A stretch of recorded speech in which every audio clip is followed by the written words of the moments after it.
Explained by the Billy Meier contacts, mysteries, myths, legends, conspiracy theories, historical inaccuracies, and more, compiled by David Chance, revised September 21, 2024.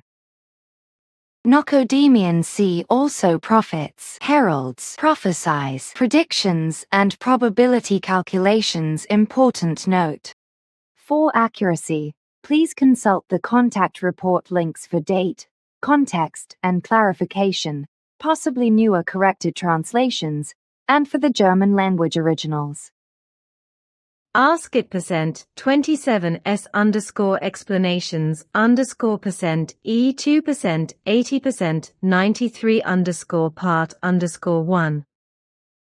And yet, in something less than 20 Earth years, calculated from today, the February 9, you should be given clarification about all these things from the direct descendants of your forefathers themselves, when you are sufficiently matured to cope with the new explanations and knowledge.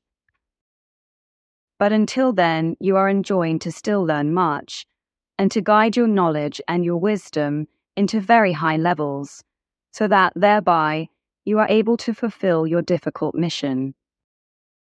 Through your own determination, you are destined as a bringer of truth, as already innumerable others were in very early times before you. But to be able to do your mission as such, correctly, you must become very much greater in spiritual knowledge than every other earth human of your time. Therefore, before your birth, you were already placed under the controlled supervision of a certain life form who had to protect, guide, lead, and instruct you. This happened in the same way as with all earlier truth-bringers. Some who were reincarnations of your spirit form, however, were always other personalities who were already selected before their birth, and, after incarnating again, were prepared for their mission. This describes a law of creation which also cannot be defied. It is erroneous to believe that truth-bringers and truth announcers would only be called to their mission at a certain age and years, because their path is already determined before their begetting, by they themselves in earlier lives. If a truth-bringer and a truth announcer is born, then he is already determined for his mission from his own will, and so, already from his birth onward, his life also develops accordingly. In each case, such a life would be extraordinarily difficult and hard, because the life form concerned has an extraordinary amount to learn. A prophet is never able to lead an easy, unburdened, and soft life. If, therefore, life forms emerge as alleged truth-bringers, respectively as prophets, and their lives do not run in the hardest courses, then they can never be truth-bringers and prophets. These are then also only able to announce illogical and wrong truths through which the life forms fall into all kinds of enslavement and become dependent on unreal things. However, true truth-bringers and prophets bring words and truths of freedom and of knowledge, love and wisdom in absolute logic.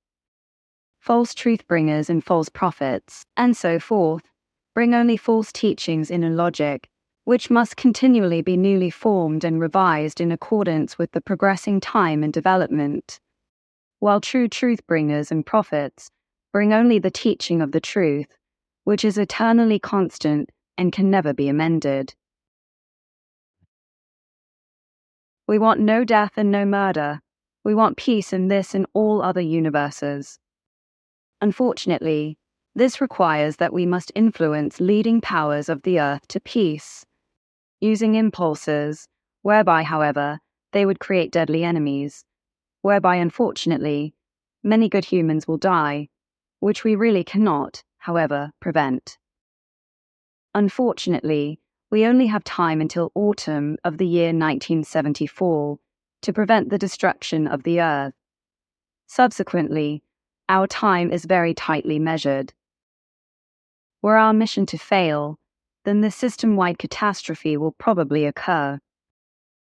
But we have very good outlooks for the success of our mission, which is why we have prepared you, Billy, for our target day since your birth. If we have fulfilled our mission to prevent the gruesome catastrophe, then your mission comes about shortly after that, in the year 1975, about which you will be yet further prepared until then. You should then emerge as truth bringer and truth announcer, respectively as prophet, and bring the earth humanity the knowledge about the true truth of the eternal absolutum. It will be your mission to clarify the actual truth of the creational spiritual matters for earth humanity, in order to bring them the path of peace, love, true knowledge, and of wisdom in truth. But if you want to fulfill your mission, then you must first still learn very much more. You must recognize and acknowledge the actual truth, and for you that means still very great studies in many things. You must learn to find the truth within yourself and to evaluate it, whereby your future life will be extraordinarily difficult and full of need. Often you will wish not to live, and to linger in the realm of death. However, consider in these times that you, as a life form, have your obligations to fulfill, and you are not permitted to break off your mission because it is of worldwide significance and importance, and makes waves even far out into space. Yet various things should be provided to you to help you, which impart to you extraordinary knowledge and ability in respect of the creational spiritual matters and their laws and directives through which you may recognize the truth. Our technology allows us very many things, thus even journeys into the future and into the past. These possibilities should now be used for you to impart to you things of great significance from which you may recognize the truth, which will be of extraordinary importance for you. It has been decided to lead you into the past in order to provide to you the possibility of an examination of all things. Asket %27s_explanations_% E2% 80% 93_part_2th. If these human beings, the earth humans, are to be helped, then this can only happen if they leave their ways of destruction and perdition and finally free themselves from the delusion of religions, the hunger for power and profit, etc., so that the dark enslaving powers no longer find a target. A complete transformation of the earth human's way of thinking is necessary in order to be able to follow the laws of creation. And only when the earth human gives up his or her self-delusion will they become capable of cognition, and thereby observe, learn about, and follow the laws of nature, and thereby also find the way to the creational laws and recommendations, and to follow them. Only then will the human beings of this world have to learn to make the truth of creation, of the spirit, and of eternity their own. But it will be a very long and very hard teaching, and you will have to proclaim this truth as a prophet. It will only be a span of a little more than 2 decades before your time comes and you are to begin your mission. Your task will be very difficult and full of slander against you and your mission. Some smaller and larger groups will already have formed all over the earth by that time, and will carry out their corresponding work in order to create enlightenment and to have the most urgent effect, even if, in the process, much falsehood and deceit as well as slander will be spread about you and your mission and proofs as well as about us. Do not, however, mentally look for great help from these groups and from such organizations, etc., for as they are all half blinded to the real truth by the scheming machinations of the evil-minded extraterrestrial group, they will give you only limited help, if any. Asket %27s_explanations_% E2% 80% 93_part_3. There will be further events in which, Shortly before the loss of your arm in Persia, you will be called something new. In fact, the name Billy.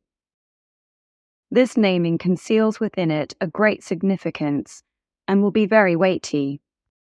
You will carry this name for all subsequent years, and it will bring you suffering and pain as well as slander, attempted murder and misconceptions from outsiders, as well as even from your closest fellow humans, from critics, those who are envious, know-it-alls, authorities, religions, and false prophets, and so forth. In the year 1975, if the great danger of a universal catastrophe is averted at the start of the year, as I already explained to you, another extraterrestrial life form, which says it is from the Pleiades, will make contact with you, after which you are then to begin to fulfill your mission. Allow yourself, along with the name Billy, to again be called by your real name, Ediward, which you were already, significantly, given at your birth. This name contains the meaning, guardian of the treasure.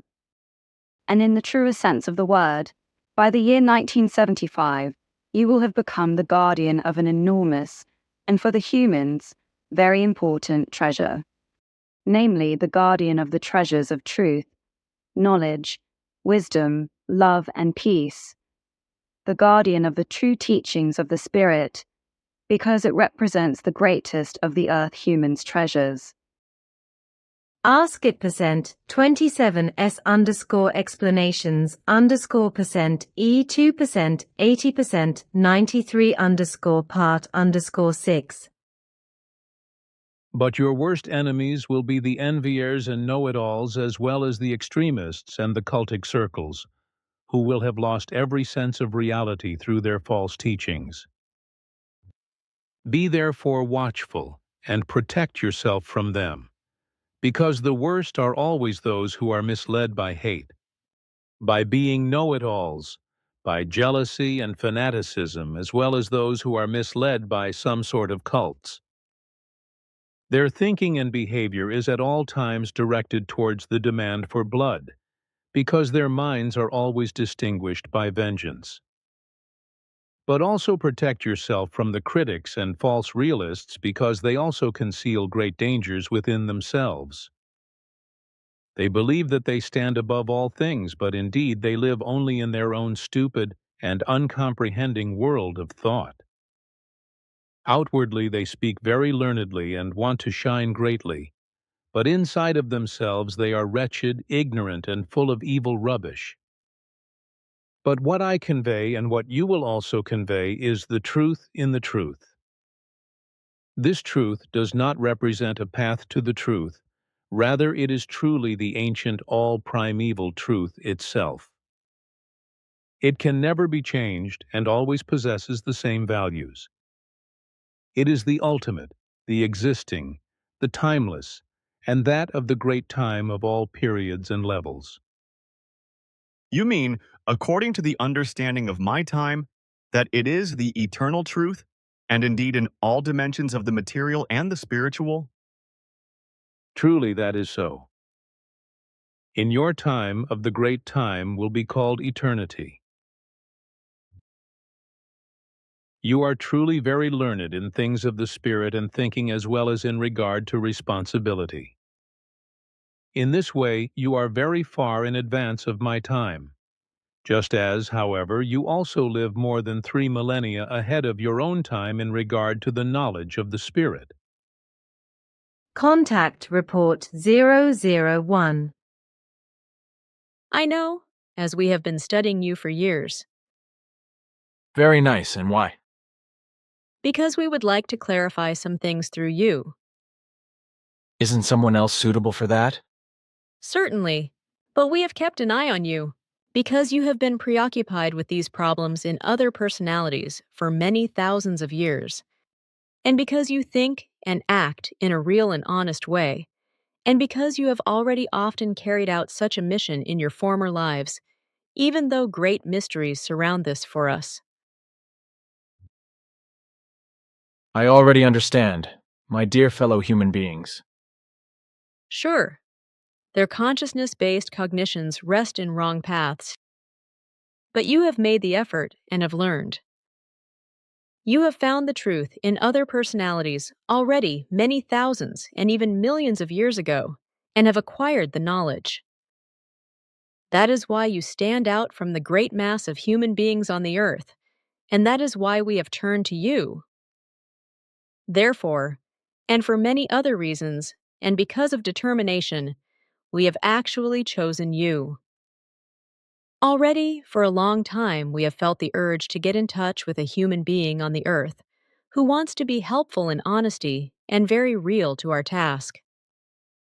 This attempt has already been made very often, but the chosen human beings were not knowing and willing enough, and there was often also a lack of honesty and loyalty. Contact Report 007. Your spirit and your knowledge, as well as your consciousness, are very far developed in relation to the spiritual teaching and spiritual concerns, and nothing like them can be found on the earth. Yet this is an unsolved mystery for us. Contact Report 008. The questions are always about friends and acquaintances also wanting to enter into contact with you. At the least, they would already be satisfied if they could just look at or photograph or film you or your beamship from a distance once. Isn't there nevertheless a possibility to satisfy their curiosity, etc.? Have I not expressed myself clearly enough? I have already said several times that this cannot happen, and that under no circumstances. We have chosen you alone, and it stays that way. Nothing can be changed about it. I know that some of your friends only want to enter into contact with me because they doubt your information and want to have proofs. Even the photos you have taken are not accepted by them as proof because they are too caught up in mistrust and in false assumptions of what is real. They believe that this makes them realistic thinking human beings, but in truth, they are not. Their recognition of reality is not based on the knowledge and cognition, but on a line of argument that makes themselves uncertain. They believe that only what they are able to see with their own eyes and touch with their hands is real, whereby they, however, do not consider that they can be deceived by their own seeing and touching. Proofs are always only valid as reality if they are founded in knowledge and recognition, which means that only consciousness-based hard work enables a real line of argumentation, but never only seeing or touching, etc. alone. For these reasons, we gave you several times the opportunity to collect photographic material, wherethrough you could confirm visually all your information in relation to the existence of our beam ships. And although you have many good pictures at your disposal, one does not believe you. On the contrary, further evidence is demanded in the form that we should break our own principles in order to make contact with other human beings of Earth as well. But we will not do that, and also will not deviate in any other way from our directives. But we do not want, and also are not allowed to exercise any coercion to convince the Earth humans of the truth. We may only do what is within the scope of our directives, and these state that we have chosen you by determination, and that you should spread the truth at your discretion. I have given you ample opportunity to create good photo proofs, which are nevertheless doubted in many cases. Hence it should suffice for the time being, because it is neither our nor your task to lift doubters and critics from their consciousness development, inhibiting doing and acting. Contact Report 031. He Arahat Athersada paints me as a great prophet, just as if I had been shoveled full of wisdom. I find that vain and inappropriate. These kind of speeches annoy me because they really don't fit my frame. If anyone wants to work me over, then he or she can call a spade and explain that I am no more and no less than one who just receives and passes on what is transmitted to me by you or by Arahat Athersada. I really am not a prophet at all. These sweeping speeches of Arahat Athersada in particular have already brought me up the wall somehow, and for this reason I have turned into an anti-contact with this plane for the time being. I have suppressed the voices and not written another single line from this source. I must first deliberate whether I want to continue doing this work. It is very awkward and strange for me that I should stand as a great prophet because I could never be that. If I were to continue doing this, then my fellow human beings would inevitably accuse me of deceit and megalomania and revile me as a liar. Given the concerns just expressed by you, it's clear to me that your motives are pure and good, namely that you do not want to be anything special and are convinced that you are only an ordinary human being. You are also right in this in every respect, and your thinking here corresponds exactly to the creational laws and to the thereby resulting order. You have also acted absolutely correctly. However, we made an error of omission, which is that you were not informed by us about what the true meaning of being a prophet actually is. The facts regarding you and prophethood are that in the first place, you must recognize that your acquired knowledge in consciousness-related and spiritual matters is extraordinarily rich and extensive. At the present time, you are the only human on the earth who has, to use your terms, a phenomenal knowledge concerning the spiritual teaching as well as the spiritual laws and recommendations and the resulting wisdom. This still must partially find its cause in you having received very much knowledge and being taught about the truth by Svath and various earthly teachers, as well as by Asket from the DAL universe. You gain the fundamental cognitions. However, through the use of the storage bank's impulses from previous lives, as well as from the trips into the past, which liberated you thoroughly and for all time from any existing heresies. Let it be clear to you that you have an extraordinarily vast knowledge concerning the spiritual teaching and the creational laws and recommendations, and also the resulting wisdom. And if you recognize this, then no one can or should any longer accuse you of megalomania. Such insults are uttered only by ignorant and stupid, selfish and jealous or know-it-all human life forms. If Arahat Athersata designates you as a prophet, that finds its justification on the one hand in your knowledge concerning all creational spiritual matters and in your wisdom and love, and on the other, in the fact that you are the receiver of very important spiritual and groundbreaking messages from a very high spirit level. These messages are accordingly visionary and prophetic. So that is why you are called a prophet, because your pronouncements are not only prophetic, but they also serve to instruct and point the way ahead. This designation is also very justified, and it is not meant to turn you into an arrogant super-authority. Such an impression is completely wrong and unfortunately very common on the earth. The earth human imagines a prophet as someone mighty, a creature standing above all others. But that is not the truth, because a prophet is a life form like any other.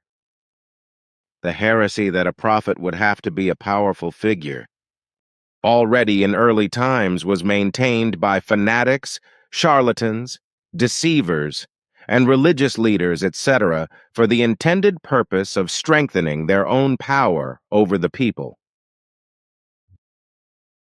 If therefore we have chosen you as it was destined, among 3,500 million Earth humans, for a certain mission, then you must also be able to feed and take care of your family through this mission.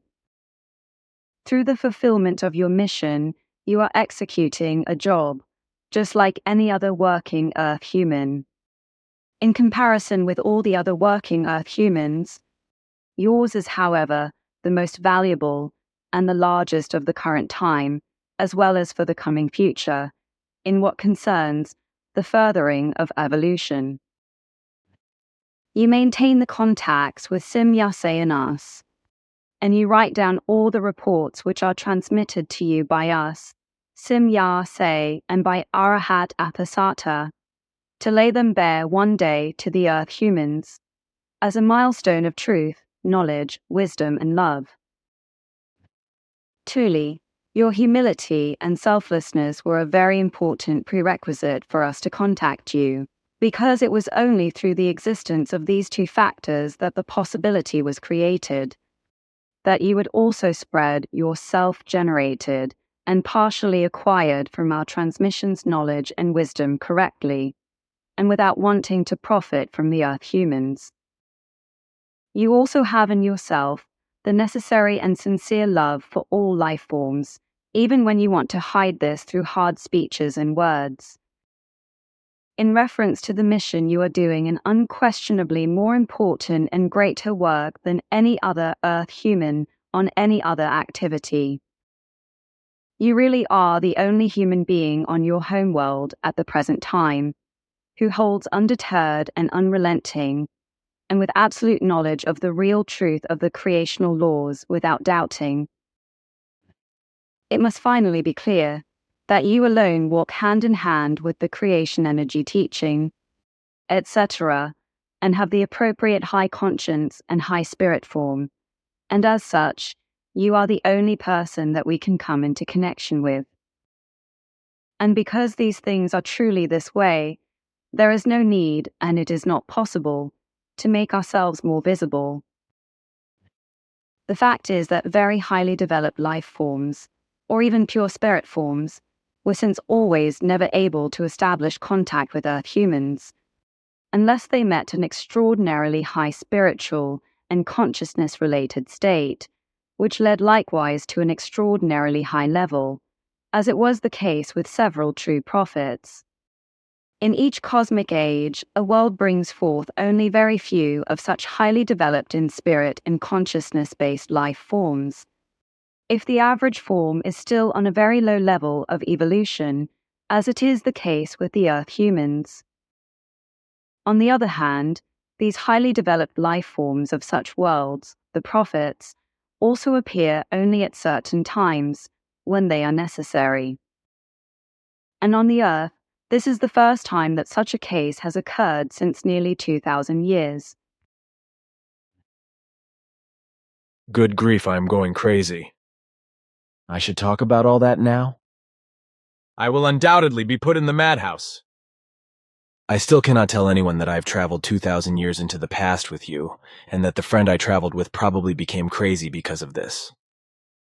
I will be called mad and crazy when I announce that I have shaken hands with dear such and many others at the time, and also talked with them. And who would believe me when I say that I have appeared like an angel to some people and told them certain things, which in the course of time got distorted, but still got handed down until nearly 2,000 years later? Asket, that's just not possible, that I should narrate everything. I would go down as the greatest lunatic of all time in the history of the world. I would even be insulted as the greatest lunatic of the entire universe, and be put under lock and key for life, behind the thickest prison walls. You really cannot demand that from me, that I would do that, because for me that means the same as being a living dead. That is really too much, Asket. That would be madness. But since we extraterrestrial life forms, according to our directives, have no right to interfere forcibly in earthly affairs, we must confine ourselves to the form of selecting predetermined Earth humans for this purpose in order to be able to transmit our knowledge through them. Furthermore, it would also be impossible for us, in terms of vibration, to get involved with Earth humans in a direct or personal manner, because we would lose our control over ourselves. For very specific reasons, you are an exception, as you yourself know very well. All contact persons on Earth, except you, have only a tiny part of the great task to fulfill, and their knowledge is only directed towards this small part. They were all also chosen for these tasks only in their older years, and were therefore not educated and not raised to a high level of knowledge. This was reserved for you alone, which is why you were also prepared from birth for your difficult mission. For you have to fulfill your task as a prophet of the modern age, which demands many times more knowledge than is presently the case with the most spiritually evolved Earth human being, and will also not be the case in the next 3,000 years. For your spiritual knowledge and ability is that of the Earth human being who will populate the Earth to an average degree in 3,000 years.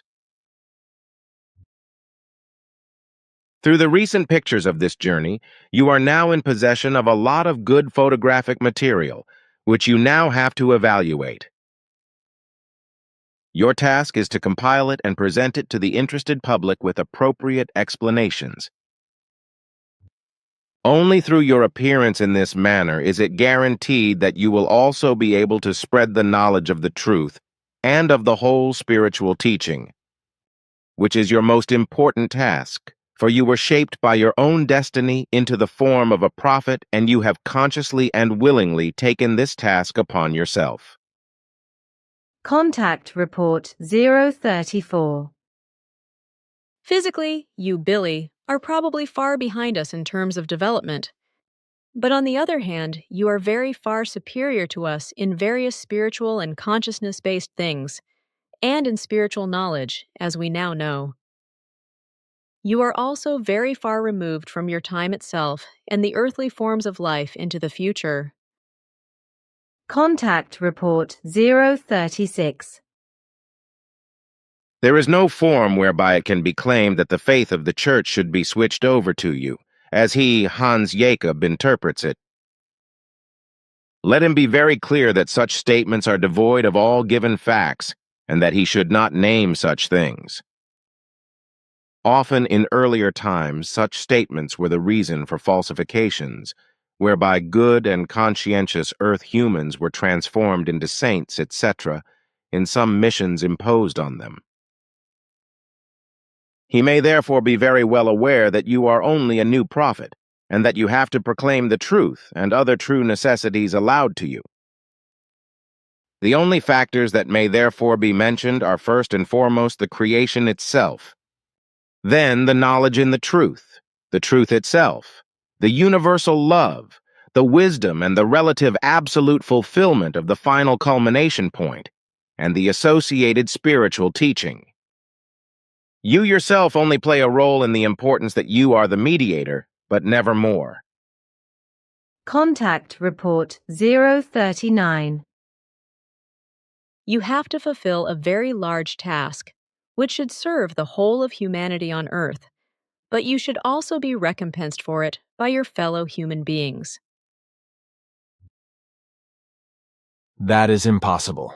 On the one hand, I am a hopeless anti-materialist, and on the other hand, I may not let myself be paid for my work in the manner that I sell my knowledge.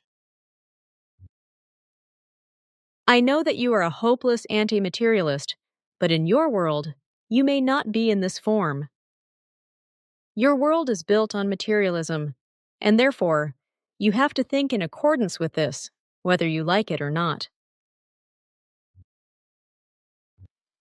Hence, many also believe that everything has simply been placed into my lap through a benevolent foreordination, even though I had to learn a lot of things in addition to my daily work, just as every other human being must also do. But it would really be better for you, Billy, and your family if you would just strive a little for materialism, which is now demanded in your world. You and your family must have what is necessary in order to be able to eke out a living. You cannot exist without a certain materialism. In your world, you cannot live without materialistic tendencies, no matter whether these tendencies are genuine or just imposed on you. Well, in your view, and in the view of Simyase and all others known to me, I am a quite confounded anti-materialist. You are all absolutely right about that with certainty. That's why you all also constantly pick on me and try to rid me of my anti-materialism. You all actually believe that I could at least simply play around with a little bit of materialism, and you do not consider the danger that can arise from that. Consider once that, at that time almost 40 years ago, Svath made hell for me because of damn materialism. He made me aware of the fact that a prophet, as you always flashily call me, can never do justice to his mission if he has fallen as much as a jot to materialism. I considered this very damn carefully at that time as a teenage boy and have, therefore, studied human beings thoroughly. And through this, I have ultimately come to realize that if I really want to fulfill my task, then I must truly be free of the smallest jot of materialism, for otherwise, I can never do justice to my task.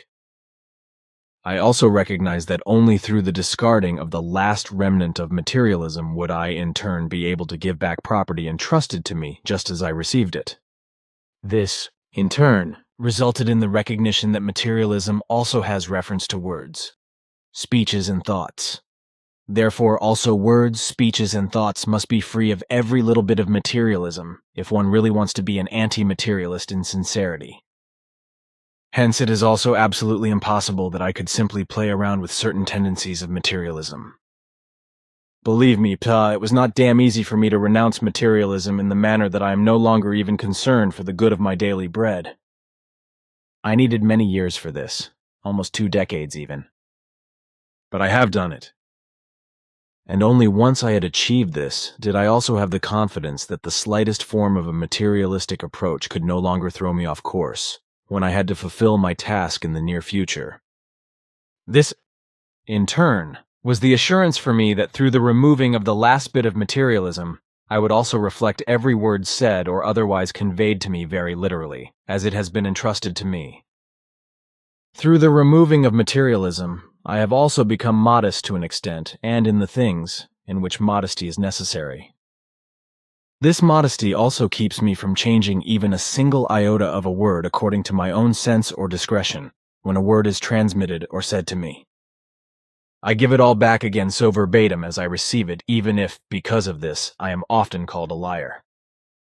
Believe me, Ptah, it is really impossible for me even to play around with materialism, because this would endanger my task. Consider that from playing around, bad and bitter consequences come damn quickly, through which the best human being with the best intentions slowly but surely falls over, and one day becomes just like he or she has played through a certain time. There is only a single means of defense against this, namely that one does not get involved in such a game under any circumstances. That would be irresponsible and bad. But on the other hand, my anti-materialism has become a conviction in me in such a stable form that it cannot be reversed anymore. Not even for a game, which also in turn means nothing other than to my own advantage. Even if you would offer me a huge treasure, by what means I could give up my anti-materialism, such an action would not be possible for me. You make me think I have never considered these things in this way. Somehow it seems to me more and more often that you stand above me in many things. I am very sorry. I was wrong with my comments. I have, however, thought to myself about your explanations and have recognized that you think and act correctly. You bear a very great responsibility with regard to your task, which you truly are only able to fulfill if you move in your anti-materialism and in your relevant modesty. Still, you should not have to live in want. No work on the earth is currently as worthy of its wages as yours. Therefore, the earth humans should give you your wage and feed you and your family and give you what is necessary. It should be a voluntary rendering of all those human beings who respect your work and find it worthy of its wages. Still, it's a form of begging, except that it's just indirect. But I will not beg, damn it! And in the fulfillment of my task, I do not work to get rich. You have to perform the most difficult task. Therefore, you should pass on writings and books, etc., with appropriate remuneration. This is not a form of greed or any other materialism. And when you receive gifts, this does not mean the acceptance of a beggar's good. It is only the right that is entitled to you in your world, as well as every other life form of your world, each of which performs a job in order to be remunerated and fed for it. Consider the old prophets who were long before your time. They were not as anti-materialistically pronounced as you, but they were also dependent on renderings for their work, which they had to accept in order to be able to live and exist. Contact Report 040. Only for the contact with us or other extraterrestrial or differently dimensioned life forms, it would not have been necessary to train you and to let you find enormous knowledge, realizations and wisdom and the truth. You need all this only for the interpretations and explanations of the spiritual teachings, which you are to present to the Earth humans in an understandable language. This task is assigned to you, which is why only the basic teaching is transmitted to you in the all-time value, but which you are to present together with your deliberations and explanations to the human beings of the Earth. Contact Report 043. After your passing away, we have fulfilled our task here and will return to our dimension. It is no longer as it was in former times, when the proclaimers and heralds transmitted the teaching from place to place and orally in prophetic form, because the Earth humans could only be addressed in this form since they were not yet literate.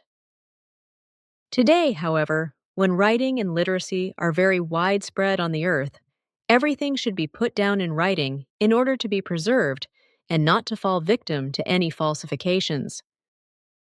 As a transmitter, you have the task of recording everything that happens in a good writing for all the time to come, while others take on the task of spreading it and strive for this task in every form. Contact Report 050. The task of filming and photographing has been assigned to you, and you have fulfilled it to the best of your ability. You had the opportunity to create the best footage that could ever be made on Earth. That's all it takes. If we had wanted other people for this task, we would have chosen them ourselves and not imposed the task on you.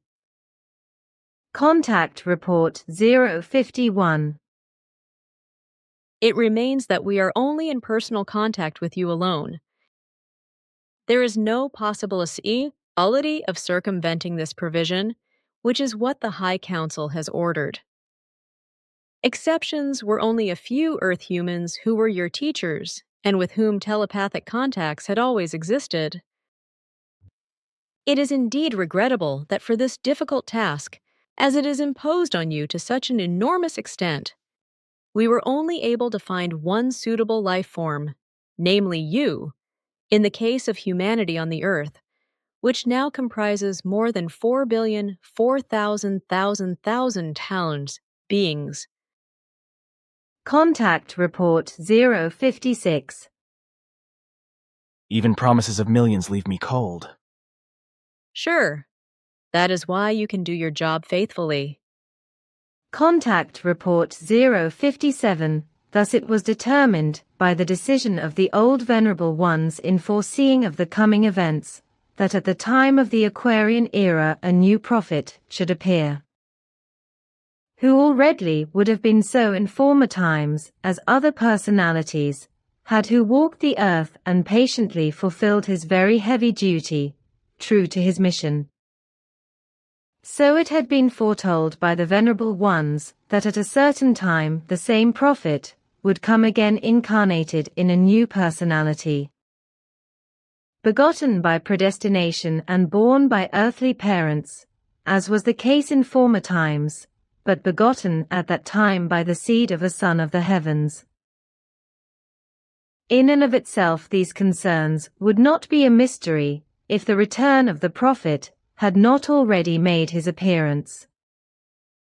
It is this fact, however, that must be concealed and kept secret for certain circles at the present time, because if it were known at the present time, a catastrophe could not be avoided, especially for the sake of religion in the Christian sense, which in its irrationality would use the worst means of violence to destroy the mission of the returning prophet and rob him of his life. A huge thing, I think. But may one know where this prophet now lives, what his name is, and where he had already appeared as a prophet before, and under what name? You know him very well because you embody this person, and we suspect that you know that better than we do. But who you used to be in other personalities and where you stayed would be too premature to say, although there are already assumptions in your group about this. It would be better for you to take an interest in certain aspects of your past lives and their personalities, because this would make many things easier for you, even in terms of revealing your secret, which we cannot simply deal with. Unfortunately, there is nothing else to be done, and please take your time to deal with the personalities of your earliest past, the personalities of your previous lives, because you cannot conceal the truth in yourself over the long term. Although I am increasingly of the opinion that you know more about it than we do, and that for reasons unknown to us, you playing at something through which you want to withhold something from us. But even if you have been resisting the given facts for years, if that really should be the case, which I doubt, the things of the past in reference to your old personalities correspond to the truth, for which you have enough evidence, as we know in the meantime. Now you must finally deal with these given things and acknowledge the truth that we know something about you that you want to conceal, for which we have had enough evidence in certain individual things for 3 decades. We have often explained to you, however, that your modesty is far too great, which was also the case with the personalities in your previous lives, which is why you do not want to acknowledge the facts now, or rather, not call them into the open, despite the fact that they correspond to the full truth and cannot be eliminated by denial and dispute. You know very well that at that time you spoke with a person very well known to yourself, with an important person in the past who also lives in a new personality today, and thus at your current time, only you repress this fact in your head. Now finally think about it rationally and stand by this irrefutable truth, for there is nothing more for you to do in this important factor. Contact Report 059. I know the personalities of your earliest past and the very old pictures of them, and so I wanted to see and speak to you for myself. Contact Report 079. In the third case, things are such that ambitions appear in the respective group member, which, like your earlier personalities, could elevate you to glory in earlier times, which must be avoided at all costs. Especially in this case, I would like to require you to be extremely careful yourself, because the behavior around you from this side is very pronounced. The seeing and hearing of non-existent things from this group member refers to this erroneous glorification of your person, since the clear and rational thinking has been switched off and given way to an imagination, as unfortunately was the case much earlier, when his consciousness was confused by the performance of your fireworks at the time of your persecution. Note: see Talmud Emmanuel chapter 33. Contact Report 081. For this purpose, he, Mr. Glanzman, was clearly and explicitly given the name of one of your former personalities, as it was known in earlier times, about 1,500 years ago, when your personality at that time instructively worked on both areas of evolution for the Earth humans. Which is not possible for you at the present time, however, because according to the given circumstances, you can only be active in the spiritual and consciousness-based area in extreme concentration. Note, this may refer to the Prophet Muhammad. Cut back on the concerns around us and our ships, etc., to a large extent, and dedicate yourself only to the fundamentally important facts of the evolution of the spirit, or the teaching of the spirit, creation energy teaching. You yourself should under no circumstances continue to deal publicly with the so-called ufological concerns. On the one hand, for reasons of time limitations, and on the other hand, for security reasons, but also because your real mission work is much more important and of the greatest importance. Contact Report 089. And let it be said another time that there is only one teaching which is of the value, of the truth, and of the truthfulness, namely, that which you have learned and spread as the proclaimer of the new times. It alone is the teaching of truth, and it alone leads to the goal of the relative absolute perfection and absoluteness.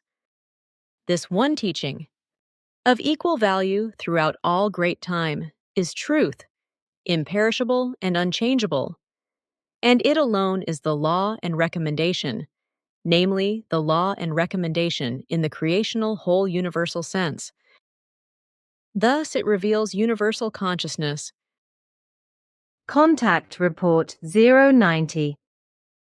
You yourself know very well that in many consciousness-based matters, you surpass all human beings on the earth by far, and that you are also something special in the face of your modesty. When I think only once of your knowledge of the creational and the spiritual teaching, as well as of your powers of consciousness, which you are able to apply.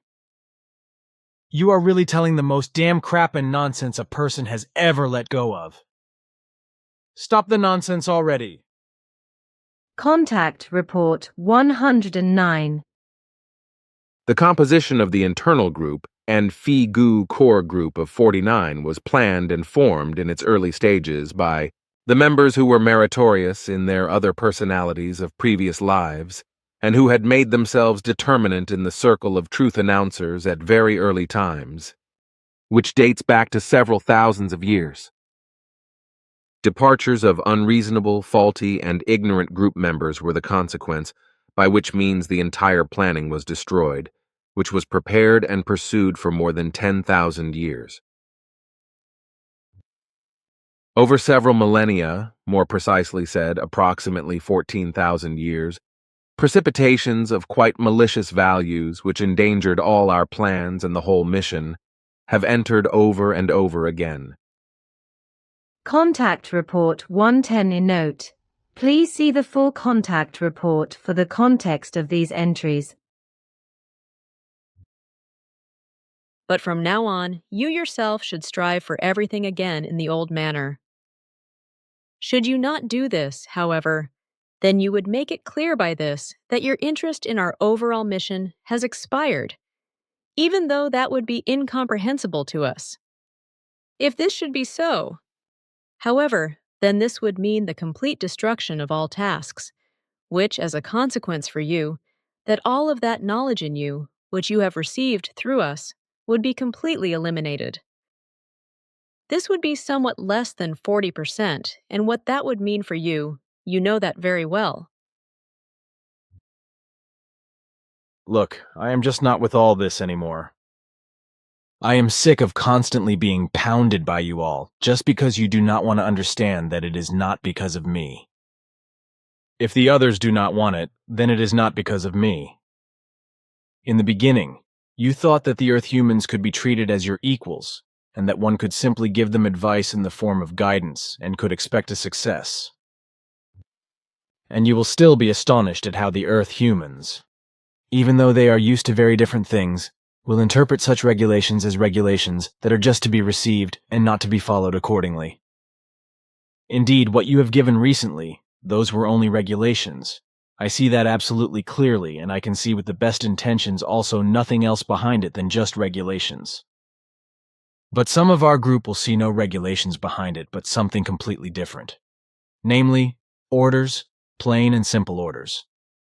And those who see such commands behind it, for any illogical reason and out of non-understanding and still for any other indefinable reason, etc., they will already exclaim very soon that these regulations are nothing other than dictatorial measures.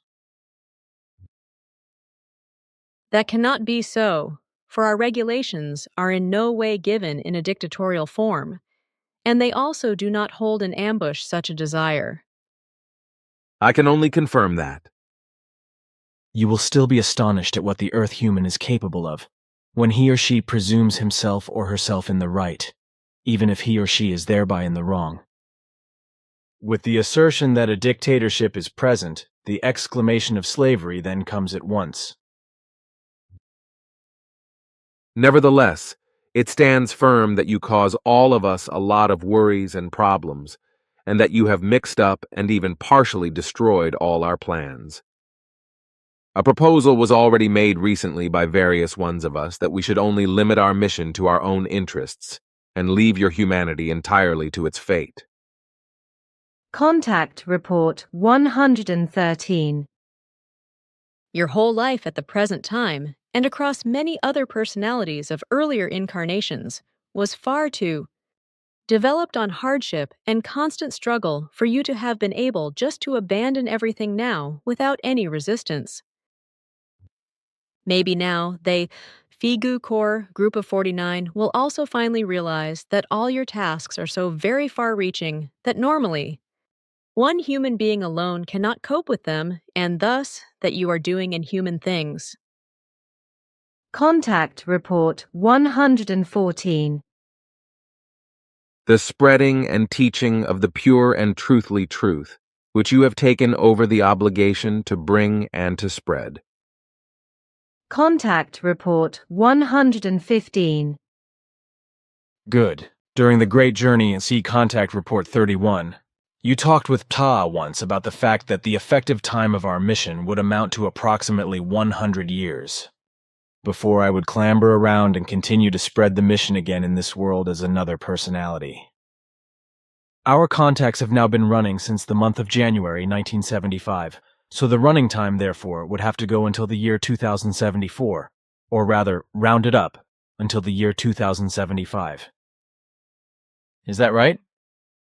Yes, that is the running time, calculated from the point in time from which you resumed your mission. After a long interruption, you officially started with this again on the date of Tuesday, the 28th of January 1975, at 1300 hours when I called you. With the beginning of your new mission on the 28th of January 1975, that effective running time began, which was calculated at approximately 100 years. But this means that the work of your mission should last for about 800 years in its effect. Before that point in time comes when your teaching can become fully effective. In other words, I want to declare with this that the effects of your mission work will last for 800 years and will be preparatory for the point in time in the year 2875 when you, as another person, should step once more from the otherworldly area into the light of this material world. Thus, after your leaving of this world, you should only remain in the otherworldly area for a few years. In order, then, to step into appearance again already in the year 2075, if all the things of the determinations fit themselves together in such a manner that no shifts would come about. In connection with your former activities as other personalities over many thousands of years, you bore very old and earth-world renowned names. Your activities, however, were always informative and instructive for the whole earth world and its creatures and life forms. As a prophet, this was also your task, to which you have always voluntarily professed yourself. But as always, it was so that you have never been recognized or acknowledged at the right time in all of your former personalities as the truthful prophet. So not centuries ago, not millennia ago, and not at the present time. But so will it also be in the future. As it is now, so will it also be when you newly step into appearance in your next incarnation. At present, you have been working now in your mission as a prophet since the year 1975, from which effects will result, which will pave your next way for you as of your next incarnation. Thus, you are presently doing a preparatory work, which will bring about quite definite effects, and which will spread out up to the year 2075 in such a manner that quite definite routes for disseminating the teaching will be opened. Up to the year 2075, changes will have resulted from your present works and efforts, which will then help to facilitate your now newly begun mission. Your mission at later times, however, will always be the same as now, also without bell ringings and trombone sounds, like it is now. You will not be a herald of a boastful nature, as you also are not now, which is why the humanity of Earth neither bends its knees before you now, nor will it bend its knees before you later, like it also did not at former and long past times. But just as you, in your missions as a true prophet of the Earth humans, have already previously erected a truthful and new thought structure for them, which they have, however, forgotten or falsified, so also do you now set up such again. Truly, it is exactly the same thought structure as always. It is just that it has fallen into oblivion for the Earth humans, and consequently, looks new to them. At the time of your next return as another personality, you will develop this thought structure even further, after which, already then, many years will have had their effect, and your teaching will have paved the ways for spirit-directed progress. In particular, it is very important with this that the religious believers learn your teaching, for they are the main Earth humans who live in the greatest confusion and fallaciousness. You know that right at the time of your present life, all earthly religions are in a profoundly critical and crisis-ridden situation, which was already to be foreseen thousands of years ago, that it would be like this at this time, which is indeed why you had to step into appearance again exactly at this time. This is so because at this bitter time of crisis and destruction, the best time is given for the undermining of all cultic religions and sects. In this sense, you do indeed also work, and indeed very much better than we expected. You do not create any union among all the cultic religions and sects, but rather an undermining, a rift, as well as decay, strife, and destruction, and to be sure, without you attacking them. In particular, you achieve this because you do not largely step among the national masses, but somehow remain hidden and fire out your illuminative arrows from the background. Thus, you do not meet the large organizations of the cultic religions and sects directly. Rather, you meet the single individual, who then brings the strife against the untruthfulness that has developed in him into these organizations, spreads it there, and at the same time, begins to destroy and undermine these and to bring these into decay, discord, and downfall.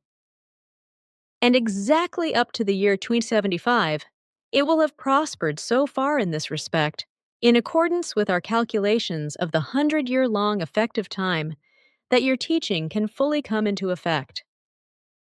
You yourself will not appear now or in the future as a rewarder for the cult religious believers, and also not as a condemner or executor of judgment for all those who have lived and acted in the wrong.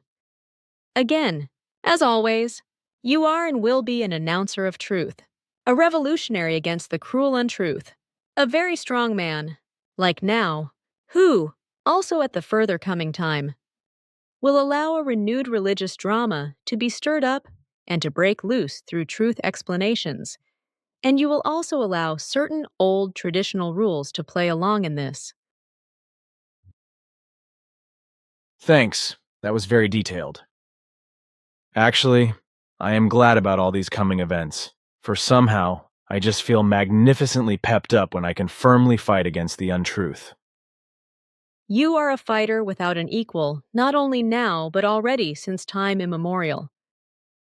That had already arisen in such a manner at primeval times, which is why you were found by us for this mission, and asked if you would like to bear it. As a Lyran import, I probably had no other option on this planet, right?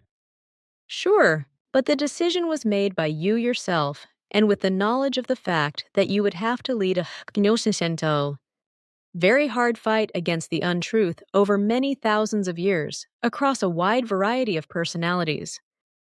What made this even more aggravating was that you knew that this would have to affect you very badly, because due to your difficult mission over the entire time, A very great loneliness would befall you, which will not be removed again until the year 3999, when you leave the earth again at that time.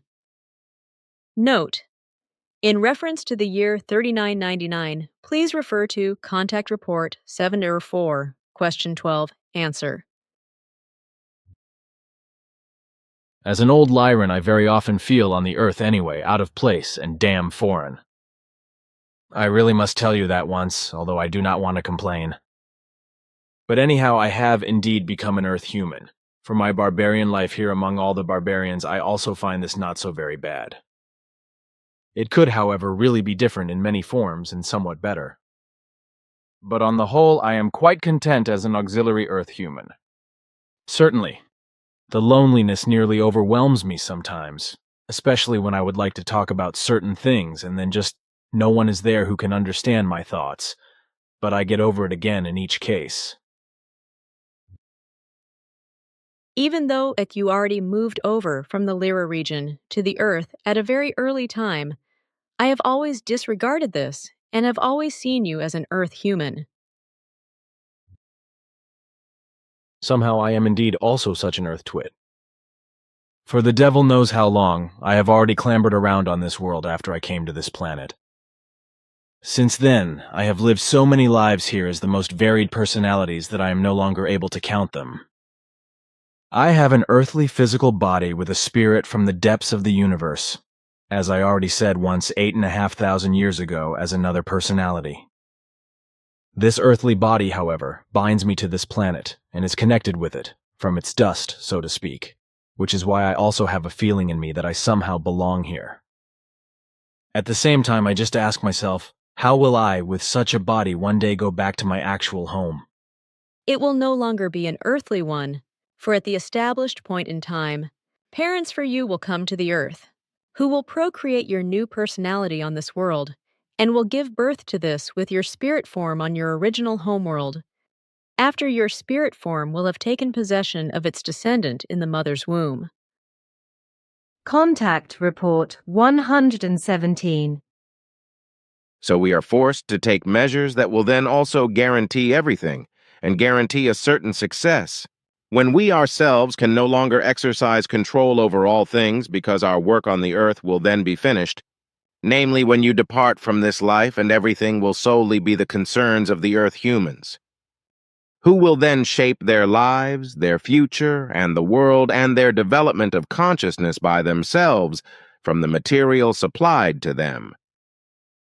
We ourselves will then only resume and newly appear once you attend to your tasks again in the future time as a new person, but otherwise we will wrap ourselves in silence and invisibility. Man, I think that is great, but look here. I received these photos a few months ago from abroad, with the note that the pictures were made in a private museum of a man who had stolen some scrolls in an ancient grave somewhere in Egypt. I have also received the film of these pictures. What do you think of it, Pa? He looks closely at the photos and then puts them in a device, which looks like a screen, and then speaks some words that are unintelligible to me into the same device. In a few minutes, we will have an analysis that tells us whether the image prints are genuine and whether the photographed material is old or new, and thus whether it concerns a forgery or not. The writing on the prints really should be known to you, my friend. It is indeed known to me, as Svath and Asket have striven to teach me this language. This concerns the Old Lyran language, which is extremely similar to our German language in very many values. So, for example, in the sentence structure and in many other things, like, for example, in sentence progression. You still understand the language? Do you also still understand how to speak it? With the speaking, it lacks quite enormously, but with the deciphering, it goes to some extent, although I had quite nasty difficulties with it at the beginning. Then you should practice the language again, for it is still current in certain planetary areas. Maybe you can use it sometime. You are good. I already messed around with it for several months until I only had the alphabet together again and was able to decipher the writing. which has indeed no longer been current for around 8,000 years, and has probably also been completely forgotten by the human beings of the earth. One moment, my friend, we are getting the analysis. Yes, look here. The prints are genuine and show a photographed material that is 8,000 years old. It concerns a paper-like material that has all the properties of paper, but is far more stable and was used by the old descendants of the Lyrans who ultimately came to the earth. This means that the man with whom you have spoken must therefore actually be in possession of 8,000-year-old original documents. Note: see the full contact report for the image and its translation. This appears to be the same document described by Wendell Stevens here from 30. And shown on pages 15 to 18 of Message from the Pleiades. The contact notes of Edward Billy Meier 4, although the document described by Stevens in the video and the book has a different backstory origin. The scrap of text indicates the line of succession of prophets from Enoch to Billy. See also this chart. Contact Report 121. The things that I must announce to you are that the contacts will now be finally terminated, as was predetermined by a decision that if, up to the beginning of the month of March 1979, no decisive changes would arise in the behavior and actions, as well as in the entire individual guidance and organization of the group members. These are the reasons for the fact that everything has now found a final end and that there can no longer be a continuation of our contacts. But for once, I am also at the end, which is why I cannot even be angry now about the fact that everything is now over. If I want to be honest, then I even must say that I am kind of relieved, because the whole drama is finally over. There is now nothing else left than to say goodbye and to let ourselves go our separate ways. As you said, the action in the case of H was uniformly carried out by all group members, as this corresponded to Quetzal's arrangement. But this is, in fact, also the very first action followed in a correct form, which also indicates, however, that there is truly an interest for a decisive change of the group members from these themselves. As a representative of Quetzal, this entitles me to act in accordance with your hopes and to give you the promise that the contacts are not to be interrupted, at least not for the time being. So, therefore, at least a further time period arises, which serves for the continued existence of everything, if it now truly progresses in the form and becomes worked in every respect, as this was done through the correct exclusion of H by the totality of the group members. Contact Report 122. We will in no way have any connections of a written or verbal form with human beings of Earth, except with you, Billy. So, unfortunately, we can no longer accept letters and can also never answer any questions anymore if these are not of your origin. A single exception would only apply with respect to earthly governments, but at the same time, any form of communication can only take place through you as an intermediary. Contact Report 123. Anyhow, the High Council became informed and enlightened by these Nabalanians, so they are, in fact, called about the conditions here on the Earth, and in connection with your group and our collaboration, down to the last detail, even about all those things of joylessness, which we did not submit to the High Council. The consequence of this, now, is that it was decided on our home worlds for us not to continue to operate here on the Earth in the old, traditional form, which means that our contacts and efforts are officially broken off with an immediate effect. This means, therefore, that also our stations on the Earth will be removed and vacated immediately, and that we are removing ourselves from this planet. Due to the non-cooperation of the group members, the task could not be fulfilled to the extent that was to be hoped for. The reason for this is selfishness and egoism, according to which the individuals were only concerned about their own advantages, which now finally led to this breaking of the contacts, which we can now no longer reverse, which means that the fallible ones must vouch for the fact that official contacts can never take place with our humankind and Earths. We will, despite everything, come to the Earth frequently, because we cannot discontinue our monitorings, etc., despite everything. On these occasions, we will visit you, Billy, if possible, and maintain our friendship contacts. You said earlier that, until some or several things are clarified, you all would interrupt your contacts, which could last several months or even a whole year. How does that make sense with the fact that you explained that you all would now break off your contacts definitively and remove your stations? You are illogical in your question, because I explained to you, nevertheless, that we will continue to maintain the contacts on a purely friendly basis. For this form of contact maintenance, however, we alone bear the full responsibility. So thus, my father, my sister, Quetzal, Manara and I, as well as some others. This means that we are no longer acting officially on behalf of our races and peoples. Contact Report 126. I have also come to the same conclusion. There must now finally be order, and everything must work out. Otherwise, there will be no more progress for the entire mission. I have recognized this clearly. That is, unfortunately, the serious truth. Truthfully, everything would now collapse and be destroyed, if now everything does not finally take its right path. Everything so far would have been in vain, just as this would also be the case for everything future.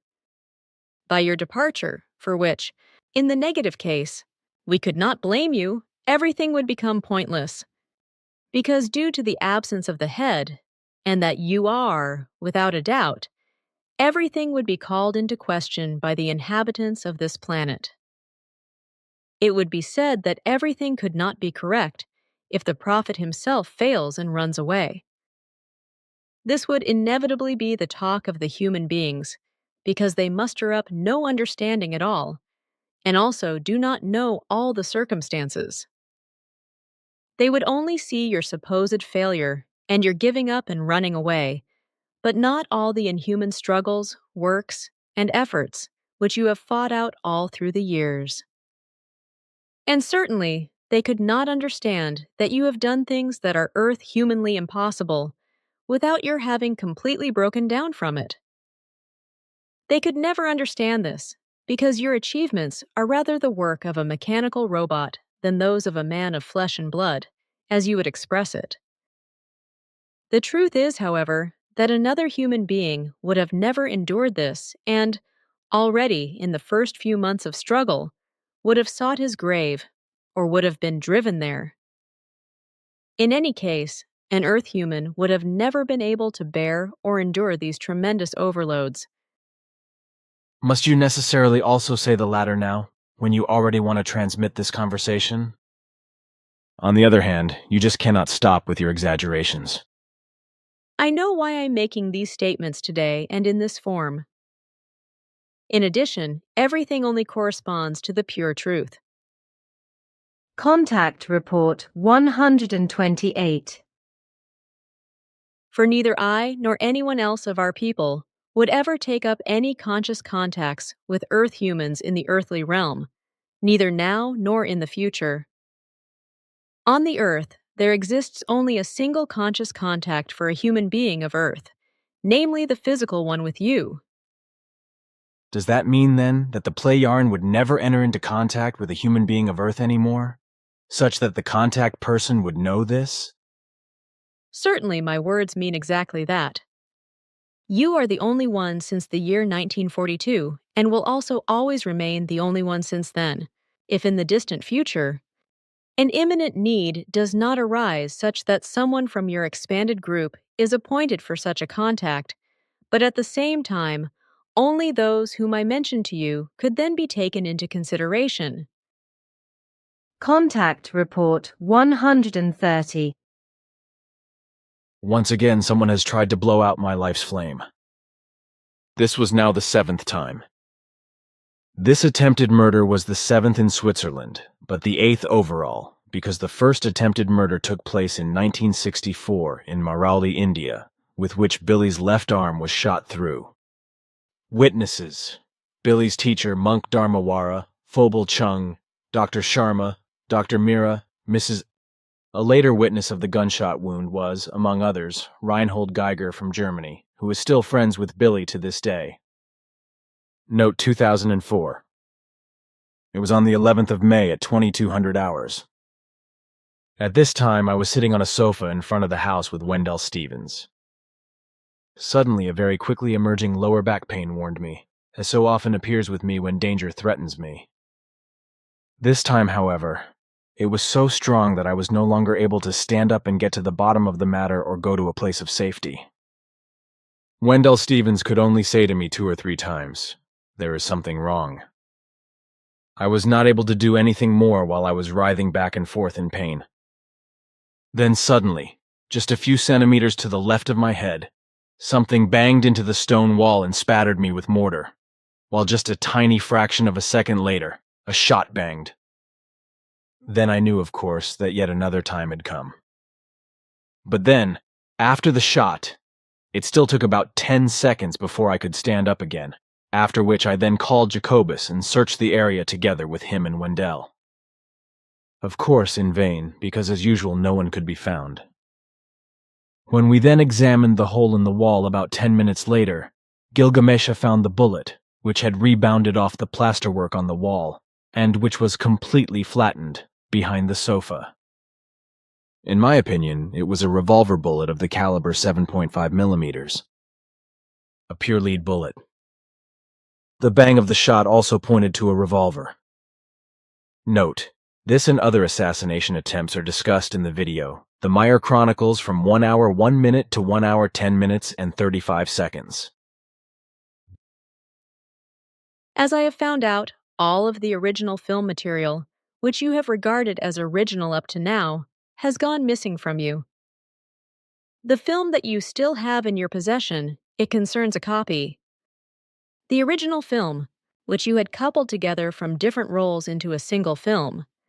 This was stolen from you already in Hinwil, and was replaced with a copy, which was also only made, however, after very evil changes had already been made to the original.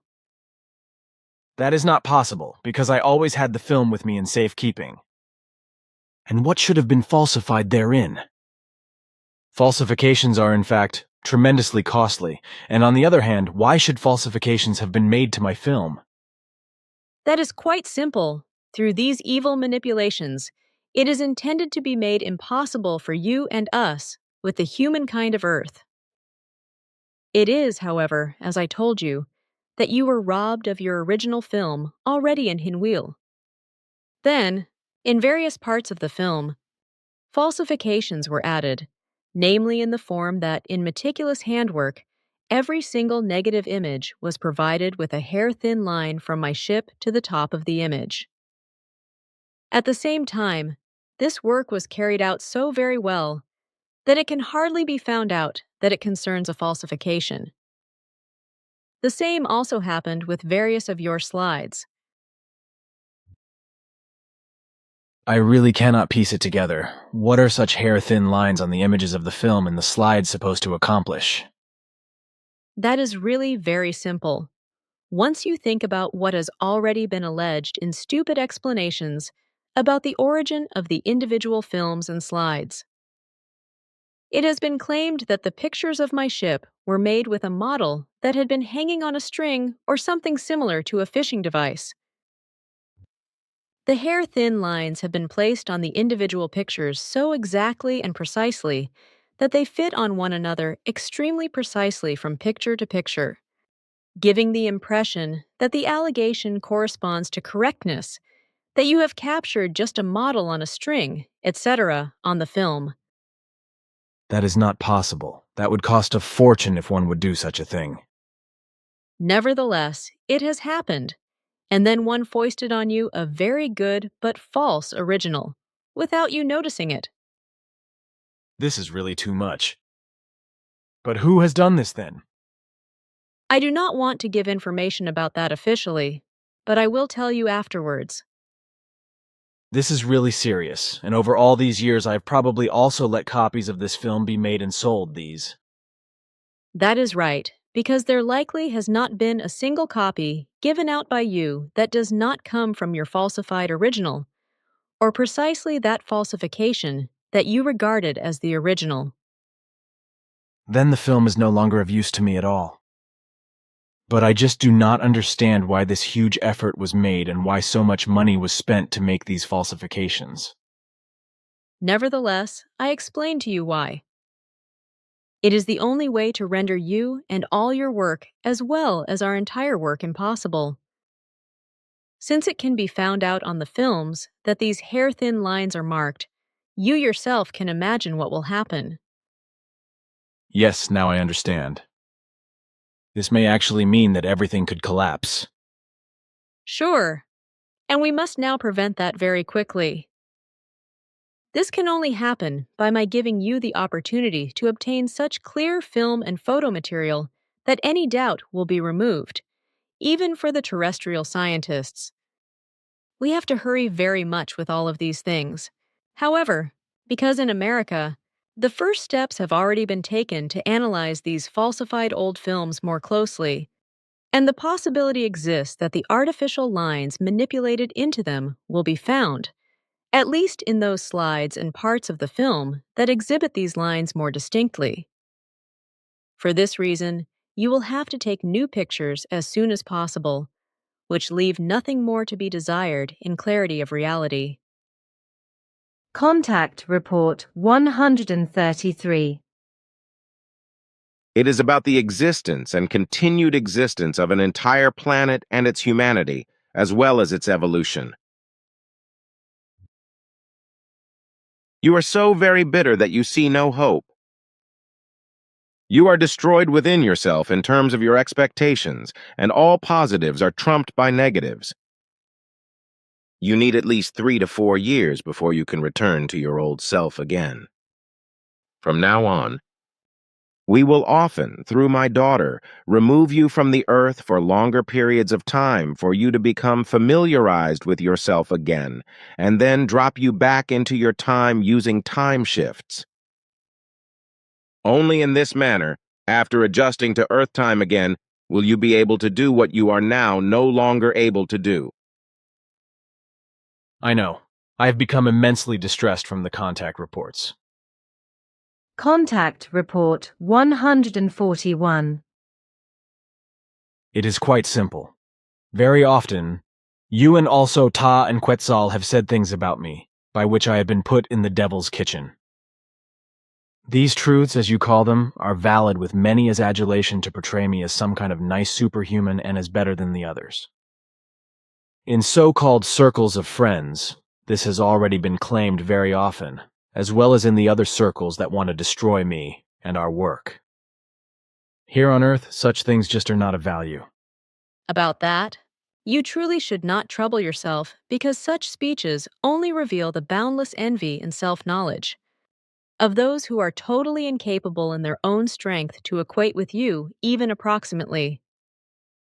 On the other hand, we never spoke to you of your person in a praise-speaking manner.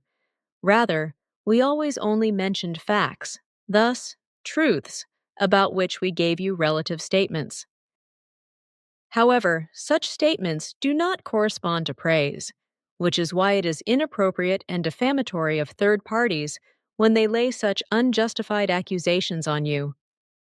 We never had the intention, and we never gave such praise to you, to portray you as a superhuman, etc., All such activity is also far from our way of thinking and our ethics, and also from our overall knowledge of the harmfulness of praise speaking. Nevertheless, the Earth human thinks so stupidly and illogically. The only ones doing such, as I have mentioned to you, are those whose minds do not reach up to logical grasping and understanding.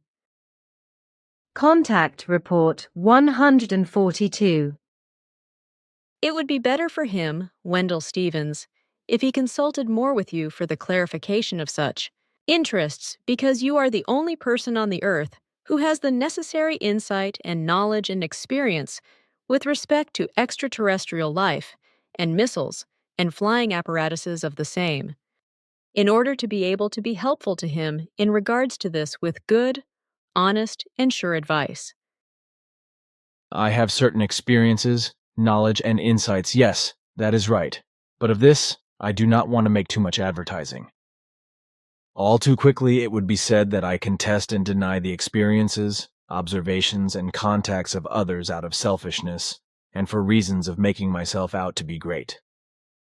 And unfortunately, this is exactly what I would have to do with approximately 98% of all cases, because at least this round percentage falls under lying, deception, charlatanry, and forgery, etc. Contact Report 143. Recently, I also spoke of the fact that already, the official powers try to destroy you and the entire mission. But in addition to this, organizations have also been established, which serve solely for the purpose of destroying the mission and you, and to make it impossible. Emmanuel already explained in his time that you will be pursued in your homeland, Switzerland, and that the whole world will be against you. Unfortunately, it only remained hidden from us, from which side the danger should find its origin.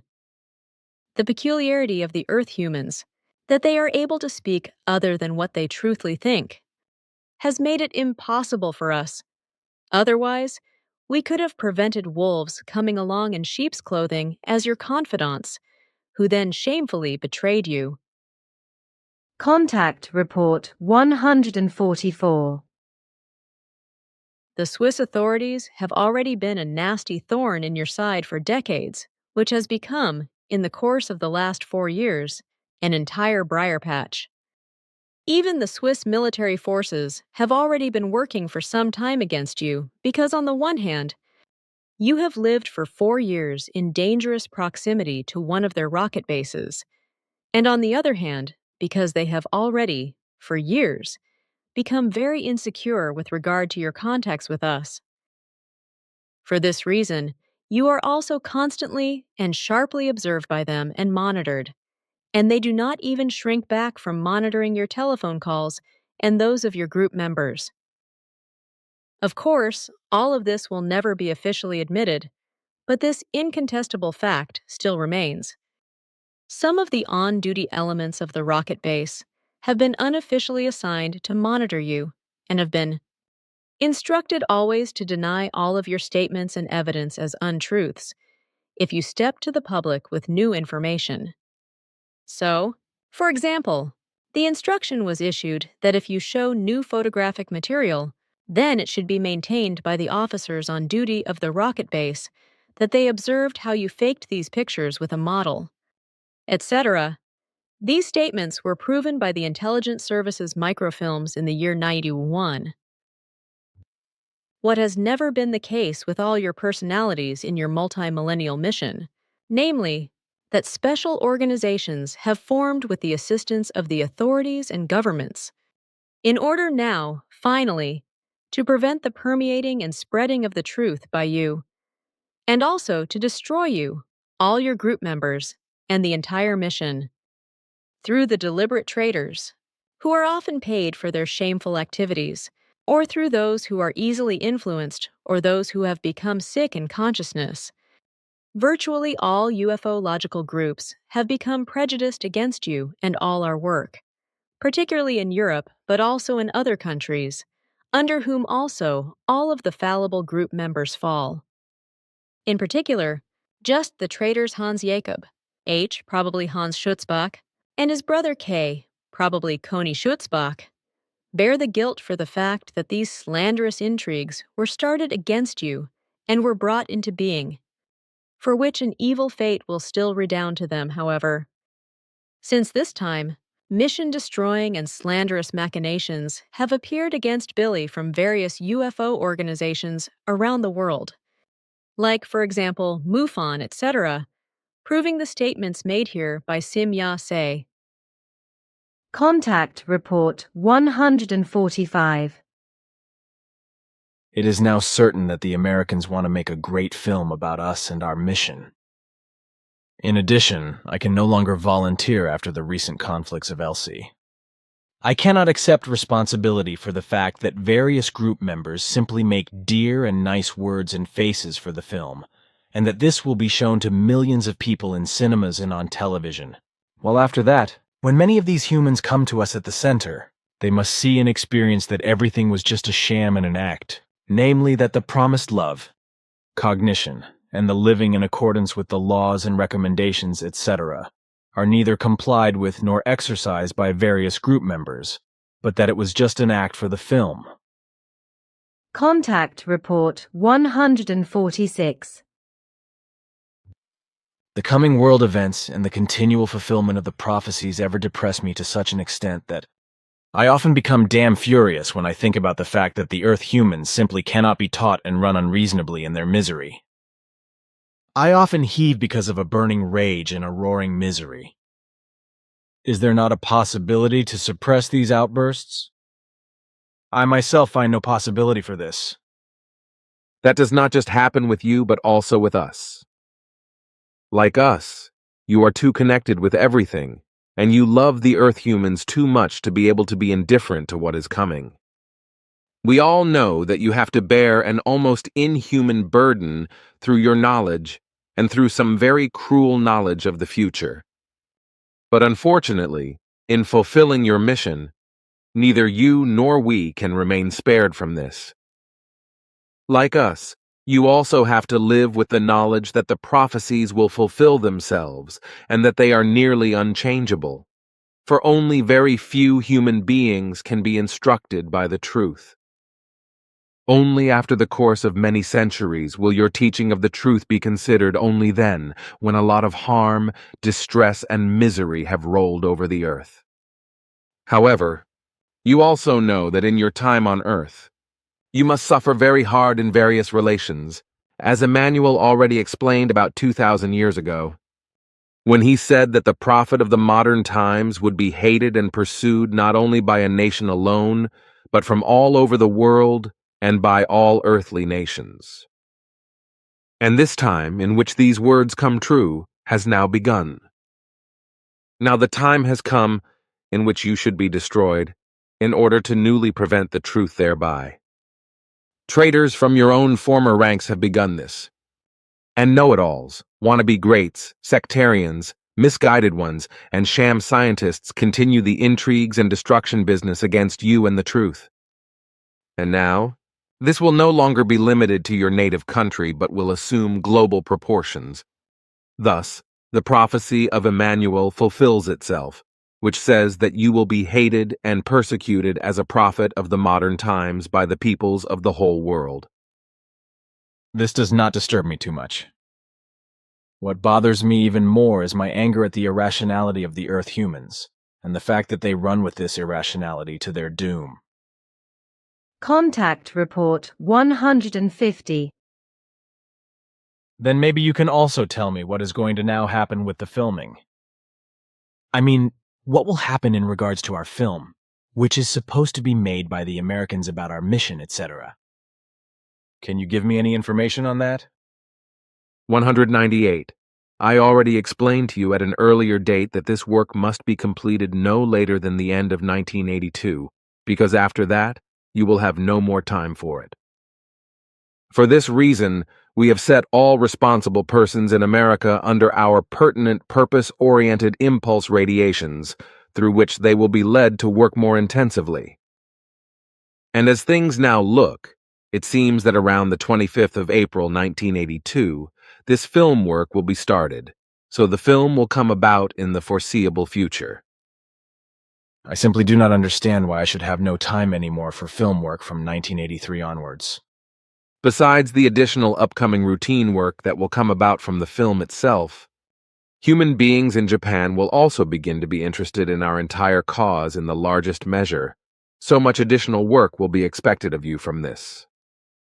Further film work will also be included if our calculations prove themselves as given. Contact Report 154. You are making a basic mistake, son. You only see the earthworm in me, the earthling. But I am not that, at least not originally. Truly, that is also so, Ulyron. Contact Report 155. A mystery surrounds you which we cannot fathom. Here and there you write teaching materials for our spirit leaders, who all have the valuation of an ish-wish, like also Ptah. And they all speak very respectfully of you, and even the High Council only speaks of you in extreme reverence. But what all this remains a mystery to us, and the High Council will not disclose the secret that surrounds you. From Ptah, I also know that he is instructed by the High Council to approach you with spirit scientific questions and problems, as well as questions about the creation and the like, after which you can then actually give him information and teachings, of which he himself is still ignorant. We questioned the High Council about the solution to this mystery, but we left with the advice that we have to ask you because the right information relating to this lies solely with you. The High Council, so they informed us, would only be entitled to the information if the level of Arahat Athersata would give permission for this. Et cetera tous. I now have the question for you. Why is the High Council silent? And why are you, in matters of the creation-related teaching and spiritual teaching and their laws and recommendations, their structure and relationships, etc., so far educated? Of such high understanding, so knowledgeable, and so wise that even Ptah is prompted and ordered by the High Council to obtain advice and teaching knowledge from you in a private manner. What mystery surrounds you, and why do we not know the solution for this? And why does the High Council also remain silent? Sorry, my son, but I would not like to talk about that yet. The mystery should remain a mystery for the time being, and indeed, not only for you, but also for the group members of Figu. In this, I must also insist on the fact that for now, nothing is spoken of this, or of the fact that I make teaching material for your spirit leaders. Etc. The earliest point in time in which this subject can be addressed will be when I finally get around to writing and completing the book OM. Just like the group members, you will also have to wait at least until then, after which you will then find out a lot from the book OM. Even things that are still a mystery to you up to now, even though your knowledge and your wisdom and many other things are of a much wider range than that of the Earth humans. However, the book OM will also only provide you with vague clues when the time comes. Thus, in spite of everything, you will still have to strive diligently for the entire solution to the mystery. But now, I would already like to tell you one thing, namely that you will have to revise some of your opinions and views tremendously when you unveil the mystery. You will also be very sorry, particularly about the fact that you are rather condescending at times, and think that you have fed wisdom with an especially large spoon. But in truth, you are only a small cog in the entire transmission.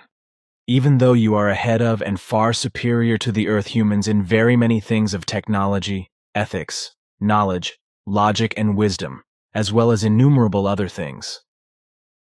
But one day, you will recognize that you are of the same origin, created out of a single idea and force, which made you alive and aware, and which you are facing again even at the present time.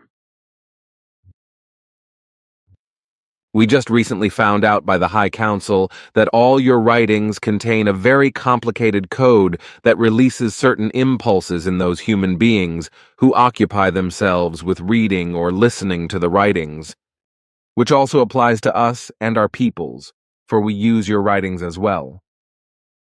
What is the explanation of all this? I would like to give you information about that at a later time. On the other hand, this is also another mystery that may not be discussed until I have written the book OM. Then, at the earliest, there may be talk of the code, which is also a very important part of the overall mission, as this is also the case with the Codex, which will enter into force as soon as the contents of the book OM are written. First, I must finally write the book, even though my poor health and many other things and tasks only let me tackle and carry out this duty with great difficulty. Contact Report 170. You have predetermined yourself for the fulfillment of the mission and for your life. So you will have to fulfill this for better or worse, as well as those who also have to meet their destinies in this connection and who have combined with yours very closely. Contact Report 172. And last but not least, we also discovered the shocking fact that exists within you, that you are absolutely neutral towards even your closest and immediate family members and friends, etc., and that you show them complete equality, a fact which knows no difference from those people who are classified into an external circle according to our discretion. Concerning this, we made the surprising discovery that you are far superior to us in this respect, and that you are beyond showing selfish preferences to those who belong to your direct family circle and circle of friends. This is a fact that embarrasses us. My friend, because we are just on the verge of solving this problem of brotherly love and universal love, in which there only prevails a relevant form of absolute equality. Your earthly mission obviously allows you to find ways in your mind to obtain absolute, egalitarian brotherly love and universal love, which still remains closed to us. So I ask you, please, to speak with me about this at an appropriate time and by order of our spiritual leaders on Era, and about other very important things, through which you can be helpful to us if you would agree to this. I'm moved. You really mean this seriously? That is of correctness, because at least with respect to the aforementioned, we and our intellectual leaders need your teachings and instructions. By your intellectual leaders, you probably mean spiritual leaders, right? That is of correctness. These are very wise men and women on our home planet who teach and lead our people as leaders, as well as publicize the advice of the High Council. And I am to teach these? That is crazy. How could I, a simple earthworm and barbarian, even presume to consider such a move? Because of your earthly body, you identify yourself too much with the forms of the earth.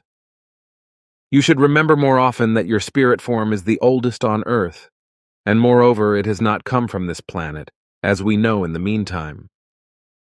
This should also be a reason for you that you will very likely be in a position to instruct us and our leaders. Thus, you also have to consider that your spirit form is at least as old as ours, and also that there are only a few leaders of our home planet who are alive with spirit forms that are a little older than yours. Nevertheless, the difference is so small that it cannot come into play. Furthermore, you also have to consider that their and your spirit forms were created far away from the earth, in the same remote space, and began to learn and to grasp together, and that your spirit form is absolutely equal and even superior in certain respects, as has been proven at other times and once again. And precisely because of your identification with the earth forms, and with all of the very many wants and negative concerns on the planet Earth, you have found means and ways of evolution that have hitherto remained foreign to us, and that have also been unappreciated by us on our new homeworld, which is dominated by the purest peace. And precisely these means and ways, along with many other things, you should explain to us, as well as instruct us in them and teach them to us. For this purpose, we occasionally want to bring you to Era for some hours, where you should then give us your instructions directly. Contact Report 175. As you mean, but tell me, how do things stand in the matters surrounding your spiritual leaders, whom I'm crazily supposed to instruct in certain things. I still feel really small and stupid, my son, an earthling who is to teach higher forms of life. You should not always think of your earthly body as being so insignificant, but rather consider the origin of your spirit form. It is truly amazing how you always identify yourself with all of terrestrial life. But this might actually be the real reason why you can live without prejudice, or almost without prejudice, among the life forms of this world. Contact Report 182. Furthermore, in relation to this, one should put down the madness in reference to me because over and over again, some deceased ones are requisitioned, whom I was supposed to have been in former lives. Presently, and already for some time, one imputes to me that I was once Karl Marx and Nostradamus. That is well known to me, and slowly this low intelligentum gossip must become rather annoying to you. That it does, and especially because I know that these presumptions are not correct. The course is already set to proceed with intrigues against the truth, and therefore against you and the mission.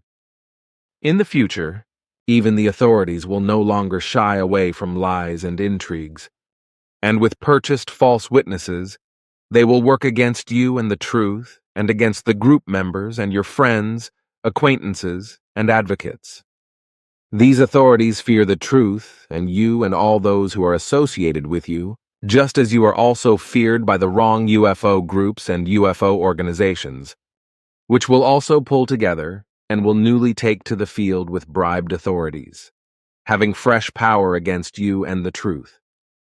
Ways are already being prepared in order to spread, in the most infamous ways, new lies against you and the mission and, thus, against us, whereby they will not hold back from heavily burdening innocent human beings with false accusations and false testimonies in order to discredit them in such a wise that imprisonments and other harsh and unjustified punitive measures could result for those who are innocent. Florina's note, January 1st, 2004. This later happened, for example, in the case of Wendell C. Stevens. And these could encounter any one of your group members, as well as you yourself or your friends or acquaintances in every country of the earth, where they always live, go, and dwell. Since the authoritative powers of the UFO organizations could not align anything against you, the truth, the mission, and us with their recent slanderous actions, they are now trying to take action against you and the truth and against the mission and us through joint intrigues with the authorities, by inventing false allegations and by bringing in perjurers who, with good remuneration, are willing to swear to the wrong UFO organizations and the authorities and other forces of defamation. Thus, they conjure up lies as truth and make false accusations, which are directed against you and the truth and against the mission and against us, but they are also directed against all those who represent our mission and the truth and you.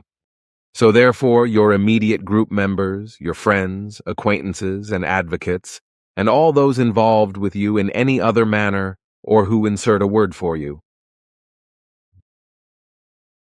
Does the U.S. film of Larry Young perhaps play a part in this? That is correct, because the film has set in motion all sorts of things and has not caused a particularly mild shock to those who have worked by all means against you and our mission and, therefore, against the truth, and in particular, the MUFON and Jim Lorenzen stand in the foreground as a front of a worldwide combat group against you and the truth, and thus against us and our common mission. You know, sometimes I have so much running around in my head that somehow I can no longer recall things at the right time. However, as a person, you adapt yourself more than just very well, my friend, and I often ask myself how you endure the human condition in general. With your origin, your human body must prepare and must have always prepared evil sufferings for you, but just that you can endure this proves to me that even I could never take your place.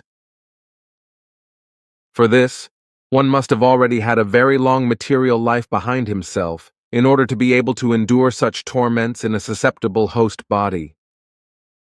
I do dream back sometimes, as a person can do this, you know. Very well, my friend, but I could not endure it nevertheless, because I am just not capable of it yet as a human being, as well as all other humans. Hell must truly be tantamount to another paradise for you. Sometimes I feel a bit helpless and miserable, especially when loneliness becomes too oppressive. But let's leave this because you have other things that must be said. Contact Report 190th Explanation, Florina, the 17th of January, 2004. On Friday, the 9th of November 1984, Asket established personal contact with Billy, which was maintained in an unofficial manner until Saturday, the 23rd of September 1989, and which was connected to various interests that were neither intended for the group members of Figu nor for the public. During the contact time, even the core group members could not be informed about these unofficial meetings, which took place once a month during the entire contact time. The reason for this lay in the outside impulse assistance given to the core group members by Asket and some of her female staff, in order to promote the stabilization of the personal concerns linked with the character and personalities of the core group members. At the same time, however, the unconscious and subconscious cooperation of each and every member was of importance, because everything took place and was carried out in complete informality. Then, in September of 1989, the intended workload was reached. But unfortunately, it had also arisen with complete certainty that Billy's wife had deliberately struggled against each outside assistance and aspired to no change in her character or in her personality, and consequently, also did not admit the helpful impulses of Asket and her assistants. Then, as everyone knows, this led in 1997 to her exclusion by compulsion from Figu, as well as to marriage separation.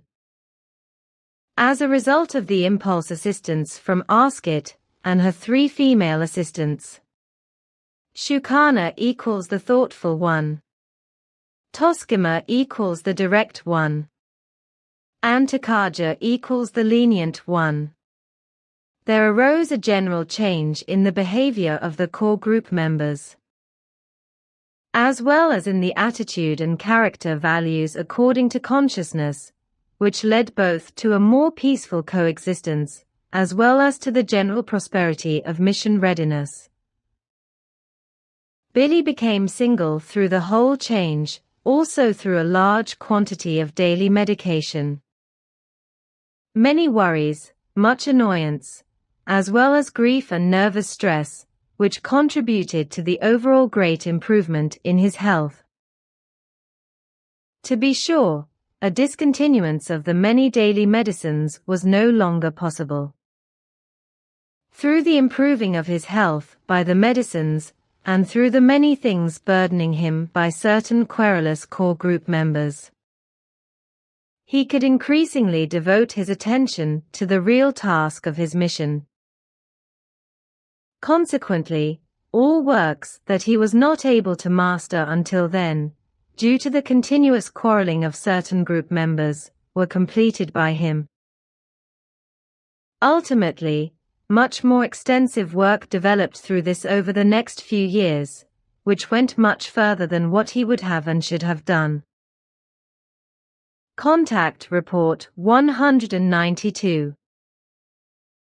As always, all evil is done to you because as of old, you are the most unwanted and unusually hated person on the earth, because you should bring the truth, the teaching, and peace.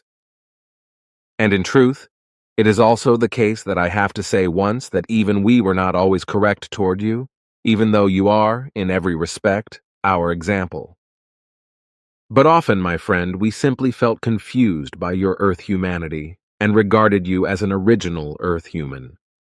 We have often misled ourselves in this and have seen you in such a manner.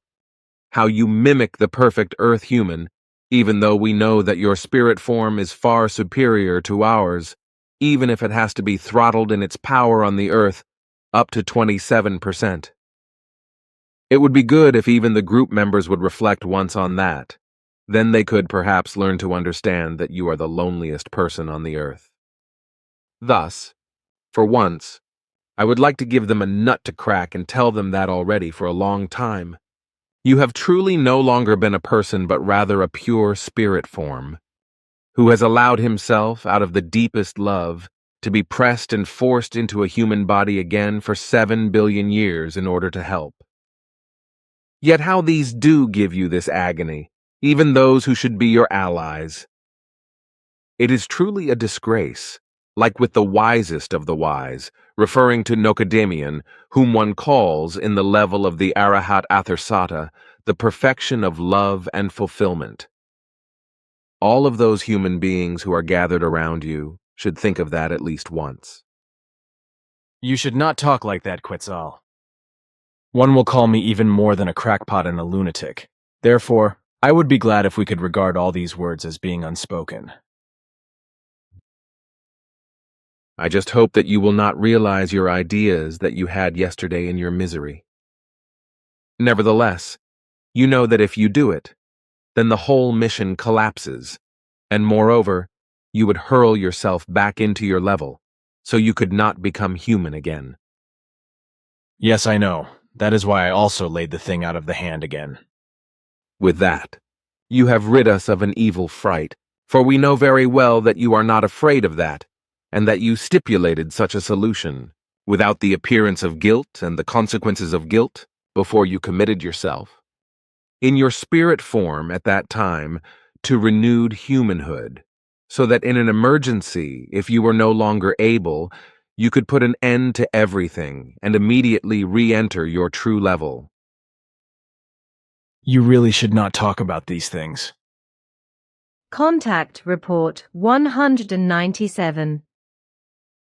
In the meantime, we also know that, against better knowledge, you have often presented yourself to us as ignorant, and that, especially in relation to the spirit teaching, you possess more knowledge than we do. Certain old records have pointed out to us that Ptah's father, Sfath, knew very much more with respect to your personality and your mission, as well as with respect to your happier personalities and the origin of your spirit form and all related things. Contact Report 212. I am sorry for the many events and pains that you had to let yourself go through. But you have led a remarkably adventurous life, so it was inevitable that such incidents happened on your way. You have grown from this, however, and thereby acquired the capacity to pursue a goal once set by you for so long until you reached it.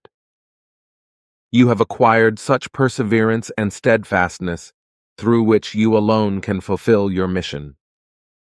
This entirely apart from your knowledge in reference to the teaching of the Spirit, aka creation energy teaching.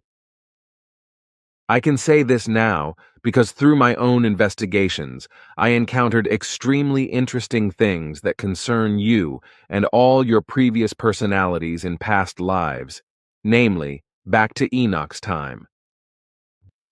But from now on, you no longer need to appear so ignorant towards me, as you have always done this until now, because I now know very well that, at least in terms of the teaching of the Spirit and all related matters, you are more knowledgeable than me, and even Ptah and our spirit leaders, whom you will approach in later years when your health has improved again, in order for them to receive specific instructions from you.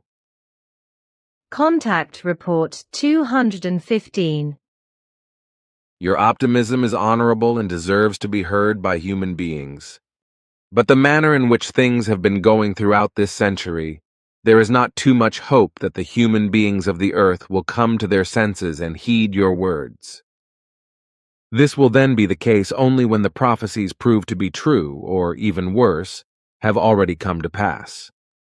Probably only then will the time come when the defamations against you will end in regard to your contacts with us. Although they will long continue to be vehemently disputed by your enemies, as well as by pathological know-it-alls and critics who dismiss them as swindle, lies, and fraud. The full truth about our contacts with you will be proven in the distant future, and then humankind will accept our help which we offer through you, even when they erroneously assume we come from the seven-star system known to the Earth humans as the Seven Stars, Seven Sisters Pleiades. Your and our warnings will be cast into the wind by the majority of Earth humanity, even though quite a bit could still be saved, and the very worst could be prevented if your and our words of love, peace, freedom, and wisdom would be acted upon. But even that, unfortunately, is doubtful. Contact Report 216. You astonish me how precisely you have explained everything. Thanks, but consider that it is my task to fulfill my mission, and this requires that I always strive to explain all things clearly and plainly. Contact Report 224. But still, in the coming time, it will be the case that many humans increasingly search for the actual truth and fall away from their religions and sects. But unfortunately, this will not lead to the fact that they find the actual truth. Consequently, they will continue to stumble around in darkness and will not find their way out of this. Thus, it will continue to be so that only a few people find you and your group, and this will continue to grow only very slowly in the core. In the external area, many will, in a loose manner, follow more of your traditional teaching of the Spirit and, with it, the truth, while the ones who turn to the core of the group are only those who truly recognize the truth of the Spirit and the creation in their reason, and also know in their hearts that, without a doubt, you bring the teaching of the truth. But unfortunately, doubters and false players will also appear, who join the core. But this is unavoidable because by you and also by the firm group members, these are given the chance and possibility of learning and recognizing, and each person must be treated equally, and everyone must be accorded the same rights. Contact Report 228. Do you actually know the context of why Ptah and Simya say, and you are the leaders in terms of the mission that I have to accomplish?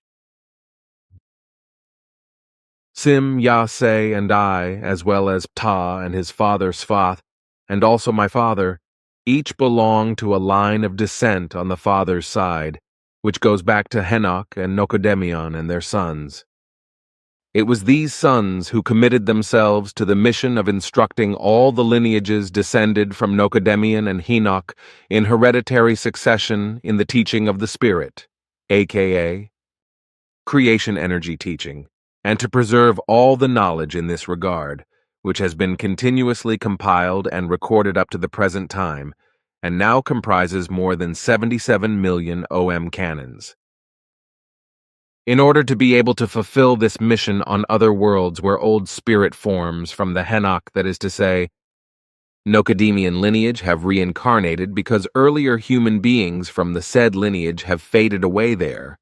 As they did on Earth, the worlds concerned have since time immemorial always chosen special human beings who were taught by our ancestors and primordial ancestors in the same manner as we do.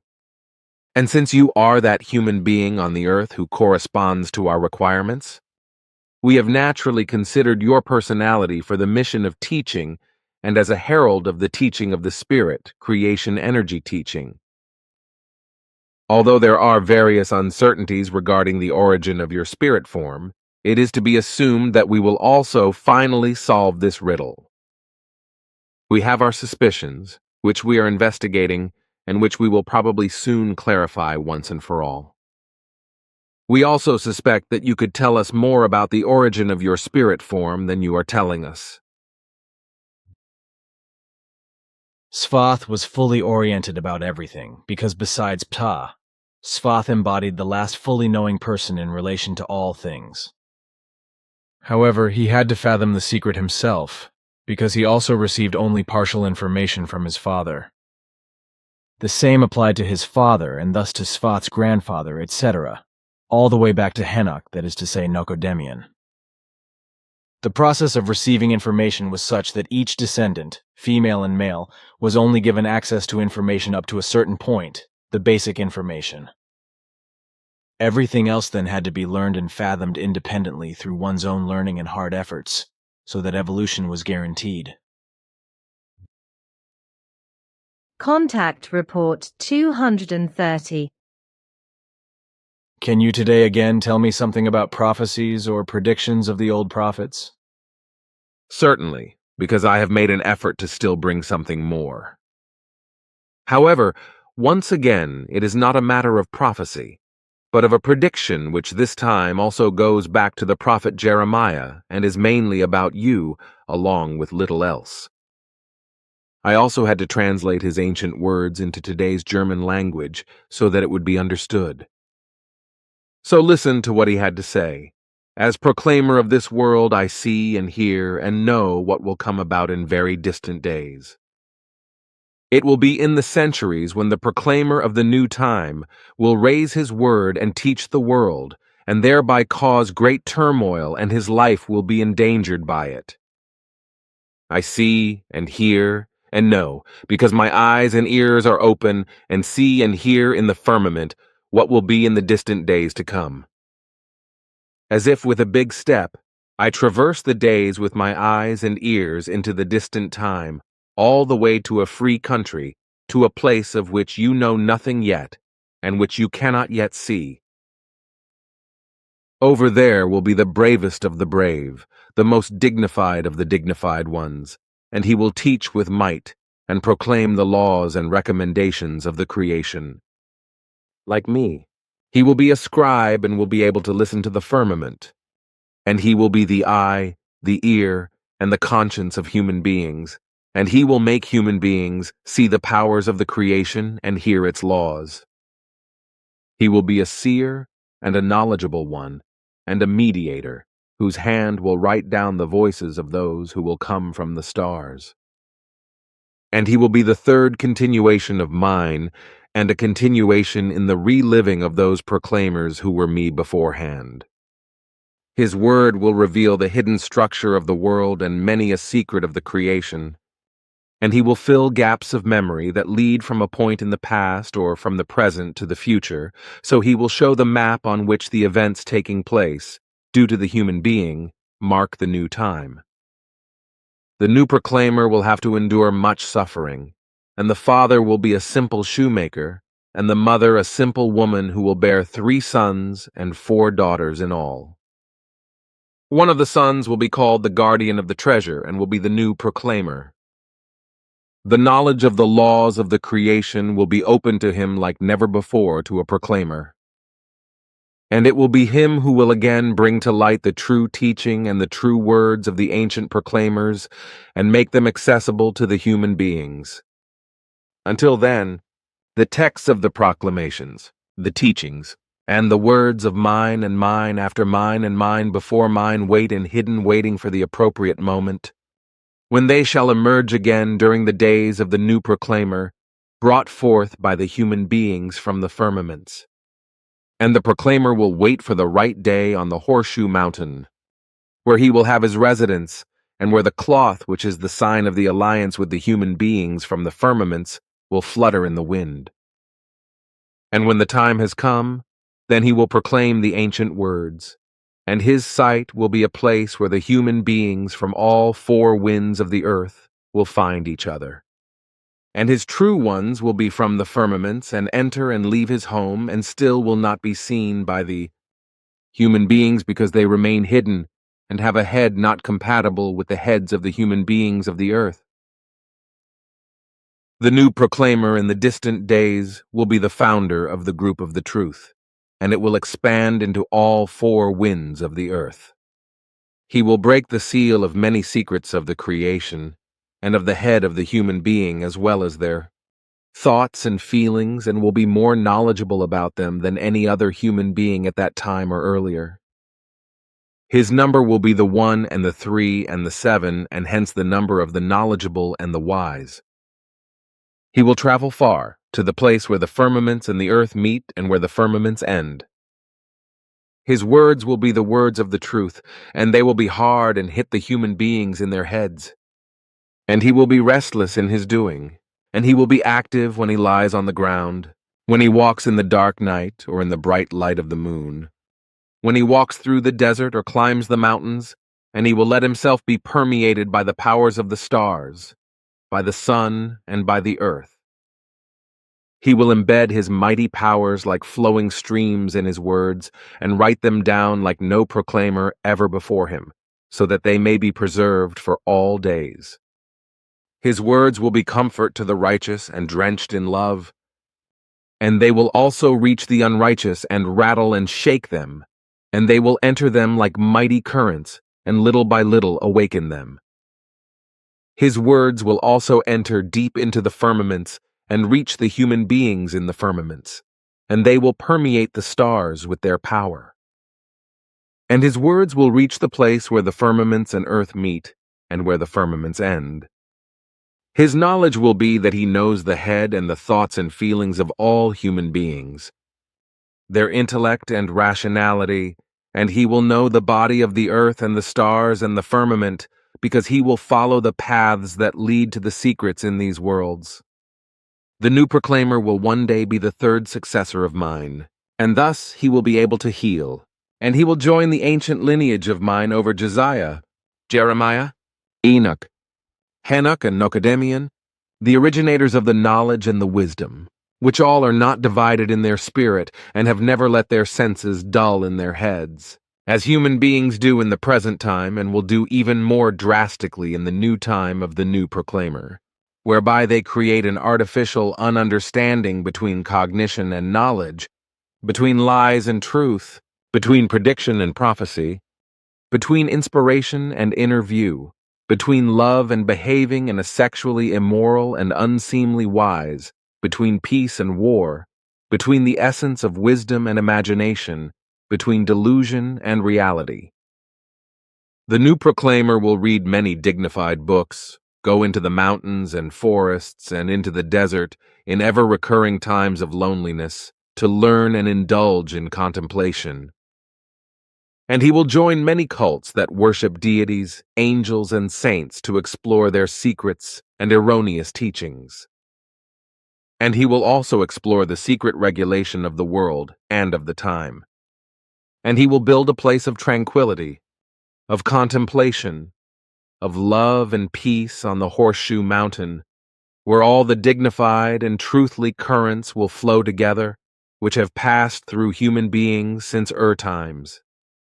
The site becomes an authentic and symbolic center for the earth and for the firmament, because in it the powers of the spirit and the head flow together, and in it an impressive accumulation of truthly knowledge, of truthly love, and of freedom, and of peace, and of harmony, and of the essence of wisdom accumulates. So, little by little, human beings will no longer take any step without discovering and following the tracks of the true great proclaimer. And the guardian of the treasure will be called Edward, the successor of mine in the third generation after the proclaimers Emmanuel and Muhammad, who in the first and second generation will be the successors of mine in the same spirit, but in a different head. The new proclaimer will be a great mediator and seer, and his word contains all the cognition of life, because he has opened himself to life. Many human beings will understand him.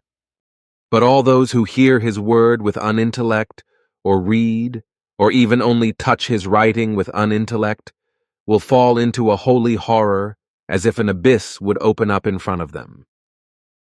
Thus many will fearfully turn away from it, and others will steal and falsify the word and the teaching of the proclaimer in order to make usury with it and great profits from it. They will be incapable of understanding the words of the proclaimer, and will therefore try to destroy it.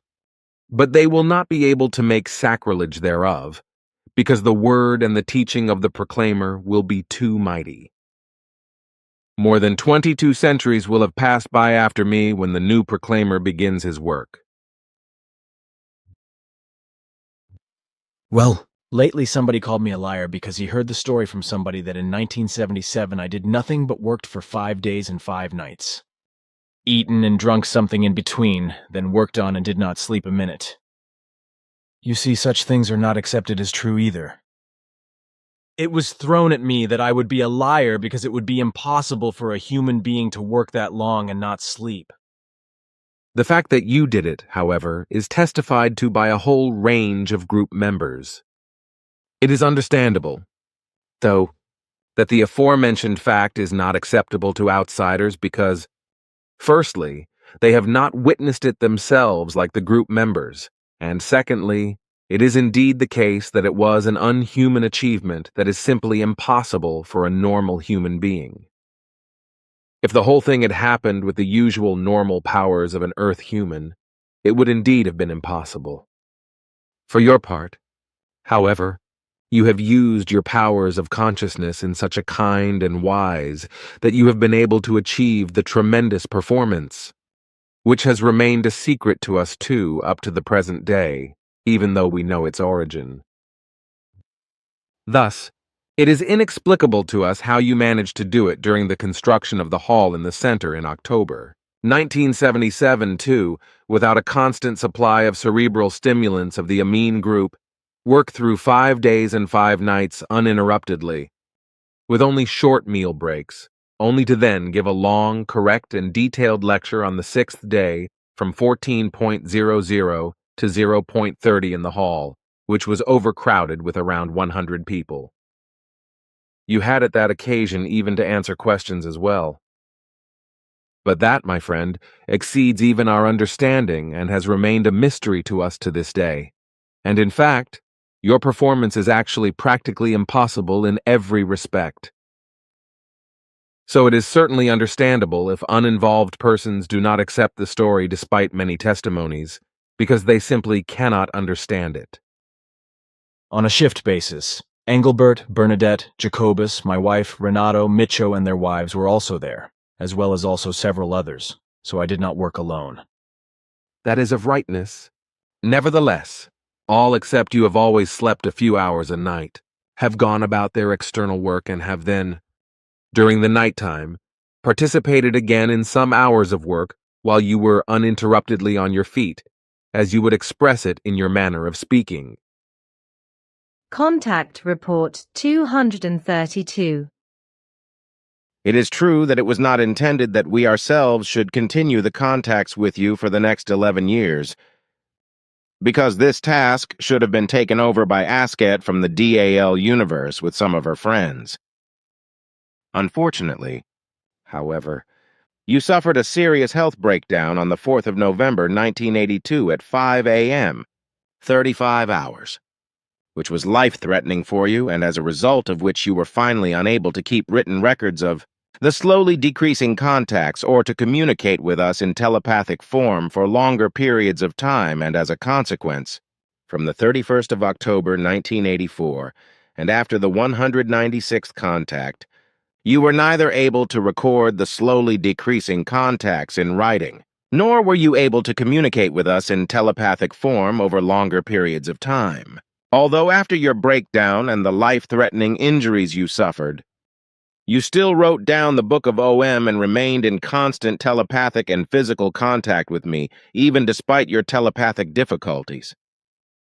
With all G-Vault beyond all might and violence, with all available forceful means, physical, psychical, mental, and to use consciousness-based powers, abilities, and skills in order to carry out and practice tremendous deeds and actions. You forced yourself to complete the OM work and exhausted your last reserves of strength, so that after the completion of the work you possessed no more reserves of strength and were much closer to death than the 2 years before. Thus, you were no longer capable of telepathy in sufficient form, and were no longer able to record and write down the exact records of our contacts.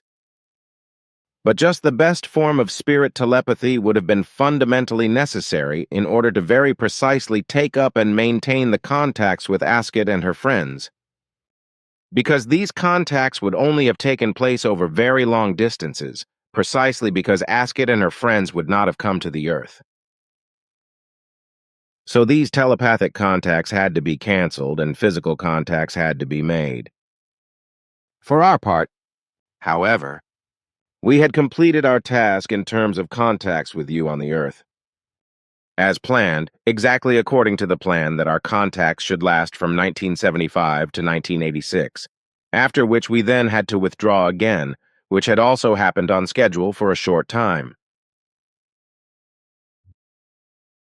This also puts the lie to all those Americans, as well as to all other lying persons all over the world and around the globe who claim to have physical, spiritual, telepathic, visionary, or any other form of contact with us. Such assertions, which are directed at any contact with us, are only malicious, profit-seeking, sick or simply delusional webs of lies, swindle and deception, because the only person on the planet Earth who actually maintains physical as well as telepathic and also other contacts with us Plejaren is you alone. Besides, your speech is also good for all those madmen and liars who claim that you broke off your contacts with me because you were angry, because we allegedly failed in every respect, as Manfred Didericks, alias Martin Dillinger, Big Mouth, claims recently, and he even dared to spread the lie that you had made contact with other Earthlings out of our failure in order to be able to fulfill the mission after all. Which is, of course, horrendous nonsense because despite many failures, incongruities, and unfriendliness, etc., we did not have the slightest cause for such a step. But even if such a complete failure had occurred on your part or on the part of the entire group, we would not have had any need for contacts with any human beings on the Earth except again with you. So if we had found ways and means to get back in touch with you in order to resume the contacts, you are and remain the only person on this Earth planet who can maintain contact with us in any form and manner. While the three of you were only capable of impulsive contact with a few telepathic abilities.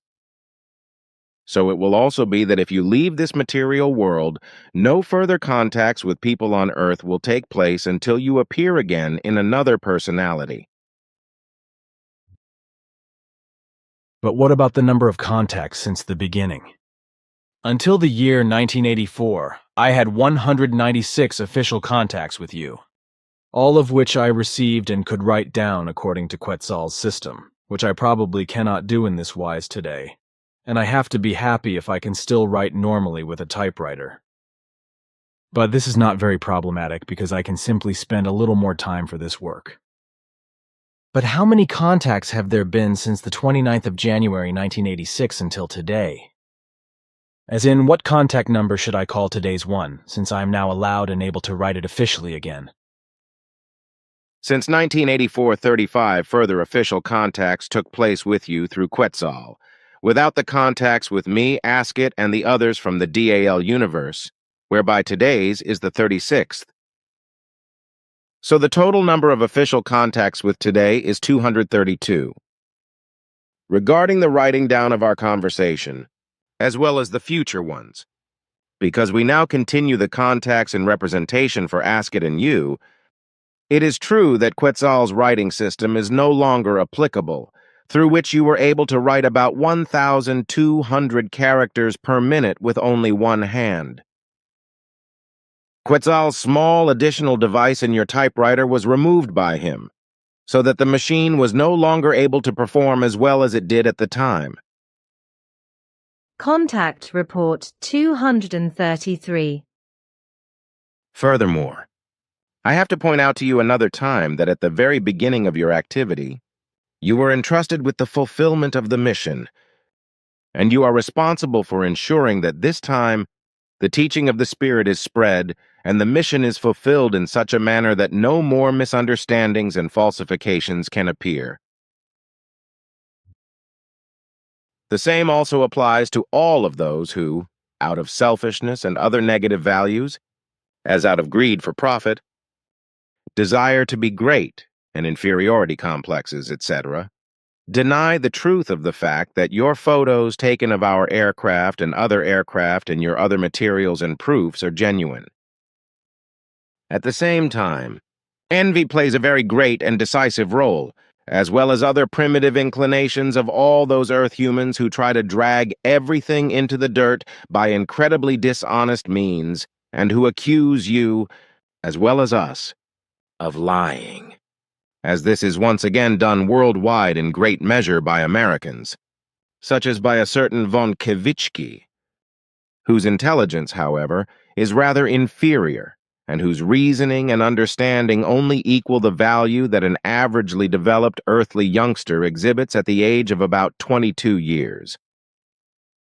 Same or similar grades of data come from many others, who strive diligently around alleged analyses of your materials and our contacts, but without being able to call the skills for such analyses their own. Thus, they create and invent insults, defamations, and false analyses through incredibly dirty lies and through just as dirty deceit, in order, on the one hand, to make a great name for themselves among all those idiots and misdirected ones, to be celebrated as a hero and to be placed in the limelight by those who are ignorant and credulous enough to lend their ears to such pseudo-scientists and to accept their lies and frauds unchecked. But on the other hand, all these liars and deceivers are greedy for profit, without any doubt, because all their slanders, lies, frauds, false analyses, misrepresentations, and distortions, as well as defamations, they know how to convert into hard cash, for they sell everything at incredibly high prices to their believers and make enormous profits. As this is also the case with all those who steal and distort your writings for their own profit, and wrongly translate them into other languages and wrongly interpret them, as this is particularly blatantly the case with those truth-offending elements of the Americans, who have no respect at all for life and truth, let alone that they would exhibit just a tiny bit of propriety toward the truth, love, life, and the creation. Among these, however, there are actually none to be found who claim all over the world that they would have contacts with any extraterrestrial, otherworldly, or higher life forms. Out of all of those who truly have contacts in this manner, there are only two who, at the present time, consciously fulfill tasks that take place in the public domain. If I disregard you, who has a separate, special, and, moreover, the most important task, and who is also obligated to a very important and the most important mission of all, which you have to fulfill. This is the rule, apart from which there are only very few exceptions, such as those two whom I have mentioned, and obviously you, who can't be classified into any of the categories mentioned, and who has a special form to show in all things that can't be measured using the given and normal standards. Due to your unusual origin and your age-old mission obligation, through which you alone are predestined to bear this burdensome mission, and also actually to lead it and to fulfill it. But how you have been able to do this so far, this is mysterious to me and all others. Just how you were able to exist at all, due to your actual origin, among the human beings of this world until now, this is inexplicable to us. In any case, we all agree, and this is very especially my opinion, that we would neither have the strength nor the necessary stamina just to live among humans of this kind, let alone to fulfill, among them and with them, another mission, whose scope and hardship is of such great magnitude that it could not even be apprehended, borne, understood, mastered, or even tolerated at all by a normal human being. I do not want to give you any commands or impose any guidelines on you. That is far from me. But you would be entitled to do so, even though over all the time since our contacts officially began, The impression may have arisen in those who are uninitiated that we would be the authoritative forces over you, who lead you, guide you, mentor you, and who commission you for the continuance and fulfillment of the mission. But that is not. But please, Pa, what is going on with you today? You talk too much, my friend. Please, secrets must remain secrets. I was trying to justify you as well as the truth of your words and actions, for you never even make the slightest attempt to justify yourself and your actions on your own. You always allow all evil which is done to you with bad words and slander, etc., to simply pass over you without any resistance and without any agitation. This makes me ashamed and hits me very deeply, for just your age-old venerability and honest love for all life forms, so even for the Earth humans. And to be sure, even for those who slander you and revile you, demands one to give you all recognizable respect and also all recognizable reverence. But if the Earth humans are not capable of this, then I will do it, for to me you are not just, but rather the age-old and wise and reincarnate reverence and venerableness himself. You know that my words are sincere. They are also intended to ensure that the human beings of the Earth learn, at least once, that I and all of us stand toward you in a completely different relationship and respect than what it appeared to be during the course of the last 15 years. This is also the wish of all others of our association, even the wish of the High Council.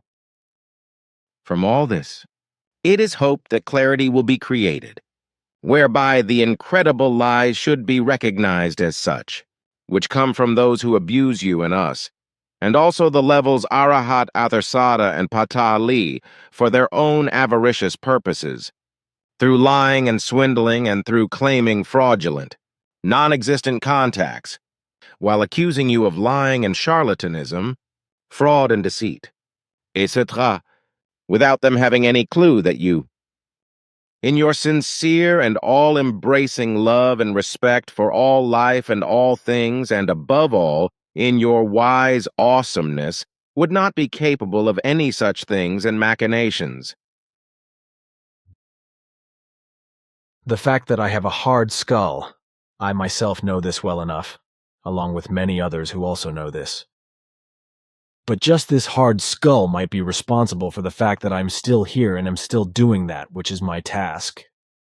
But I can also only do this because many stand beside me, especially the family and the group members, who are actually those forces that carry out the major work, for they carry everything and every one of my letters, every writing and every instruction, every word and every deed into the world, and carry out all the searches, in order to talk with them and teach them in and of the truth.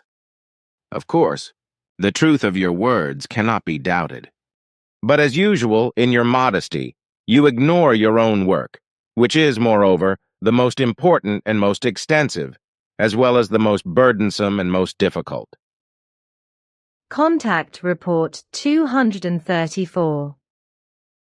This is so, but the High Council confirms this fact of its unanimity with Petale and Arahat Athersada, as well as with us not only indirectly, because I have to exercise the duty to inform you, from them, that they also do not maintain any contacts with any human life, forms of the Earth or on the Earth, because this is absolutely impossible due to the low state of evolution of all human beings living on the Earth, apart from you, who, however, do not make use of this possibility of connection and, in all reverence, leaves it to me to maintain this possibility of contact, although this would be more appropriately due to you, and you would also have the possibility of it from time immemorial. Contact Report 235. Too late, we have unfortunately reflected on the fact that you are billions of years older in your origin than we are, and that you have told us about. Contact Report 236. You have very many enemies on the Earth, all around the globe, in Europe and in America, as well as in Asia and Africa, and in Africa, particularly South Africa is to be mentioned, and in Asian Japan. In all these continents and countries, there are many swindlers, liars, and deceivers who fear you due to their swindler-like and deceitful and fraudulent existence, which is why these Asgarditan, ones who have gotten very badly out of control of their good human nature, want to hate you and murder you with the power of their thoughts. All of them, these swindlers, liars, and deceivers, who maintain that they would have contacts with us or with other life forms from the far reaches of space or with spirit forms, etc., are all urgent on removing you from life and killing you by their bad and negative thoughts. Unfortunately, even friends of yours lend their assistance in this because they succumb to the swindlers, liars, and deceivers, giving them the faith and the hands and all the means to harm you. They probably do all these things unconsciously because they, even your friends, are blinded by the liars and deceivers and swindlers and are no longer able to recognize the truth that on the earth, you alone have the task of spreading the true teaching of the creation, the spirit, and the laws and recommendations relating to this. And because of the liars, swindlers, and deceivers, who designate themselves as mediums, contactees, channelers, healers, or as some other fraudulent name, the human beings can no longer recognize that you are, solely and exclusively, the only one for all the human beings of the earth and thus for all human races, who can spread the teaching of the creation and the spirit, and who is incumbent upon this most difficult of all difficult tasks, and who fulfills this in modesty. In return for this, however, you are insulted by those to whom you bring rescue, which is for all of earthly humanity and which is uniform for all peoples and races. Yet very many who call themselves your friends shamefully deceive you and try to make a profit from your knowledge and from the teaching.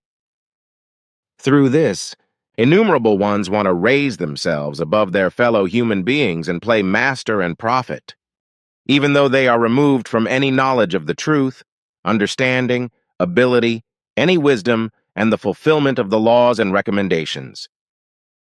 Thus, they become traitors and insult you and threaten you, and let it go so far that assassination attempts can happen against you, as this was the case another time last Tuesday in the form known to you. However, guilty for this are all those who are openly or indirectly your enemies, even those who call themselves your friends, but who deceive you and make a profit from your knowledge.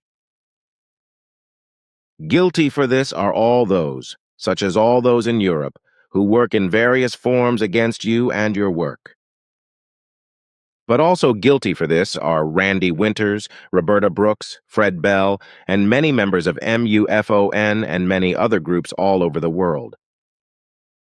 Also guilty for this is Yoshi Kozakura, who in Japan has succumbed to liars, swindlers, and deceivers, and who has become disloyal to you and to the true teaching. Moreover, guilty are all of those around him, whom Yoshi Kozakura deceives with alleged contacts with us and other alleged extraterrestrials and alleged higher spirit forms.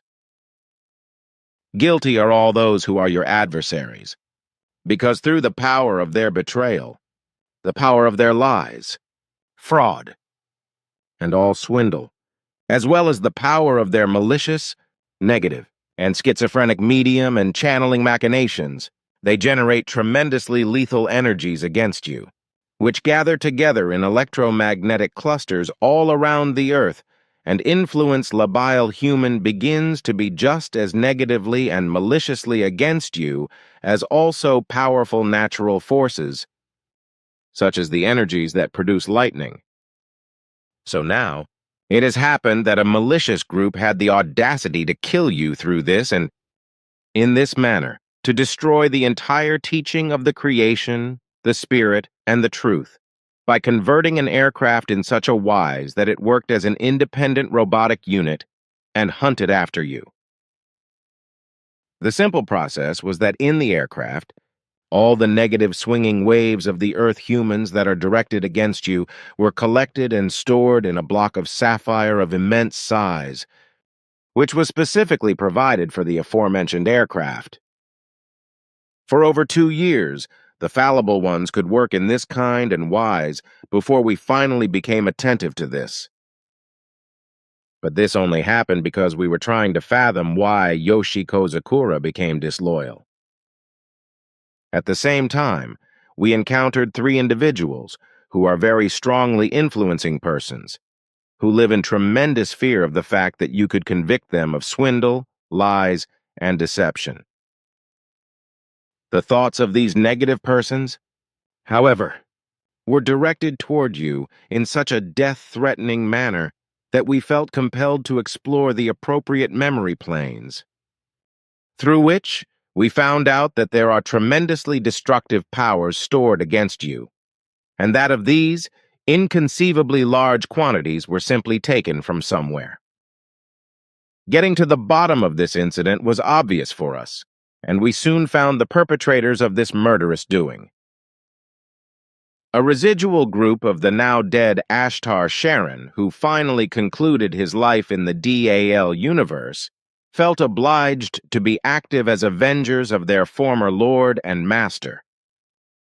And since they thought that they could avenge their dead master most impressively if they would nip the teaching of the truth on Earth in the bud, they placed malicious, negative impulses in several of your friends, which made them become disloyal and enslaved to swindlers, deceivers, and liars, as in the case of Yoshi Kozakura and a few others.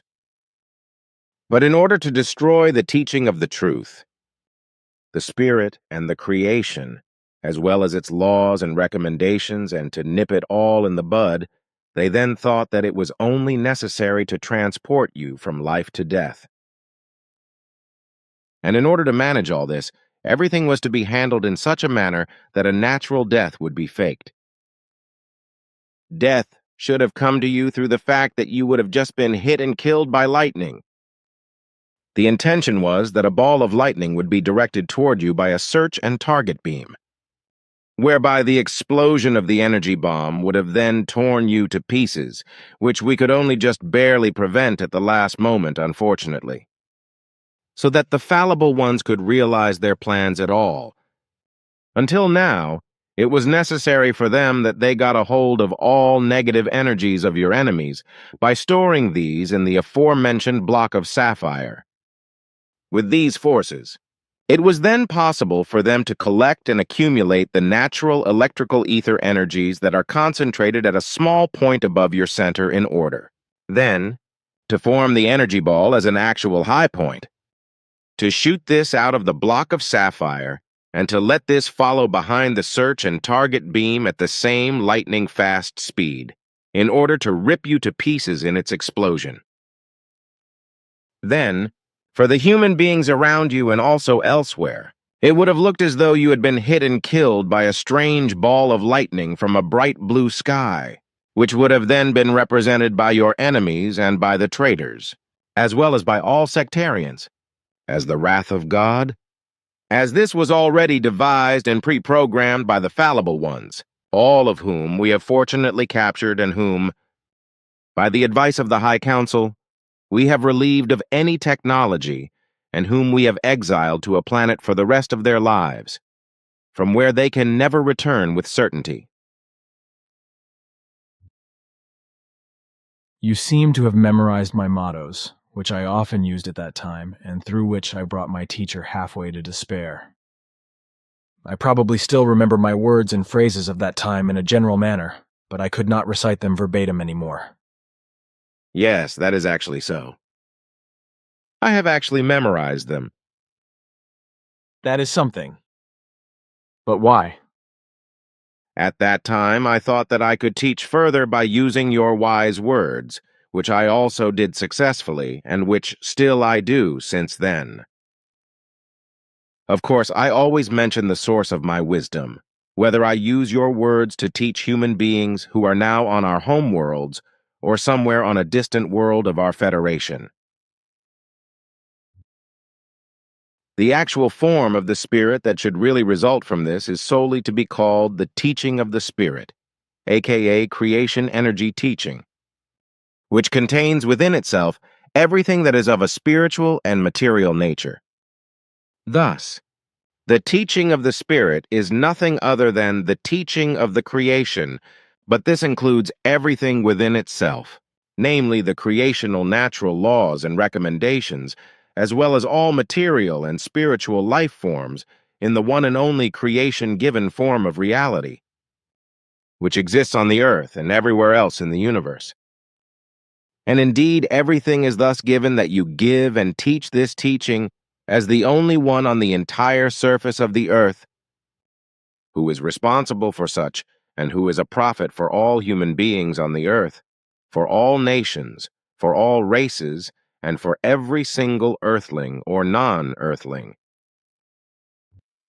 You are responsible for the spreading of the teaching of the Spirit for the entire earth world. So for every single person, for every nation, and for every race. So also for all human beings of different skin colors. Thus, for the white human beings, the yellow human beings, the red, brown, black, blue, and green, etc., who populate the earth. You are the prophet of the new time for the whole earth world and for all human beings on this planet. This is already written in the Talmud Emmanuel, and whoever may read this should read and learn there of the predictions that were already given about 2,000 years ago. The teaching of the Spirit provided by you is the uniform teaching for all human races on the earth, as well as in the whole universe. Because the truth of the creation and the resulting teaching of the Spirit is uniform and without difference for all human beings and other life forms in the whole universe. There are no differences at all in the teaching of the Spirit, neither for one life form nor for another. Then still the last question. Over and over again, I am asked about the space photos of my great journey. See Contact Report 31, namely in reference to whether these were traded around and became falsified. You probably do not mean the paper images, but rather the slides. Yes, those were greatly falsified by the machinations of the fallible ones, and I mean all of them, because out of all those that Quetzal took and examined, none were found that were not maliciously manipulated, and they ultimately turned out to be shots that correspond to a future film that was produced by our impulses on the earth. And how did it happen, then, that the shots resembled the conditions of reality? Because our transmitted impulses were given to the Earth humans in the form of impulse images that corresponded to true existent things of foreign worlds. Planets, suns, humans, apparatuses, dinosaurs, and plants. Were all these things included? That corresponds to that which was done. Contact Report 237. Greetings, also enjoy, my friend, and my joy certainly surpasses yours, because I have become more aware of your person and origin. Ptah himself has informed me about this, through which I finally let him know the true reason why you have the mission on Earth. It was well known to me that you embody a special personality, and especially in your original origin, but I did not know the real truth, like many of us did not. I am a little embarrassed that you speak of me in this manner, because on the one hand I do not want to make a fuss about it, and on the other hand, everything was so determined from time immemorial that this secret should be kept as long as possible. Only the Arahat Athersata level council alone should decide, if necessary, whether the secret should be revealed. However, this should only be done if an emergency situation would actually require it. But such an emergency situation has now arrived because you all had to decide again whether you wanted to continue the mission with the Earth and its population, and all the trimmings instead of Asket or not. because I would not have been able to survive the strenuous telepathic contact with Asket because of my physical breakdown. So you were asked by the High Council whether you would jump into the breach and continue the arduous task. But since all of you were not exactly happy and enthusiastic about the years of often very negative incidents around us, the High Council on behalf of Arahat Athersata revealed the secret to Ptah so that he could tell you what you would have to decide. We know the result because you have agreed to continue the task. Measured by your total age alone, we are all, proportionally speaking, still adolescent children. That hits the heart of the matter, but that does not mean that I am something special because of it. Like all human beings of the Earth, or elsewhere on another planet, my knowledge and everything is designed and developed according to the overall development, so I cannot work miracles either. That, I think, is an understatement of the facts, because many things that you have done and many events around you over all the past years prove enough that this is different from what you say in your modesty. I think only once briefly of the occurrences with the tree, weighing tons, and with the coins, into which you have struck your papillary lines. Not to mention the coin, which you have made to glow and bend in your hand. Then your shooting skills with the handguns. When, for example, you shot a stamp with a pistol at a distance of over 200 meters. Then the 1/2-ton oven that you telekinetically transported from the kitchen to the street. Not to mention the immense work done, and the records written down, etc., which a normal person could never become capable of, in the kind and wise and speed and expenditure of time you have just done.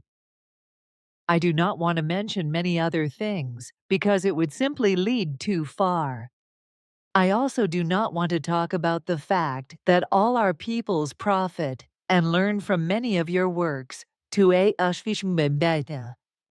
great extent, and that the group members of the 49 do not know or even suspect anything about that either. But it is all actually your work, or it is your works that are rarely or never mentioned anywhere. The fact that, in addition to all your immense work for the mission on the Earth, and for the Center and the humans, you still do a lot of work for the spiritual leaders of our entire Federation and for all the human beings of the Federation. Practically nobody on the Earth knows that either, except perhaps a few members of the group of 49, core group of 49. And all this, my dear friend, all this I consider to be something very special, just what you call a miracle, which you are not able to accomplish, as you say. I would not know a single person who could do those things that you have done and still do. Quite apart from the fact that our entire people are not aware of any human form of life that is even half as close to your knowledge and wisdom, in relation to the knowledge of the laws and recommendations of the creation, as well as the directly related teaching and knowledge of the concerns of the Spirit. On the contrary, I know that even Taya and the High Council will be instructed by you in this regard, and here and there seek advice from you, which you have always kept quiet about. If Ptah had not also revealed this mystery, then we would not know about it any more than we did not know that Nokodemion was the founder and witness of our peoples. Contact Report 238. But for a long time, it has no longer been new to me that you are always somewhat ahead of us. I also only know this, however, because I know about your true origin and about your true original person. During all the years of our contacts, you have very often put us to the test, when you approached us with questions that you could answer better than we can do in our present lives. Through this, you gave us the impression that you would have to be taught by us. With regard to the spiritual teaching and the creational teaching, etc., even though in truth just the opposite is true, as we now know, This approach of yours seems to be a special type of human testing, which you also bring to use very frequently with the Earth humans. Concerning this, I would just once like to address your language cognizance or your skilled labor and knowledge-related cognizance, which you always or very often conceal, by presenting yourself as ignorant or without understanding. But we now know that the exact opposite is the case, just as well as also various group members know this. As is so nicely said, you very often hide your light under the bushel, present yourself as naive and uncultured, a hillbilly and insignificant, even though there can be no talk in relation to this at all. But through this, that you present yourself in such a manner, you find out a lot more things than what one actually wants to tell you. And above all, through your relevant style, you can examine and analyze human beings down to the last detail in such a manner that almost nothing remains hidden to you. I already became aware of these facts at the beginning of our contacts, but still, you could so distract all of us from the reality and truth of your person and origin, etc., with your so innocent and seemingly ignorant questions, that we let ourselves be deceived only too quickly. I heard your thoughts, my friend. You gave free rein to your thoughts and did not control them, my friend. I was so excited in joy at this surprise for you that I actually lost control over my thoughts, which of course could not remain hidden from you, since you have a pronounced ability to hear human beings' thoughts literally. I do not usually do that, because I block myself against it, because I do not always want to know what is being thought about me, for example. Unfortunately, the blockade does not always help, because if my counterparts think too emotionally, or simply too intensively, then I literally take up their thoughts, which has not been a secret for a long time, not even with our group members. Well, it is actually a bit stupid, but how do you see my name? Simyase once said that I should be careful not to be called Billy anymore. But it was not easy to do that, which is why I'm still called that name. On the other hand, this name was already coined 13,500 years ago, and even recorded in writing, whereby it is also written that I will carry this name in the modern times, thus in the present time, also. So what is all this about? At that time, my daughter feared for your life, because somehow, and for reasons that were still incomprehensible to us, the name was burdened with threatening mischief over your head, which presumably could also lead to the assassination attempts on your life. A fact that is still valid and will probably never be resolved. But your name, Billy, together with all your other names, also has something positive in it.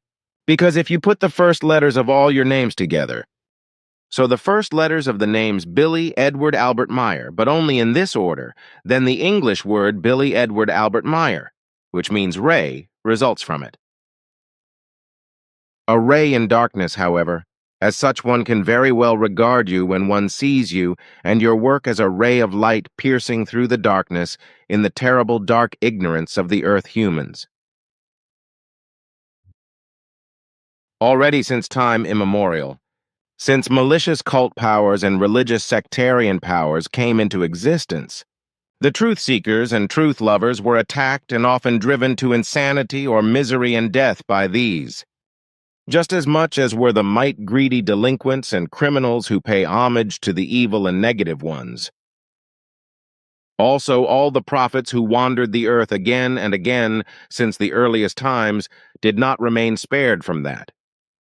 All of them, no matter whether man or woman, always resist these evil powers and attacks, which unfortunately cannot be said of those who emerged as simple believers or as the heads and preachers, or religion founders and so forth, who have appeared and are still appearing and will continue to appear.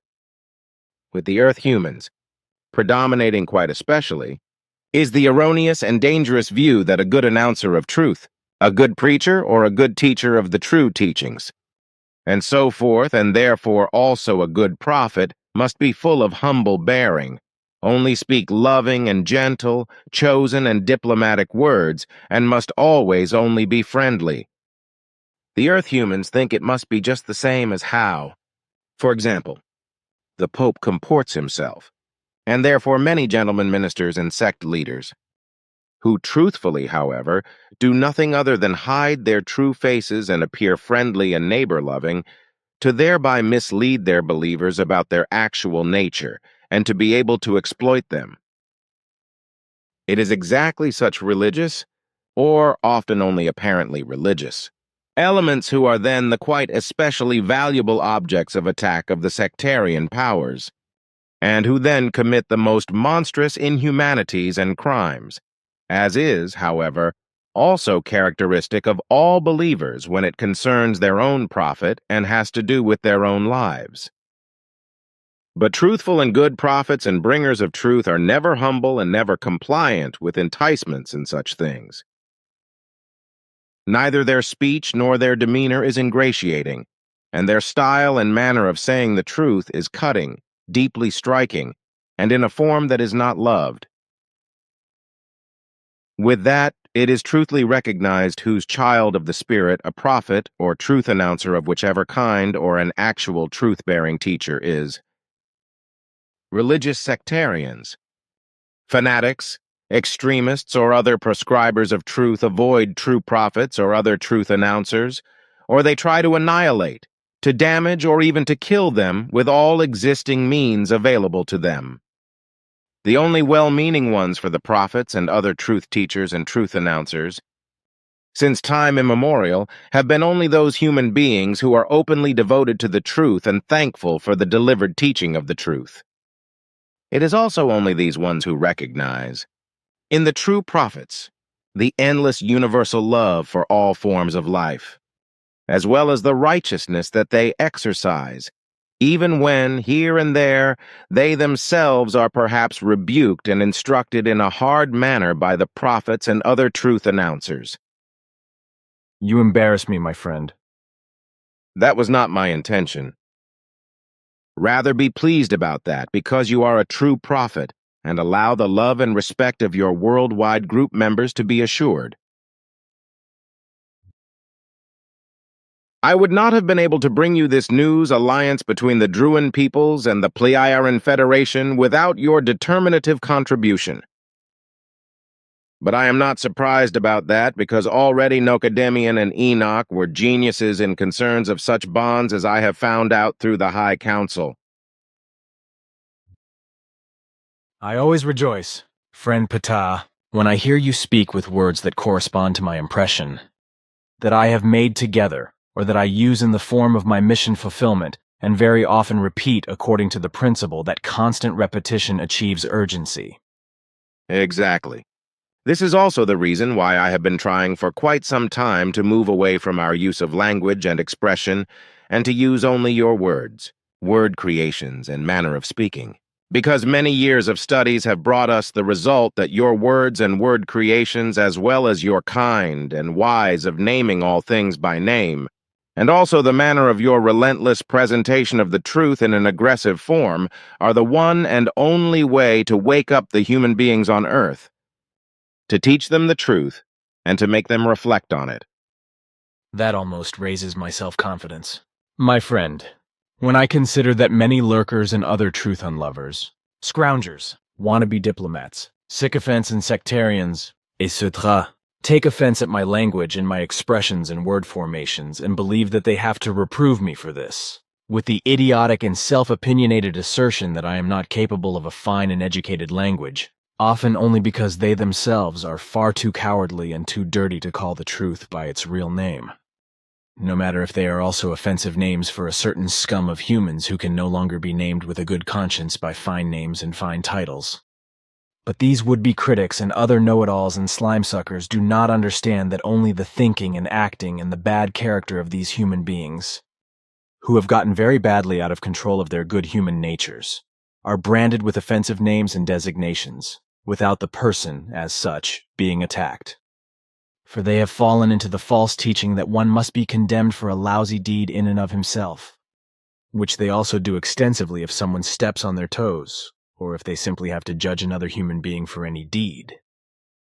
So they do not then judge, but make a judgment and punish a person with it, without him or her having the slightest possibility of making good the mistake they have made.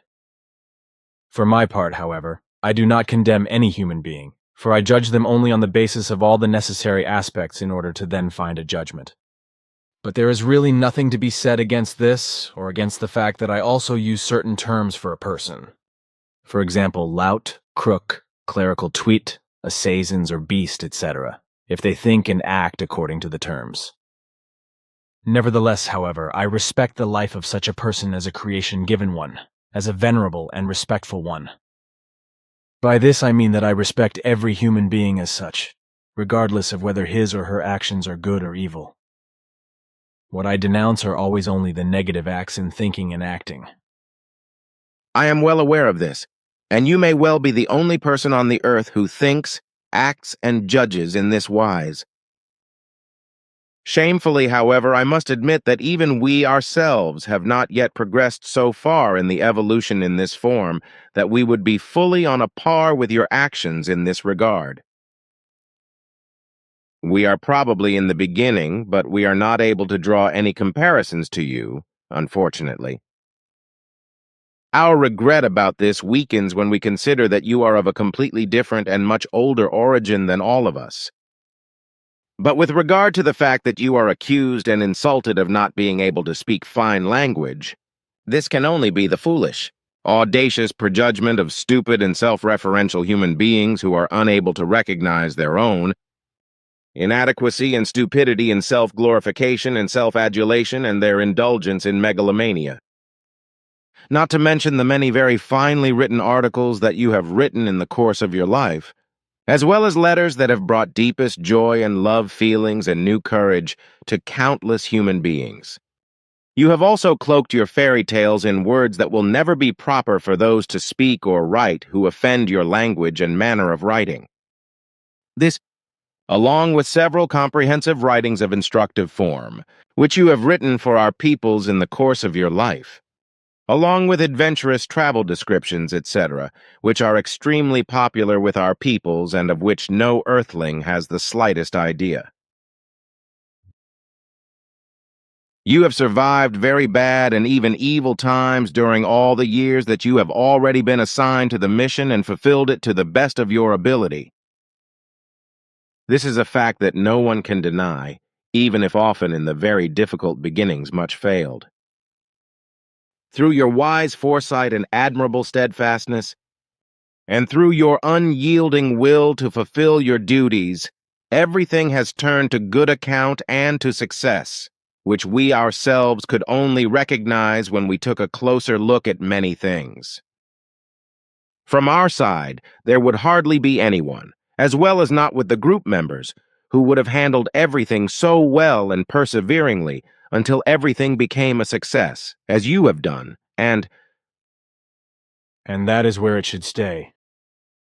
Once again, it is enough what you have said. I have done no more and no less than my duty, as have all the others who have always actively helped and worked with us, as well as you who have had so much patience with us. But also I just make mistakes, like every other person also. Only I must mostly keep silent about it and reprimand myself, so that others do not see it and do not notice it. One is simply not infallible as a human being. But as the saying goes so nicely, even wise men make mistakes, but they keep silent about them, which does not mean that I consider myself wise, but only so clever that I can sometimes keep my mouth shut at the right moment. Contact Report 239. Then another question. In the future, may we use the space photos snapped by me and make them publicly accessible? that should be omitted under all circumstances. I cannot give permission for this. Too many factors speak against the fact that the images should be presented. Already, once before, we made the mistake of giving permission for publication, and it brought immense harm. The human beings and the times have not yet changed sufficiently that we could allow these pictures to be published, either in small circles or in the greater public. We must strictly insist that the remaining pictures are not used for any purposes.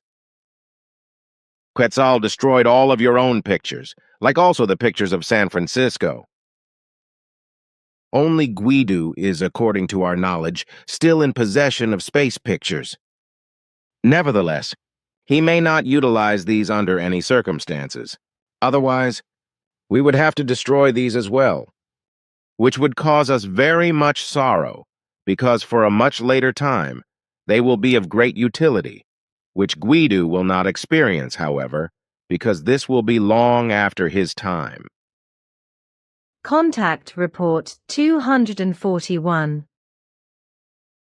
Usually I do not exactly bed myself in roses with my language. I tend to always sit in the nettles. If you speak a hard language, then this corresponds to the necessity. The truth can never be spoken with soft and flattering words if you do not expect the words to be useless. Of course, you often speak harsh words, but really only when the situation requires it. Quetzal, for example, has already experienced this, but not without good reason, as we now know. But this hard language does not embody your essence, because it is completely different, as we well know. Even the group members know for sure that your true being is completely different from the one you play each. Time you go to court with the untruth orally or in writing and tear it apart like a piece of paper. And that, too, is not your true being when you become loud, when this requires the truth or simply the situation. All those who really know you from your actual side can testify that this is so. I know how often you have risked your life and your health for others without asking if you would ever receive any thanks for it. And often, you have not received any thanks for it either. Please, Ptah, do not do that. These are things that do not belong here and do not interest anyone. It is and was my life, and I decide about that all by myself, and I will never ask for thanks. Gratitude has never been my métier and never will be. When I do something, I do it simply because it has to be done, and because it is my duty and obligation to life. So one does not need to talk about it and to discuss it. This fact is ridiculed just as you are ridiculed around the globe. As Nostradamus prophesied about you, when he said that you would be mocked at the time when the great earthquake in California was near and when the wall of the GDR fell. Contact Report 244. For a long time, in certain circles, the truth has been penetrating more and more that you are actually in contact with us and that you are truly the only person on Earth at present who is connected with intelligences of extraterrestrial origin in both physical and telepathic form.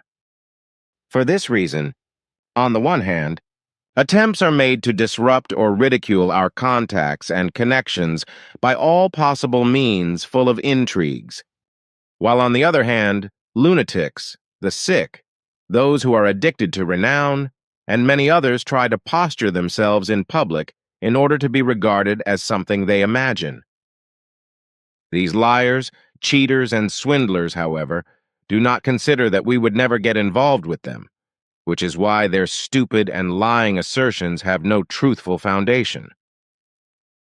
We could never find ourselves ready to enter into physical or telepathic or any other kind of contact with Earthlings, because on the one hand, we would endanger our own lives because our mental vibrations cannot harmonize with those of Earthlings, and on the other hand, because the machinations of all the lies, the swindle, the deception, the charlatanism, the sectarianism, and all other degenerations of the Earth's people alone offer no possibility of connection between them and us.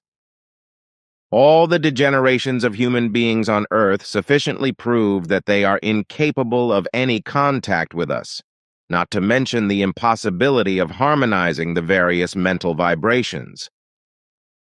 This means that the Earth humans must find their way. Even those who cannot understand and do not know the secret of why you are the only person on planet Earth who can maintain contacts with us and with other forms of extraterrestrial life. Especially all the charlatans, liars, sectarians, deceivers, and all other trash cannot cope with this, which is why they are envious and denigrate you in every possible way. This also applies to those who call themselves megalomaniacal, ufological, or esoteric experts, but who in reality have no idea what is really going on. You mean the esoterics and ufologists as well as crop circle specialists, etc. Of course, I'm talking about them. Contact Report 245. Unfortunately, I'm really not feeling well, but it will turn out again that I feel better. You really do not look well, but you certainly will not accept help again. You hit the nail on the head. You know my attitude. I do not want any special rights in comparison with all others. That's that. You explained this to us over and over again, which is why it will be pointless if I make another attempt. Exactly. Contact Report 249. The meditation teaching that I have written I had learned fundamentally from Svath and Asket.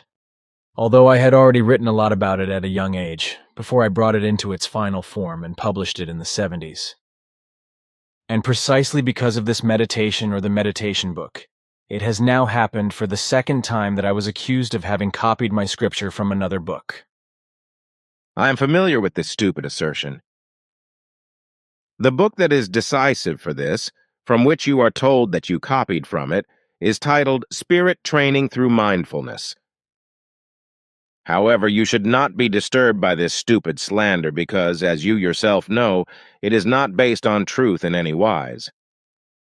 The truth is that, even if you may no longer be able to remember that Svath translated the Satipatthana method from Pali and Sanskrit scriptures into the German language for you, which Asket then did again in 1954, so you practically had two identical translations. In 1948, at the age of 11, you wrote a manuscript from the translation of Svath in your 4th school class and under the guidance of teacher Lehman, which was so good that it was copied 200 times by the teacher on a transfer printing machine and sent to many persons, including the monk Rahat Sanghanan, whom you later got to know through the help of Asket, and who taught you many things. His monk's name was Maha Chohan, which means Great Master. He was then also the one who made several copies of your work in the same year, 1948, and delivered his equals, from which the first writings were already made. 1954 Asket made you a new translation, from which you then revised and newly created your meditation writing, which you then, together with Asket, submitted to the monk Rahat Sanghanan in the same year, when Asket brought you to him. He found your work very good and made copies of it again, which he again sent to his peers. 1964, then, when you were in Marauli, India at Ashoka Ashram at Swami Dharmawara in 1964, you revised your work in 3 months, which Swami Ramana Sarma called Ananda Mahatma, thus Happy Great Soul, had printed as scripture after he had translated it into English. This scripture was also distributed by him, with 2,600 copies, 2,100 copies more than the monk Rahat Sanghanan had done in 1954. Since 1948, since your first work about meditation, different meditation books have been written with your material, but it has never been mentioned or made clear by the individual authors that the works were produced from your material. On the contrary, the individual authors always claim to be the authors of the writings or books themselves, and even claim that they were also the translators of the original writings from Pali and Sanskrit, although Svath and Asket truthfully did this work. Several of the claimants do not master Pali or Sanskrit. And what about the person who wrote the book you mentioned? Where did this person get the knowledge of the meditation teaching I wrote? You mean the Buddhist monk Nyanaponika? He got his meditation wisdom from your scriptures as well as from various others. The translations of Svath and Asket were also available to him and various others. Yes, now that you talk about these things, I can remember everything as it was during my school days. I did not make a dictation first, but a manuscript from which my teacher, Mr. Lehman, worked out a much shorter dictation for the whole class. It was also my manuscript that he copied and sent. The wise old man in India, Mahachohan, that is to say, Rahat Sanghanan, did not receive my manuscript directly from Teacher Lehman, but from a monastery monk who knew Teacher Lehman and to whom he had sent my scripture. Contact Report 251. You alone are to be thanked for the fact that the worldwide UFO controversy has got going and has led to success, for which we all express our thanks, but which you had to work very hard for. If I consider all the evils that have befallen you, both in terms of your health and in terms of slander, insults, assassinations and hate speeches and much more, and unfortunately we also had to contribute, as you know, because otherwise the UFO controversy would never have come about, as well as the fact that scientists and the military and governments, etc., began to look at it extremely earnestly. It may be a consolation to you today that everything has resulted and fulfilled as wished and hoped for, and that you are the most important person today when it comes to contacts with extraterrestrials and in UFO matters, and probably also the best-known personality in the world in this regard. Of course, it could not fail to appear that envious ones and cheaters as well as counterfeiters of your film and photo material would appear who wanted to make you impossible and destroy your work. Consequently, they were anxious to get hold of your original material of films and negatives, which was not exactly difficult due to your trustfulness. This material was then copied many times and thus distorted by montages and other manipulations so that the appearance of trick shots and photo montages was evoked. The films and photo negatives made from such elements, which were retouched or provided with lines, which worked like threads, cords, wires, or other hanging materials, etc., also served this purpose. These films and photos were then distributed all over the world, including fake original films and original negatives, which were returned to you without you being mistrustful or having any bad suspicions because you trusted those who betrayed you and dragged you into the dirt. Nevertheless, since the beginning of your work, there have been many who really trusted you and knew that you neither pursued cheating nor deception or charlatanry, but are honest through and through. They also saw your films and photos, and it was all of them who recognized their authenticity and your truth and stood by you and helped you immensely. And many of them also suspected that certain things in the films and photos had either been manipulated and falsified by malicious parties or had come about for very specific reasons in such a manner through peculiar flight maneuvers of our flying apparatuses, in order to unleash doubt and speculation and even the worldwide UFO controversy. They recognized that the peculiar flying oscillations and the jerky pendulum movements of our filmed and photographed flying apparatuses were artificially produced in order to achieve something specific in the minds of the human beings. So they accepted this fact and did not let themselves be influenced and misled by slanderous cries, etc., but stayed with you or in the closer or wider group or circle of friends and acquaintances. Something new is now appearing for the Earth humans, and so a new era follows, for which you and we have done a great deal so that everything can happen as intended. You have mainly smoothed the most important paths, and together we have done and fulfilled our duty. At least our task is fulfilled while yours goes on.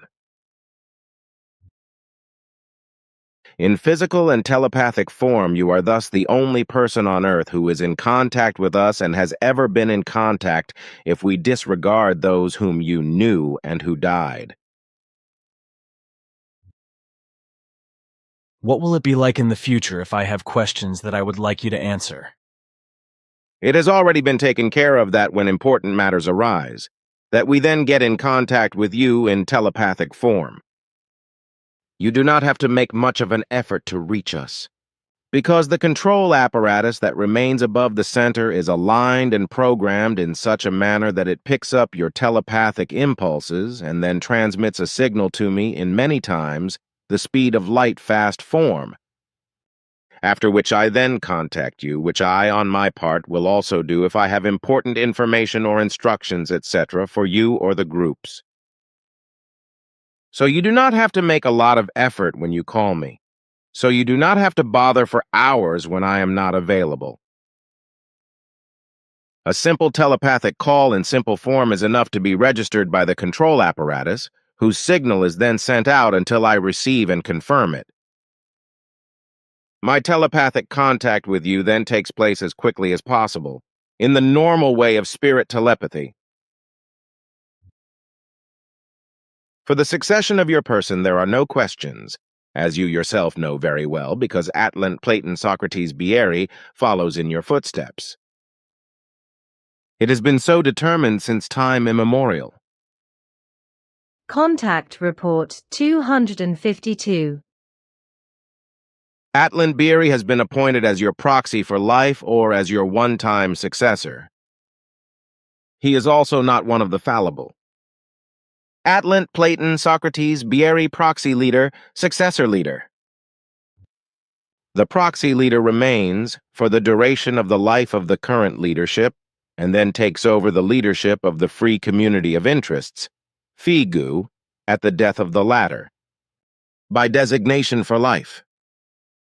The successor of this leading person, who will be Atlant Platon Socrates Bieri, will be determined once again by himself, as is also the case now. We have done and completed our work, to which you have also contributed a very large part through the UFO controversy, which has been triggered by your help in a worldwide form, even if you have been attacked by it and accused of fraud, which will continue to be the case from certain unreasonable circles. Envy and hatred play as fundamental a role as the attempt to smother the truth. But it is already too late for that, because of your efforts and the controversy that is now going on.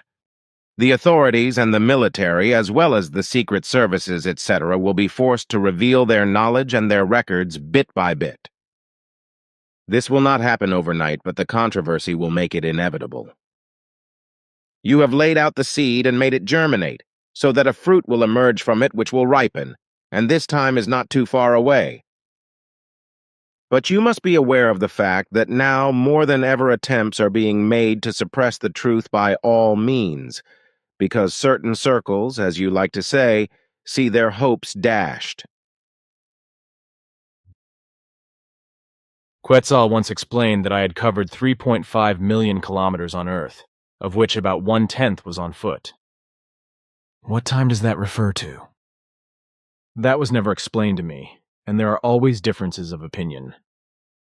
I would be glad if you could give me some clarity if you are oriented in this matter. The mileage refers to the first 40 years of your life, and the 3.5 million total kilometers of your travels on Earth also include all the distances you have covered with Svath, Asket, my daughter Sim Yase, and Quetzal on or around the Earth, apart from the many hundreds of millions of kilometers you have covered in the Sol system. In about 1/10 of the total kilometers, that is to say about 350,000 kilometers, you have covered on foot in 40 years. This corresponds to an annual performance of 8,750 kilometers and a daily average of around 24 kilometers. And that is really to be regarded as an average, because you have often done several times as much per day, but often less. Then I would like to ask you once again about our contacts. This is now the 252nd official contact. But in the last few years, and in fact since 1989, there have been a number of unofficial contacts again. But I do not know their number, and I have not written them down. Can you tell me how many these are so far, and how many contacts took place with Asket at that time? With Svath there were 42. I can give you information about this because these concerns are current to me. You actually had 42 physical contacts with Svath, but there are also 198 purely telepathic contacts. With Asket, there were 116 physical contacts and 163 purely telepathic contacts. With us from the planet Era, you had 252 official physical and telepathic contacts and their 49 unofficial physical contacts, along with 268 purely telepathic contacts.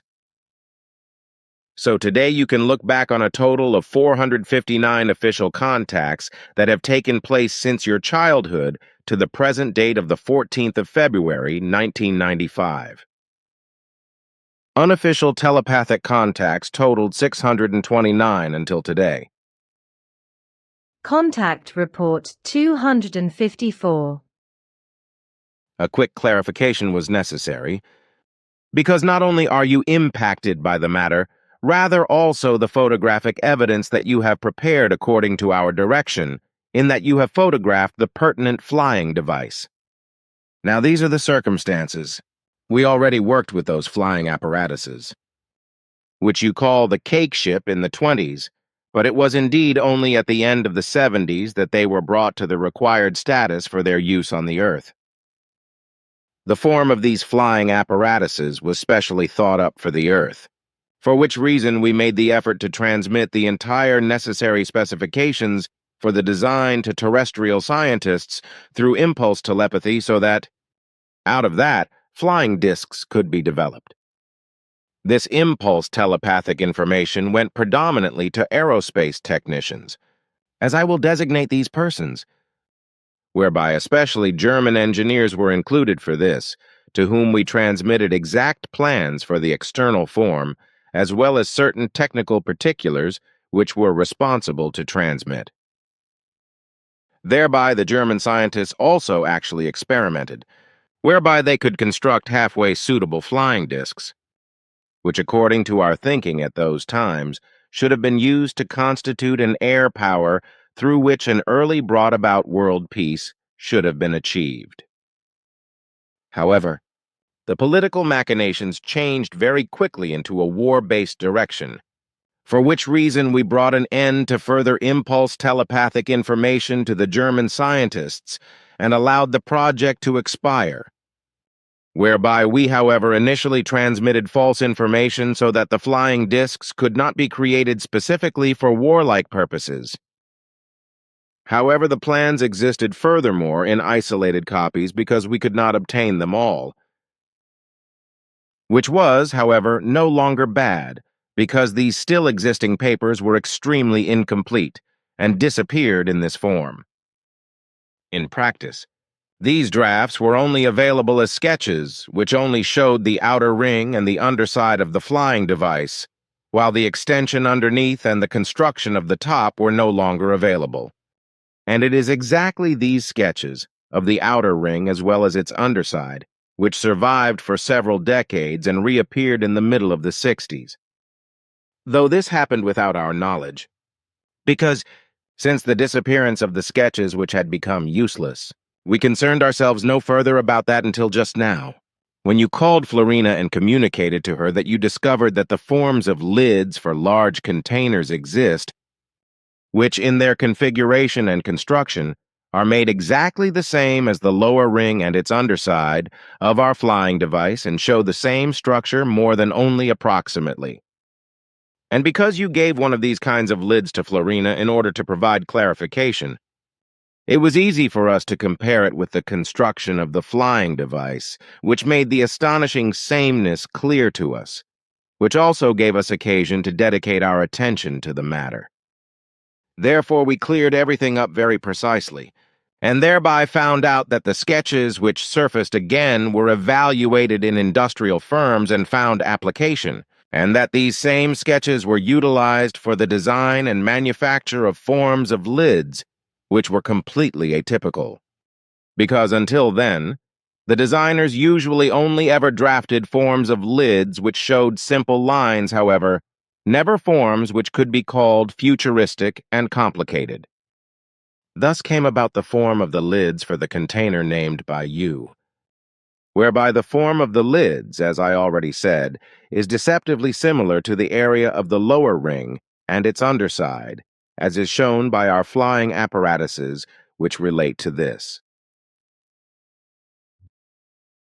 Therefore, do not allow yourself to be ground down or undermined by those who are malevolent and malicious, who will never give up finding various things in order to be able to defame you, because these humans are sick from hate, envy, and jealousy. Therefore, they believe there is something to find in everything and anything which you could have used deceitfully in order to falsify photographic evidence, and so forth. They are sick in their thinking and behavior, and in their feelings in such a manner that they torment and destroy themselves and obstruct their evolution. That is unfortunately so in your own family. Unfortunately. Already a long time ago you promised me that you would give me a closer explanation as to how at least a portion of my photographs and films were falsified. But we have obviously both forgotten that again and again. Could you not explain that to me now? I actually have not thought any more about that. It was as follows. Various deceivers who wanted to inflict damage on you, and who continue to attempt this, have constructed from your photographs exact models of our ships, and have thereby taken their new and falsified pictures in the respective correct places where the original pictures were taken. They utilize tripods and cameras for this, whereby the very exact same picture sections were established as with your photographs, in order to subsequently bring the models, which were hung on thin threads and wires from long poles, into the correct position and to photograph them. Photographs falsified in this manner are trafficked today by various people and passed off as your falsifications in order, by these means, to accuse you of fraud. In this regard, also your original films were stolen and adulterated, in which our flying objects were equipped with threads and wires which were copied into the film and negatives or conjured into them in some other manner. Contact Report 259. My assumption was correct, that the utilization of the plan in regard to this flying device found wider-ranging interest than that merely futuristic forms of container lids were manufactured from them, as I communicated to you at our conversation on 28.11. 1995. Our very extensive clarifications have revealed that the flying device plans were variously divided up and were used for further manufacturing, as, for example, for various forms of decoration and holding devices for various purposes. Also, exposed bolts for furniture shelves were created out of certain parts of the plans, as well as roller bearings from other parts of the plans. A flower pot base came about from another part of the plans, which, in its outer edge part, is very precisely configured in accord with the plan sketch. Consequently, therefore, even the surrounding pertinent special elements for the screening of the visibility of the flying body was carried over, and indeed so precisely and correctly that no difference exists between the plan sketches and the terrestrially created product. However, these are not the only terrestrially manufactured products from the flying device plans, because we could determine a total of 17 different objects for different purposes which were worked out from the plans. We have gained no knowledge as to why that happened, if you exclude the fact that the flying device plans of that time were ripped out of their entirety and were distributed in several European countries as well as in America and Japan, where they found utilization for the planning and manufacturing of the most varied products which, in part, are still produced and utilized on the Earth today. Contact Report 260. For my part, I can no longer recall exactly how many pictures I made on my great journey, but there were several hundred. Today, all of these pictures are no longer available. Also no slides and no negatives or films, because all the material was taken away from me and destroyed by Quetzal. The reason for this was that he was furious because countless of these pictures and slides as well as films were falsified in order to discriminate against me. The counterfeits were distributed in many places and even exchanged with my own material, whereby the genuine shots were stolen from me, which were so numerous that replacements of the slides were no longer noticeable to me, especially since I did not look at them constantly. Now, at that time, Yase told me that some machinations like this took place and that, therefore, I should handle the material more carefully, which Quetzal also suggested to me, who even forbade me from continuing to use the pictures and slides. Then, one day, he told me that a large part of my photographs were still being maliciously tampered with and had been distributed, and that also group members had come into possession of falsified photos and slides because I had given them such, without knowing that these were already fakes, etc. Consequently, Guido has also received such pictures and slides from me. Well, one day, Quetzal took all the material and destroyed it, through which greater harm should probably be avoided. Nevertheless, many falsified pictures and slides are still in circulation all over the world. And indeed, so numerously, as Quetzal said, that not all of these can be investigated. So everything is simply left as is, which is also true of photos and slides of the ships. Thus, in accordance with these facts, it is very well possible that it concerns a forgery of the right image, which is foisted on me, or had already been maliciously foisted on me by a willful exchange. However, the chest portion of the flying dinosaur as well as the underside of the beak appear suspicious to me because these are not consistent with the picture of the artist Zdenek Burian, whereas the wing piece at the bottom of the image appears to be identical. Anyhow, as to whether this is fake or not, on the one hand, there are at least two striking differences. On the other hand, I cannot judge whether the image committed to me is genuine or not, because it has already been too long that I can still remember all pictures, slides, and films, especially because many memories have been erased from my memory and have not been reclaimed after my serious health collapse in November of 1982. When I suffered a severe head trauma and lost large parts of my memory capacity.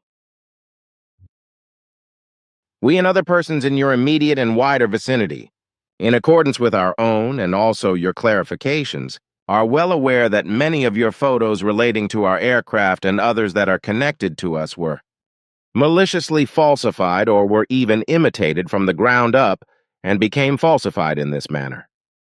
In this regard, not only was that photographer extremely busy, whom you know by the name of Schmid of the Rhine Valley, but also several other people at home and abroad who were jealous and who still are to this very day.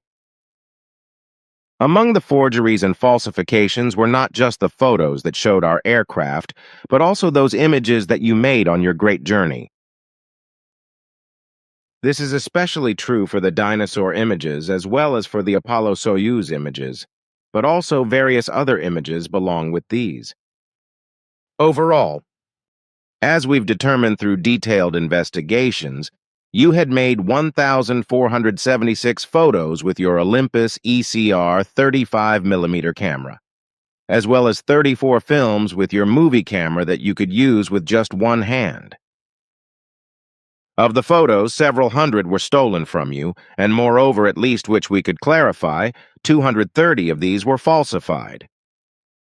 There was also falsifying through the manipulation of several films, and to be sure, in the manner that our aircraft were suddenly represented as though these had been suspended from thin strings or wires, etc., and so the impression was made that these were models. Concerning the dinosaur images that were addressed in the letter to you, it seems to me, as you mentioned, that something is not right, for as I see, the two images are not exactly alike. It may be that it is a forgery that has been foisted upon you, like also so many other forgeries, as I already explained. But now, we can no longer investigate what is actually the case, unfortunately, because as you know, Quetzal took all the originals and copies of slides and negatives, etc. from your workroom and eliminated them. So today, we can no longer investigate the concerns in this respect. Then here's the next question. As you know, I knew the village of Schmidruti and the farm Hinterschmidruti as well as Sitzberg, Wieler, Turbenthal, and actually all of Töstal since my early youth, and indeed starting from the 3rd year of my life. My mother is indeed a native of Agatswil in Wieler. Consequently, I was already often in Töstal with my mother and father during my childhood, when we visited my mother's sister and so on. By the way, at that time, the roads were not paved yet, and the railroad still ran the coal locomotive. Then later, in adulthood, when I already had a family, I returned to Töstal and to Schmidruti and Hinterschmidruti as a sales representative. And then, when I gave up my job as a night watchman in 1974, which I had received after a construction phase, on that occasion, I became acquainted with Jacobus, and I successfully operated as a healer in Hinwil. And then, Mrs. Herzog came to me in 1975 from Root, Switzerland, in order to receive treatment from me. She then told me that she and her husband owned a farm in Töstal, and indeed Hinterschmidruti in Schmidruti. Then, it suddenly fell to me, like scales from the eyes, that yes, Svath and Asket had previously said that I would establish a free community of interests, and would then purchase the farm Hinterschmidruti with the members, in order to build a center for the mission from that. Suddenly, I also saw all the pictures again that I had been shown as a child as to how the center would eventually look. The result was that I then immediately brought into being the free community of interests at Vialdenstrasse 10 in Hinwil, after which everything then arose in such a fashion as one predicted to me. Now the question about this, and indeed, a question from our group. Did you have your fingers in play with Mrs. E. Herzog's appearing to me in Hinwil? I mean, did you influence Mrs. Herzog in this regard, and then also later with the purchase price? Yes, we had our fingers in play, as you call it. It was already planned since ancient times that things would arise in such a fashion as they have arisen and are today. However, no compulsions were exercised. Rather, only impulses were sent to the persons concerned, according to which they then acted and according to their own will.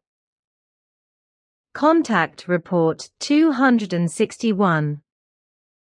As we have explained several times before, you are also the only person on Earth who is in contact with us and with our spirit levels, which means that not only this Adrain Archon is lying and cheating about alleged contacts with us, but also all others who dare to claim to be in contact with us via channeling or telepathy or even physically. Apart from you, no other form of life on Earth has contact with us Pleiadians, Pleiaren, or with beings of our spiritual levels. The mission, on the one hand, cannot be compared with any sectarian machinations, and that you, Billy, on the other hand, are not a guru and therefore not a sect preacher or the like. Contact Report 262. Then another question. I have been told that filming and photographing is definitely over, because there is no need for any further evidence, because the existing one is full enough. But is there not still the possibility that I might be allowed to take 2 or 3 more pictures after all?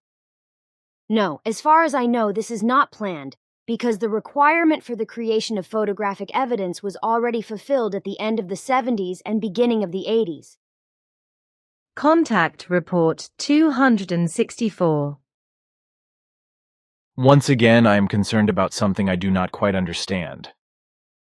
Actually, it is related to intrigues and slander, which do not bother me in and of themselves, but which raise some questions. You know the schemers and slanderers, Korf and LB.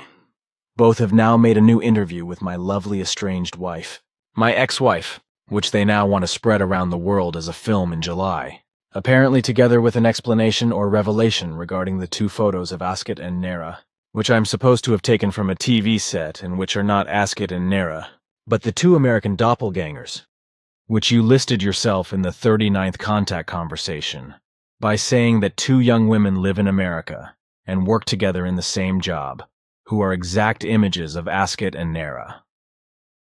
The 2 pictures also show the 2 doppelgangers in America. How should I understand that? I myself photographed Asket and Nera. That is true, but you have never received original pictures taken from your film. We explained to you that you had received false pictures that did not show Asket and not Nera. It is not your fault because it has to be assigned to your photographer, who let a group of black men, the men in black, force him to do the wrong thing and thereby cheated on you. Since you have not let yourself be intimidated by any of the infamous and dangerous and even life-threatening machinations of the black men in black, since the beginning of your contacts with us, and since you even laughed at attempted murders and were always armed, with the appropriate permission of the authorities, I have to say, the black men in black, found it necessary to make you look impracticable and unbelievable all over the world. Since they could not get to you themselves, they massively forced people working with you, such as photographer Schmid, to discredit you in the long run. Thus, Schmid was forced to produce forgeries of the pictures you had taken with our permission, that is, to forge them from scratch or to falsify the pictures you had taken. Several times your own films, which you gave to the photographer Schmid during the first time of your contacts to develop and to make pictures, were replaced by completely new and faked films.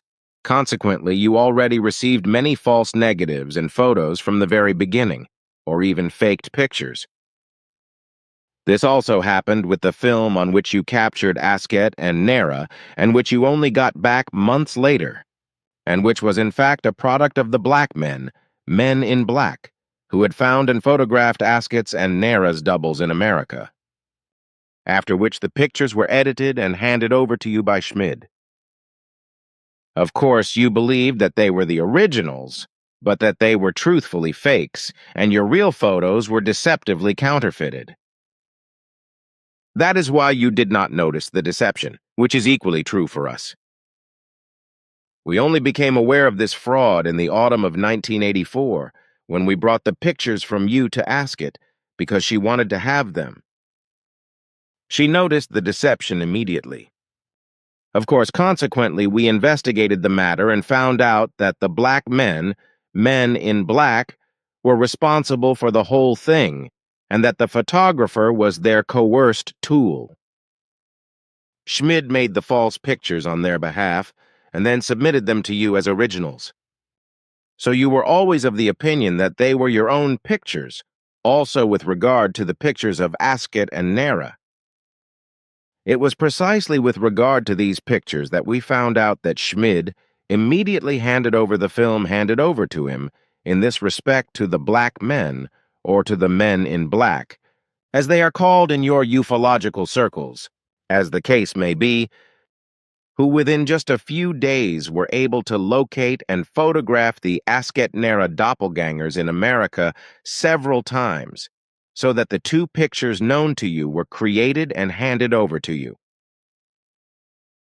The Giza intelligences also played a certain role in the whole thing, as well as on other occasions, as you know very well. But we were not able to clarify the exact connections. It is clear, however, that they had an impulse telepathic negative influence on a large number of Earth humans in order to damage, defame, or even kill you, as has been attempted several times, unsuccessfully, fortunately. And in the end, everything was done to make you and your mission impossible, especially by accusing you of cheating on photo forgeries. And both the men in black are still working today, as are the decades of impulse telepathic negativity against you and your mission, which is to be destroyed. And affected by these impulses of the Giza intelligences should be all those who work full of intrigues, slander, and other negative machinations against you, and the mission without having knowledge of the impulses. Not exactly pleasing. But how long will these Giza impulses continue to be effective on the Earth? This may take another 200 or 300 years. What should I do now with the photos? Under these circumstances, I cannot use them anymore, and of course I cannot sell them anymore. Now I really feel like a cheater because I declared them as Asket-Nera pictures. You are not to blame for the whole thing. But you could simply call the pictures American doppelgangers Asket and Nera and continue to use them in this form. But may I now ask where this photographer Schmid actually came from? Because he never told me his address. He always picked up my films and negatives, etc. from me and brought them back to me himself. Once asked, he explained that he could not give his address, because his wife was not allowed to know that he went in and out of my house. She was against me and became devilish as hell if she only heard my name.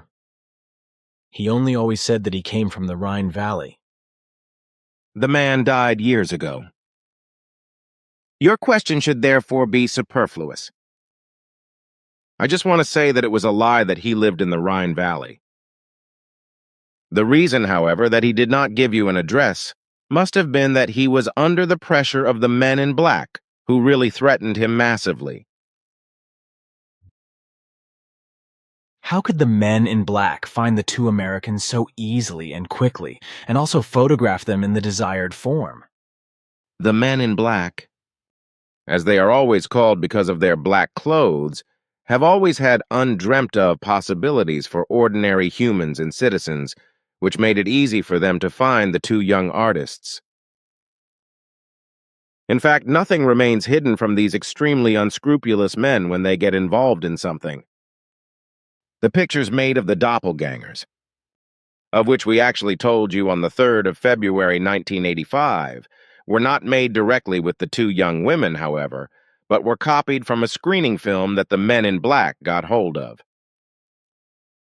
I think this type of film used is called a review film.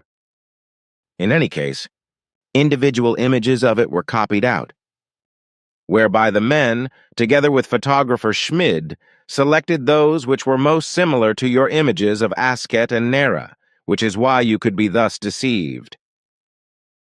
So the purpose of the whole thing was to create certain situational pictures that were deceptively similar to the pictures you made of Asket and Nera. The point was that you would, of course, distribute these fake, or rather doppelganger pictures and sell them to interested parties as real pictures of Asket and Nera. But it was precisely this that one day would put you in the position of a cheater, because it was calculated that sooner or later someone hostile to you would investigate these images and thus get to the bottom of them, with the inevitable consequence that the aforementioned screening film or review film would be found, and the false Asket Nera images in it would be recognized as those of the doppelgangers. This should then be taken as proof of being able to expose you as an alleged cheater, thus making yourself and your story impossible and destroying your mission. So already back in 1975, everything was thoroughly pre-programmed by the men in black, just that the corresponding image sequences had to be found in the foreseeable future with their help, which should have happened by now and will be exploited by your enemies in the not-too-distant future.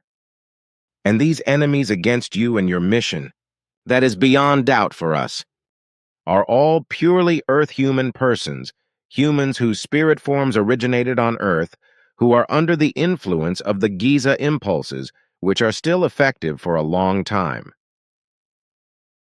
So also Korf and B? Without any doubt. If you have already talked so much about the men in black, I have a question. Quetzal once told me that these men were also responsible for an assassination attempt on me.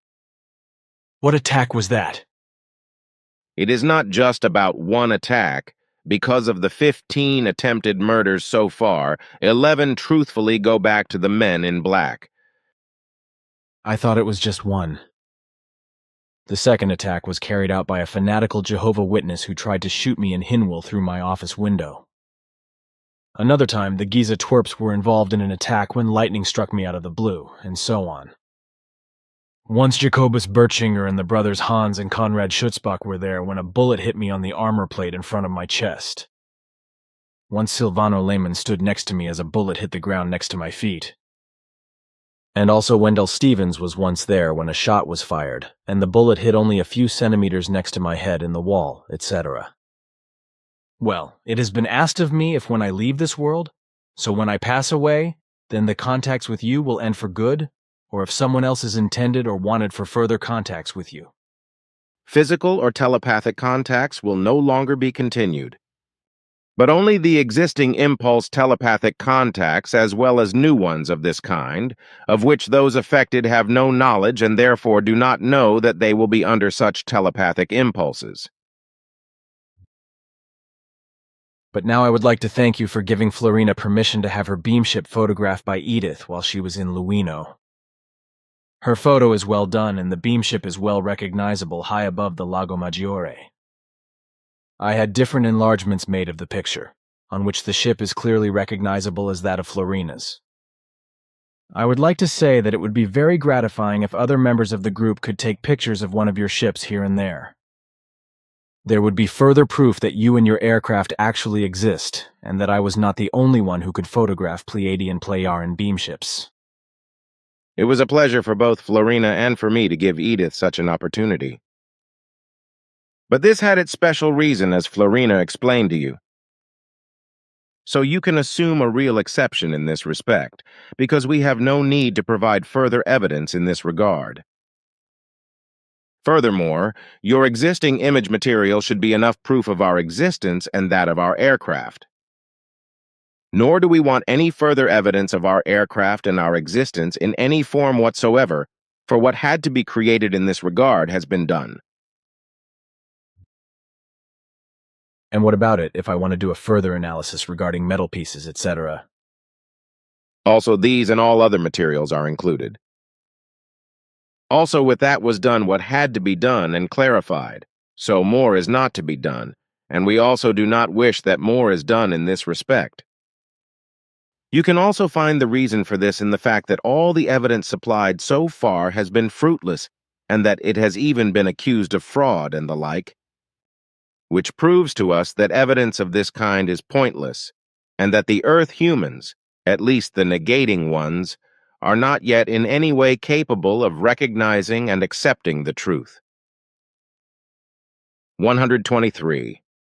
These human beings are so taken in by themselves that they consider themselves infallible and omniscient, although their consciousness-based light only begins to glow in the first signs. As you have said so often, the egg wants to be smarter than the chicken. And in this respect, this proverb is exactly the point of negators, know-it-alls, slanderers, etc. Because in their short development, they want to be more omniscient than creation itself. Contact Report 265. Our observations have shown that the foreign beings known to you as the Men in Black are again becoming active against you, in connection with the fact that you have publicly denounced their machinations with regard to the photo forgeries. I'm not only talking about the photo forgeries in relation to Asket and Nera, but also about all the other photo material that has been falsified and imputed to you. I am very happy that you warned me, but you are a little late with this warning, because I have already been confronted with the new machinations of the rabble on the 8th and 10th of June. You probably have not looked at the control disk yet. Otherwise, you would know about the incidents. What has happened? No, we do the inspection at the end of this month. Well, once again I was shot at, but this time it was devilishly close to being hit. That was 3 days ago, on the 8th of June. Only 28.5 hours later, there was another attack, with a throwing knife that was hurled at me. Have you reported the incidents to the police? No, and I am not going to do that. In 2 earlier murder attempts, I was still so blue-eyed naive as to turn to the police.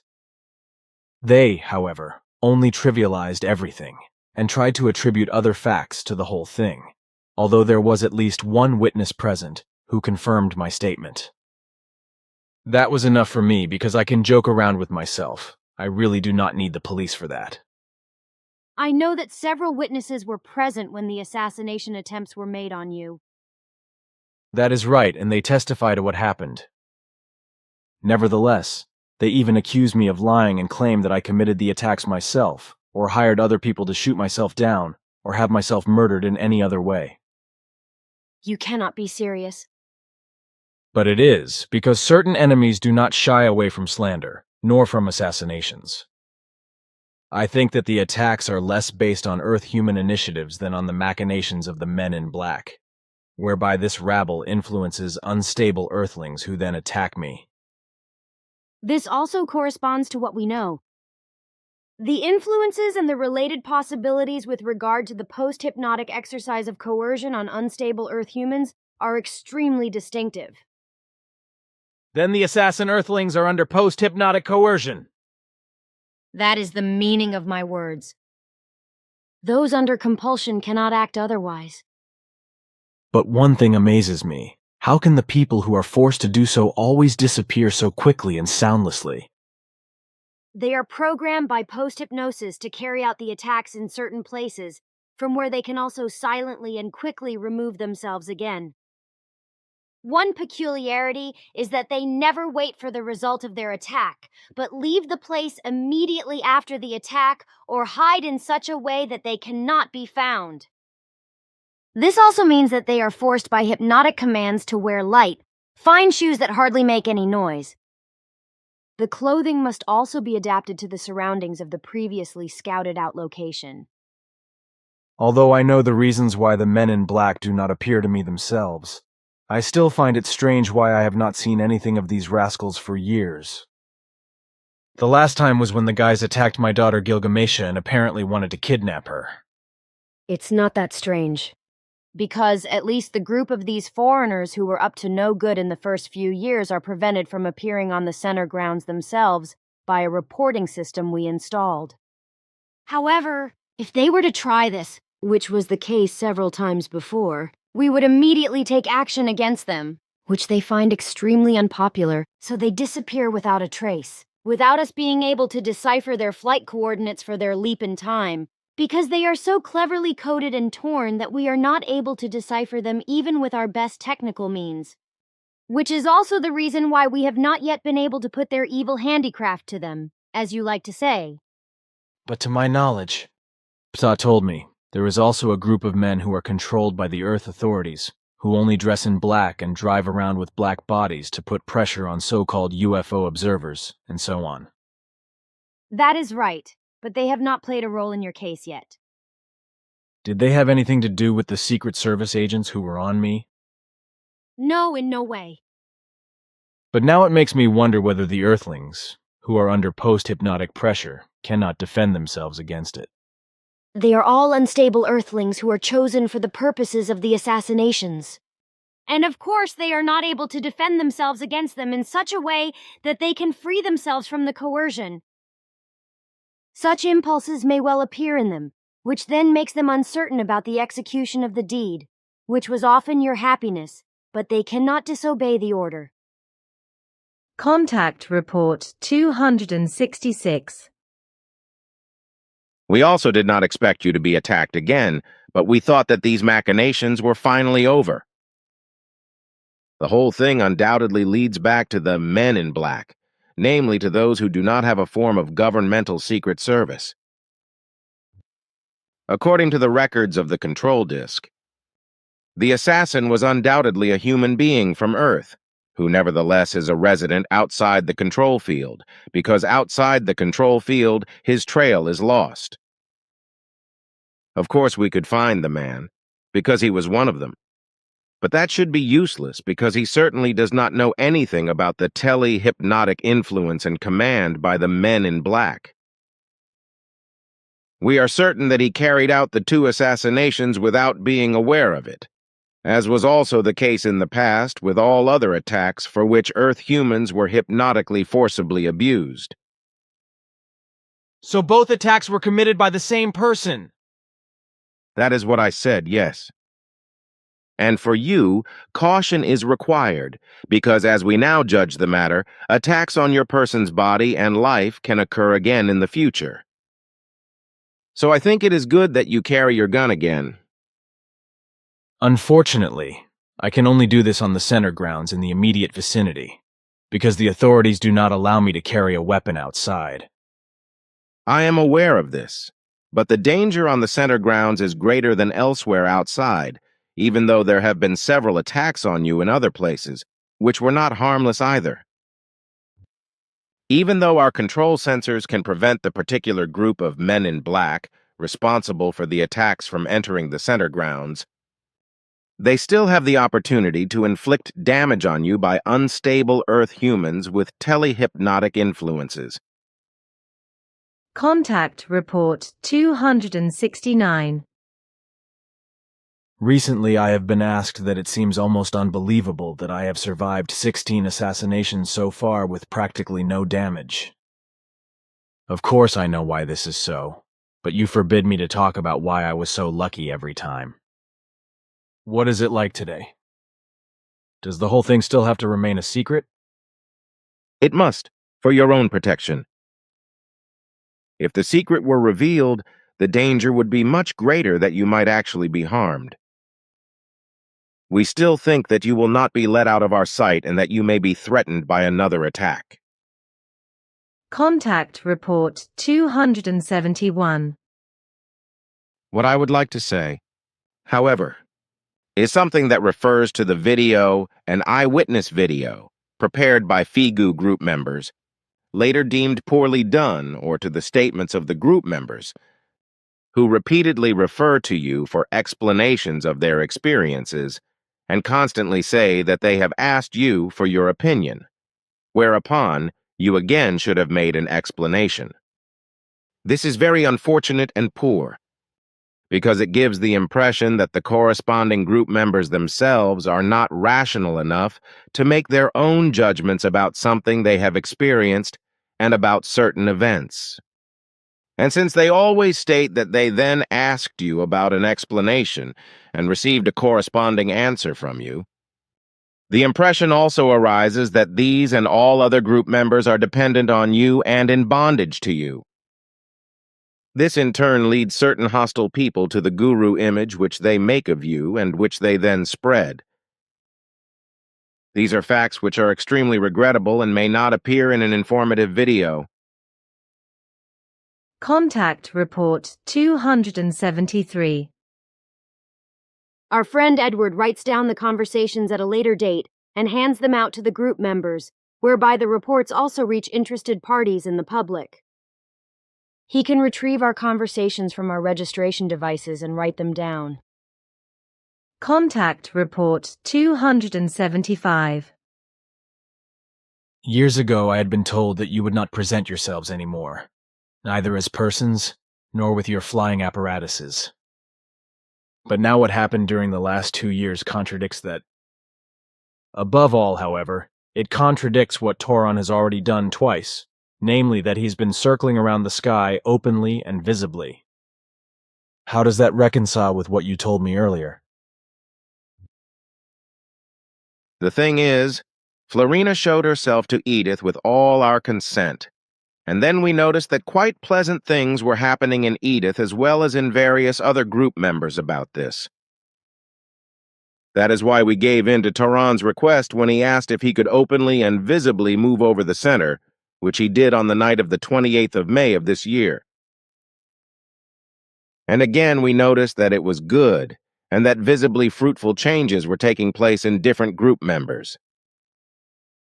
So I approached the High Council and presented them with the statements they had made, whereupon they were advised to lift our privacy shield at certain moments, if this appeared to be justifiable. So it can be said that you are actually the only person on Earth who is in physical and telepathic contact with and from the Pleiadian Pleiaren. But anyone who claims otherwise, precisely in the sense that he or she is in any kind of contact with us or with other groups or individuals, etc., of the Pleiadian Pleiaren, is at least guilty of lying. Contact Report 276. Those of us who are in contact with you, we all speak the German language. This has already been explained to you at an earlier point in time. This is also true if a contact should only be one time. But in the past, you also used language converters and translators. I still remember that very well. That is right. But in the meantime, this has changed because now everyone is learning the German language. even if there is only a short-term assignment on the Earth. The reason for this is you, so that if necessary you can be contacted personally if the situation requires it. Contact Report 278. Then I never posed a danger to you with my Helicobacter? No, not at any time. By the way, I would like to say that if you had been diagnosed by Quetzal or Ptah, you could have been freed from this evil many years ago. But as Simyase, Quetzal, and Ptah explained to me, you have always refused to be examined by declaring that you did not want better chances than any other human being on the Earth. This also applies to your left arm. Yes, that is right. I am an Earth human being, at least with my body and my present background, etc. And I think it is very appropriate for me to fit into this life here, with all the ups and downs and with all the chances or non-chances. Your opinion has been explained to me, and honestly, I have to pay my respects to you. It honors you not to take advantage of the fact that you are in contact with us. Even when it comes to your well-being, your way of life, etc., I think that many human beings of the Earth envy you for your contacts with us. And I can also imagine that many would like to profit from it in some form, if they were in your place. Contact Report 292. Anonymously, I shall also send you greetings and best wishes from many human beings of our Federation, whereby it must be clear to you that in our Federation, many more humans know you than you can imagine. Truly, there are billions, which is especially due to all the works of spiritual teaching-based form, etc., which you have made for us in all the years of our contacts, and which we, of course, spread through our spiritual leadership and through our communication channels, etc. We generally know your picture and therefore your whole appearance. Contact Report 294. There are very valuable words and wisdoms that you have already nurtured as a child, but there will be many Earth humans who do not want to admit that you have already shaped these words as a child, because they correspond more to the meaning and thinking of older and wiser humans than to the senses and thoughts of a child or adolescent. For many, it will be incomprehensible and unacceptable that you have dealt with these aphorisms already as a young boy and then as a young man, and coined your own words about them. You will probably be right about that, Ptah, and I will have to live with that, because the envious know-it-alls and critics, etc., will certainly not give peace. But that does not scare me, but rather encourages me to publish some aphorisms from my childhood and adolescence in our Wasserman site Schrift, Aquarian Age newsletter, with the date when they were written. I enjoy very much your style of writing. It is detailed and concise, always gets to the heart of the matter, and leaves no doubt if you deal with it honestly and neutrally. In connection with the allegations of the sect gurus and the false contact persons, it should also be mentioned that, in addition to you, enemies, know-it-alls and critics, etc., also prove me to be a liar of the kind that I would call myself an omniscient and savior. But I have never done this and will never do so, for I see myself only as a mediator between you and the human beings of the earth and as a messenger of the teaching of the Spirit. What do you say?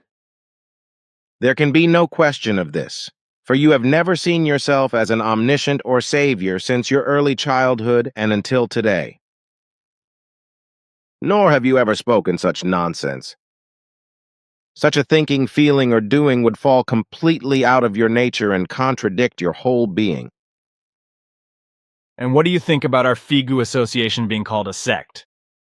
This is absolute nonsense in every respect, including religiously and politically. Those who call the association a cult are either pathologically envious, vengeful, know-it-all, hateful, or simply uneducated. A sect has nothing to do with what the Figu Association does.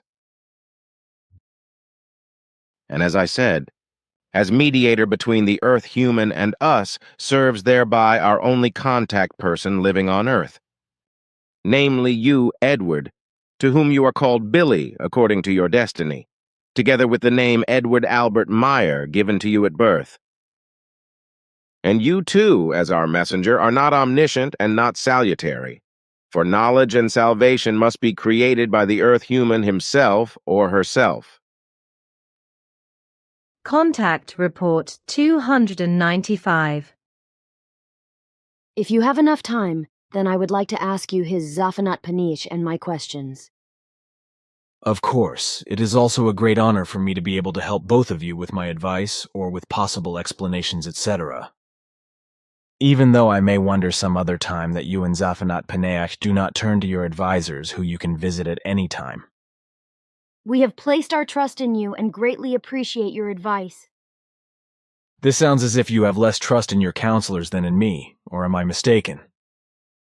That is not quite true, because we also appreciate our advisors to a due degree. But what you surely understand is that you always turn for advice to the person you feel closest to and good. Friendship, and to whom you also trust the better ability to judge, or of whom you know that he has the better ability to judge.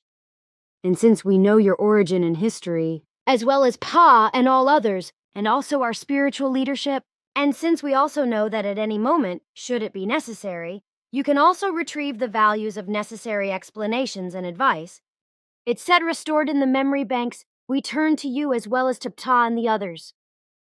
It is fundamentally important that the memory values in the memory banks that you can retrieve go back a very long time into the past than ours, and therefore also those of our advisors. But these longer periods, which are to be calculated in billions of years, mean that in the storage bank levels of your spiritual form and all your past personalities much more knowledge, love and wisdom are stored impulsively than is the case with our counselors, who up to now have accomplished at most impulse deposits, which fall in a period of about 30 million years. Contact Report 296. What is private remains private, even for core group members if they want to join a private group. I think that the Figu is a free community of interests and must therefore remain free of everything that is of a private nature. So it can never be the case that a core group member's purely private freedom is taken away or restricted in any kind and wise. Of course, this does not refer to the duties associated with a core group membership, because these are not private, but rather bound to an association. However, the private sector must not be neglected, which is why we also have our rules and regulations, as well as our determinations and statutes, which clarify how the duties and their fulfillment work.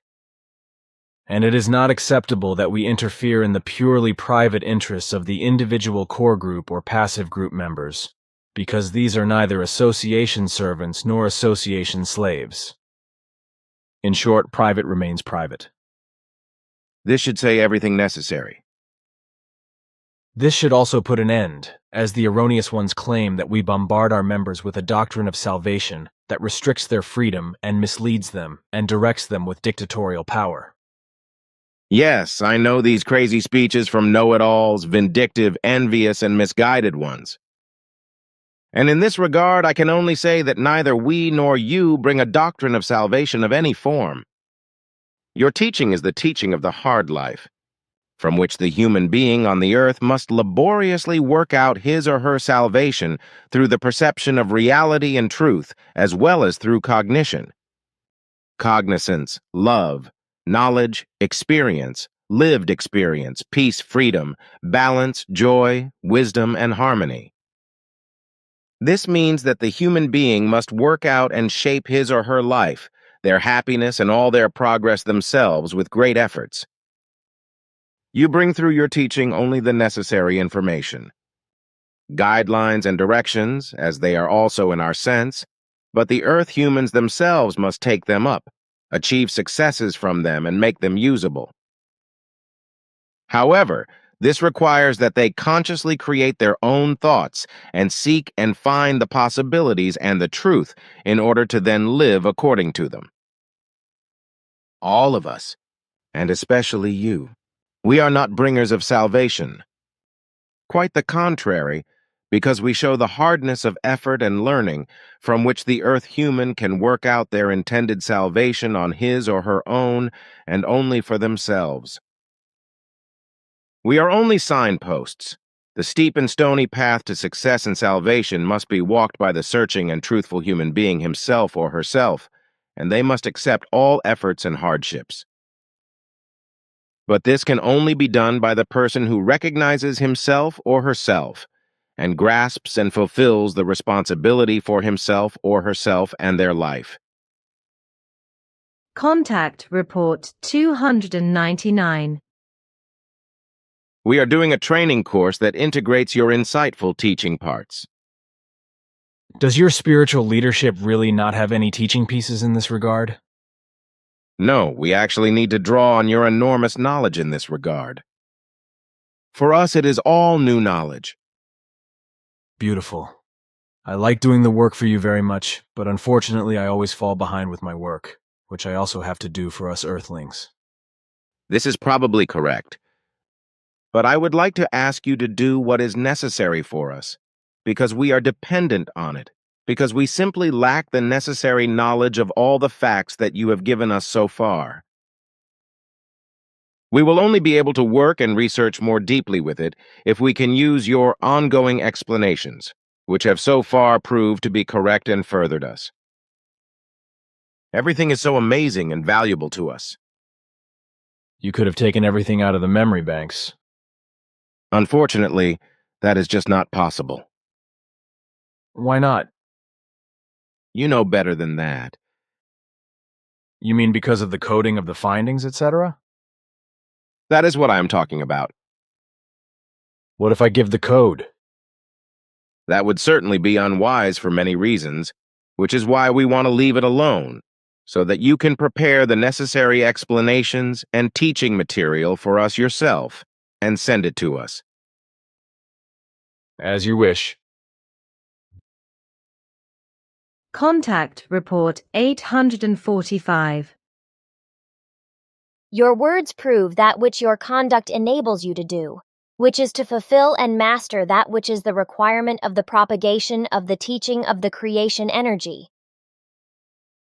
This, how we can cultivate and maintain regular exchanges with you in the same measure, which is therefore only possible through these characteristics given by you and us.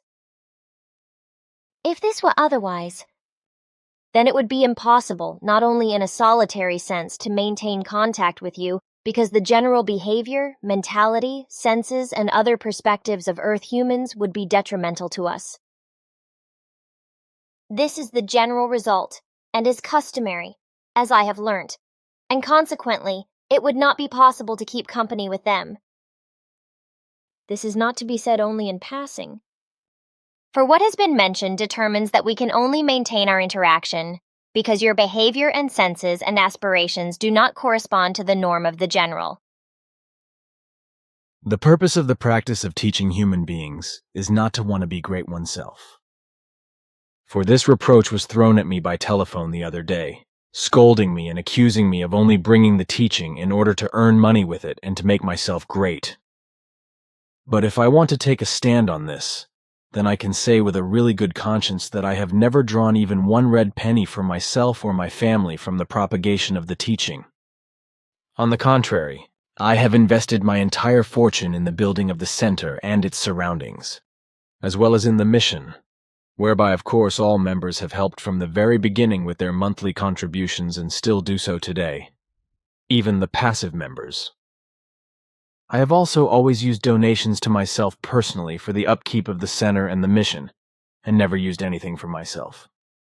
And the fact that I have really done and administered everything well and fairly and have not forked out a single red penny for myself has led to Figu being absolutely debt-free, having no mortgages, and being able to pay every bill correctly. Of course, the books and other writings are also sold for a certain fee, but the prices are adjusted by me in such a wise that they are not excessive, cover the production costs and bring a small profit, which helps us to continue the value of the mission and keep us debt-free. I also try to keep the cost of housing, electricity, water, rubbish collection, etc. for each member of the center as low as possible, as well as the cost of living and the mission. All this would probably not be possible if I needed even 1 red cent for myself or my family. So I pay through everything with my small AHV pension and the remuneration from Proliterus, and that is all I also need. Contact Report 863. Among the Earthlings, that is to say the human beings of the Earth, there are many who are always in with everything in the front line and want to be the biggest and the best. Something that I myself, however, do not want for my person. Many people are infected with movie horniness, that is to say, film horniness, photo horniness, or some other kind of horniness of being seen, so that they push themselves into the foreground everywhere and thus cheat their way to the front, so that they are seen and admired and appear to be important. But that does not suit me, because I want to stay in the background and quietly do my work and not be adored. Unfortunately, this happens all too quickly, both for good and for bad, precisely because human beings are idolized. But I want to say that if a human being does something that helps fellow human beings in some wise, or if, for example, a human being brings something valuable that fellow human beings can learn, and as a result, they are better off and understand life better, then he is adored. Or it may simply be that a human being openly teaches reality and truth, or he says what life really is, how it should be good and led in order to live rightly. And when I thus bring the teaching of truth, teaching of creation energy, teaching of life, then with absolute certainty, those human beings are very grateful when they learn this, and can use it for themselves and make their life and existence happy. Good and contented, which is after all part of the purpose of the whole. That human beings are then grateful, that is clear and self-evident. But to see something special in me because of this is neither correct, good, nor in any other way appropriate. For as is known today, I did not simply receive the teaching of truth, teaching of creation energy, teaching of life. For every iota of knowledge and ability, all the heralds of Nokodemion's teaching have had to work up again and again for 9 billion years, corresponding to the respective time, out of their own creation energy within themselves. So I too had to work out the teaching for myself through hard training and learning according to today's value and understanding.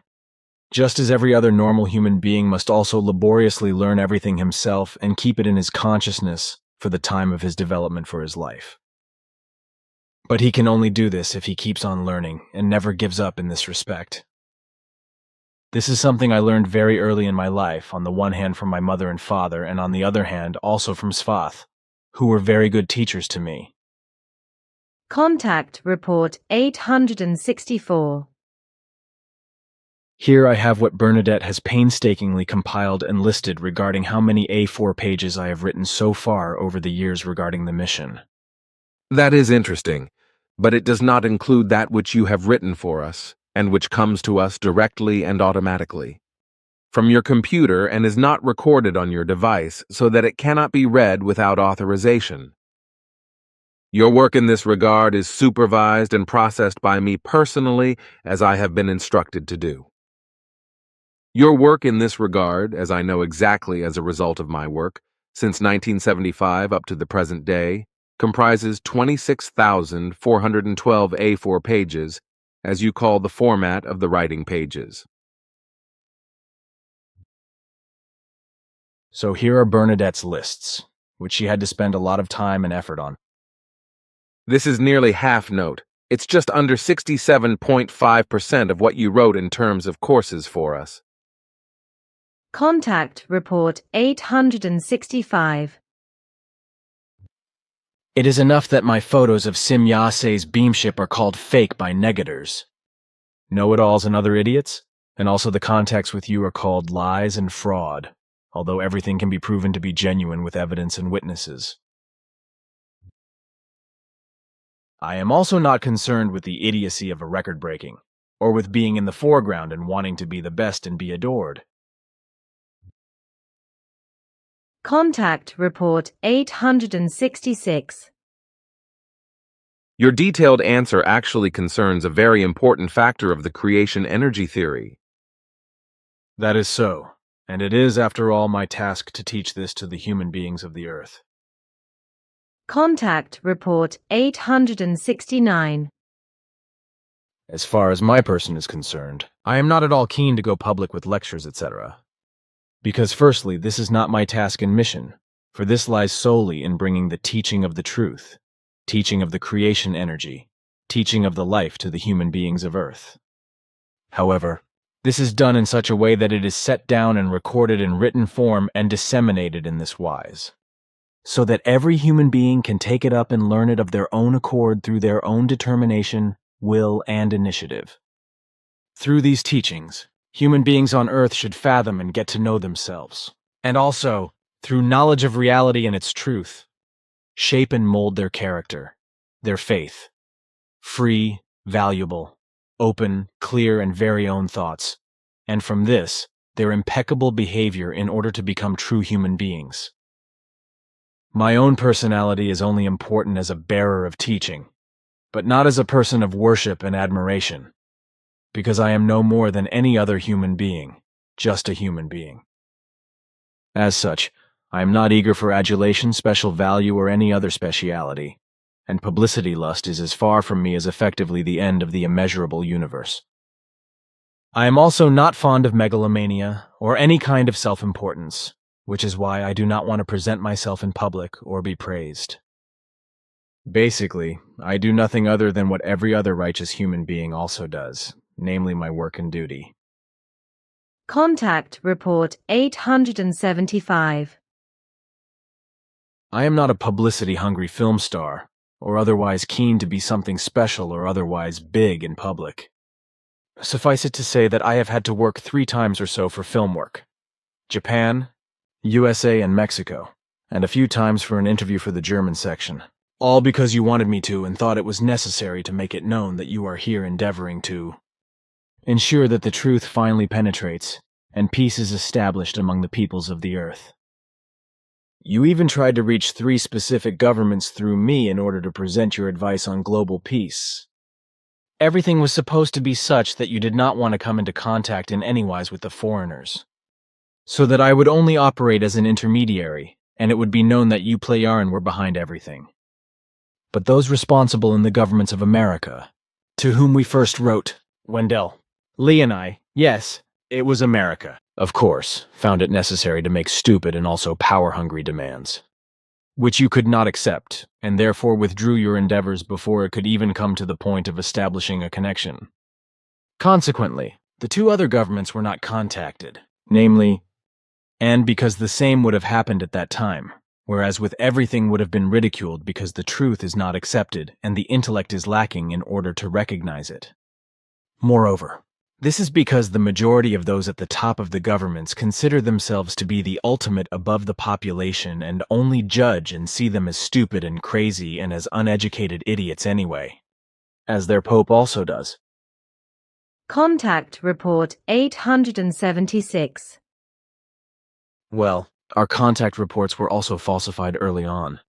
Especially Ilse von Jacobi and the Weitz were big in this, as were Hans-Rudi Glanzmann and Dr. Linus Sherwin, who even claimed that he was married to Sim Yase. Others also still feel authorized today to falsify the reports in their favor, or simply to steal and rewrite passages. Since then, we have counteracted this by printing the contact reports as originals ourselves, as well as all books and writings, etc. Contact Report 879. The photos I took then, of course, found their way out into the world, but it was my ex-wife who passed them on to Martin Sorge, who lived in Ticino and often came to us in Hinwil on Wihaldenstrasse with Mara Algethi, born 1944, now a fortune-teller, life counselor, and painting artist, but who now denies knowing me. He falsified my original photos for the first time, lying and pretending to be an observer of the Playaran beam ships. It turned out, however, that this lie was not widely disseminated, because the calendar he produced, in which he fabricated the photos of Sim Yase's beam ship over the city of Morkot, did not sell well. However, I kept quiet about this when various people telephoned me about it, because I knew that I would only be attacked and insulted, and that otherwise the whole forgery would die out by itself. Contact Report 882. You really know how to explain things. That is also my task and duty. Contact Report 886. Ever since I was an adolescent, I never made a point of wanting to be one of those earthlings who believe they have to be at the forefront and in the public eye and are considered special. Like those in power, sportsmen and women, writers and actors, etc., who think that this makes them special. And when I say this, it is my true thinking, my feelings, and also my behavior from a young age, when I was just a little adolescent, and my attitude in this regard brought me a lot of suffering and harm. That is why my life did not simply follow a normal course, but it taught me a lot, such as that there are difficult times in life, good and bad incidents and conditions in the course of days and times, but that these can be overcome if you make an effort and do the correct thing. So I have always and continuously given myself the good advice to never and ever waste my life. Always to be vigilant in whatever good and wrong comes against me, never and ever to seek revenge and retribution. And so I have taught myself to raise my voice when necessary, to become loud or very loud, or even to shout around when that becomes necessary, but always in such a wise that anger or rage never arises and comes up in me, and not even when the worst happens. I still want to bring up this letter question here, since Mrs. which actually indicates a day and a time, which does not correspond to reality.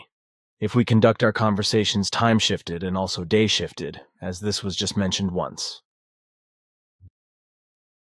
Contacts only take place at different times and places in order to keep them secret and remain invisible ourselves, because we are not to be detected or cited in any wise by Earth humans, as our committee expressly instructs.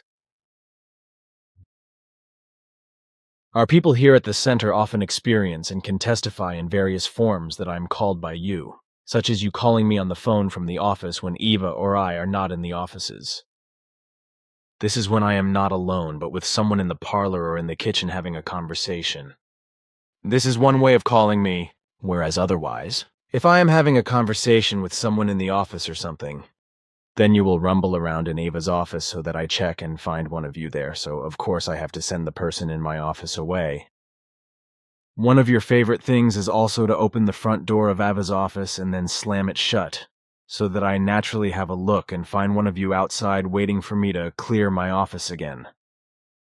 You chose these methods because I am no longer able to react so well telepathically due to the stroke I suffered, but it also works like this. Well, that is one thing. Then there are the conversations with you, the ones that I then call up and write down, and these are the ones that are time delayed and location delayed, because only very few and short ones take place in my office. Because as a rule, everything is done time delayed and location delayed, precisely for security reasons, so that someone cannot suddenly and unexpectedly appear and harm you. W? That would be for us. I know that, which is why I always lock the doors to my office and check that no one is hiding in the room, as Simyase has already instructed me to do. Now, the fact that everything happens in such a wise that the contact conversations take place days and weeks apart from the office, and therefore at times that were days or weeks in the past. Do you really want me to explain that? That should be now, yes, because no harm can come from that, but... Good. Then the following should be said by way of explanation. The contact conversations, of course, correctly take place on the day and at the time of the present, as I also correctly declare and state them, and this is also the case when we go into the times of the past for these days or weeks. Consequently, it does not matter, and there is no fraud. Because on the day and at the time indicated by me, that is the moment of the conversation, and also when we go back to a day and a time in the past to maintain it. On the other hand, the contacts are also often shifted in location, as you take me to the beam ship, or we sit somewhere outside, somewhere far away in the open country, or when we walk around in a forest. However, there is always a connection to my office in such a wise that I can see what is going on in it, and I can even operate the telephone remotely without being present in the office. Your technology allows me to do this because it is far superior to the earthly primitive technology.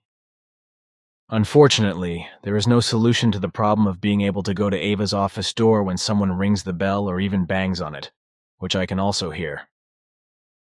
If I wanted to go to the door, the only option would be for you to take me back to the office and the present time,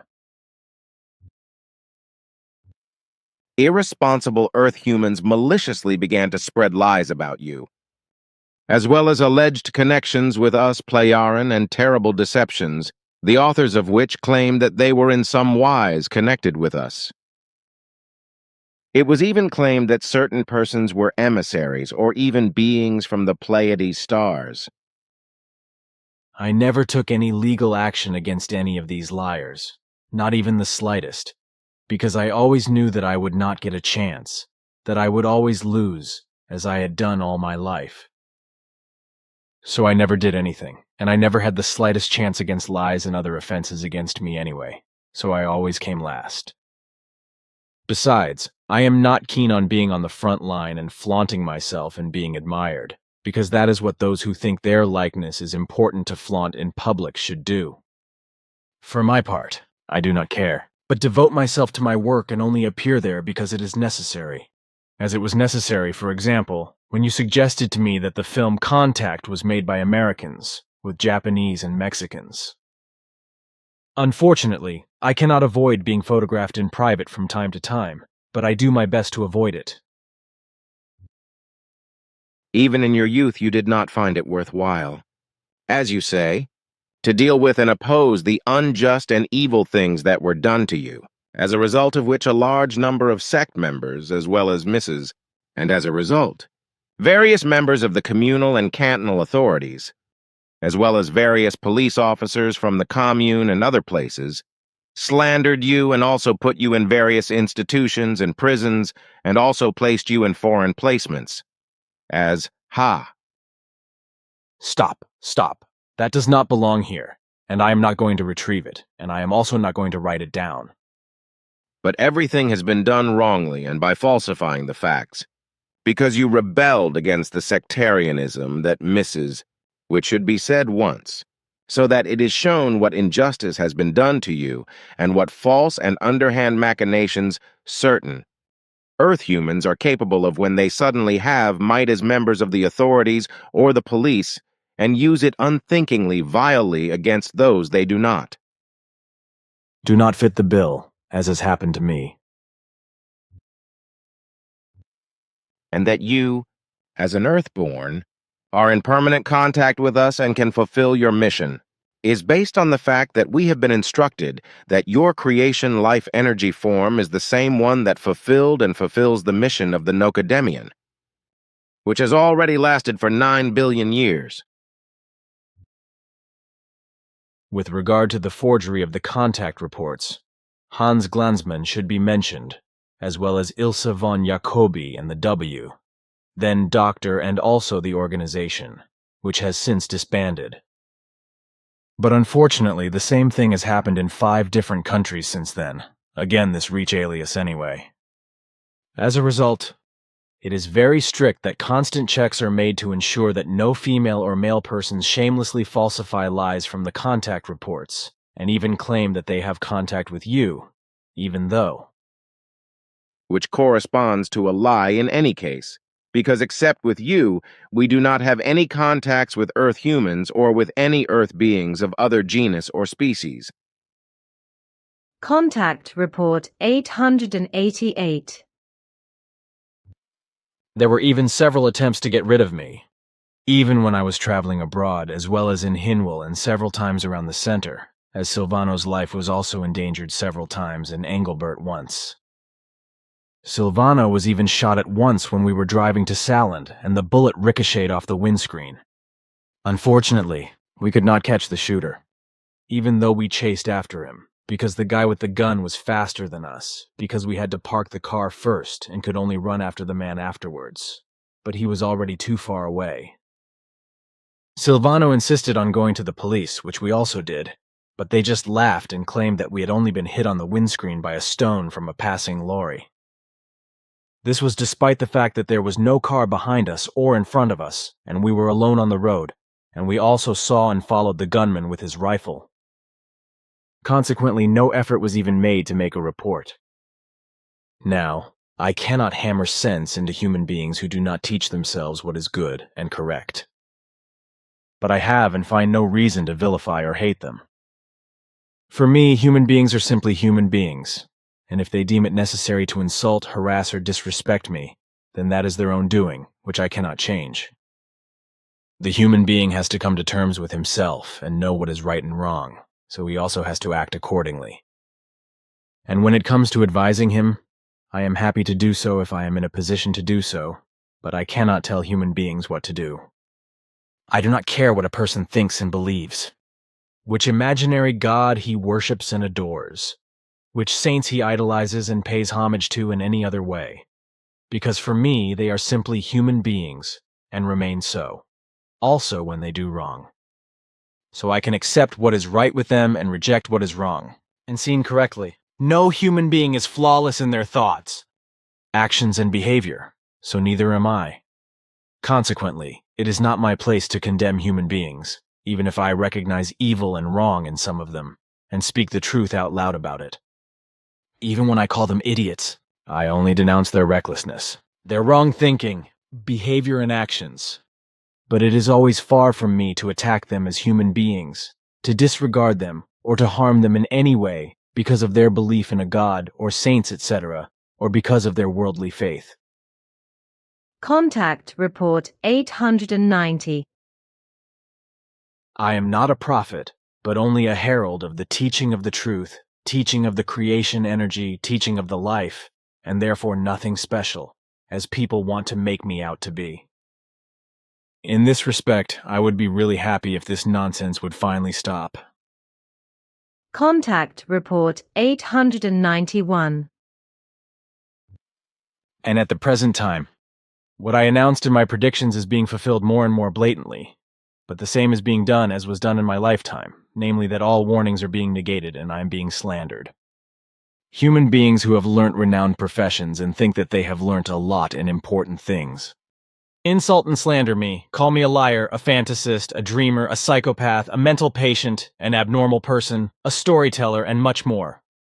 This is how it has been maliciously, hatefully, as well as slanderously put out into the world by Christian sectarians in my early adolescent years in Bulach, persecuting me all over the world and repeatedly trying to murder me 25 times so far.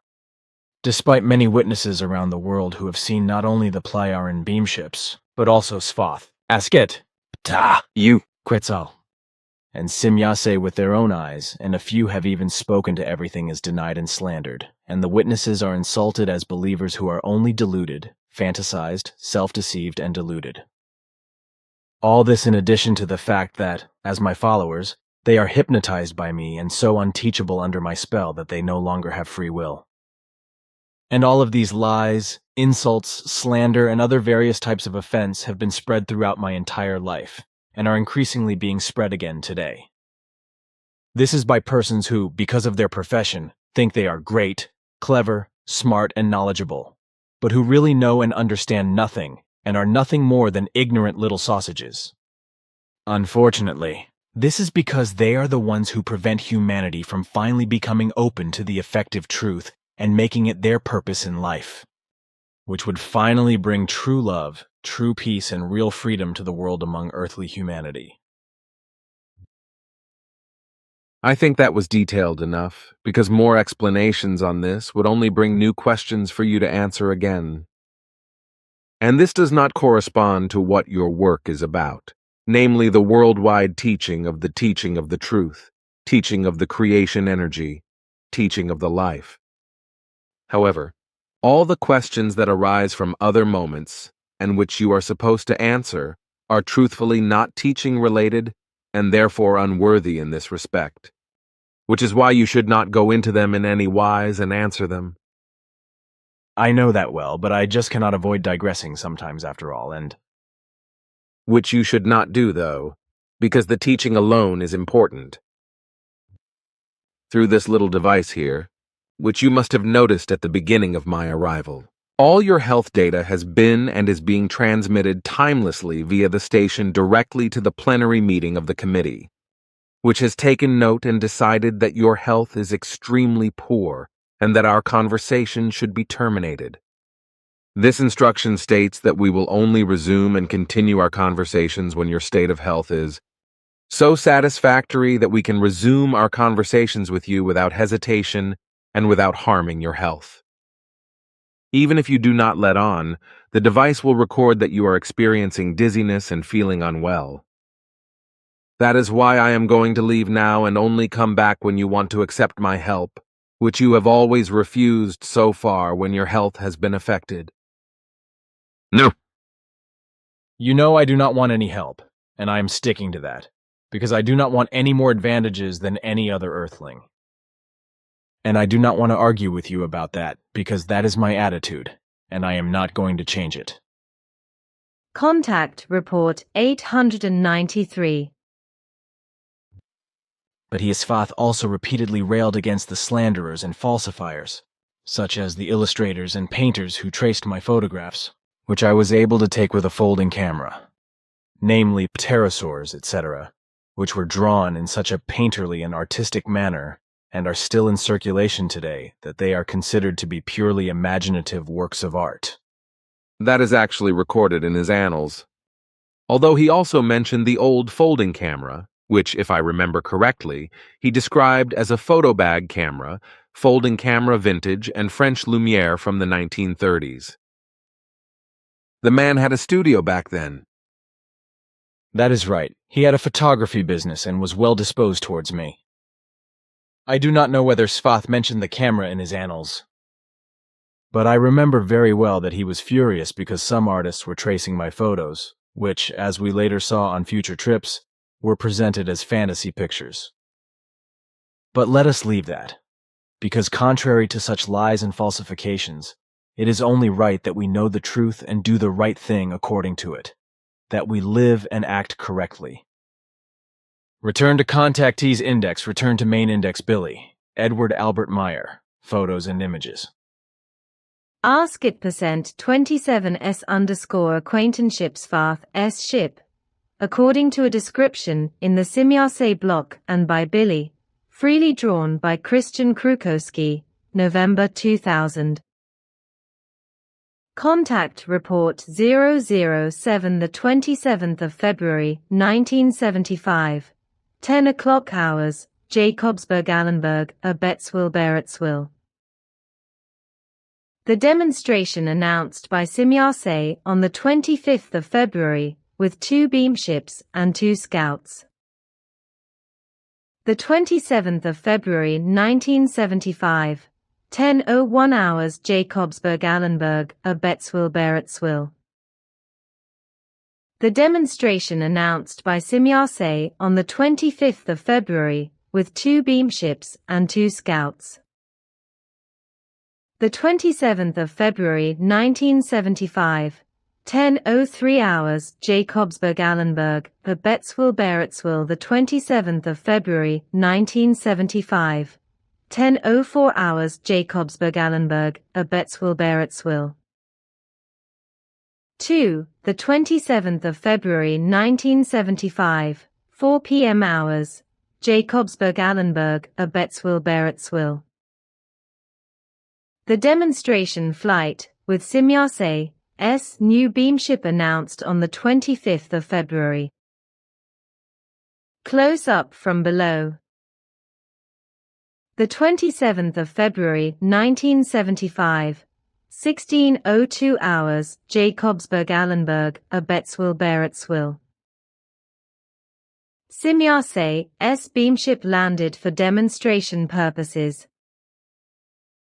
The camera's viewfinder exploded because the ship was too close. The 27th of February 1975, 16:04 hours, Jacobsburg-Allenberg, Bettsville-Barrettsville.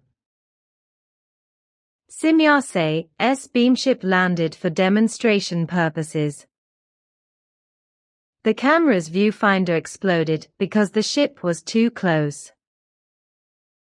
The 27th of February 1975, 16:05 hours, Jacobsburg-Allenberg, Bettsville-Barrettsville. Simiase's beamship landed for demonstration purposes.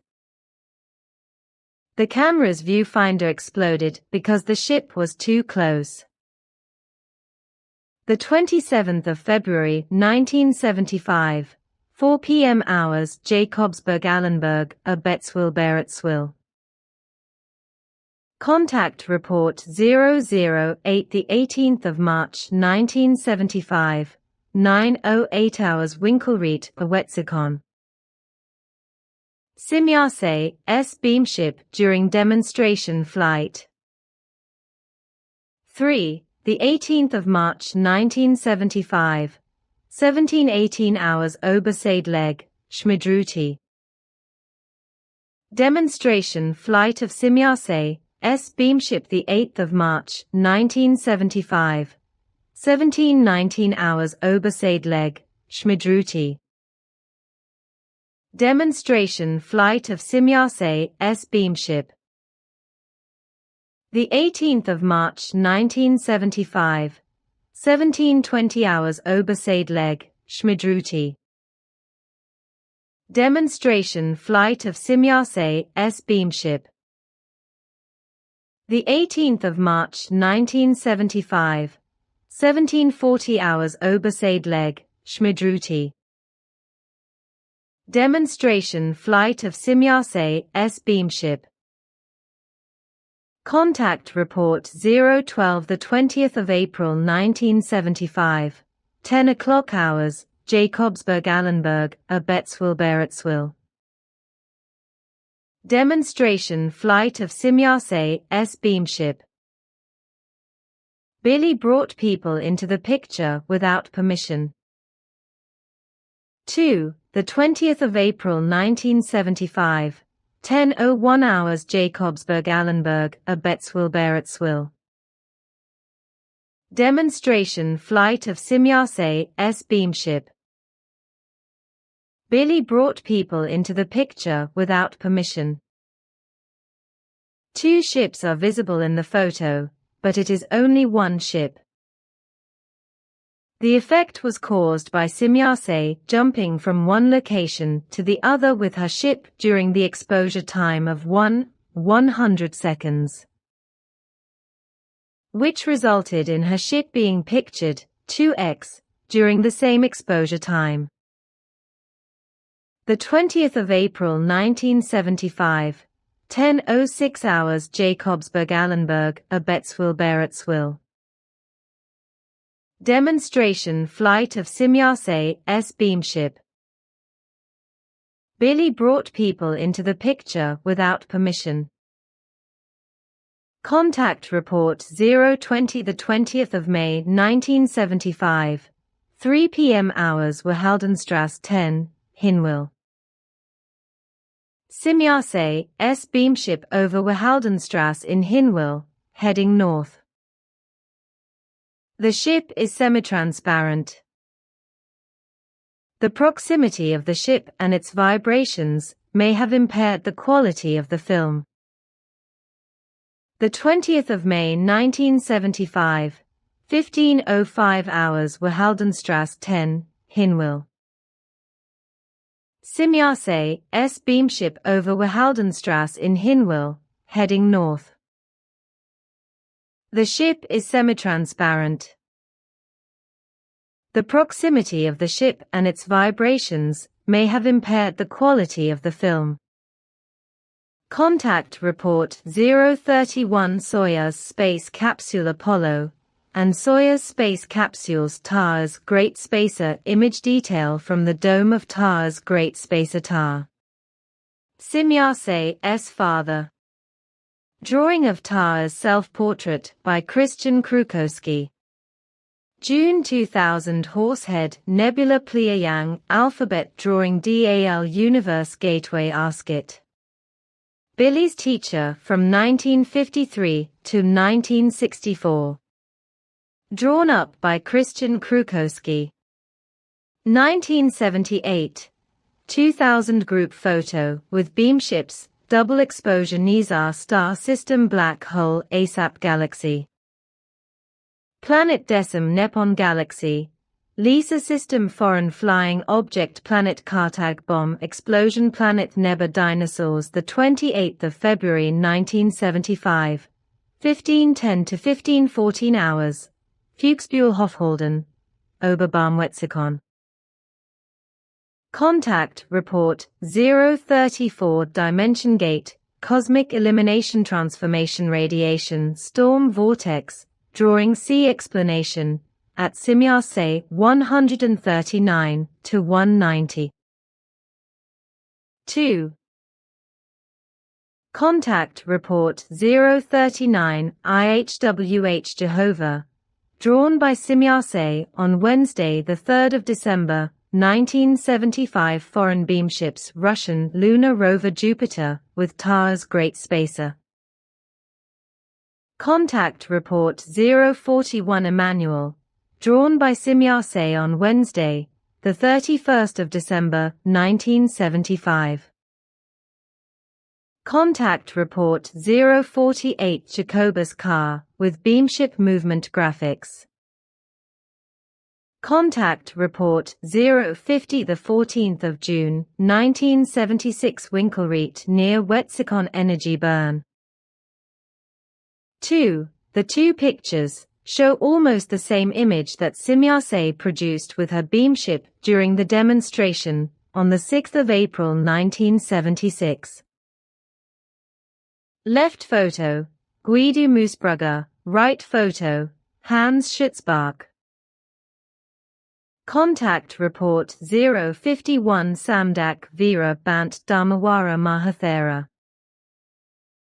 Contact Report 052 Fake Extraterrestrial Letter, the 14th of April 1976 Schmabel-Meiwinkel near Betzwil-Beretzwil Zurich Oberland, with Swiss Air Force Mirage jet fighter. 4. Pictures from a series of 17 photographs taken by Billy on the occasion of a demonstration, during which their ship was harassed and disturbed by a Mirage jet fighter of the Swiss Air Force. Contact Report 053 Billy Meier assassination attempt photos 4 of the shot-through agenda that Billy carried in his breast pocket. Photo, Hans Schutzbach. Of the shot-through agenda that Billy carried in his breast pocket. Under the book The Armor Plate, where the bullet bounced off. Photo, Hans Schutzbach. Billy's jacket and his gun. Clearly visible in the upper center of the picture the rejection point. Photo, Hans Schutzbach. The hat that Billy shot off the shooter's head. You can clearly see the bullet hole in the hat. Photo, Hans Schutzbach. Contact Report 057 Simyase, S beamship at night demonstration 2. Photos, Guido Moosbrugger. Contact Report 059 landing tracks of Simyase, S beamship. Photo, Hans Schutzbach. Billy in the middle of the landing tracks of Simyase, S beamship. Photo, Hans Schutzbach. Landing tracks of Quetzals and Simyase, S beamship. Photo, Hans Schutzbach. Quetzal's beamship flying away after the contact with Billy. Arrow, photo, Hans Schutzbach. Beamship landing tracks diagram. Hans Schutzbach. Contact Report 060th R and Cohun and their beamship drawn by Horst Fenner near Trinidad, Bolivia. Contact Report 061 night demonstration flight of Simyase, S jet ship in Winkelried near Wetzikon. Taken from a distance of approximate 1500 m with an open aperture, which allowed the flight maneuvers to be imaged. Photo, Hans Schutzbach. 2. Another image of the night demonstration flight of Simyase, S beamship in Winkelried near Wetzikon. Photo, Hans Schutzbach. 2. Contact report 066 planet symbol of error. Contact report 070 Billy's footprints, leading to the nearby road in the middle of the open field where Simyase had dropped him off the previous night. Photo taken on 7.1. 1977, 9:10 hours, Billy. 2. Close-up of the place where Simyase had dropped Billy off the previous night. Photo taken on 7.1. 1977, 9:14 hours, Billy. Close-up of the place where Billy was dropped off by Simyase the previous night. Photo taken on 7.1. 1977, 9:16 hours, Billy. Contact report 072 Switzerland earthquake map drawing. Contact report 073 Hintashmadruti property photos 5. Sunday, the 6th of February 1977. Group picture from the first visit to Hintashmadruti from left to right. Claire Fry, Olga Walder, Amata Stetter, Herbert Runkel, Margareth Flammer, Elsie Moser. Photo, Bernadette Brand. View of the house and garage from the pulpit. Photo, Bernadette Brand. View from the pulpit onto the coach house and the house garden. Photo, Bernadette Brand. The first transport of building materials in front of the house. To the left of the truck, Jacob Birchinger Sr. and his son Jacobus. Photo, Billy on the left in the picture. The old coach house. In the foreground the old house garden, today a seating area. Photo, Billy. Contact report 075, taking a footprint in the basement of the center. During the exposure, the helmet and shoulder piece of a 115 centimeters tall dwarf became momentarily visible. Photo from 13.2.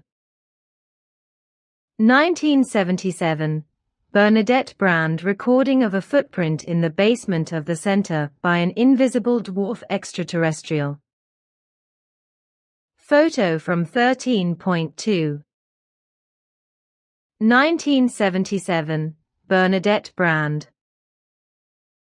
Contact report 078 the 6th of July, 1977, 16:30 hours. Photo of the small apple tree, in which Billy shot a hole with the beam pistol borrowed from Manara. The 6th of July, 1977, 16:35 hours. Jacobus points to the bullet hole in the small apple tree that Billy shot through with Manara's beam pistol. The 6th of July, 1977, 16:38 hours. Frontal view of the bullet hole, taken from below. The light ash ring around the bullet hole is clearly visible. The 6th of July, 1977, 16:39 hours. Bullet hole taken from the mountainside. There was no ash ring on the back of the hole. The 6th of July, 1977, 15:20 hours. Billy with the beam pistol borrowed from Manara in front of the entrance to his office. Photo, Manara the 6th of July, 1977, 15:25 hours. Billy with the beam pistol borrowed from Manara in the parking lot in front of the remise under reconstruction. Photo, Manara the 6th of July, 1977, 15:35 hours. Elena with Manara's laser pistol in front of the doghouse. The dark stripe was caused by Billy cutting away Elena's face on the original slide. The 6th of July, 1977, 15:42 hours. Elena with Manara's laser pistol in front of the doghouse. Billy photographed Elena so that her face was not exposed. The 6th of July 1977, 15:42 hours. Elena with Manara's laser gun on the corner of Billy's office. Clearly recognizable that Billy cut away Elena's face and figure on the original slide. The 6th of July 1977, 15:43 hours. Elena with Manara's laser pistol in Billy's office. Clearly recognizable that Billy cut Elena's face away on the original slide. Contact Report 079, the 6th of July, 1977, 16:39 hours. The distortion caused by the protective screen is very good visible in the upper right corner of the picture at the house. Compared to the vertical wall of the shed on the left of the picture, the corner of the house appears to be tilted to the right by about 5 degrees, which was not the case in reality. Photo: Manara, the 6th of July, 1977, 15:24 hours. In this picture, the whole background up to the garage is inside the protective screen, which is why no distortions can be seen. Instead, the tractor that was in Wheeler at the time of the photo is visible on the right behind Billy, half hidden by bushes. Photo: Manara. Contact Report 080, the 6th of July, 1977, 16:30 hours. Photograph of the apple tree into which Billy shot a hole with the ray gun borrowed from Manara, and whose top was flattened by Simyase with her beamship on the 17th of August 1977. Photo: Billy, the 25th of August 1977, 11 o'clock hours. Photograph of the small apple tree after Simyase had flattened the top with her ship on the 17th of August 1977. Photo: Billy, the 24th of August 1977, 12:03 hours. Bullet hole of the Bacillus gun destroyed by Billy with Simyase's beamship laser gun on the apple tree, which was henceforth only called the Simyase tree. Photo: Billy, the 24th of August 1977, 12:02 hours. Close-up of the bullet hole site of the Bacillus nest on the Simyase tree destroyed by Billy with Simyase's beamship laser gun. Photo: Billy. Contact Report 092, landing track of Manara's ship, taken during a lightning visit on 23.11. 1977 at 9:05 hours, during the time when Billy's wife went to Shmidruti for just under 10 minutes to take a child to school. Ice thickness 12 centimeters. Photo 23.11. 77, 10 o'clock hours, Billy Edward Albert Meier. 4. Landing track of Manara's ship, taken during a flash visit on 23.11. 1977 at 9:05 hours, during the time when Billy's wife went to Shmidruti for just under 10 minutes to take a child to school. Ice thickness 12 centimeters.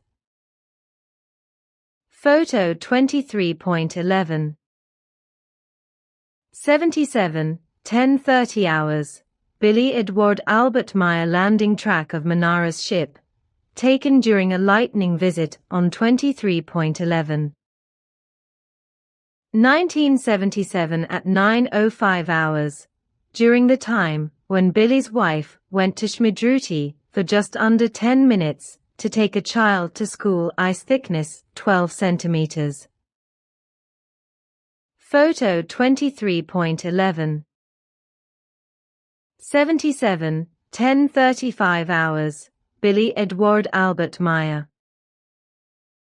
Contact Report 102 on the 21st of February, 1978.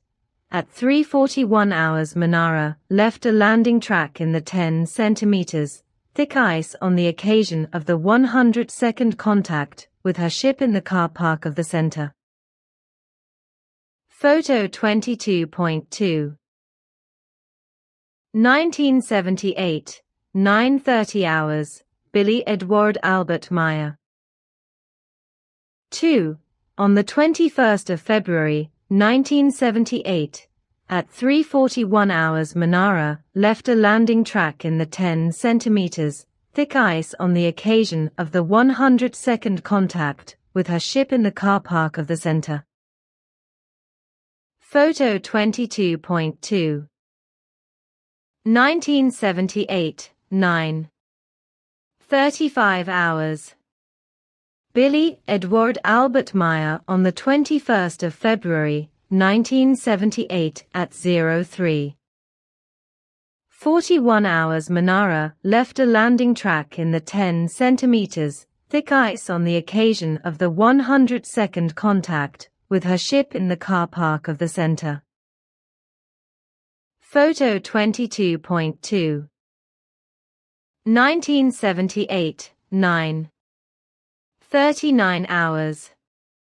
Billy Edward Albert Meier on the 21st of February, 1978 at 8:50 hours, an unknown flying object appeared over the center, moved to the right over the copse and then returned to its initial position, after which it disappeared.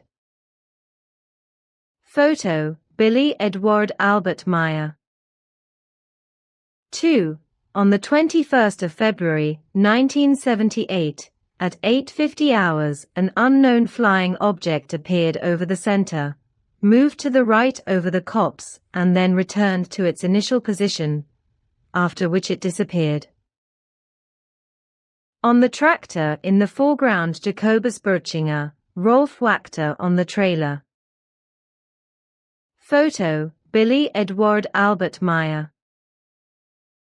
Contact Report 104NR9, September 1977 issue of GEO magazine. 2. Closest matching photograph Larry Driscoll could find circa December 2013. Contact Report 1151980 Moscow Olympics letter by Billy. Contact Report 117 photo of 8,000-year-old scrap of paper-like material that has all the properties of paper, but is far more stable, and was used by the old descendants of the Lyrans who ultimately came to the Earth. The pictures were made in a private museum of a man who had stolen some scrolls in an ancient grave somewhere in Egypt. Translation. It has been said in the prophetic sentence of the herald Enoch, he in his mission as prophet will be live, again in repeated lives in multiple reincarnations, as most important herald of the teachings of the Spirit, as they are given in the laws of creation, and brought and announced to the earth humans on Terra, by the guardian angels from the stars of Lyra and Vega.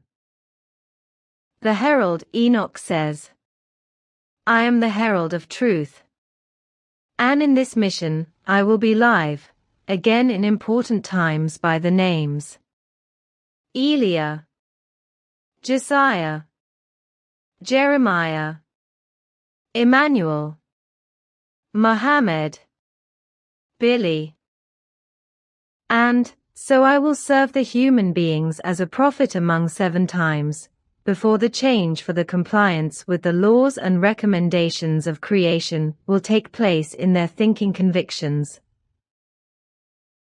So I will be live, in reincarnation in the new time when space will be conquered, and when the guardian angels from foreign stars will appear once again.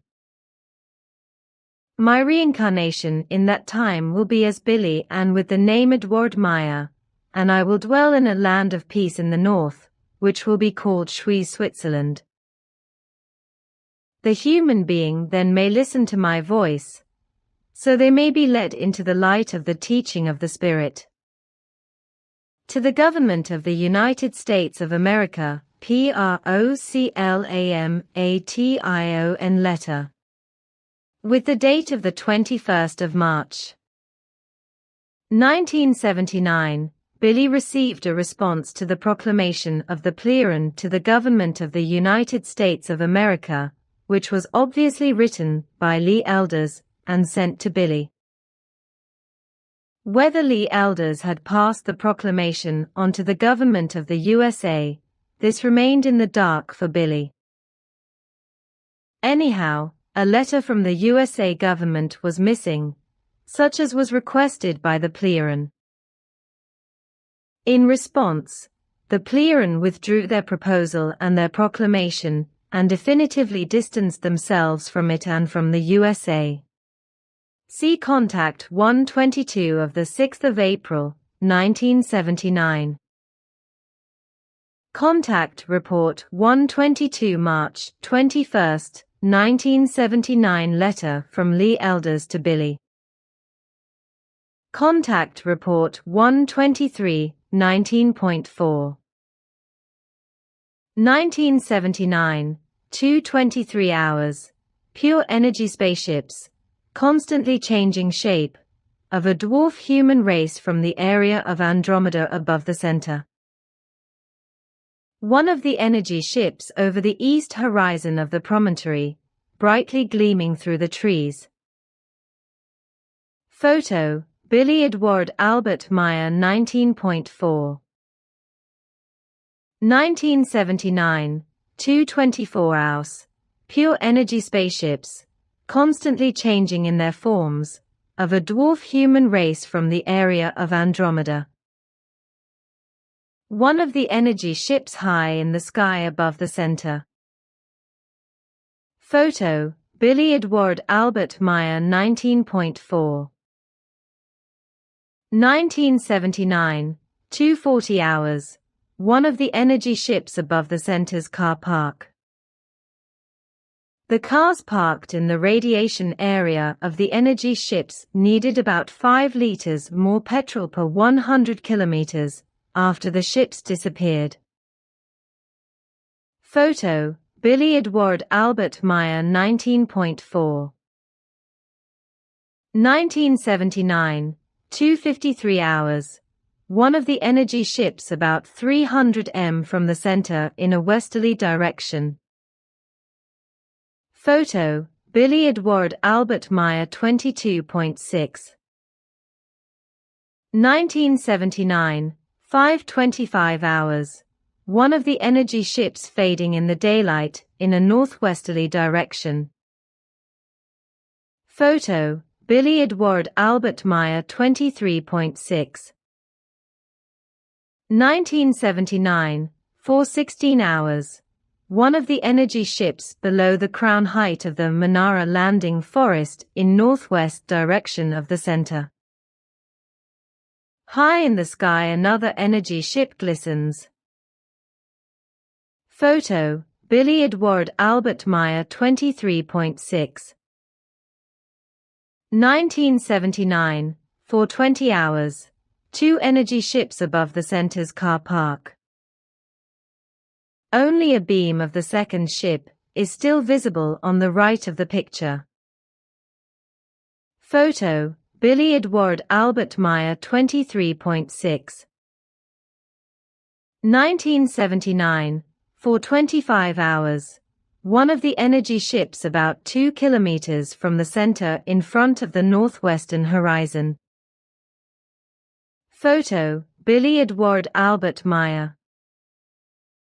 Contact Report 125 Chart of extraterrestrial names and meanings, male and female. Contact Report 131 Landing tracks from Simyase-S beamship, which she left behind in the Menara landing on the 15th of June 1980, at about 1:55 hours, during 131st contact. Photo, the 15th of June 1980, about 8:15 hours, Billy Edward Albert Meier. 3. Jacob Birchinger Sr. standing on a ladder, photographs the landing tracks from Simyase-S beamship. The ladder is held by Herbert Runkle. Photo, the 15th of June 1980, approximate.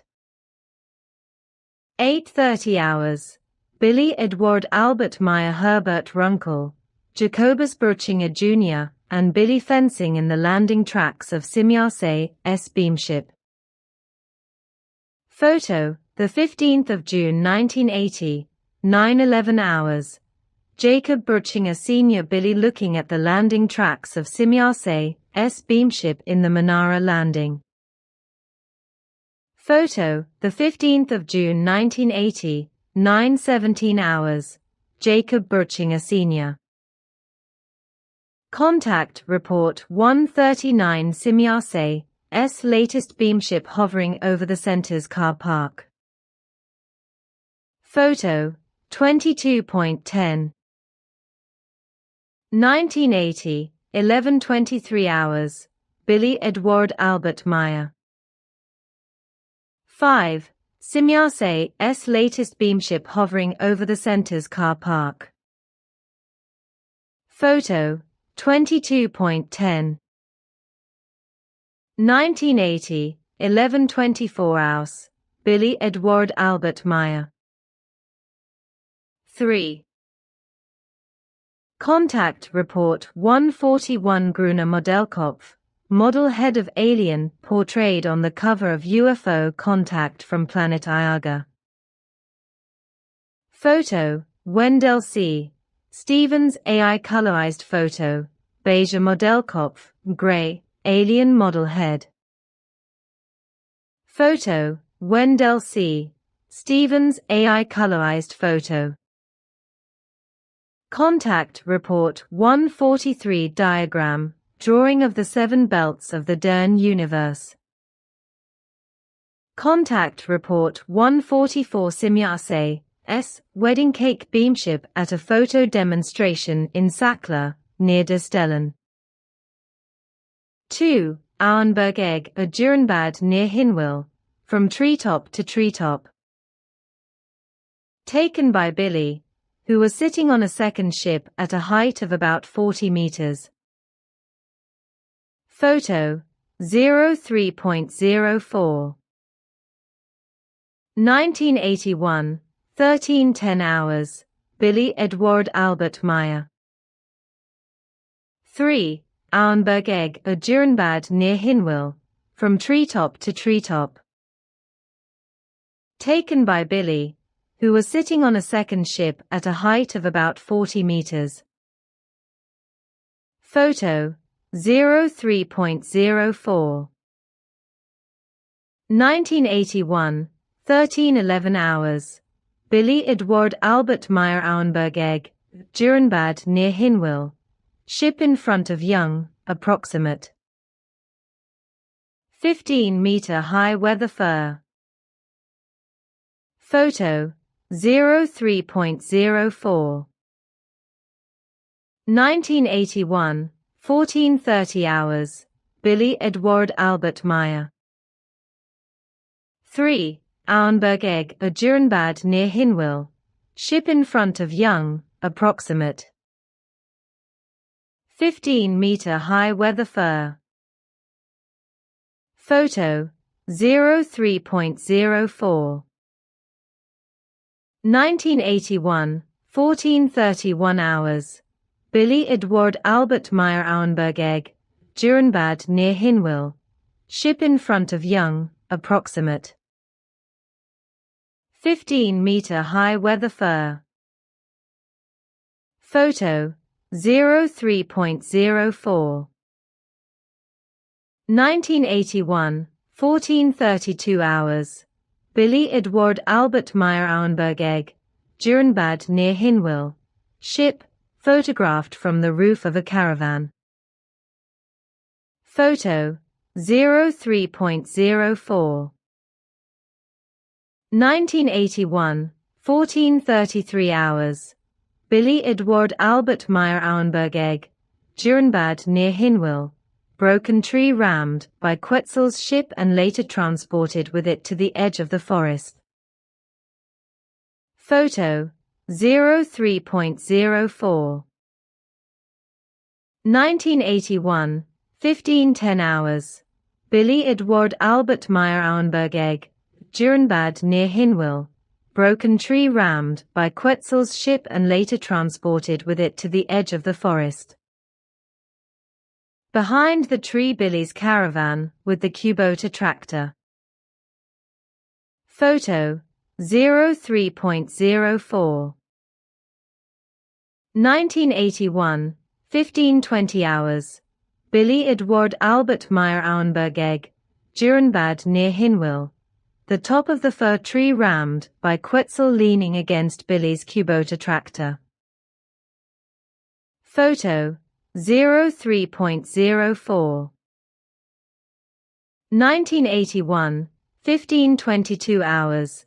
Billy Edward Albert Meier part of the fracture of the fir tree rammed by Quetzal. Billy deposited the broken piece of the trunk in the kitchen after his return from the photo work, where it warped considerably in the following hours before the eyes of those present. The tree resin flowed out in thick streams at the fracture points due to the magnetic effects. Photo 04.04. 1981, 11:20 hours. Billy Edward Albert Meier. Contact report 147 Altmat of SZ. 14-meter ship next to the main road to Rothenthurm, hovering behind a Mercedes. At the top left is the trajectory of a telemetry disc shooting along at breakneck speed. Photo 02.08. 1981, 2:18 hours. Billy Edward Albert Meier. Altmat of SZ. 7-meter ship next to the main road to Rothenthurm, hovering behind a Mercedes. At the top in the center of the picture, a tree branch. Photo 02.08. 1981, 2:18 hours. Billy Edward Albert Meier Altmat, SZ. 7-meter ship beside the main road to Rothenthurm, hovering behind a Mercedes. In the upper left corner, the flight path of a rapidly flying telemeter disc can be seen. Photo 02.08. 1981, 2:20 hours. Billy Edward Albert Meier Altmat, SZ. 7-meter ship hovering beside the main road to Rothenthurm, directly in front of a car. A tiny edge piece of a second 14-meter ship is visible in the upper left. Photo 02.08. 1981, 2:20 hours. Billy Edward Albert Meier. Self-luminous beamship at night over the car park of the Simyase Silver Star Center. Photo 05.08. 1981, 2:10 hours. Billy Edward Albert Meier self-luminous beamship at night above the Simyase Silver Star Center car park. Photo 05.08. 1981, 2:21 hours. Billy Edward Albert Meier self-luminous beamship at night above the Simyase Silver Star Center car park. Photo 05.08. 1981, 2:30 hours. Billy Edward Albert Meier self-luminous beamship at night above the car park of the Simyase Silver Star Center. Photo 05.08. 1981, 2:48 hours, Billy Edward Albert Meier. Contact report 148 unidentified flying object over the western horizon of the Semyase Silver Star Center. Photo 08.09. 1981, 2:15 hours, Billy Edward Albert Meier burning static electricity around Billy Center, in the car park of the Semyase Silver Star Center by Quetzal for demonstration purposes. Photo 08.09. 1981, 2:30 hours, Quetzal Billy, Philip Deere, Frank Stuckert, and Hanny Bieri right edge of picture, in the sitting area of the house at the Semyase Silver Star Center. Photo 21.09. 1981, approximate. 3 p.m. hours, K. Meier Billy, Philip Deere, Frank Stuckert in the sitting area of the house at Semyase Silver Star Center. In the foreground Atlant Bieri in a pram. Photo 21.09. 1981, approximate. 3 p.m. hours, K. Meier Billy, Philip Deere, and Frank Stuckert in the sitting area of the house at the Semyase Silver Star Center. Photo 21.09. 1981, approximate. 3 p.m. hours, K. Meier Billy, his son Methuselah and Philip Deere in the sitting area of the house at the Semyase Silver Star Center. Photo 21.09. 1981, approximate. 3 p.m. hours, K. Meier. Contact report 151 letter from Thomas to Billy, the 12th of October 1981. Contact report 155 letter from Elsie Moser to Figu, the 4th of September 1989. Contact report 175 Jacobus, transporting one of the 12 loads of bitter dock from the potato field on the hill above the house. Photo, Billy. 2. Jacobus, unloading one of the 12 loads of bitter dock from the potato field on the hill above the house. Photo, Billy. 2.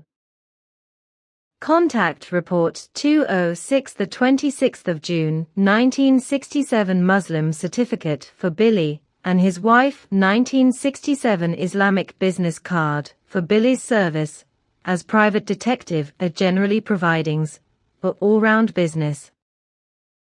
Import and export. Contact report 213 drawing of Emmanuel's tomb site photo of Emmanuel's tomb site AI colorized photo. Photo of Emmanuel's tomb site beamship over Emmanuel's tomb site. Contact report 234 the 6th of December 1989, 19:15 hours. From left to right. Gilgamesha Meier sitting on the floor. Aruna Wachter with her dad Silvano Learman also sitting on the floor. Connie Wachter, Aruna's mother, standing behind the table with her head lowered. Eva Bieri sitting at the table. Helanka and Ingo Gruber, Elizabeth Gruber's children, partially covered by Calliope Meier sitting on the stove bench. In the front of the picture Billy's mother, Berta Meier. In front of Billy's mother, the grey veil of a materialization ring is faintly visible at the lower edge of the picture. Photo, Bernadette Brand, the 6th of December 1989, 1917 hours. Our Santa Claus, Saint Nicholas. In the foreground, a materialization ring. Photo, Bernadette Brand, the 6th of December, 1989, 1930 hours. Saint Nicolaus with knot and brand, above which a materialization ring floats, almost covering it. Photo, Bernadette Brand, the 6th of December, 1989, 1931 hours. Saint Nicolaus with Atlant Bieri, in front of which a materialization ring floats. Photo, Bernadette Brand, the 6th of December, 1989, 1932 hours. Saint Nicolaus with Atlant Bieri, in front of which a materialization ring floats. Photo, Bernadette Brand, the 6th of December, 1989, 1950 hours. Saint Nicholas with Eva Bieri, who greets Santa Claus and then recites her poem to him. Photo, Bernadette Brand, the 6th of December, 1989, 1955 hours. Billy thanks Santa Claus and says goodbye to him. Photo, Bernadette Brand. Contact report 236 Billy, in the same position in front of the stone, in which he was struck by lightning. Photo from 24th of April, 1990. Freddie cropped the surface hole in the stone, caused by the lightning's impact. Photo from 24th of April, 1990. Bernadette Brand main piece of the tree crown, in which the lightning entered and shattered it. Photo from 24th of April, 1990. Freddie Kropf Engelbert Wachter holds the 5.5 meter tall crown piece of birch that was knocked down by lightning, which had gotten stuck in the branches of the tree, and was taken down 3 months later. Photo from 23rd of July, 1990, Freddie Kropf. Contact report 255 Perceptions, Magazine, September, October, 1995 cover, PGS. 46 to 48. Concepts column by Randolph Winters. Contact report 264 TN Times article circa June 1997. What Billy Meier Saw, by Ray Rimmel, editor, Model Dinosaur, UK calculation of the circular ratio pi, by Guido Moosbrugger. Contact report 262 letter to the editor of magazine 2000, Billy Edward A. Meier.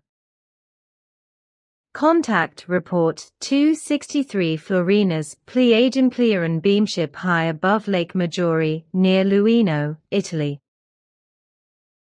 The 22nd of April 1998, 16:29 hours. Photo, Edith Beldi Florinas Pleiadian beamship high above Lake Maggiore, near Luino, Italy.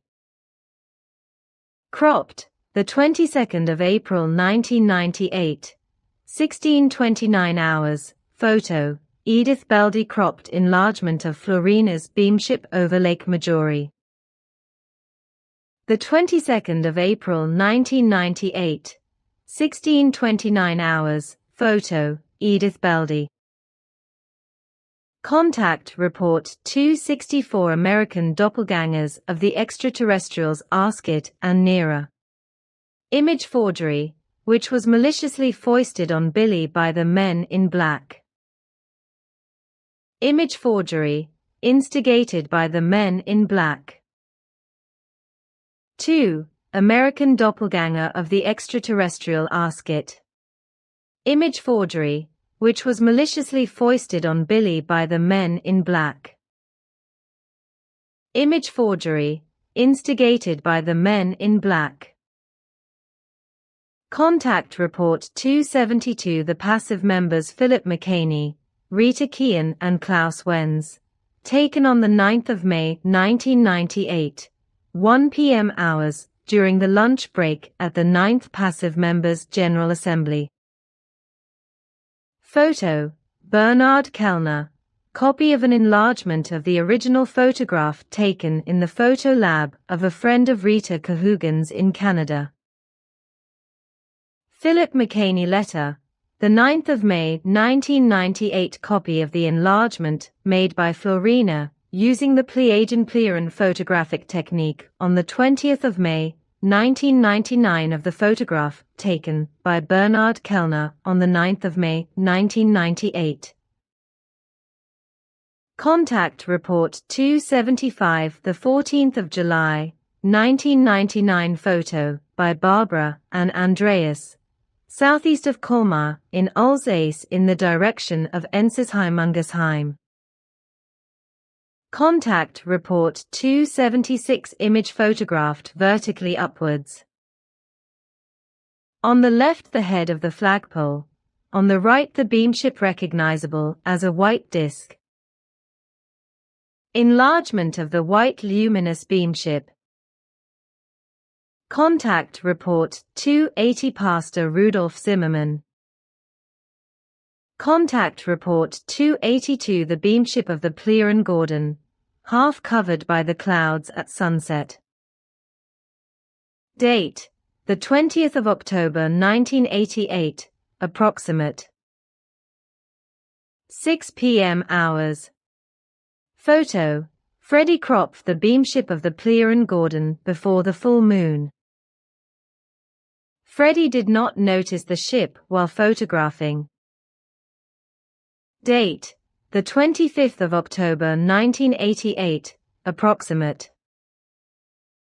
23:40 hours. Photo: Freddie Kropf. The beamship of the Pleiaren Gordon before the full moon. Freddie did not notice the ship while photographing. Date: the 25th of October 1988, approximate. 23:40 hours. Photo: Freddie Kropf. 2. 28 centimeters high telemeter disc on the right of the open door. The wire on the floor and the gutter reflect the light of the telemeter disc. In the background, somewhat covered by the house roof, above the gutter, there is a second telemeter disc. From left to right, Yolanda Bolzan with Aruna Wachter, Freddie Kropf Center, bent over working, on the right with a camera in hand, Bernadette Brand. Date: the 19th of August 1989, 17:50 hours. Photo: Eva Bieri. Contact Report 283. Simyase. Picture drawn by Victor Bickel. Based on a drawing by Eugen Eichenberger from the year 1982. Simyase in profile. Imaginary drawing by Victor Bickel. Simyase. According to Billy, drawn by graphic artist Eugen Eichenberger, the 5th of May 1982. Tar illustration by Tar. Quetzal illustration by Tar. Svarth illustration by Tar. Contact Report 284. Simyase. Drafting of Eugen Eichenberger's portrait according to Billy by Christian Krukowski. Tar. Reworking of Tar's self-portrait by Barbara Harnisch. Tar. Reworking of Tar's self-portrait by Christian Krukowski. Quetzal. Tar's pencil drawing reworked by Barbara Harnisch. Quetzal. Reworking of Tar's pencil drawing by Christian Krukowski. Svarth. Reworking of Tar's pencil drawing by Barbara Harnisch. Svarth. Reworking of Tar's pencil drawing by Christian Krukowski. Contact Report 286. Zafanapaniaka's ship between cloud formations in Seg, above Lenskirch in the Black Forest. Date: the 3rd of June 2000, early evening hours. Photo: Barbara Harnisch-Safanappaniaka's ship between cloud formations in Seg, above Lenskirch in the Black Forest enlargement. Date: the 3rd of June 2000, early evening hours. Photo: Barbara Harnisch. Contact Report 287, the 6th of July 2000, Hintish Madruti, Clearan Ship Plus enlargement. Contact Report 299, Picture No. 65, the 28th of February 1975, 9:08 hours. Demonstration flight of Simyase S beam ship around a 14-meter high fir tree. View towards Fathakasi. The tree was later eliminated by Simyase.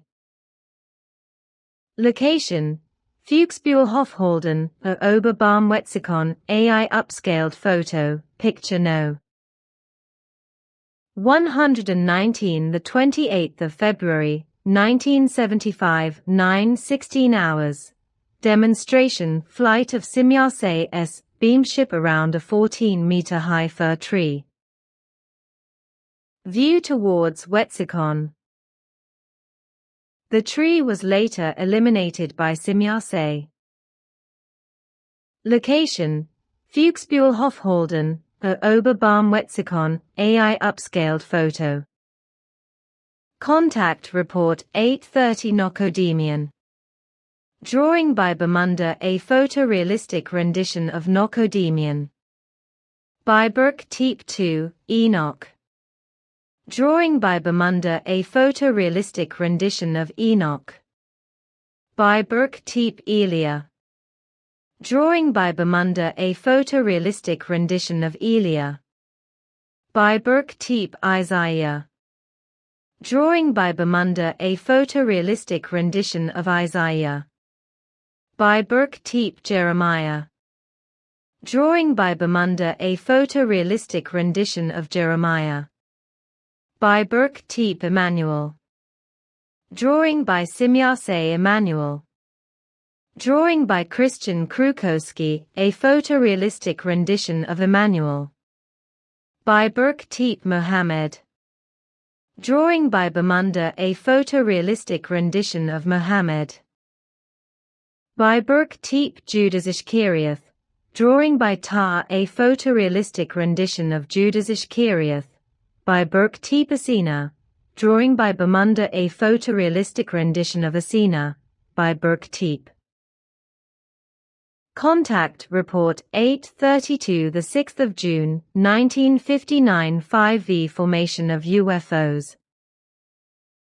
Contact Report 8:33, the 9th of June 1980, letter from Ikifon.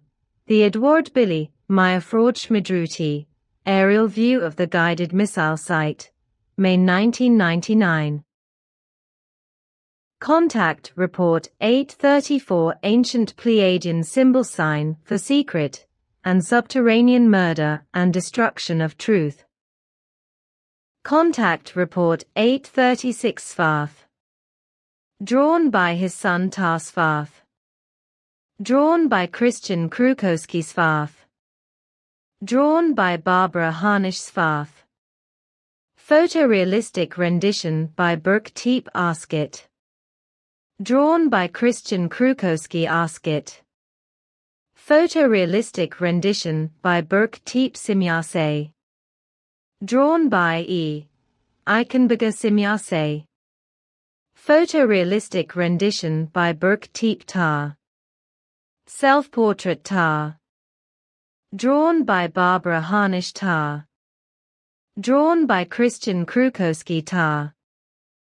Photorealistic rendition by Burke Teep Quetzal. Drawn by Tar Quetzal. Drawn by Barbara Harnisch Quetzal. Drawn by Christian Krukowski Quetzal. Photorealistic rendition by Burke Teep Manara.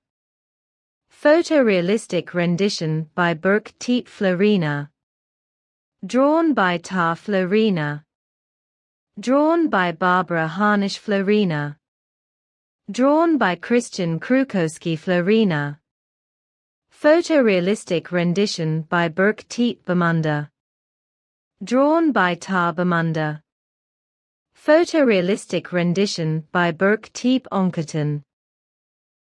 Drawn by Ta Onkerton. Photorealistic rendition by Birk Teep. A drawing of Kohan Kohan. Photorealistic rendition by Birk Teep. A drawing of Athar Athar. Photorealistic rendition by Birk Teep. Contact Report 843 Letter from Suzanne to Hans et al. Concerning persecution of Billy Meier. Contact Report 844 Circa 2018 Photo of Billy Meier Ancient Peace Symbol. Contact Report 850 UFO hovering at night at the back of the U.S. Capitol. Contact Report 862 ISWA International Safety and Watch Agency. ID card for Billy Meier 1973 Swiss government document regarding Billy's pistol and revolver document Billy's private detective license 2. Contact Report 874 Stone carving with phrase Bedenk alles ist eins, remember all is one. Contact Report 879 6 photos from Göbekli Tepe emailed to Billy Meier from Birk Tepe Göbekli Tepe community symbols.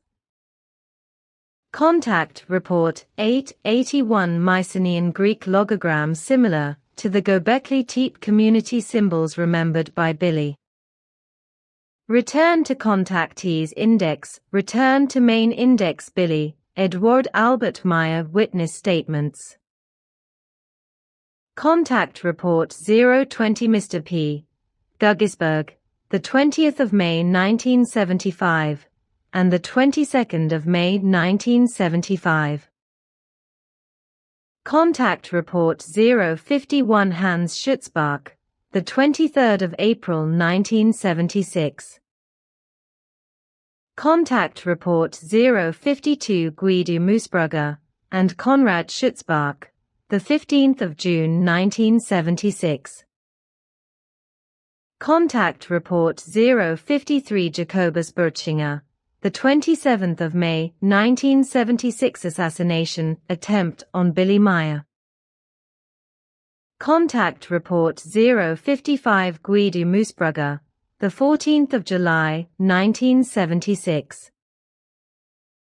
Contact Report 059 Guido Moosbrugger, 26-27 June 1976 Hans Schutzbach, the 28th of June 1976 Calliope Meiser, the 28th of June 1976 Atlantis Socrates Meier, the 28th of June 1976 Methuselah Meier, the 28th of June 1976. Contact Report 060 Horst Fenner, the 2nd of January 1976, meeting extraterrestrials Athar and Kohan. Contact Report 066 Martin Sorg, about the planetary symbol of error. Contact Report 068 Pauli Steiner, the 29th of November 1976. Contact Report 073 Jacobus Bertschinger, the 7th of February 1977. Contact Report 075 Bernadette Brand, the 13th of February 1977. Contact Report 080 Herbert Runkel, the 17th of August 1977. Contact Report 101 Adolf Tillman Perrenaut, the 31st of December 1977. Contact Report 104 Wendell C. Stevens, 1978. Contact Report 105 Adolf Tillman Peernode, 1978.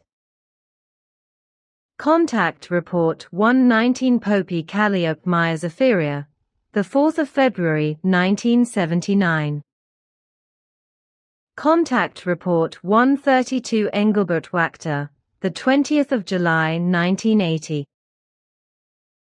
Contact Report 135 Engelbert Wachter, the 9th of October 1980.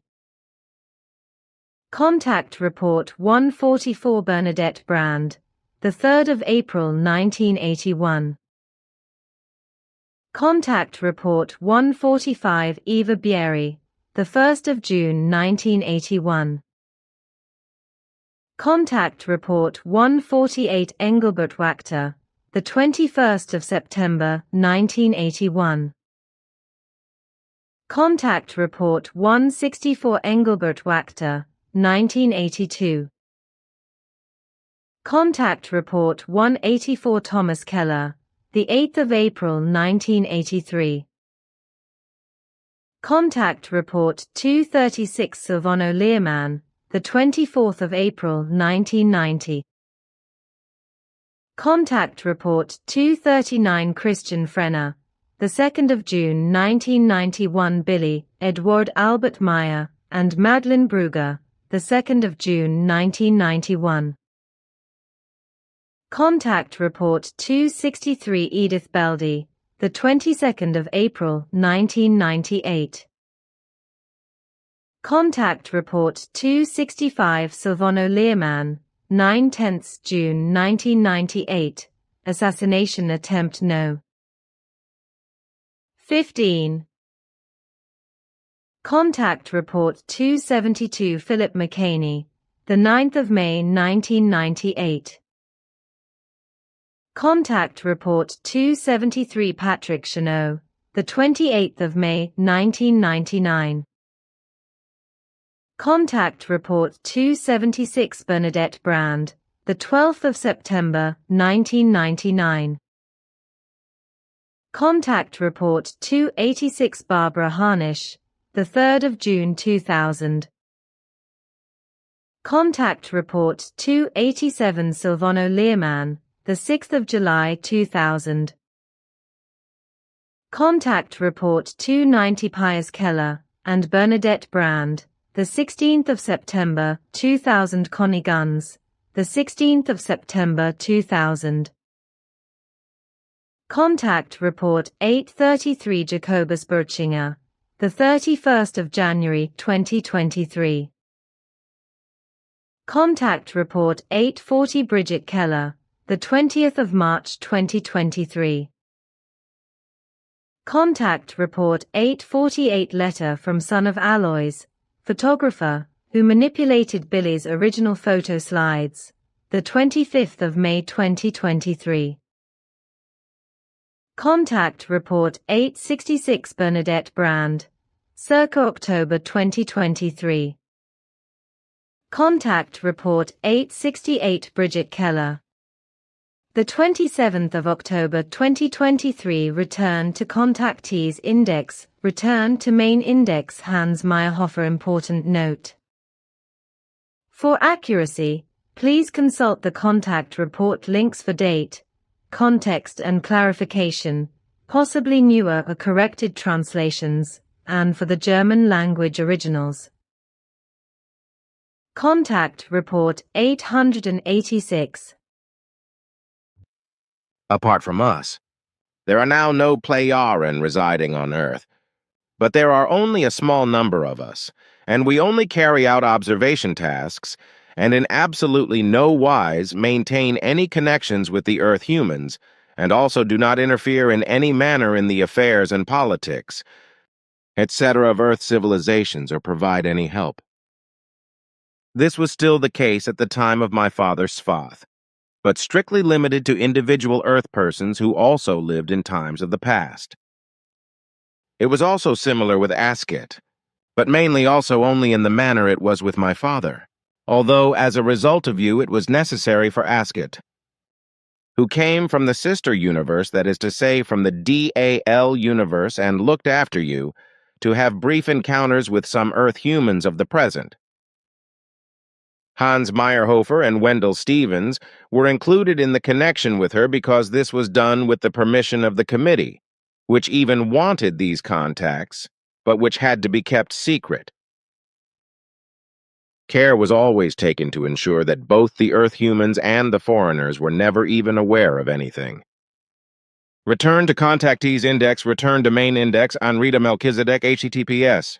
PleiadianLight.net/affiliations. Dolphin Ray Productions. Sacred Life Foundation. The Melchizedek and Pleiadian Light Network see also channeling, mediums, psychics, important note. For accuracy, please consult the contact report links for date, context, and clarification, possibly newer corrected translations, and for the German language originals. Contact Report 256. But if human beings of the earth nevertheless claim to be in contact with one of us, or with spirit beings of our peoples, then this is equivalent to a lie, to a fraud, or to a charlatanism. Also, schizophrenic processes and suggestive influences, as well as self-deception, etc., cannot be ruled out in such cases. Liars, swindlers, fraudsters, charlatans, and persons with delusional sickness of the kind who claim to be in contact with us are unfortunately more and more found on Earth. All of them are as a whole, and I must emphasize strongly all of them. Only poor lunatics, schizophrenics, or other delusional sick ones, or otherwise deliberate liars, swindlers, fraudsters, or charlatans. And it is in that context interesting to note that it is only since the time of officially spreading your mission and thus your appearance in public that we Pleiades Pleiaren have become the focus of public interest and have been abused by dozens of delusional sick ones as well as liars, swindlers and charlatans for alleged contacts with them, whereby all these sick and dishonest persons are assessed by practically all UFO circles to be true contact persons, and their delusional or lie and fantasy stories are accepted as true, even though no letter of their blathering is correct, while you as real contact person towards us are in an abusive way accused of being a liar and fraudster, and your evidence accused of being falsifications. Return to Contactees Index, Return to Main Index, Adnan Menderes, HTTPS, and.wikipedia.org/wiki/Adnan Menderes. Important note. For accuracy, please consult the contact report links for date, context, and clarification, possibly newer corrected translations, and for the German language originals. Contact Report 630. Asket explained the following to you on the 17th of September 1961, when she took you to where the deposed President Adnan Menderes was hanged. But now I have to say that on the one hand, I was very astonished how Adnan Menderes looked at us inquiring, without arousal and without any thought or emotion, when I opened the camouflage and we suddenly stood in front of him. Our appearance did not even frighten or astonish him, and when you approached him, he was also completely calm and answered your questions as if you had known each other for a long time. On the other hand, I also admire your behavior, how you spoke and dealt with the death candidate, and how you had a conversation with him through the language translator, which astonished me very much. Edward Billy. But not only you, but also I was amazed at Menderes, who in my opinion was able to control himself completely and was therefore in control, so that he was able to take the situation as it just happened to be. And when I told him, as you heard, how and why we were in his room and that you had stunned the guards, he took it for granted. Return to Contactees Index, Return to Main Index, Howard Menger, HTTPS, and.wikipedia.org, wiki, Howard Menger, HTTPS, web archive, .org, web, 2000, and 724145755, HTTP, howardmenger.com, https, scribe.com. Edited by Lucas Louise, 2017, text-only version, https dailymotion.com, https Fable download the trusted chart sonosig id mdp 390150526711 last 6 n view 1 up CQ 9n skin 2021. Important note. For accuracy, please consult the contact report links for date, context, and clarification, possibly newer corrected translations, and for the German language originals. Contact Report 039.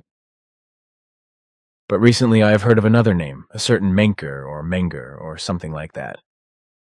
What about this one? Meier, he is not a contactee.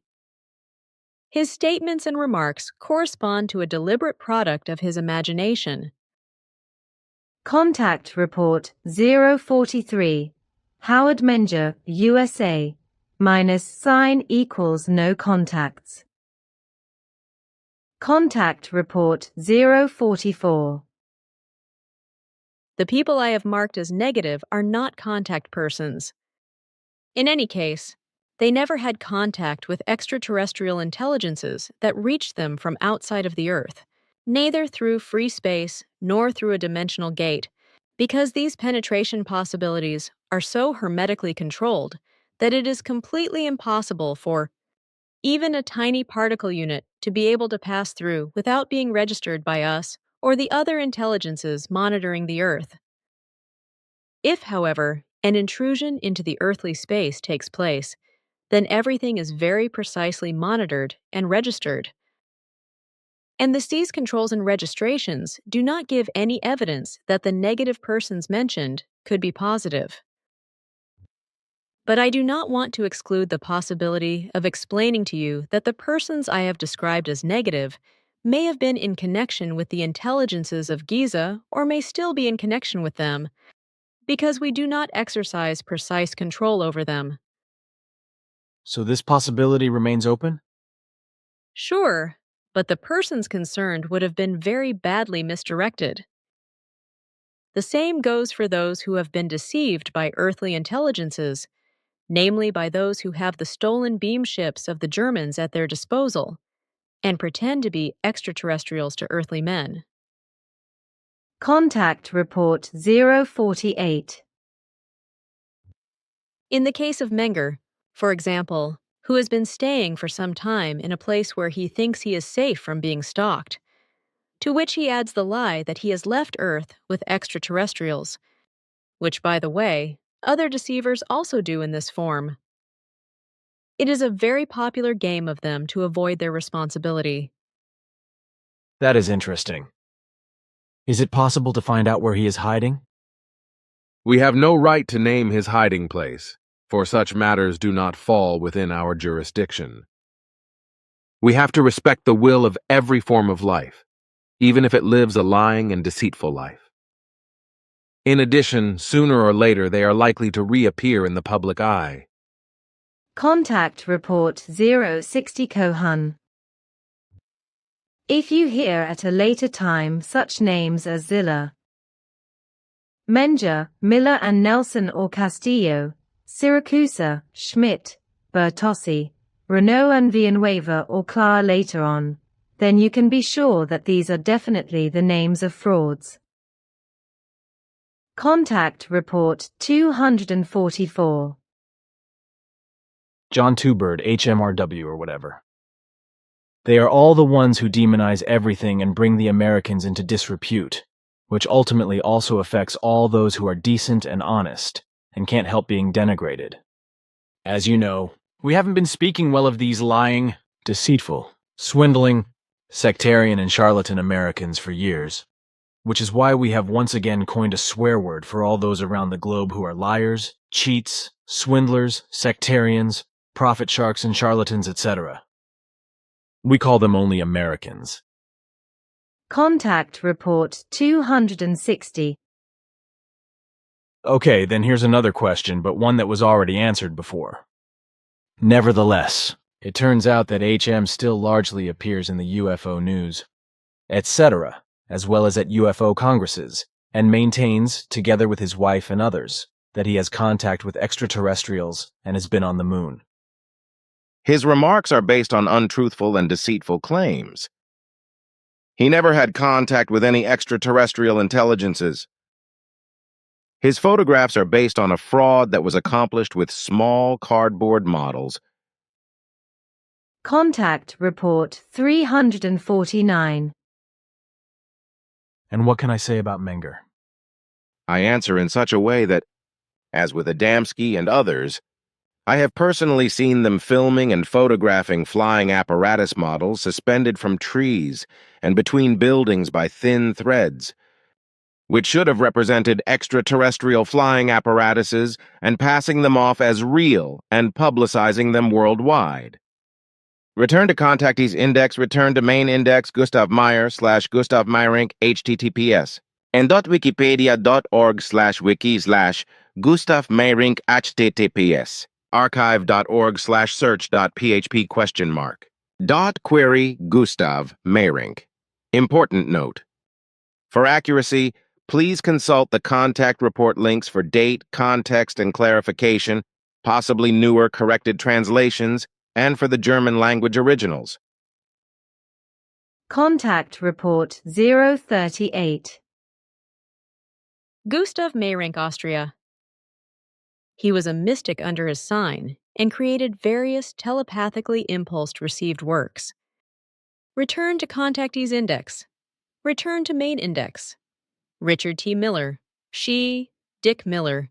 https hatch.kookscience.com wiki Richard Mach Miller http galactic.no http innersights.com/isa/Miller affiliations Advent Publishing Company Carson City NV Phoenix Project Reports Solar Cross The Solar Cross Foundation The Solar Cross Journal Santa Clara CA The Solar Cross Stargates Knight Commander James Bonergus Commander Ia Commander Gord Commander Gored Hatan Katonis Kla-La Kadar Kla-La Klaatu Korton Merku Monka Monka Kadar Monka Nathant Soltek Soltek Tonios Soltek Anthonius Toniosi Soltek Antonois Soltek Commander Soltek Cernia Sutko Voltra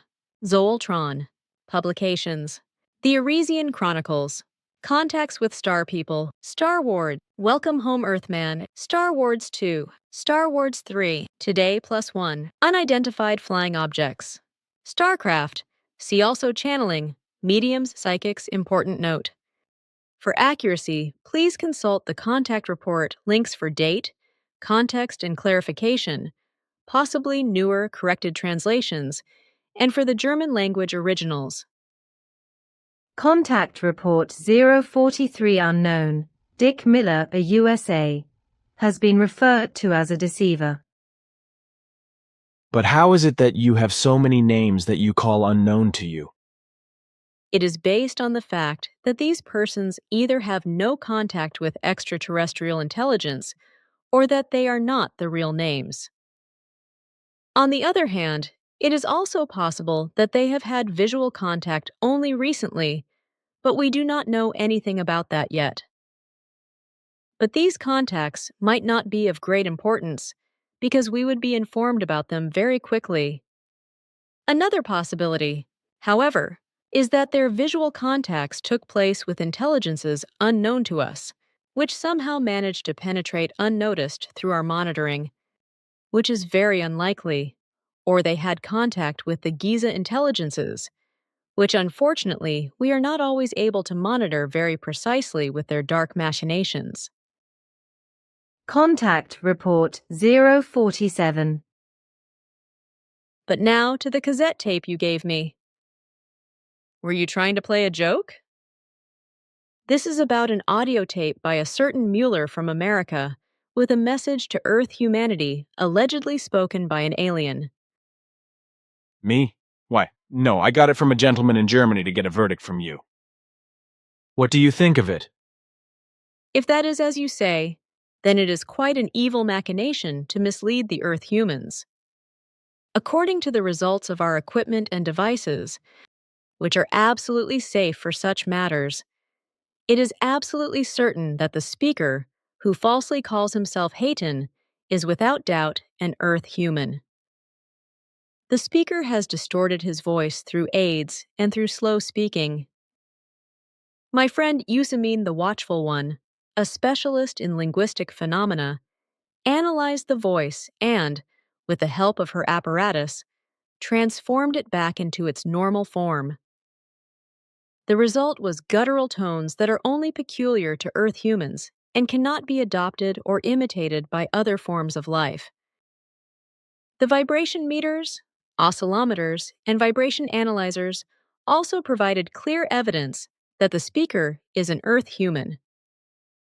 With the help of Quetzal, we were even able to locate the vibration of this person in America.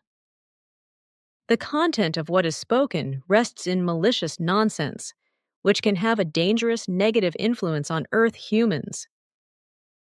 The speaker's assertion that he and his pseudo-planet belonged to a federation of 5,000 planets seemed ridiculous to us, but additionally so because there is much more nonsense. Contact Report 048.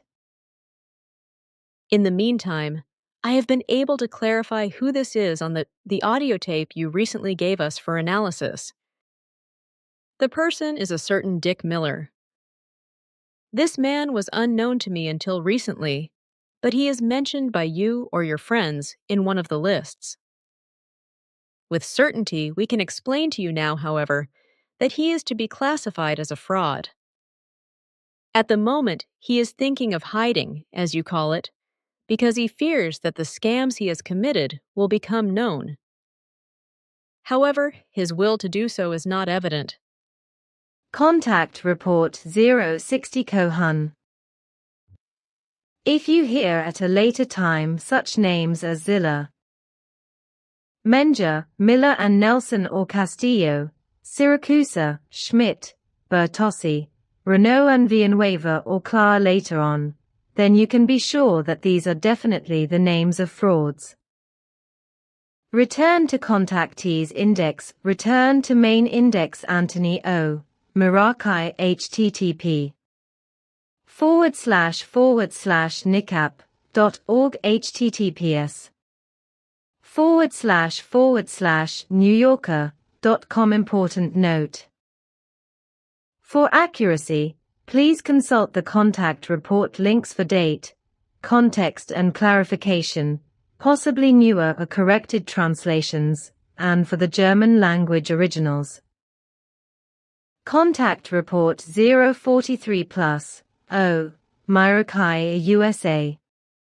Visual contact, return to contactees index, return to main index, Gian Piero Monguzzi, a John Pietro Monguzzi https //myuforresearch.it http://www_ignatiadunord_.com avistamientos ovnis, a photo %20 humanoid %201952, Monguzzi, L. Zinstag. PDF https //trove.nlar.gov.au a newspaper, article 2867240 https //saturdaynictuforia.com Important note. For accuracy, please consult the contact report links for date, context and clarification, possibly newer or corrected translations, and for the German language originals. Contact Report 109. Okay, then I would just like to ask, what's the deal with the so-called Monguzzi images? Concerning the Monguzzi images, there is only so much to say that they are based on forgeries. First of all, the alleged figure beside the alleged beam ship is just a doll. Secondly, even the object itself is just a model. At the time, the man just wanted to allow himself a joke, but he did not count on the reaction of those who fanatically concern themselves with such matters. So he then also wrapped himself in silence and hardly lets anyone approach him in this matter. Return to contactee's index return to main index Guido Moosbrugger. Guido_Moosbrugger. Important note. For accuracy, please consult the contact report links for date, context and clarification, possibly newer or corrected translations, and for the German language originals. Contact Report 765. As early as 1980, Simya Se told me that on the 27th of May 1979, you and Guido had contacted Wendell Stevens in America or in an area far outside the city of Tucson, with whom you had already communicated frequently via a telephone system, but about which you both remained silent until the end of his life, as well as about the fact that Guido was involved in this incident, that he also knew Wendell Stevens and was allowed to fly in Simya Se's flying apparatus. Wendell Stevens guided you that Sunday to another area called Death Valley, where you had already been with Svath and can boast an experience that no other human being is likely to have so soon. If I start again from the beginning, the reason for the whole thing was because you had told Guido a strange thing, and he was interested in it. Consequently, he wanted to see the place and the traces of the phenomenon that happens in that desert area from time to time. When you informed Simya Se of Guido's interest, which urged him to at least see and enter the place in question himself, and also to meet Wendell Stevens, Simya Se agreed to fly him to Death Valley in America with you in their flying apparatus, and also to include Wendell Stevens, which is how it turned out. Because I myself was also interested in this natural phenomenon, which I could never personally observe in its activity, I installed a small monitoring system high above the area in question, on the basis of which long-term recordings were made, according to which I was able to actually observe the recorded phenomenon after a long time. This phenomenon was unknown to us and therefore very interesting for us. Our long-term recordings prove to us a phenomenon such as is not known to us anywhere, nor are there any records of it except those which must have been listed by Svath, as you explained to Patar, but which he has not yet found in the Svath annals. Aha, but he will certainly find them, because Svath always took everything very precisely. Consequently, I think he also noted this thing explicitly.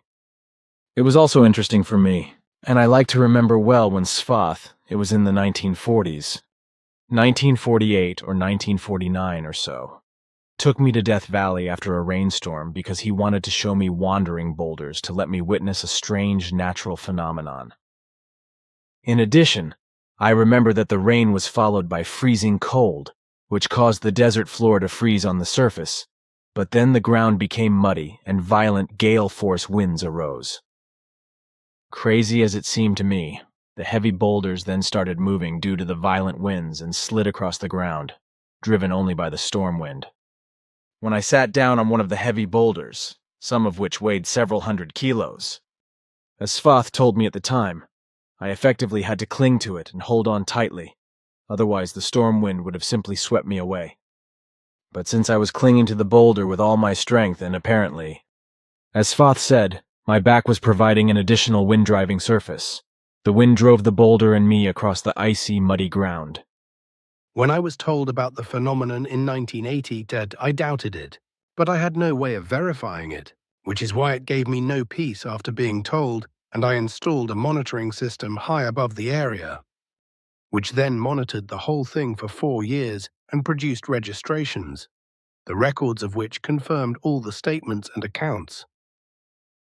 You see, my friend, there is nothing like verification, which is why everything must always be questioned and clarified in order to find out what is true or untrue, what is wrong or correct.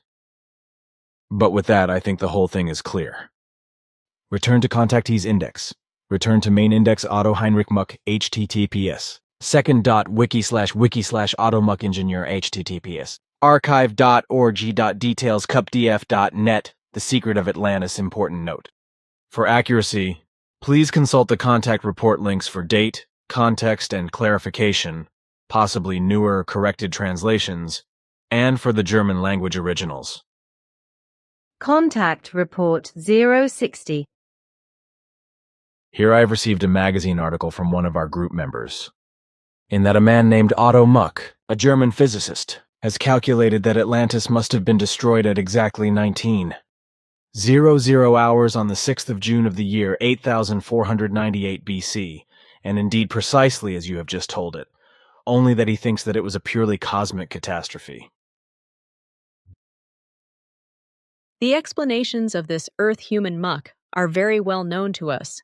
Also the fact that he, apart from the calculation of the year, is very close to the truth in certain things.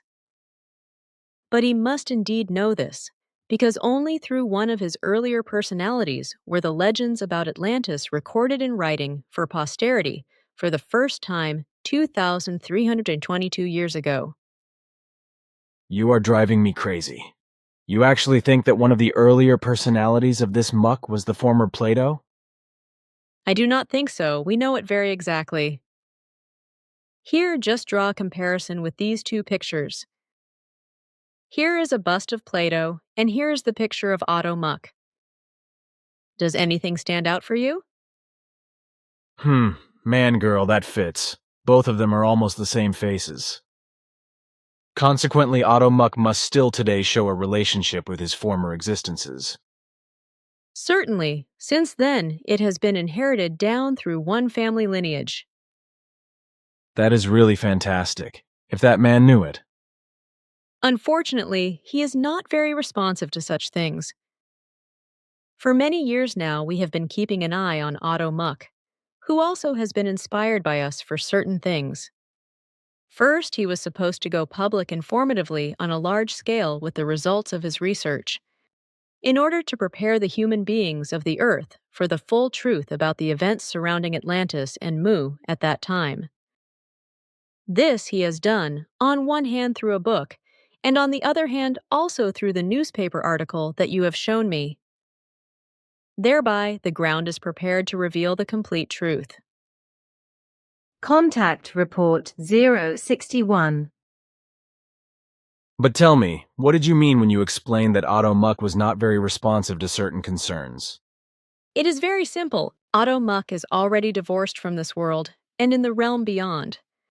Therefore, he is no longer addressable, because he would have to be disturbed in his present form of existence. But this is not permitted and not possible, even if there were real profound reasons for it. Return to contactees index. Return to main index. Buck Nelson https and wikipedia.org wiki Buck Nelson https the library.org blogs article.cfm.aid 1741 http gratis energy c Buck 1956 pdf important note. For accuracy, please consult the contact report links for date, context, and clarification, possibly newer corrected translations, and for the German language originals. Contact Report 043, Buck Nelson, USA, -sign = no contacts. Contact Report 044. The people I have marked as negative are not contact persons. In any case, they never had contact with extraterrestrial intelligences that reached them from outside of the Earth, neither through free space nor through a dimensional gate, because these penetration possibilities are so hermetically controlled that it is completely impossible for even a tiny particle unit to be able to pass through without being registered by us or the other intelligences monitoring the Earth. If, however, an intrusion into the earthly space takes place, then everything is very precisely monitored and registered. And these controls and registrations do not give any evidence that the negative persons mentioned could be positive. But I do not want to exclude the possibility of explaining to you that the persons I have described as negative may have been in connection with the intelligences of Giza or may still be in connection with them, because we do not exercise precise control over them. So this possibility remains open? Sure, but the persons concerned, Fu would have been very badly misdirected. The same goes for those who have been deceived by earthly intelligences, namely by those who have the stolen beam ships of the Germans at their disposal, and pretend to be extraterrestrials to earthly men. Contact Report 060 Kohan. If you hear at a later time such names as Zilla, Menger, Miller and Nelson or Castillo, Siracusa, Schmidt, Bertossi, Renault and Villanueva or Clara later on, then you can be sure that these are definitely the names of frauds. Return to contactees index, return to main index Alec Newell http //karenlister.com https //coav.webs.com affiliations. Xena, important note. For accuracy, please consult the contact report links for date, context and clarification, possibly newer or corrected translations, and for the German language originals. Contact Report 478. But let me ask you a question about a book published in 1997 with the title Co-Evolution. It was written by a New Zealander, a certain Alec Newell, who claims to have had contact with an alien named Xena from a planet called Haven in 1989, and that he was also abducted by the friendly aliens. The book also claims that the process of natural development is wrongly called evolution, because this process should be called natural development of species.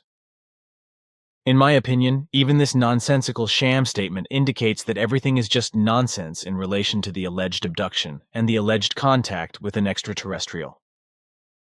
Yes, because the term evolution is of correctness, respectively natural development, and slow, uninterruptedly progressing natural development. Accordingly, evolution is also to be understood as natural development of species, from lower to higher forms of living beings, whereby the human being also belongs to this category. The book Co-Evolution is also full of illogical, erroneous dialogues and statements that are childish and naive. Besides this, it is clear that many things have been copied from our contact conversations as well as from my predictions, as I have published them again and again since the 1950s until today. There are also things mentioned that could come from the Fiat Lux sect, the Rail sect, and other similar sects, that extraterrestrials would come in droves to Earth and would create order here. It is also possible that an exchange would be made with the Earthlings if they, the extraterrestrials, needed certain things from the Earth. But this alleged Xena, for example, is supposed to have said the following, spoken according to the words of the book writer, as I wrote out here. She indicated that the force would soon feel the weight of an invasion from above. This is a global evil force on Earth. Note, Billy, and that battles would be fought on the sea, underwater, and also high up in the sky. Most people would learn very little about these events, apart from those who would be affected by the side effects of these battles. By this she meant that the Earth would experience storms of increasing intensity. And while these storms once raged only at the vortex points of our Earth, the Bermuda region in the western Atlantic and the western Pacific Ocean southeast of Japan, they would in the future occur all over the planet. She did not say who or what was behind these battles, nor what the reason was, etc. But there are many other things, also the beaming up, as I call it again and again. Don't you also think that this was cribbed from my predictions and fundamentally remodeled? What is to be said about all that is written in this book, which I myself also know and have read throughout, is not based on truth, but on pure fantasy. But unfortunately, it is the case that many Earth humans have again fallen for this invented story and continue to fall for it. Because untruths are more important to all those who want to see something supernatural, or simply something inexplicable and fantastic in everything. Return to Contactees Index. Return to Main Index Preston B. Nichols Publications. Encounter in the Pleiades.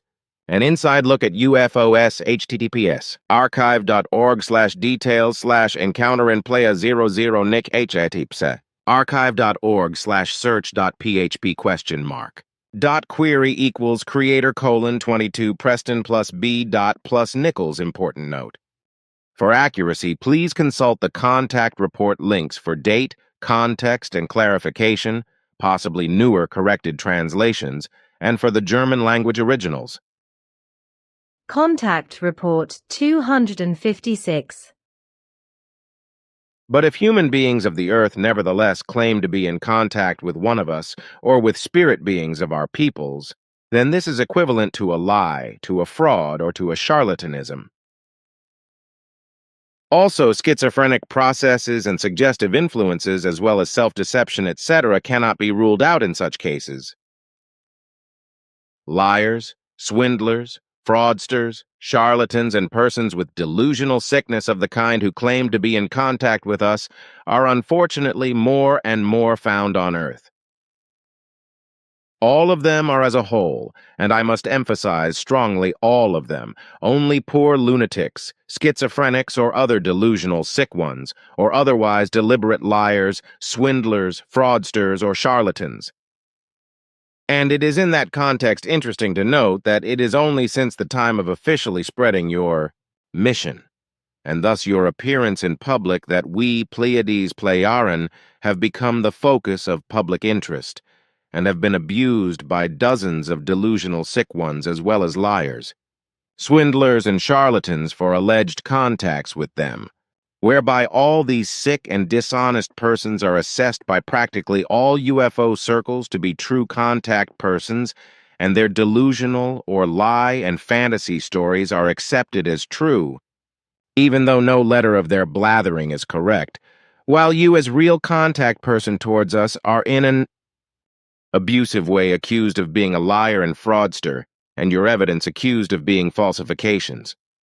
Return to Contactees Index. Return to Main Index Sheldon Neidl /Sheldon Neidl https n.wikipedia.org/wiki/ground crew project number sign Sheldon Neidl https powweb.com affiliations Virginia Essene, Jose Arguelles, Anna Christine Rassman, Miles Simons, The Ground Crew Project, Planetary Activation Organization, Galactic Federation of Light Allies, GORI. Publications: You Are Becoming a Galactic Human, 1994 Spiritual Education Endeavors. Galactic Human Handbook, Entering the New Time, Creating Planetary Groups, 1995 Altea Spanish. Der Photonenring. Nachricht vom Sirius, The Photon Ring. Message from Sirius. 1996 Falk Verlag. http powweb.com//http youtube.com http thegroundcrew.com/see also channeling/medium/psychic see also Valerie Donner. Important note. For accuracy, please consult the contact report links for date, context, and clarification, possibly newer corrected translations, and for the German language originals. Contact Report 440 Johannes Buchholz. How do you feel about Sheldon Neidl saying he channels Syrians? Bilio to question 3. Channeling is absolute nonsense in every respect, therefore no Earth human can boast about it. Either an assertion of alleged channeling is a deliberate deception or charlatanism. While not infrequently there is a schizophrenic delusion that makes people claim and believe that they are capable of channeling. So if this Sheldon Neidl, unknown as the other two, claims to channel with Syrians, Or this might quizzy with Saint Germain, or the aforementioned Franz Bardon.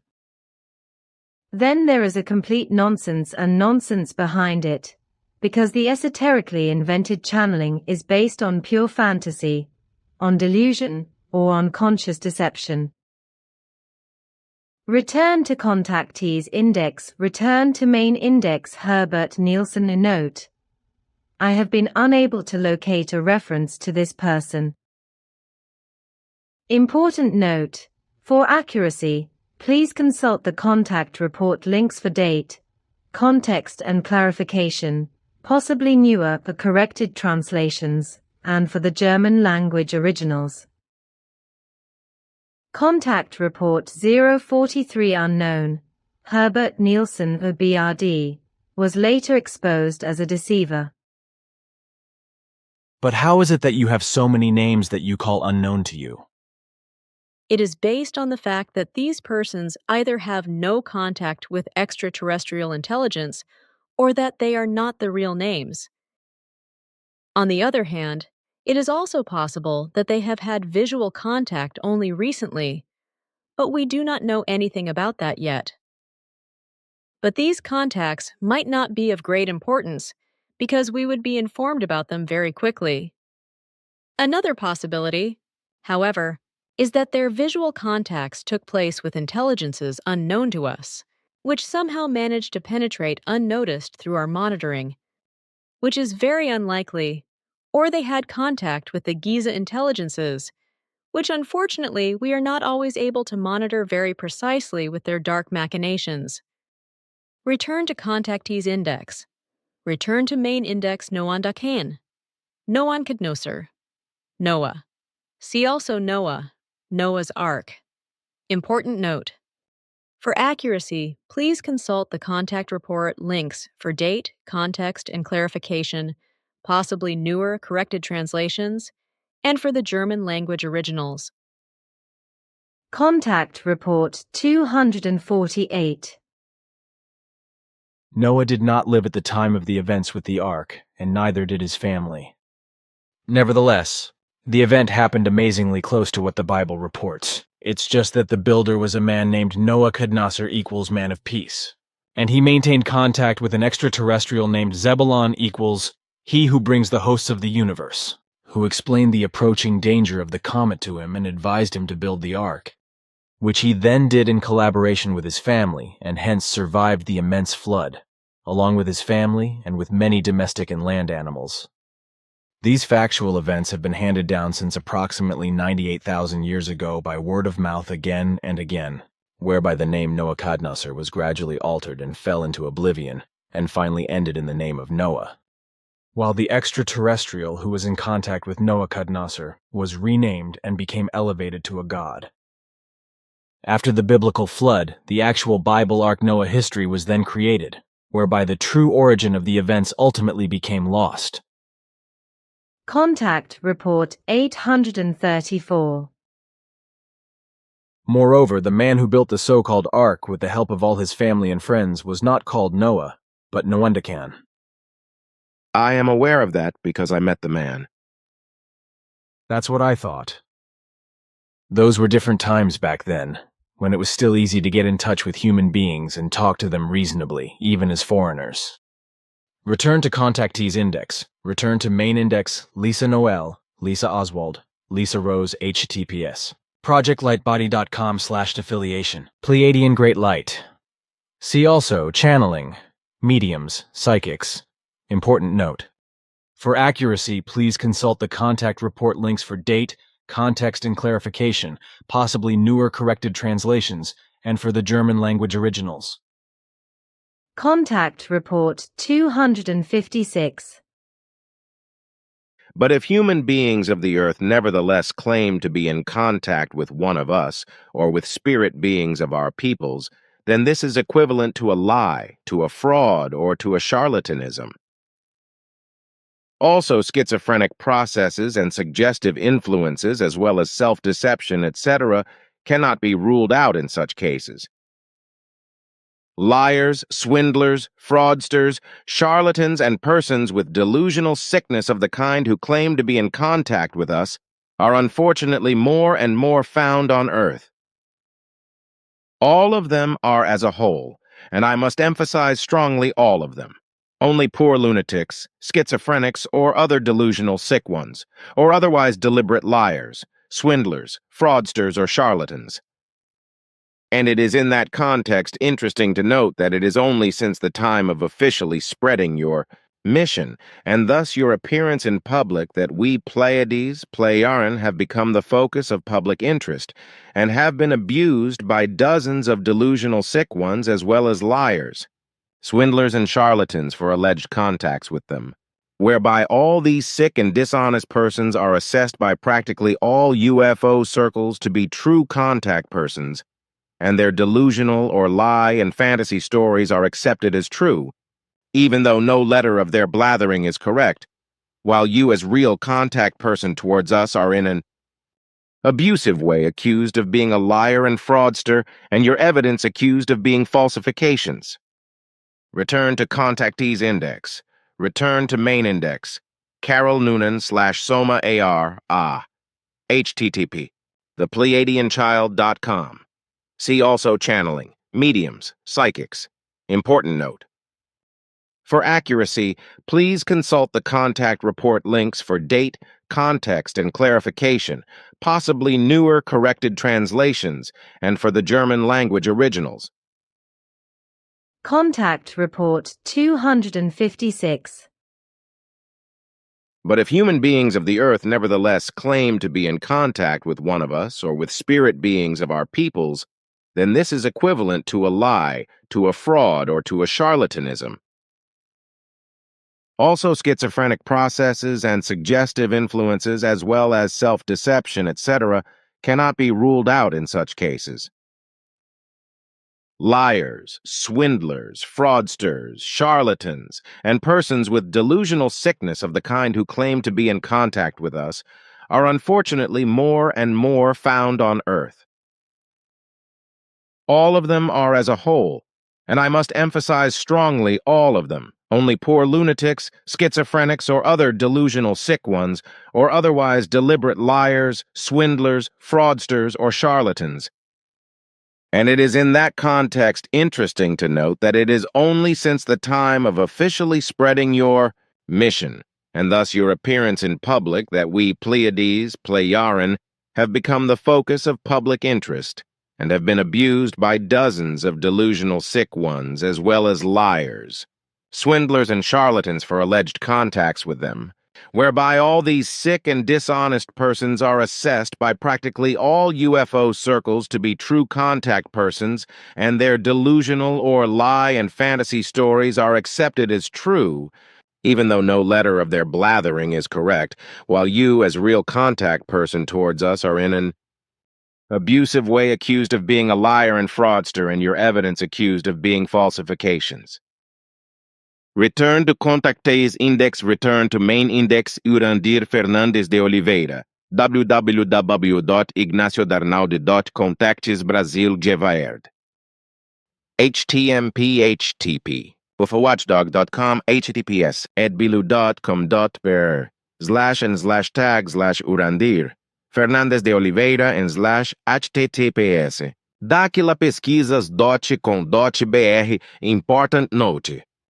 For accuracy, please consult the contact report links for date, context, and clarification, possibly newer corrected translations, and for the German language originals. Contact Report 337. But what these fax letters show in relation to a certain Urandir Fernandes de Oliveira from Campo Grande, Mato Grosso del Sul state in Brazil, is completely unknown to me. None of you has ever told me anything about this man, who is said to have built up a large sect and gathered many stupid believers around him, as these faxes show. What is it? Does the man really have contacts with any extraterrestrials and uses this for his own profit by founding a sect and making profit from the followers? Or is it all just a huge fiddle?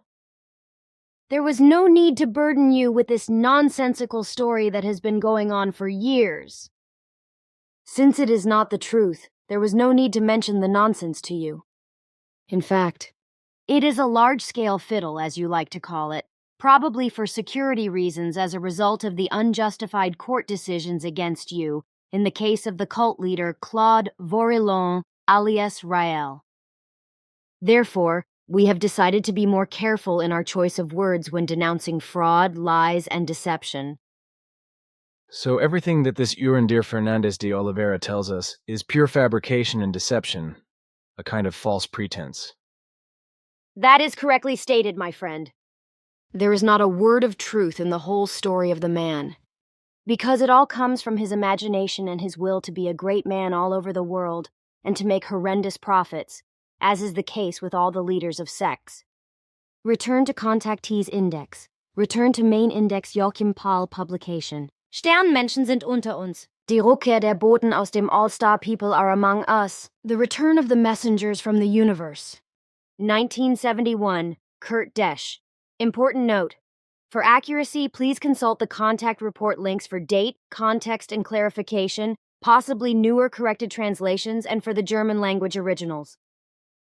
Contact Report 043 Unknown, Joachim Paul. But how is it that you have so many names that you call unknown to you? It is based on the fact that these persons either have no contact with extraterrestrial intelligence or that they are not the real names. On the other hand, it is also possible that they have had visual contact only recently, but we do not know anything about that yet. But these contacts might not be of great importance, because we would be informed about them very quickly. Another possibility, however, is that their visual contacts took place with intelligences unknown to us, which somehow managed to penetrate unnoticed through our monitoring, which is very unlikely, or they had contact with the Giza intelligences, which unfortunately we are not always able to monitor very precisely with their dark machinations. Return to Contactees Index, return to Main Index, Calvin Parker, https endiat Wikipedia or to Wikiom Pascagoula abduction https libguides.hind.cc.edu paranormals/Pascagoula abduction see also. Charles Hickson, important note. For accuracy, please consult the contact report links for date, context, and clarification, possibly newer corrected translations, and for the German language originals. Contact Report 038. Calvin Parker, USA, he too was forcibly contacted. Return to Contactees Index. Return to Main Index, Petra Miriam, last name not given. See also Anatole. Important note. For accuracy, please consult the contact report links for date, context, and clarification, possibly newer corrected translations, and for the German language originals. Contact Report 145. Miriam, however, a young girl who is not quite 17 years old, is one of those telepathic contact persons of Euclideans about whom you have told me on occasion. The girl knows Anatole personally, and is also extremely powerfully established in spiritual telepathy and in various other forces, which she should use for the purpose of our whole mission. In the next to last week of May, she called me, and I could ascertain her tremendous strength of spiritual telepathy. Then through her, I also found out the closer relationships of her and your teamwork, and the unpleasant facts about Elsie in America. But she also spoke of Anatole, who, according to her information, began his public educational work at about the same time when she made contact with me. Besides, Miriam is also in our working organization, so you do not need to worry too much about these intrigues. Contact Report 167. The day before yesterday, I asked you to clarify why Anatole and Miriam did no longer contact me, the way they promised to do. I was also still expecting all kinds of material from them. Concerning this, I must unfortunately give you a message that will not be pleasant for you. My investigations were rather troublesome, but I found out that the mission linked to these two people was destroyed. During the month of November of last year, the two decided that they would go to Italy in December together, in order to visit common acquaintances there. Then, on December 7th, 1981, they also carried out this decision, got on Anatol's road vehicle, and drove off. Once again, you make this damn long. Did the two of them cause an accident, and they are, therefore, now in the hospital? You are illogical. Then Oh yes. You said that their mission was destroyed, so it can only mean that the two of them did not survive the accident? It was an accident, yes. You otherwise are not squeamish, if you want to explain something to me. Why this now? You knew the two personally, and included them in your love. Why actually did you first have to find out what happened with Miriam and Anatol?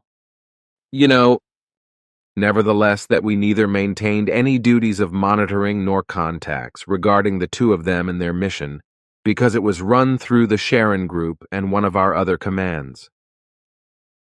I can still inform you that the accident happened only a few hundred meters away from Anatol's residence, and that the end came immediately.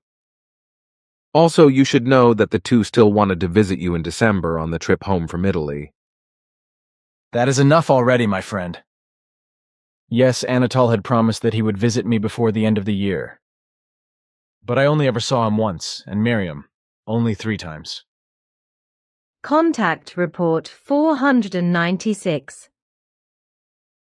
The question refers to Petra, Miriam, and Anatol, who were meant to help me to spread the teachings in the manner of a wandering heraldry in the German-speaking world. Certain people do not understand the whole thing, and think that the two of them were prophets. Which was not the case, because they were really only meant to be active as itinerant preachers in the German-speaking world with regard to teaching and mission. That is correct, because more was not their task. Unfortunately, they were killed in an unforeseen car accident and were not able to fulfill this task. It was also not intended that other persons should take their place, who could have taken over the task. The fatal accident of the two was therefore not included in the provision, because this coincidence was not foreseen.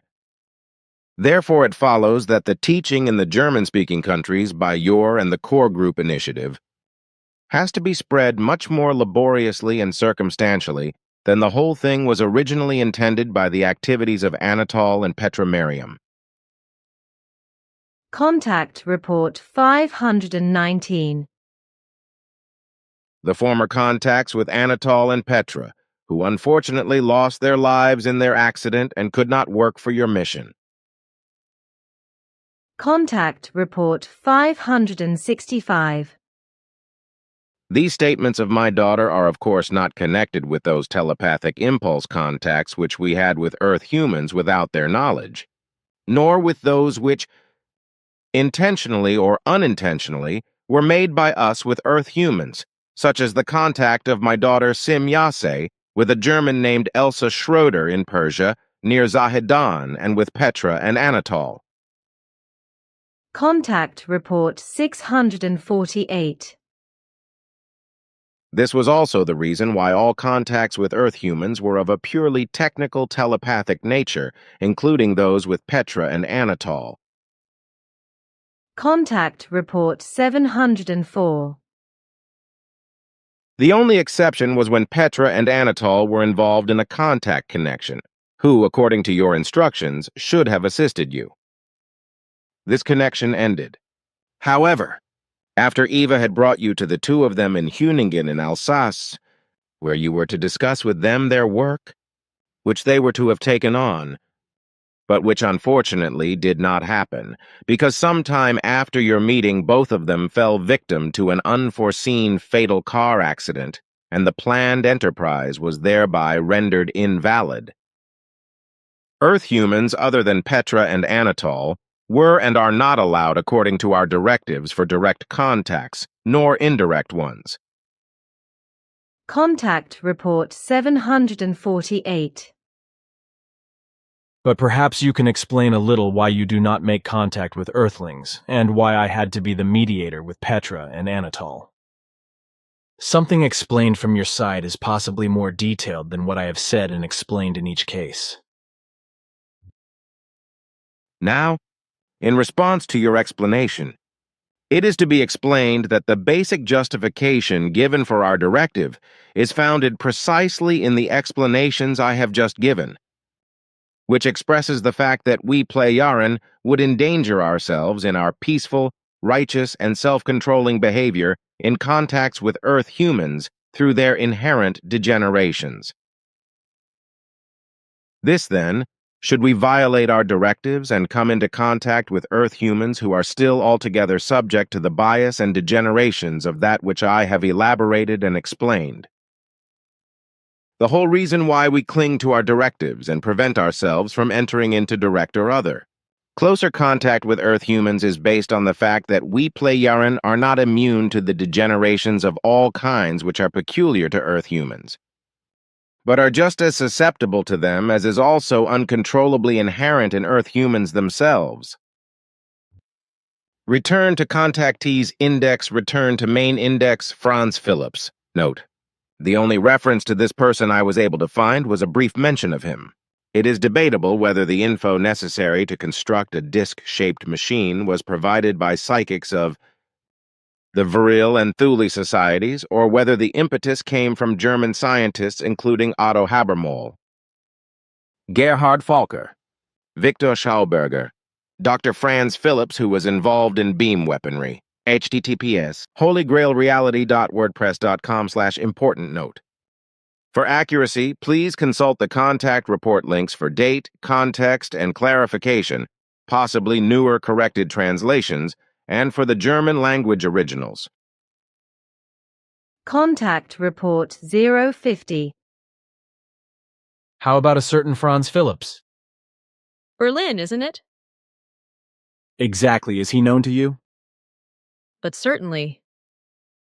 An old man who jokingly fools his fellow humans with fantastic stories and claims that he has already built several spaceships since 1934, and with which he has traveled and explored several galaxies. He is a friendly old man who enjoys fooling around, but whose consciousness is sometimes confused. We've often been amused by his conduct, but his name and his existence are only known in small circles, and various Earth humans speak of him because they receive his name and his imaginative statements from somewhere, which they then pass on. Return to Contactees Index. Return to Main Index Mike Quincy, http tree of thegoldenlight.com, http tree of thegoldenlight.com/htt galacticchannelings.com English/interviewmike.html https into the light .news/files category Mike Quincy.pshi affiliations Cryon Salusa. See also channeling mediums psychics. Important note: for accuracy, please consult the contact report links for date, context, and clarification, possibly newer corrected translations, and for the German language originals. Contact Report 440. Johannes Buchholz. How do you feel about Sheldon Neidl saying he channels Syrians? Anne of Mike Quincy, who supposedly channels Saint Germain and people from Venus and other planets and systems. And what about Franz Bardon? Was he a weirdo? Billy to question 3. Channeling is absolute nonsense in every respect. Therefore no Earth human can boast about it. Either an assertion of alleged channeling is a deliberate deception or charlatanism. While not infrequently there is a schizophrenic delusion that makes people claim and believe that they are capable of channeling. So if this Sheldon Neidl, unknown as the other two, claims to channel with Syrians, or this Mike Quizzy with Saint Germain, or the aforementioned Franz Bardon, then there is a complete nonsense and nonsense behind it, because the esoterically invented channeling is based on pure fantasy, on delusion, or unconscious deception. Return to contactees index, return to main index Marion Rodder https //ninespath.com about for Marion Rodder https //marianrada.com https //pleiadiantarot.com and affiliations. Pleiadians of the League of Light. See also channeling for mediums of psychics. Important note. For accuracy, please consult the contact report links for date, context and clarification, possibly newer or corrected translations, and for the German language originals. Contact Report 256. But if human beings of the earth nevertheless claim to be in contact with one of us, or with spirit beings of our peoples, then this is equivalent to a lie, to a fraud, or to a charlatanism. Also, schizophrenic processes and suggestive influences, as well as self-deception, etc., cannot be ruled out in such cases. Liars, swindlers, fraudsters, charlatans, and persons with delusional sickness of the kind who claim to be in contact with us are unfortunately more and more found on earth. All of them are as a whole, and I must emphasize strongly all of them, only poor lunatics, schizophrenics, or other delusional sick ones, or otherwise deliberate liars, swindlers, fraudsters, or charlatans. And it is in that context interesting to note that it is only since the time of officially spreading your mission, and thus your appearance in public, that we Pleiades, Pleiaren, have become the focus of public interest and have been abused by dozens of delusional sick ones as well as liars, swindlers, and charlatans for alleged contacts with them, whereby all these sick and dishonest persons are assessed by practically all UFO circles to be true contact persons, and their delusional or lie and fantasy stories are accepted as true, even though no letter of their blathering is correct, while you as real contact person towards us are in an abusive way accused of being a liar and fraudster, and your evidence accused of being falsifications. Return to contactees index, return to main index, Roger Maxwell Ramey, https militaryhalofoner.com/honoree record .php .id equals 3300. Important note: for accuracy, please consult the contact report links for date, context, and clarification, possibly newer corrected translations, and for the German language originals. Contact Report 822. You are right about that, because I just wanted to ask you if you have read any notes in the annals of Sfath that refer to the military man Ramey. The man who was in Roswell. You know. There's not much to say, really, because you know what transpired at that time. There is also nothing written in my father's annals other than that the man Ramey told him and you that he had no option but to lie to the press. But to you, he had to admit that everything published by the Army and the state leadership was nothing but bare lies, and that what was photographed was nothing but extra metal foil.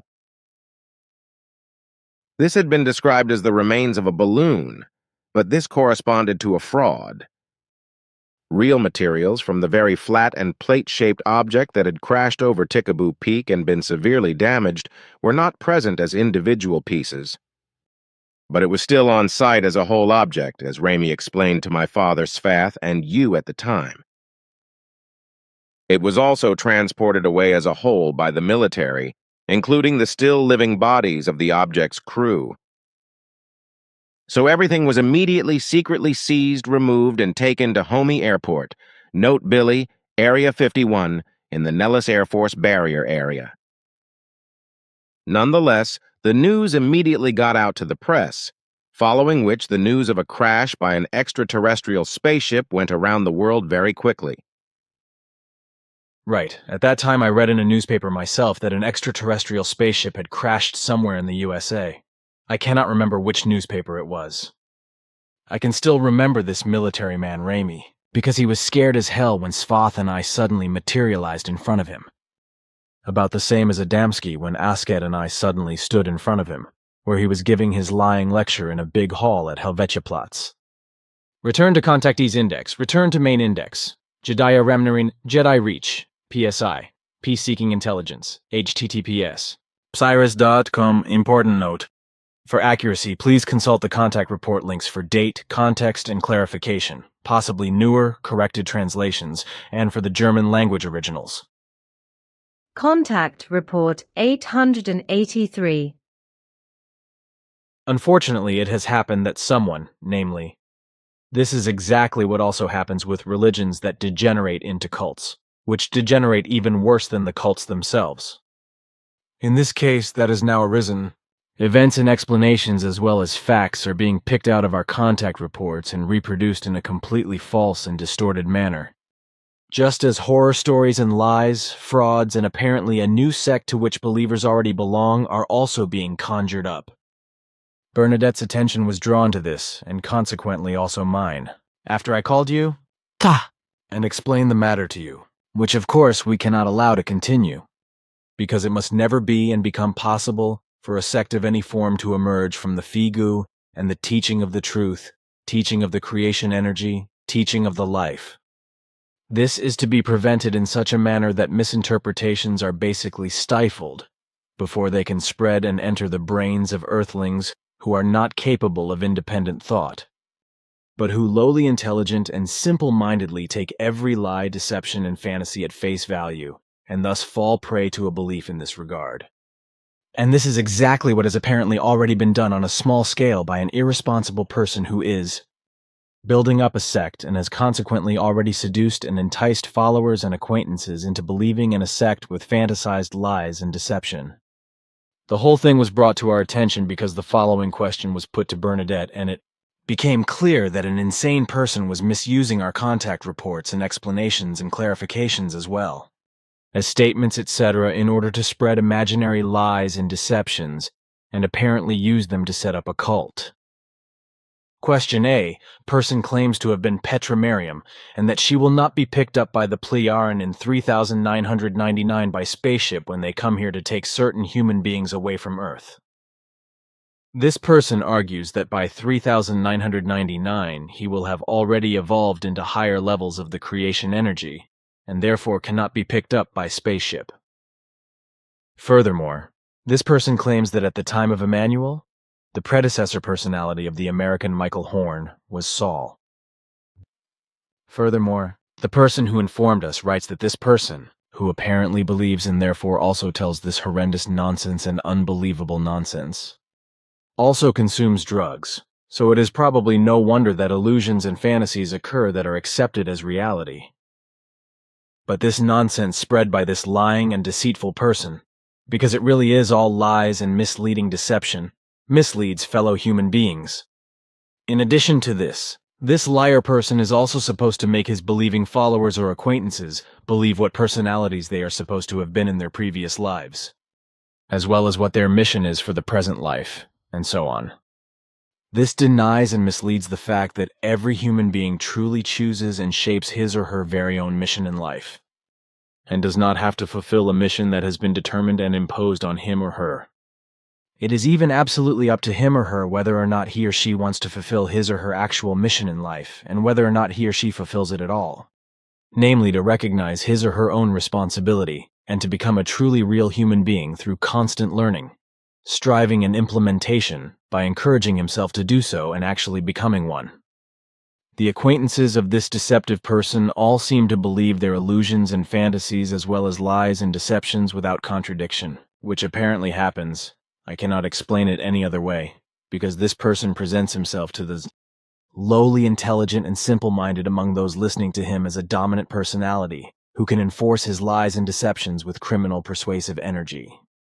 The whole of this person's behavior is obviously not only based on a delusion, which is obviously a given, probably caused by drugs, as has also been reported, but also by a conscious use of criminal energy. In my opinion, this is obviously aimed at raking in money through lies and fraud in order to get rich and not have to work.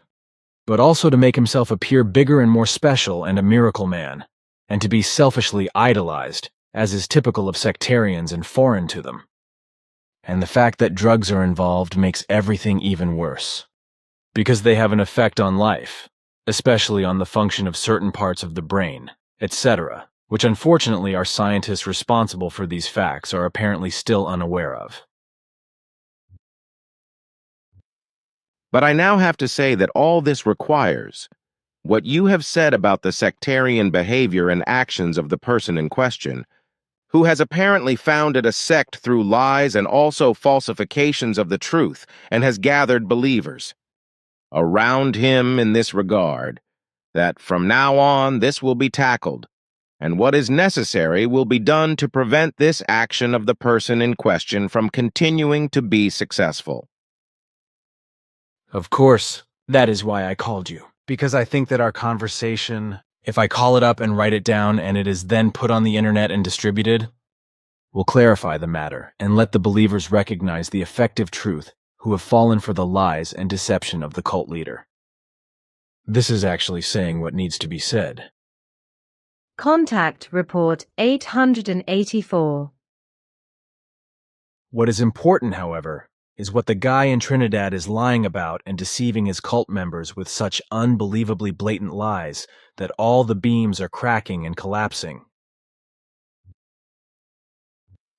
What is written in this email does not correspond to the truth in any form, even in one letter. Because overall, everything corresponds only to such an outrageous lie and a prepotent deception as I could never have imagined. It is effectively more than just presumptuous. Arrogant, mendacious, presumptuous, and boundlessly arrogant to presumptuously devise such lies and fraudulent claims in order to indulge in self-delusion, self-aggrandizement, and megalomania.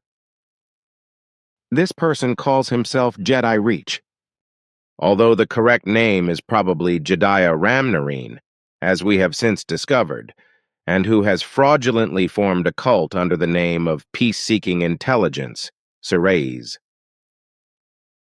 Whose followers are blind believers in and addicted to his lies and deception. And what is now written in his claims of lies, as I can read them here on the screen of your computer, is so brazenly deceptive and also crude that I cannot understand how even a halfway educated Earth human can consider this to be the truth.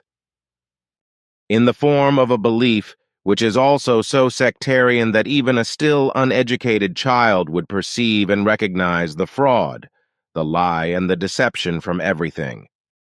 But the fact that adult Earth humans, even if they are obviously only halfway educated, adhere to these lies and the sheer fraudulent claims of this irresponsible and obviously money-hungry cult leader, and unquestioningly regard his lies and fraud as truth is simply incomprehensible to me.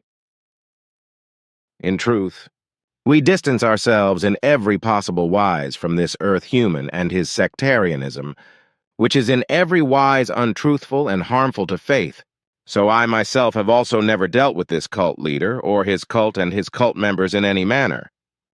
Nor have any other Playaran personalities dealt with Jedi Reach, that is to say, Jediah Ramnarine, or made any concessions to him or his cult believers. Besides, this is to be explained. The first time we received anything from this cult person, and his cult was when you informed us about it. And how brazenly and impudently this sect leader now continues with his lies and claims of fraud after these have been proven to him is proof of his impudence, as you say in each case. Effectively, neither I myself nor any person of us Playaran have said or promised such things as he mendaciously claims. As well as not, and in no wise could the brazen lies be deduced or also misunderstood in the wise, this sect leader lies and deceives.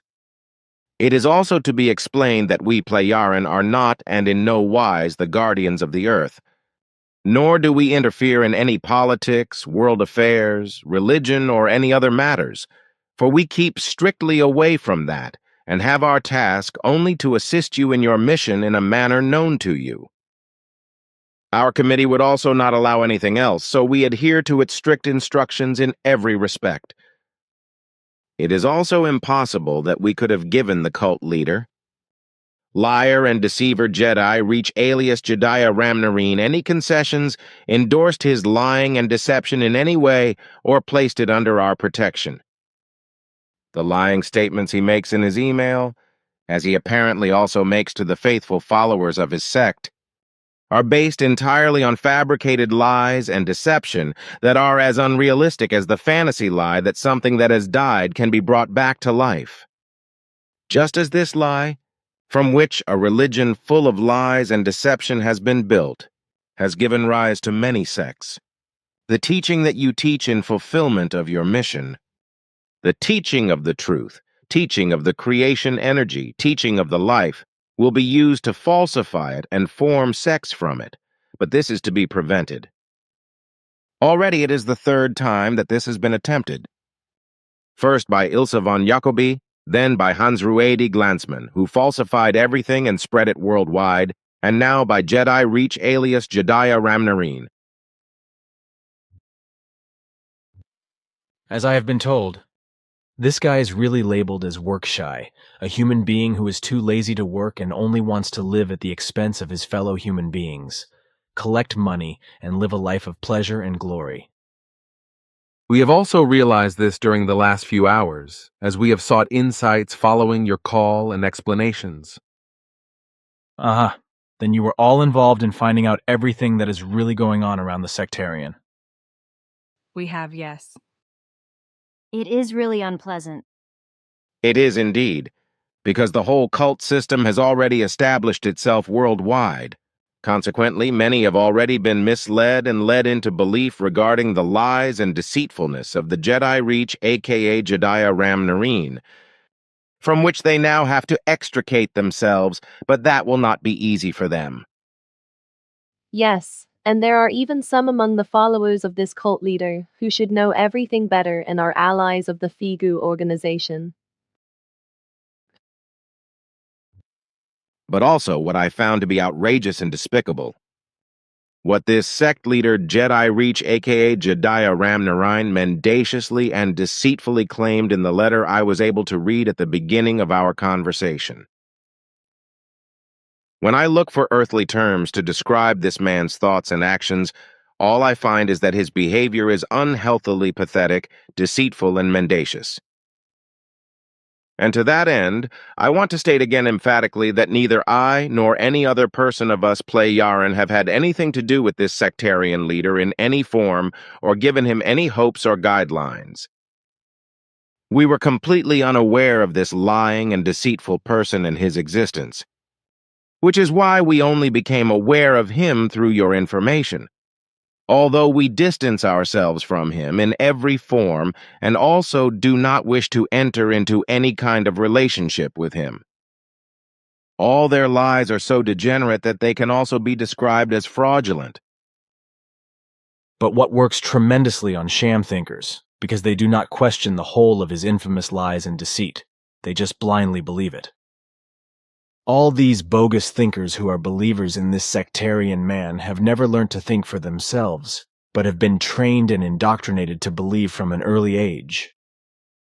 As a result, they have never realized that the right thing to do in life is to muster the energy and strength to think for themselves and not simply believe. Consequently, they believingly fall prey to liars and deceivers, who are disgraceful and despicable as well as vile, shameful and cunning, contemptible, deceitful, perfidious, sly, treacherous, and often even conniving, driving those who think falsely into a belief in some idiotic things and making them dependent on it. This happens in a wise that the masses of humanity are usually deceived by the majority of those who want to get into governments, authorities, or other high positions in which they then have something to say, to direct or otherwise report in a commanding or simply instructing manner. When they make themselves available, they act as if they cannot hold back a drop of water, present themselves as peaceful, liberal, and even religious and close to the people, but this only lasts until they are at the helm, because then they let the devil out of the bag and show their true colors. But this is of no concern to all those who pretend to be miserable. dirty and mendacious hypocrites in order to fraudulently gain their positions, to enrich themselves, and also to play out their degenerating might. This is to be seen in the same manner as the religions and various cults that exploit their believers in many ways through lies and deceit, and deny them the truth through deception. As this cult leader called Jedi Reach alias Jediah Ramnarine does. Contact Report 885.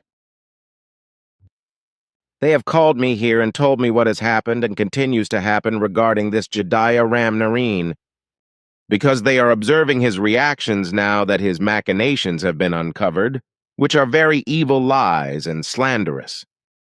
After uncovering his real and true disposition, he now reveals it in such a wise that, after removing his lying revelations in partial form on the internet, he spreads a new and equally malicious lying revelation on the internet, accusing you and us and even Nokodemion of dishonesty, sectarianism, and deceit, which truthfully applies to himself in a very primitive wise.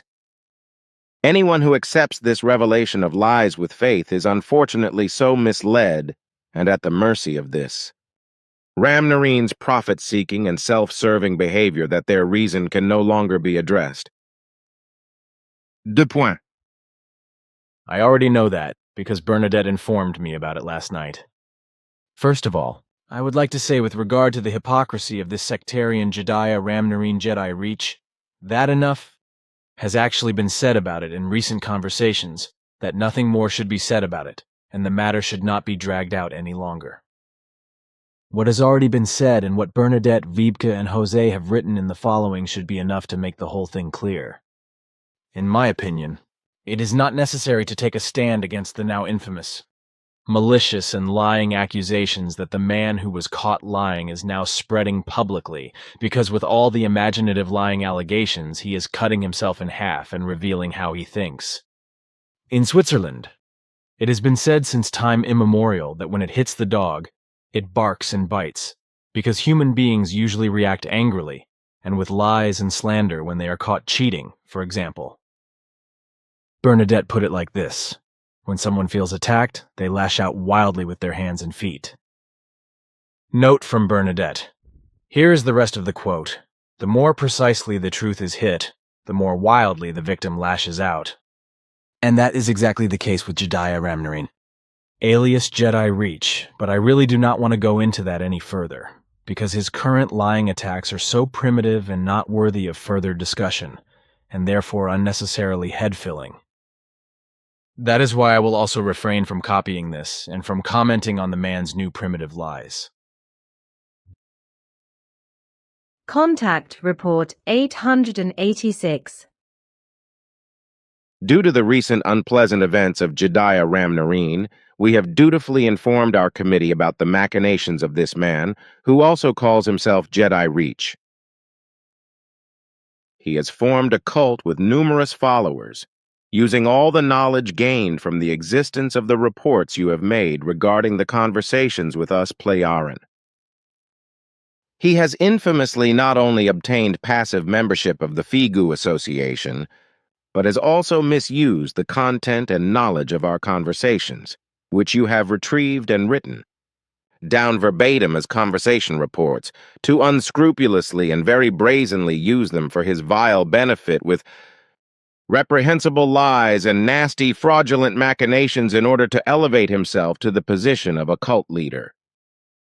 In his deceitful and lying wise, he places himself high above us, and you, as we have now fathomed, because we have been commissioned by the committee to clarify the sorry incident that has arisen. I did not know that. That also happened without your knowledge. We also found out that you have now taken action against Ramnarine's sectarian machinations, and have also expelled him from the Figu Association as a passive member. On the other hand, I would like to say that he has taken flight with very primitive claims of lies, games, misdirection, suggestion, with a lowly intelligent and very primitive pretense of false facts, and also with deception, untruth, nonsense, unreality, and fraud, hoping that the stupid believers who worship him and his other followers of his lying sect will fall for his mendacity and addiction to lies. Together with Svathan through my open eyes, and the help of Asket, I have seen and experienced so much in this regard, that I am not upset that this Remnarine is now working around in a lying, deceitful and sectarian manner and claims to be in contact with you. What this Remnarine is doing with his outrageous lies and deceptions is the bottom of the barrel, but I do not think it is worth dealing with any further.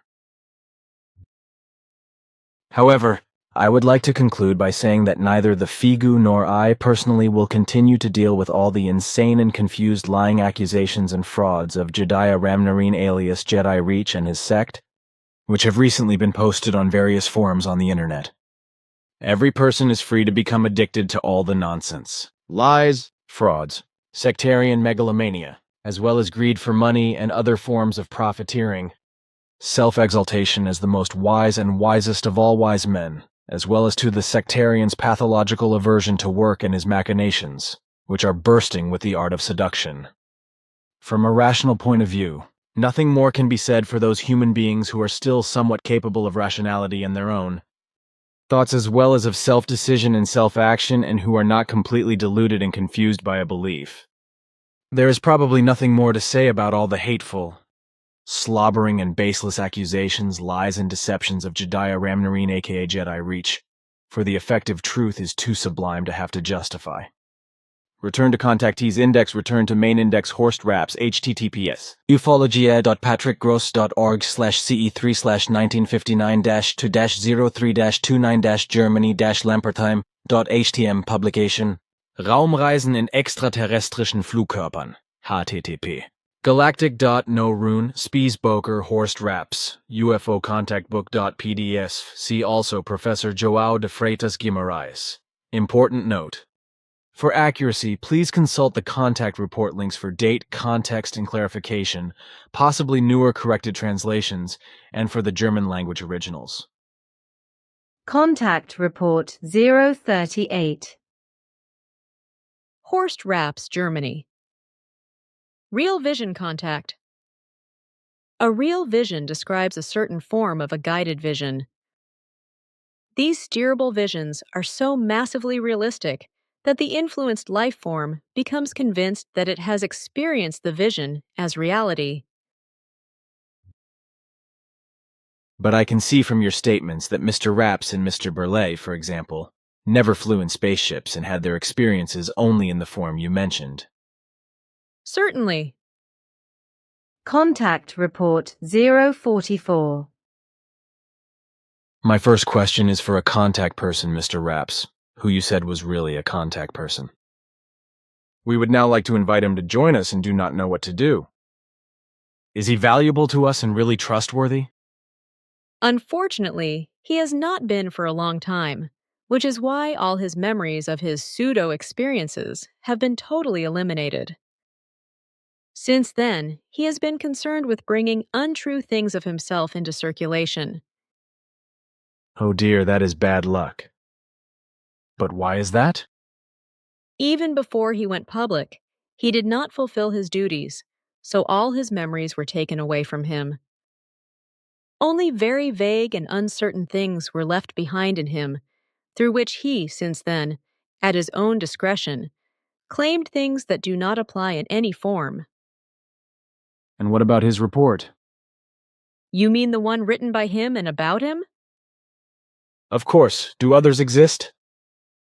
There are certain other things, yes, but they do not correspond to the truth any more than the report mentioned. But then why did you call him our contact? Because he actually had real visionary contact at first, and was therefore actually a contact person, who, however, no longer has a memory of it today. Return to Contactees Index. Return to Main Index. Isa Rashid see also. Talmud Emmanuel Important Note. For accuracy, please consult the contact report links for date, context, and clarification, possibly newer/corrected translations, and for the German language originals. Contact Report 001. We know that you, Billy, have cognizance of a secret old writing, Talmud Emmanuel, whose originals were unfortunately destroyed because of the carelessness of our entrusted one, who was your friend, and unfortunately failed in anxiety. Contact Report 007.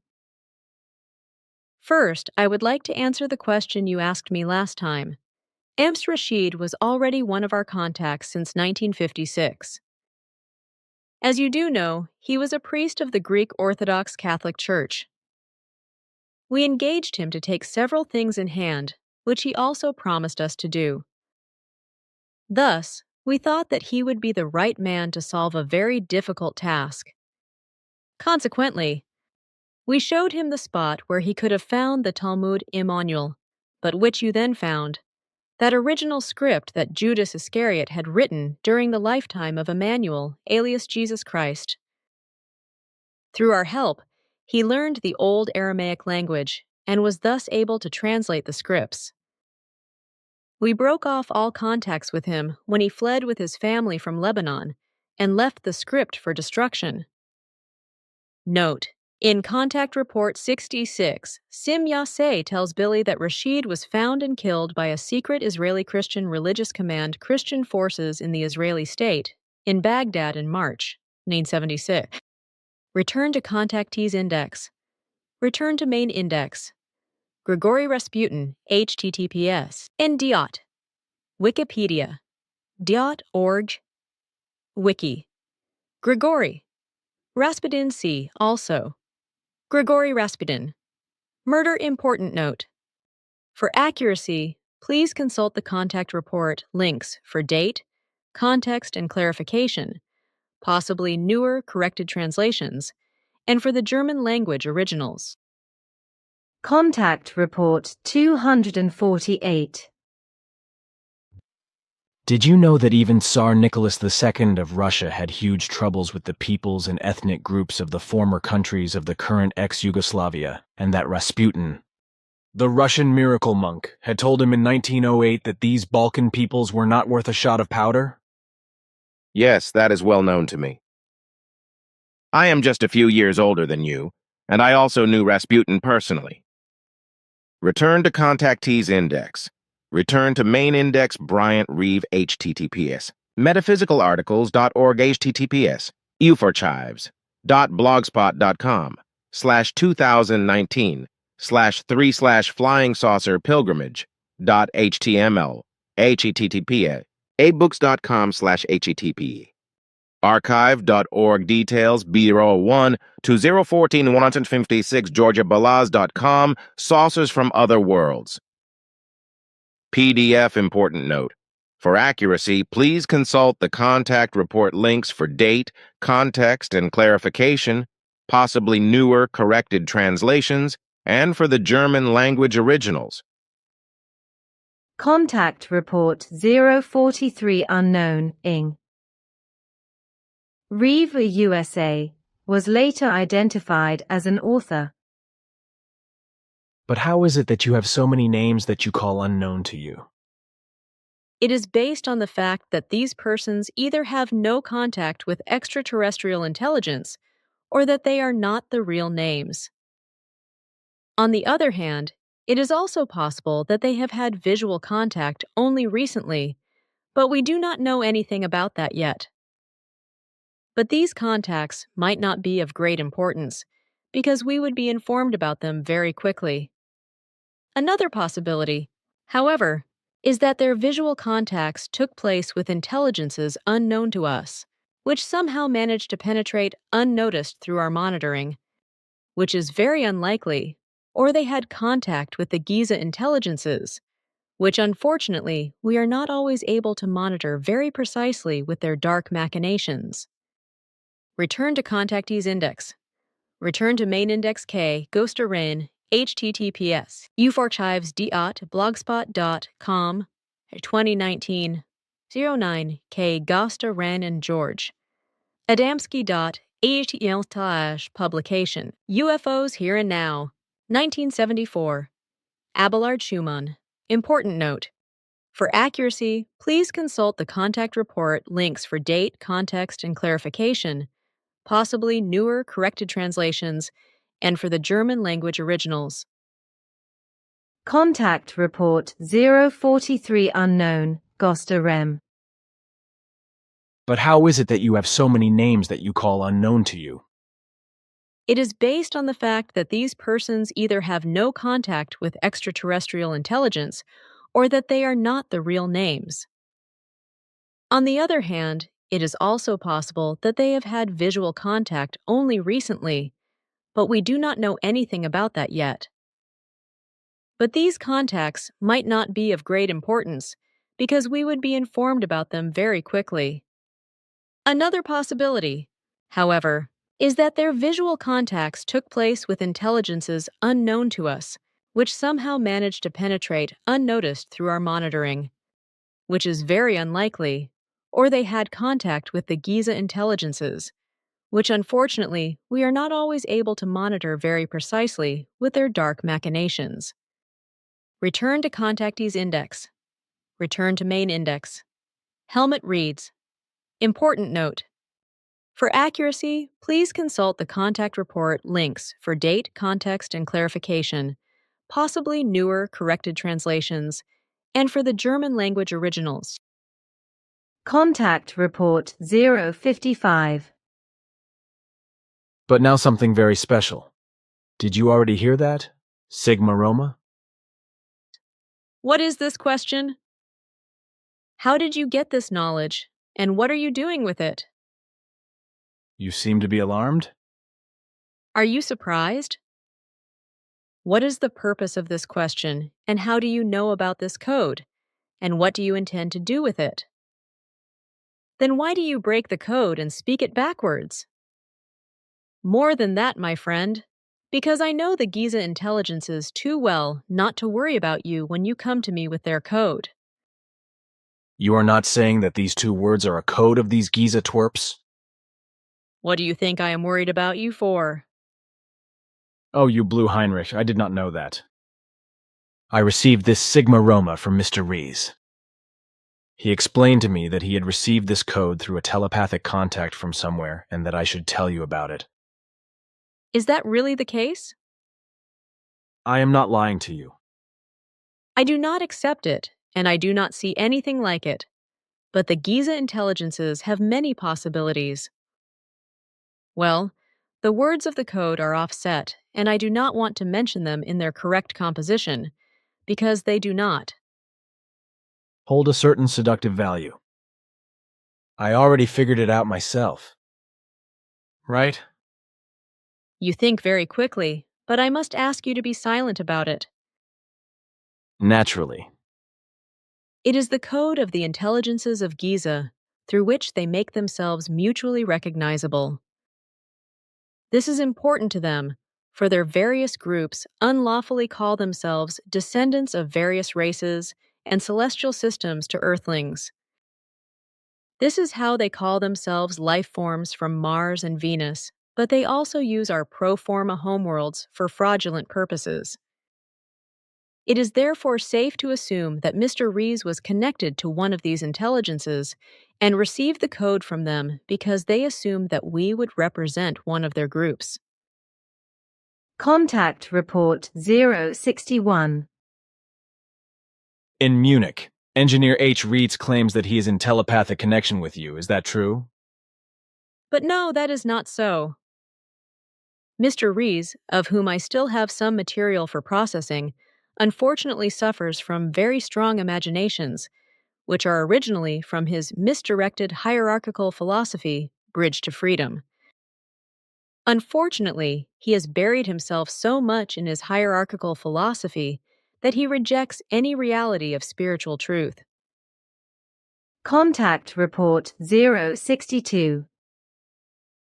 With regard to Mr. Rees's concerns and book, however, I have to say that the records are quite erroneous because they originate from a hierarchical view that is to be connected with a technology.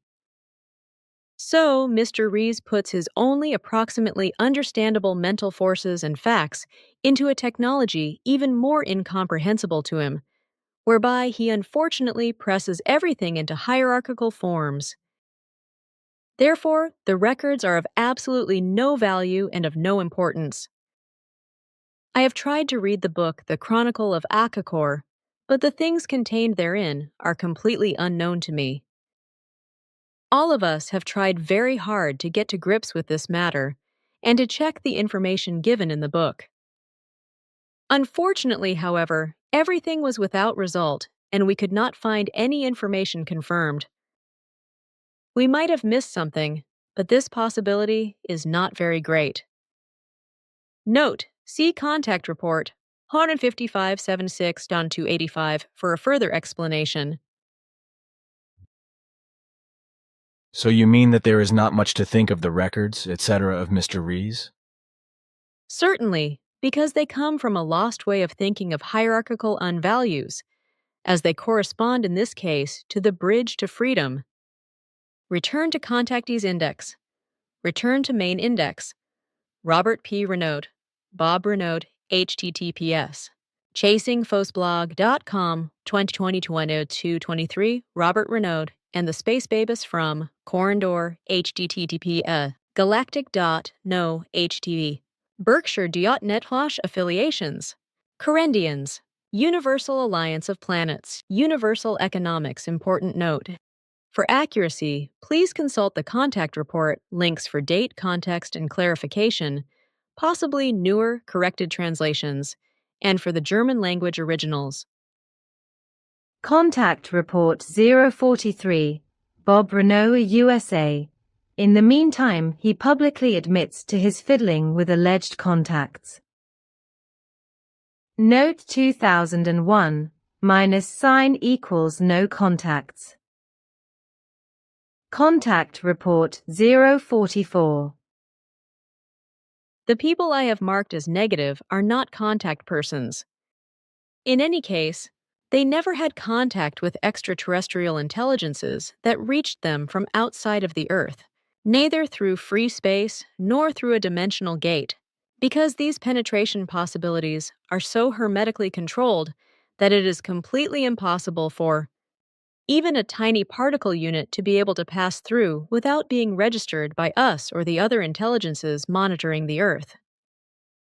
If, however, an intrusion into the earthly space takes place, then everything is very precisely monitored and registered. And these controls and registrations do not give any evidence that the negative persons mentioned could be positive. But I do not want to exclude the possibility of explaining to you that the persons I have described as negative may have been in connection with the intelligences of Giza or may still be in connection with them, because we do not exercise precise control over them. So this possibility remains open? Sure, but the persons concerned would have been very badly misdirected. The same goes for those who have been deceived by earthly intelligences, namely by those who have the stolen beam ships of the Germans at their disposal and pretend to be extraterrestrials to earthly men. Contact Report 060 Kohan. If you hear at a later time such names as Zilla, Menger, Miller and Nelson or Castillo, Siracusa, Schmidt, Bertossi, Renault and Villanueva or Clark later on, then you can be sure that these are definitely the names of frauds. Return to Contactees Index, return to Main Index Alois Rickenbach, see also Gloria Lee. Important note. For accuracy, please consult the Contact Report links for date, context and clarification, possibly newer or corrected translations, and for the German language originals. Contact Report 034. Well, Sim Yase, then I would like to raise some other problems in this context. Do you know anyone by the name of Seth? Whether it is a man or a woman, I unfortunately do not know. A very strange name, but no, it is unknown to me. Why do you ask? That is just as strange, Sim Yase, as the thing with Gloria Lee. The same person claims in the same letter to Mr. Jacob that he was connected to an alien life form about 10 years ago.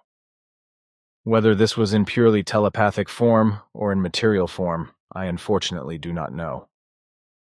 Anyway, this person, if his or her statements are correct, must have experienced certain things via this life form, which obviously refer to us.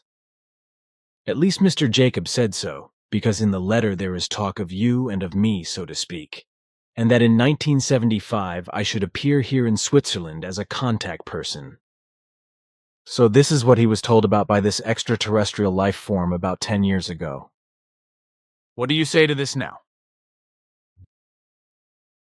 He is a man at the age of 41 with the name Alois Rickenbach.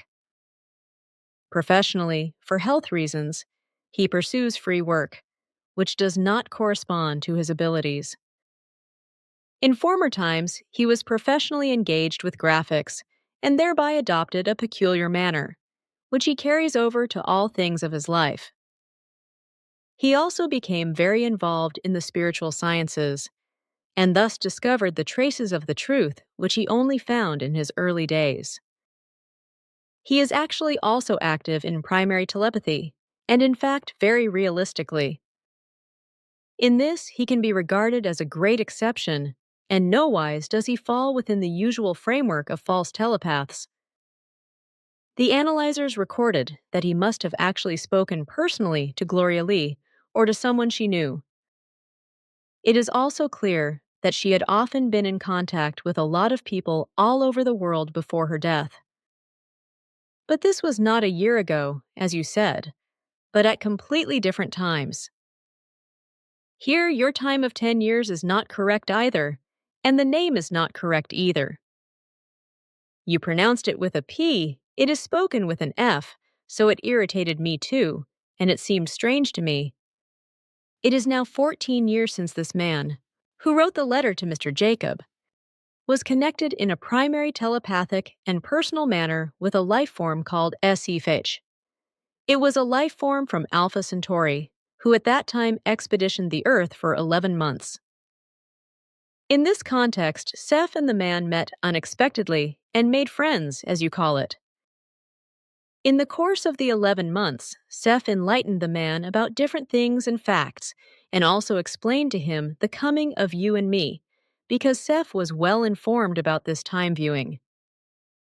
But we do not know each other, and have never seen or spoken to one another. Seth also learned many things through the man, and came to the conviction that the Earth humans had to be told various facts. Thus, he instructed the man to make known certain facts concerning extraterrestrial life, etc., to his fellow humans. And since Seth knew many events of the future, he also knew about your and my existence, and explained it to him with a wish to spread this knowledge. But the man was afraid of this step, and explained to Seth that he was not up to the task.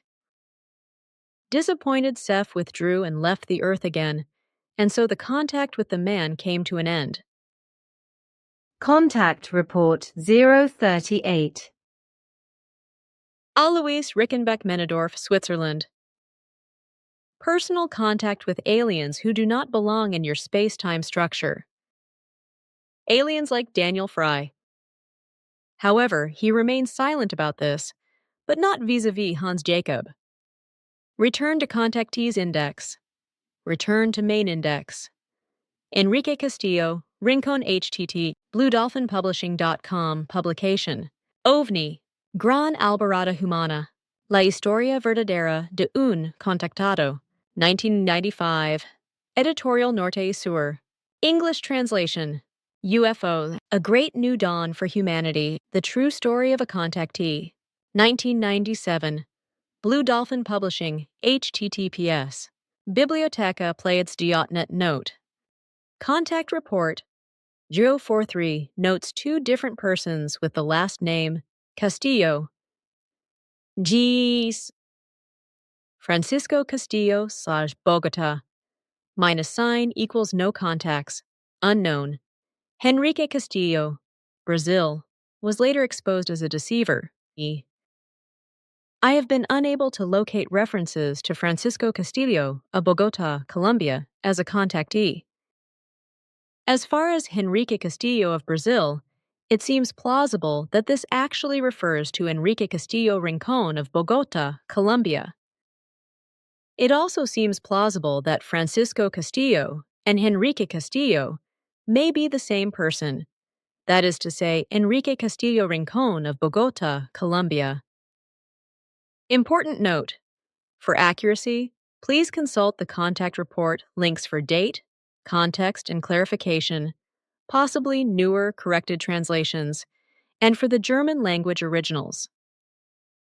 Contact Report 043, Francisco Castillo de Bogotá, -sign = no contacts. Contact Report 044.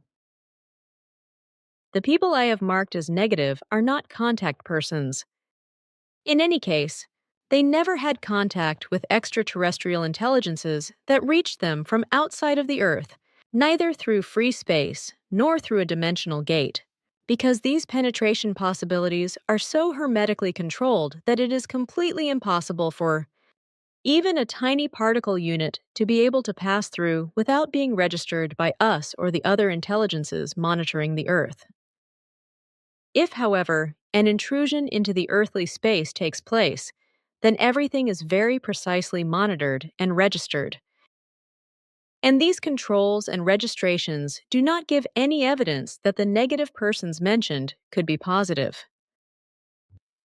But I do not want to exclude the possibility of explaining to you that the persons I have described as negative may have been in connection with the intelligences of Giza or may still be in connection with them, because we do not exercise precise control over them.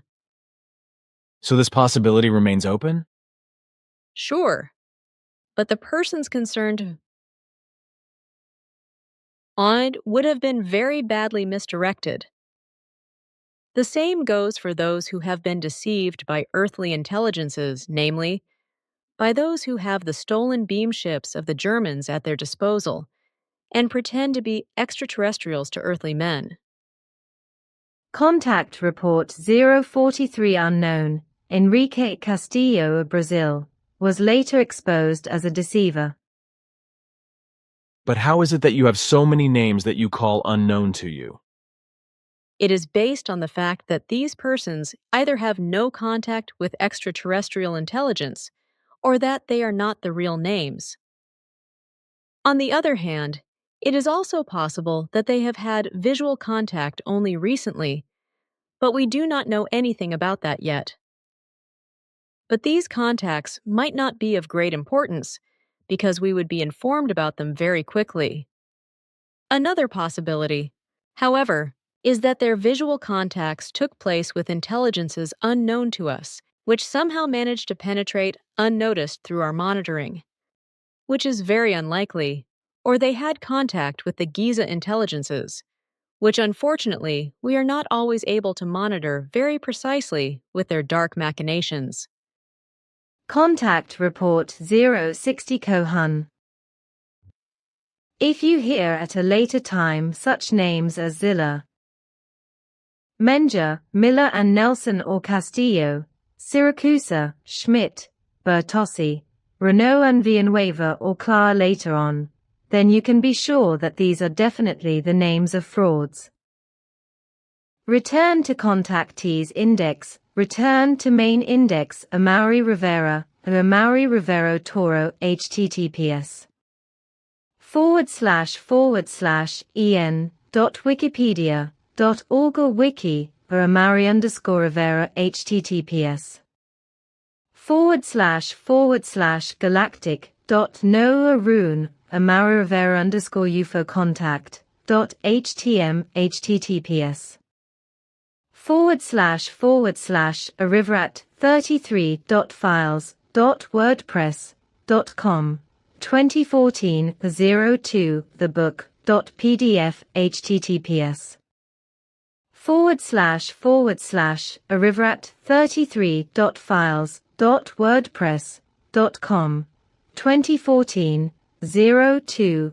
A1_PDF_SPAC3A3C2B1all.PDF. Important note. For accuracy, please consult the contact report links for date, context and clarification, possibly newer or corrected translations, and for the German language originals. Contact Report 251. Michael Hazeman used his cover picture for his book, Geheimsache UFO Shot, showing an F-14 interceptor of the U.S. Air Force with a UFO over Puerto Rico, taken by a certain Amaury Rivera. Are you aware of this? 126. Certainly. This is undoubtedly a trick shot with models suspended from Fisher silk. We got to the bottom of this as much as we did Ed Walters, whose photos are also trick shots. Return to contactees index, return to main index Yasmin Rooney affiliations. Lance Rooney. The Corporate Development Consultancy. Publication, The Pleiadian Initiative. Awakening to the Great Spirit. 2002 Pleiadian Star Books. See also Channeling Mediums. Psychics. Important note. For accuracy, please consult the contact report links for date, context, and clarification, possibly newer corrected translations, and for the German language originals. Contact Report 256. But if human beings of the earth nevertheless claim to be in contact with one of us, or with spirit beings of our peoples, then this is equivalent to a lie, to a fraud, or to a charlatanism. Also, schizophrenic processes and suggestive influences, as well as self-deception, etc., cannot be ruled out in such cases. Liars, swindlers, fraudsters, charlatans, and persons with delusional sickness of the kind who claim to be in contact with us are unfortunately more and more found on Earth. All of them are as a whole, and I must emphasize strongly all of them. Only poor lunatics, schizophrenics, or other delusional sick ones, or otherwise deliberate liars, swindlers, fraudsters, or charlatans. And it is in that context interesting to note that it is only since the time of officially spreading your mission, and thus your appearance in public, that we Pleiades Plejaren have become the focus of public interest, and have been abused by dozens of delusional sick ones as well as liars, swindlers and charlatans for alleged contacts with them, whereby all these sick and dishonest persons are assessed by practically all UFO circles to be true contact persons, and their delusional or lie and fantasy stories are accepted as true, even though no letter of their blathering is correct, while you as real contact person towards us are in an abusive way accused of being a liar and fraudster, and your evidence accused of being falsifications. Return to contactees index, return to main index Margaret Rose, last name not given, important note. For accuracy, please consult the contact report links for date, context, and clarification, possibly newer corrected translations, and for the German language originals. Contact Report 134. As you were being called by my daughter to the contact, you had to go down to the forest, clearing below the chicken's pond. But you did not notice that Roland, his mother Sissy Rugzegger, and Margaret Rose secretly followed you to spy on you and hid themselves in the storage area below the pond, where they observed you and my daughter. Thus, they saw Simyase's faintly illuminated flying apparatus in the forest clearing, but also in the light itself, your friendly greetings, and your entry into the flying apparatus. Neither you nor my daughter noticed any of this. Therefore, she left her flying apparatus hovering just 4 meters above the storage area where the three were hiding. Only then did Simyase notice on her apparatuses the 3 observers, who were obviously very frightened as the flying apparatus flew away in a very low altitude over and above them.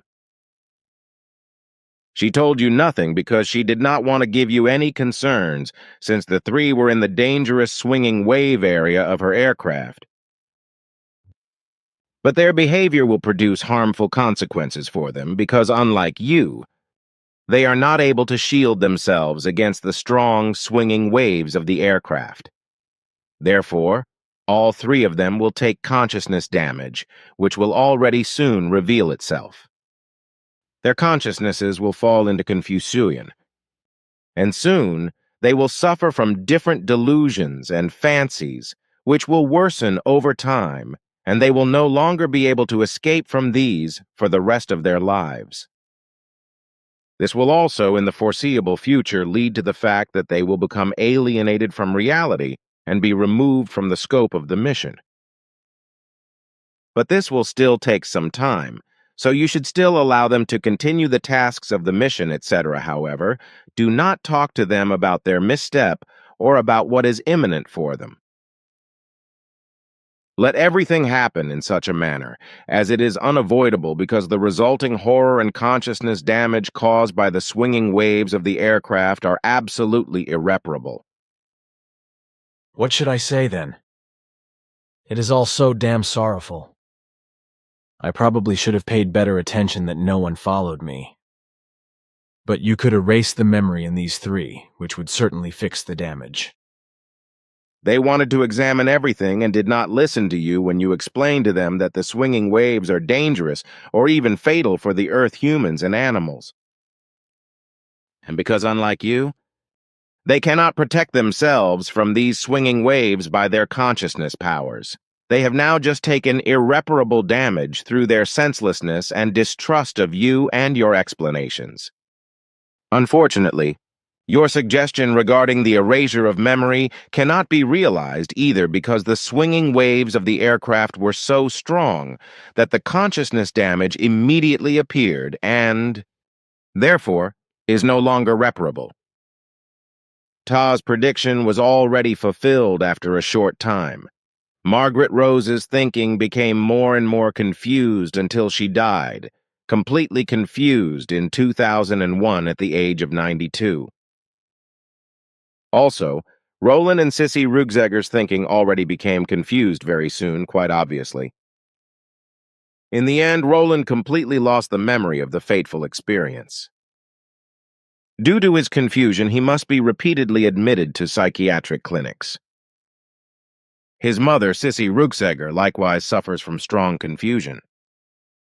All three, soon after their experience, were already hit by severe delusions and crazy notions, from which they have not been able to recover up to today, 1st May 2003.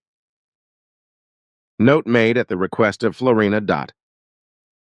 Yes, I have often explained that people and animals will take severe damage if they come within range of the swinging waves of your ship, and that they will also take severe damage if you come into the swinging wave area of the Earth humans. Return to Contactees Index. Return to Main Index. Roland Rugzegger. Important note. For accuracy, please consult the contact report links for date, context, and clarification, possibly newer corrected translations, and for the German language originals. Contact Report 134. As you were being called by my daughter to the contact, you had to go down to the forest clearing below the chicken's pond, but you did not notice that Roland, his mother, Sissy Rugzegger, and Margaret Rose secretly followed you to spy on you and hid themselves in the storage area below the pond, where they observed you and my daughter.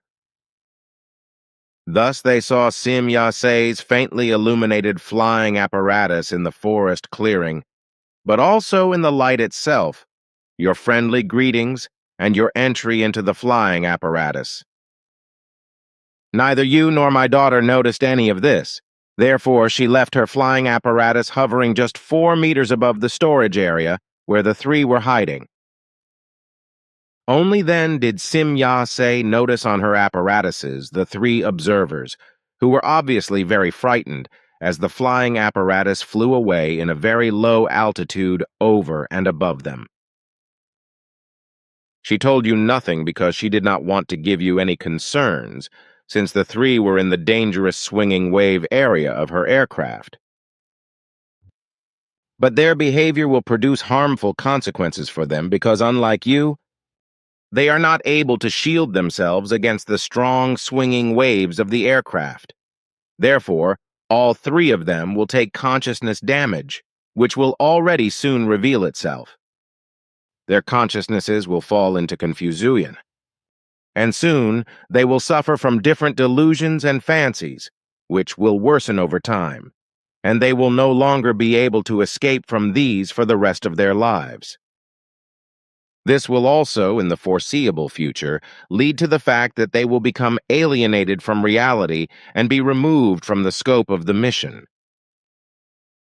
But this will still take some time, so you should still allow them to continue the tasks of the mission, etc. However, do not talk to them about their misstep or about what is imminent for them. Let everything happen in such a manner, as it is unavoidable because the resulting horror and consciousness damage caused by the swinging waves of the aircraft are absolutely irreparable. What should I say then? It is all so damn sorrowful. I probably should have paid better attention that no one followed me. But you could erase the memory in these three, which would certainly fix the damage. They wanted to examine everything and did not listen to you when you explained to them that the swinging waves are dangerous or even fatal for the Earth humans and animals. And because unlike you, they cannot protect themselves from these swinging waves by their consciousness powers, they have now just taken irreparable damage through their senselessness and distrust of you and your explanations. Unfortunately, your suggestion regarding the erasure of memory cannot be realized either, because the swinging waves of the aircraft were so strong that the consciousness damage immediately appeared and, therefore, is no longer reparable. Ta's prediction was already fulfilled after a short time. Margaret Rose's thinking became more and more confused until she died, completely confused, in 2001 at the age of 92. Also, Roland and Sissy Rugzegger's thinking already became confused very soon, quite obviously. In the end, Roland completely lost the memory of the fateful experience. Due to his confusion, he must be repeatedly admitted to psychiatric clinics. His mother, Sissy Rugzegger, likewise suffers from strong confusion. All three, soon after their experience, were already hit by severe delusions and crazy notions, from which they have not been able to recover up to today, 1st May 2003. Note made at the request of Florina.2. Yes, I have often explained that people and animals will take severe damage if they come within range of the swinging waves of your ship, and that they will also take severe damage if you come into the swinging wave area of the Earth humans. Return to Contactees Index. Return to Main Index. Sissy Rugzegger. Important note. For accuracy, please consult the contact report links for date, context, and clarification, possibly newer corrected translations, and for the German language originals. Contact Report 134. As you were being called by my daughter to the contact, you had to go down to the forest clearing below the chicken's pond, but you did not notice that Roland, his mother, Sissy Rugzegger, and Margaret Rose secretly followed you to spy on you and hid themselves in the storage area below the pond where they observed you and my daughter. Thus they saw Sim Yase's faintly illuminated flying apparatus in the forest clearing, but also in the light itself, your friendly greetings, and your entry into the flying apparatus. Neither you nor my daughter noticed any of this. Therefore, she left her flying apparatus hovering just 4 meters above the storage area, where the three were hiding. Only then did Sim Yase notice on her apparatuses the three observers, who were obviously very frightened as the flying apparatus flew away in a very low altitude over and above them. She told you nothing because she did not want to give you any concerns, since the three were in the dangerous swinging wave area of her aircraft. But their behavior will produce harmful consequences for them because, unlike you, They are not able to shield themselves against the strong, swinging waves of the aircraft. Therefore, all three of them will take consciousness damage, which will already soon reveal itself. Their consciousnesses will fall into confusion. And soon, they will suffer from different delusions and fancies, which will worsen over time, and they will no longer be able to escape from these for the rest of their lives. This will also, in the foreseeable future, lead to the fact that they will become alienated from reality and be removed from the scope of the mission. But this will still take some time, so you should still allow them to continue the tasks of the mission, etc. However, do not talk to them about their misstep or about what is imminent for them. Let everything happen in such a manner, as it is unavoidable because the resulting horror and consciousness damage caused by the swinging waves of the aircraft are absolutely irreparable. What should I say then? It is all so damn sorrowful. I probably should have paid better attention that no one followed me. But you could erase the memory in these three, which would certainly fix the damage. They wanted to examine everything, and did not listen to you when you explained to them that the swinging waves are dangerous or even fatal for the Earth humans and animals. And because, unlike you, they cannot protect themselves from these swinging waves by their consciousness powers, they have now just taken irreparable damage through their senselessness and distrust of you and your explanations. Unfortunately, your suggestion regarding the erasure of memory cannot be realized either because the swinging waves of the aircraft were so strong that the consciousness damage immediately appeared, and therefore is no longer reparable. Ta's prediction was already fulfilled after a short time. Margaret Rose's thinking became more and more confused until she died, completely confused, in 2001 at the age of 92. Also, Roland and Sissy Rugzegger's thinking already became confused very soon, quite obviously. In the end, Roland completely lost the memory of the fateful experience. Due to his confusion, he must be repeatedly admitted to psychiatric clinics. His mother, Sissy Rugzegger, likewise suffers from strong confusion. All three, soon after their experience, were already hit by severe delusions and crazy notions from which they have not been able to recover up to today, 1st May 2003.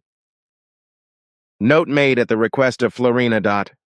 Yes, I have often explained that people and animals will take severe damage if they come within range of the swinging waves of your ship, and that they will also take severe damage if you come into the swinging wave area of the Earth humans. Return to contactees index. Return to main index. Edward James Ruppelt, HTTPS. and.wikipedia.org/wiki/edwardj. Ruppelt. Important note. For accuracy, please consult the contact report links for date, context, and clarification, possibly newer corrected translations, and for the German language originals. Contact Report 822. I can still remember this military man, Raimi, because he was scared as hell when Svath and I suddenly materialized in front of him. About the same as Adamski when Asket and I suddenly stood in front of him, where he was giving his lying lecture in a big hall at Helvetia Platz. I can imagine that. It must have been the same for this Ruppelt who worked for the Blue Book, whom you two also visited and who had to admit that everything was geared towards denying the UFO question. Yes, I remember that man too. He also admitted that there was enough evidence, which then disappeared, and proved that the saucer crash had really taken place, and so on. This among other things. Return to contactees index. Return to main index Rahat Sanghanan/Mahachohan. Important note. For accuracy, please consult the contact report links for date, context, and clarification, possibly newer corrected translations, and for the German language originals. Contact Report 249. In 1948, at the age of 11, you wrote a manuscript from the translation of Svath in your 4th school class, and under the guidance of teacher Lehman. which was so good that it was copied 200 times by the teacher on a transfer printing machine and sent to many people, including the monk Rahat Sanghanan, whom you later got to know through the help of Asket and who taught you many things. His monk's name was Maha Chohan, which means Great Master. He was then also the one who made several copies of your work in the same year, 1948, and delivered his equals, from which the first writings were already made. 1954 Asket made you a new translation, from which you then revised and newly created your meditation scripture, which you then together with Asket submitted to the monk Rahat Sanghanan in the same year, when Asket brought you to him. Return to Contactees Index. Return to Main Index, Alberto San Martin, HTTP. Himmelsengel. De Publication.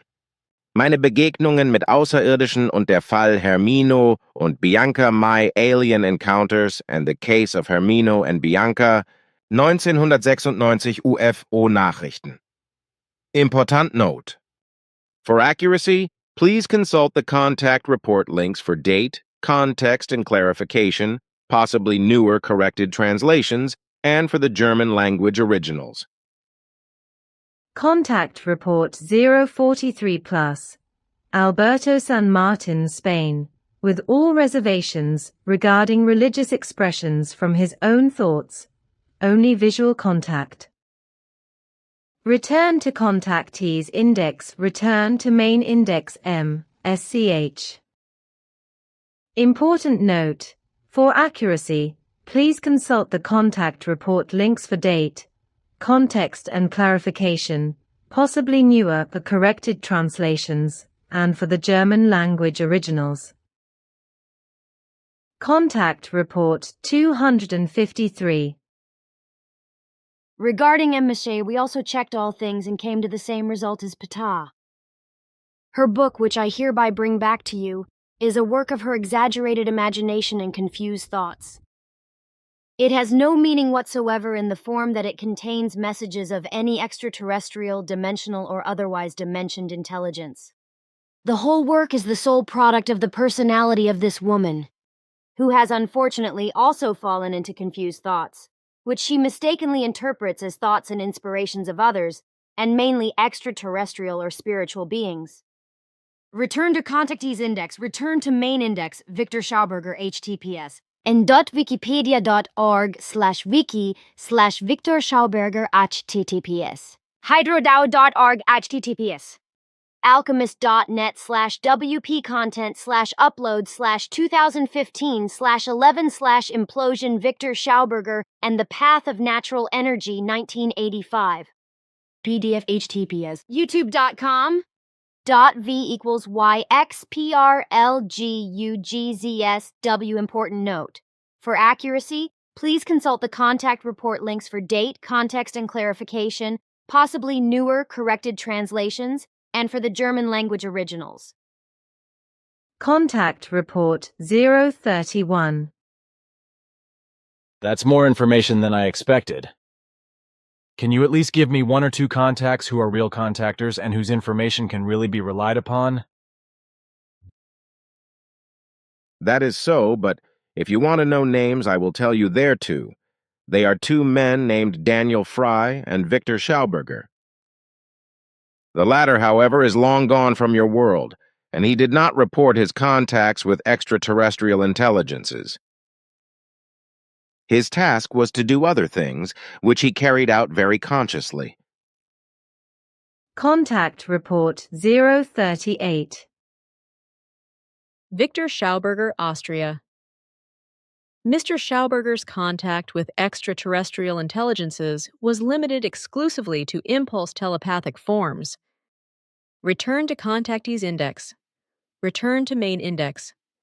Carl Herbert Scheer, HATTPs. en.wikipedia.org wiki k.h.scheer http en.wikipedia.org wiki Perry Roden. See also Walter Ernsting. Important note. For accuracy, please consult the contact report links for date, context and clarification, possibly newer, corrected translations, and for the German language originals. Contact Report 089. Is it true that the famous science fiction writer Perry Rhodan was inspired by extraterrestrial intelligences? This series is well known to me, but the name of the author is not Perry Rhodan, but the main character of these writings is occupied with this name.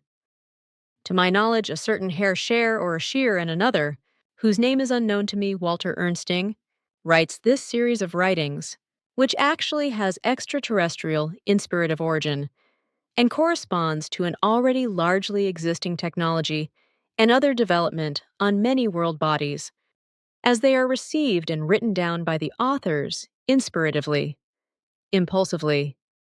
Return to Contactees Index. Return to Main Index Reinhold Oscar. Albert Schmidt, https. The Saucers, The Time Forgot, .blogspot.com, 2020, 08, The Trial of UFO Gold Digger, HTML, https, enacademic.com, dick.nsfnwiki 2369495, https, bizarre and grotesque.com, 2018-09-24, The Life and Crimes of Reinhold O. Schmidt, http, Vila Welton. At https, archive.e or details, Reinhold Schmidt, The Kernian Side, deodu.enarianwisdom.com, O. Schmidt. PDF see also Extraterrestrials, Giza Intelligences, Bayfoth Important Note. For accuracy, please consult the contact report links for date, context and clarification, possibly newer corrected translations, and for the German language originals. Asket %27s_explanations_% E2% 80% 93_part_1 road. The meaning of the falsified Christ utensils, see Asket's acquaintanceship N section, lies in the intention that an Earth human, in a very short time, will be influenced in a hallucinatory way by these malicious life forms, Giza intelligences, to such a degree that all that was seen by you can be transmitted to him as an entire experience. This Earth human already stands under the influence of these malicious beings. Often he is transferred into a trance state by them, and then the images are transmitted to him. He thereby perceives and feels everything exactly as if he hears, sees, feels, and experiences it in reality, although he only lies and sleeps somewhere, and everything is impressed into him as a dream.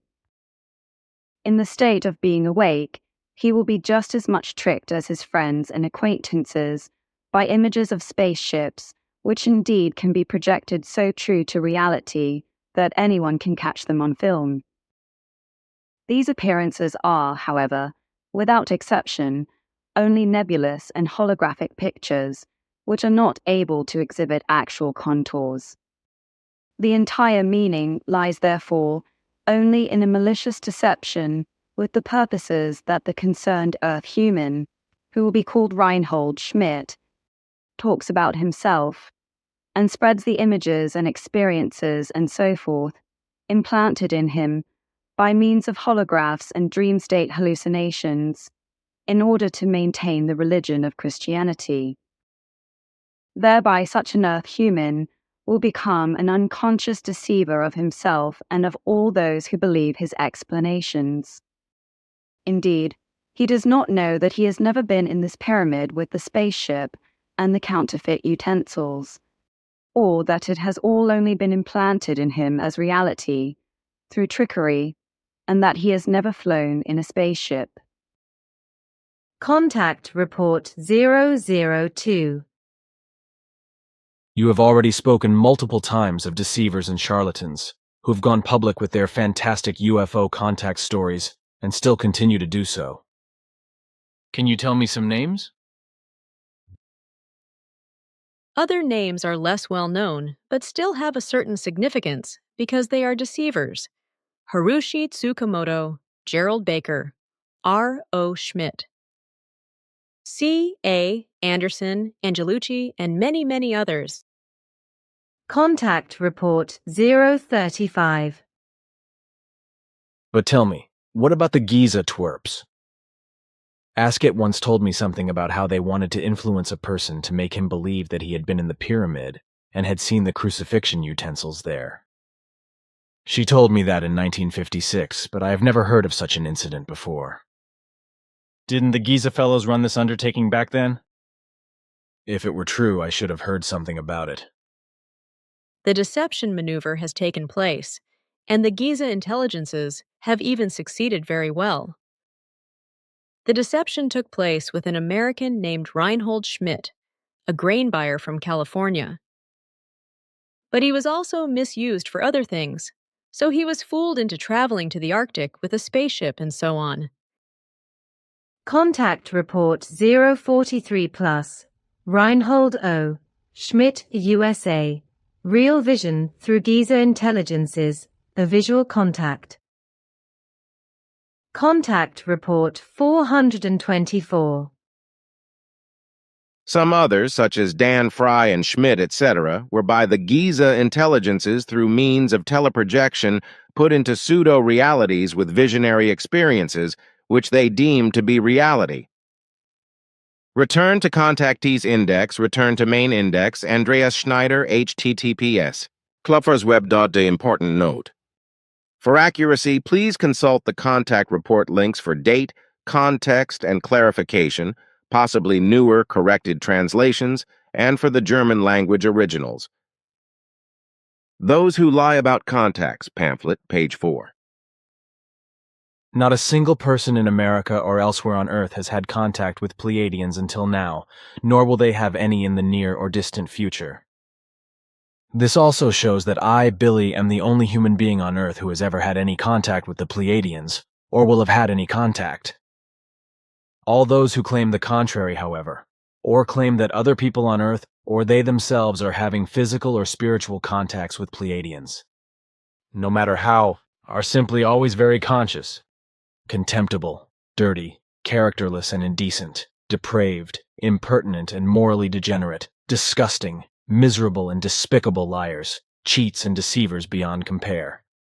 Amongst those who stand out are especially Americans or those of American descent, however. People from other countries, for example, Germany, Spain, Italy, South America, and France, and so forth, fall into the same category of depravity, even though they are not quite as blatant as Americans. Names such as Fred Bell, Roberta Brooks, Syracusa, Rail, Andreas Schneider, Janke, Gronke, Griscom, Penny McLean, and many others are daily routine items. Return to Contactees Index, return to Main Index Elsa Schroeder, /Elsa Schroeder. Important note. For accuracy, please consult the contact report links for date, context, and clarification, possibly newer, corrected translations, and for the German language originals. Contact Report 031. I have heard such a strange story, and I would like to ask you for an explanation. Mr. Veit from Wiesbaden brought a letter from a certain Ella or Elsa Schroeder or something like that, in which she described a situation she had observed in Turkey some time ago. A woman was digging with a peculiar-looking power shovel for something that she took out of the ground, something that looked like a cylinder. The woman then took this cylinder with her and disappeared into a UFO which then ascended into the sky overhead. Moreover, this young woman had spoken with the UFO woman, who told her that her name was Semjaz, Sim Yase, or something similar. Can you tell me anything about his story, whether you know about it? Sure, this event is known to me. However, it did not happen in Turkey, but in Iran, near Zahedan, early one morning. I have, luckily, while I was shielded from vibrations, dug out from the earth a time spiral, which was of great importance. We had been searching for it for 3 years until we finally found it. It was a time projectile for research purposes. At least, that's what you would probably call it. Here, this is the projectile. Sim Yase brings out a conical spiral-shaped device. This is also the reason why we are going to the edge of the universe now, because this device came from another universe. So that's what happened. And when did you dig this thing up? In the first month of this year. Contact Report 040. But how many Earth humans are you in contact with if you want to answer this question? Since I am here, only with you alone. Besides, I had once, for few minutes, contact with an Earthwoman in Zahedan. You mean in Persia where you were looking for the cylinder? Sure. Otherwise, I had or have no contacts with Earth humans. Contact Report 191. Out of all three Playaran groups, Europe, Asia, America on Earth, only one person was named Simyase, namely the Simyase of the European group, who took up contact with Billy. Apart from Billy, she never had contacts with other Earth humans on all continents, except a chance encounter in the Persian desert in the vicinity of Zahedan with a young German woman named Elsa Schroeder, which only lasted for a few minutes, and this will remain so in the future. Contact Report 232.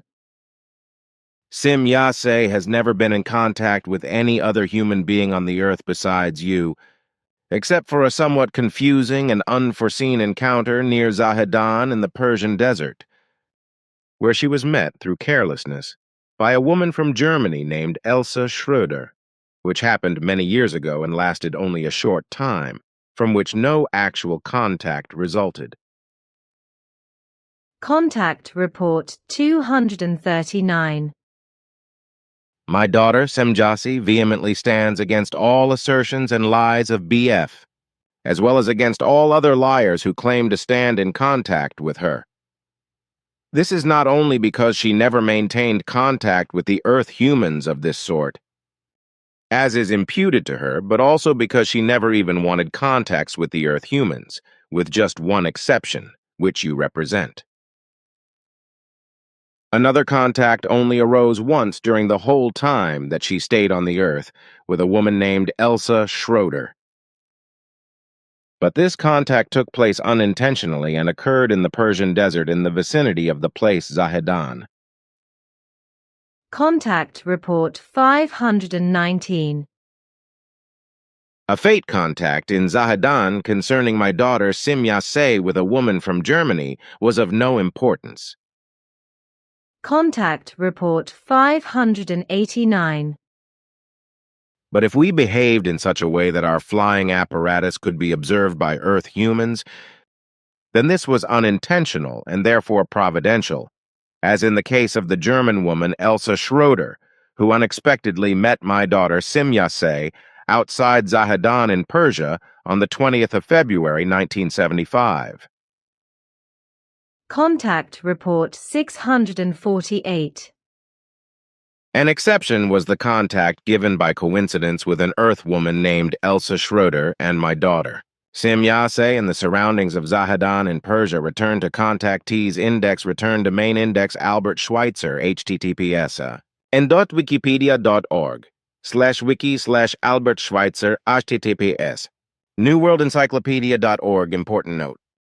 For accuracy, please consult the contact report links for date, context, and clarification, possibly newer corrected translations, and for the German language originals. Contact Report 038. Albert Schweitzer, France, Africa. The information is the same as for Albert Einstein, was in direct contact with extraterrestrial intelligences, and was also an ancient spiritual life form incarnated by them on the Earth.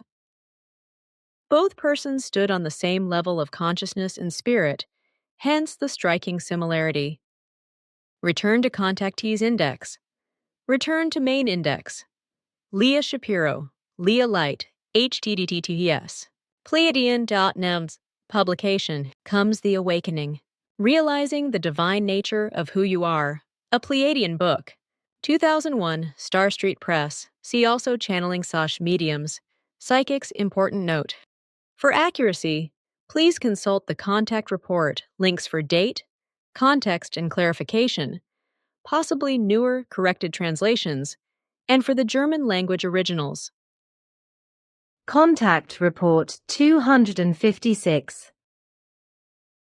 But if human beings of the earth nevertheless claim to be in contact with one of us, or with spirit beings of our peoples, then this is equivalent to a lie, to a fraud, or to a charlatanism.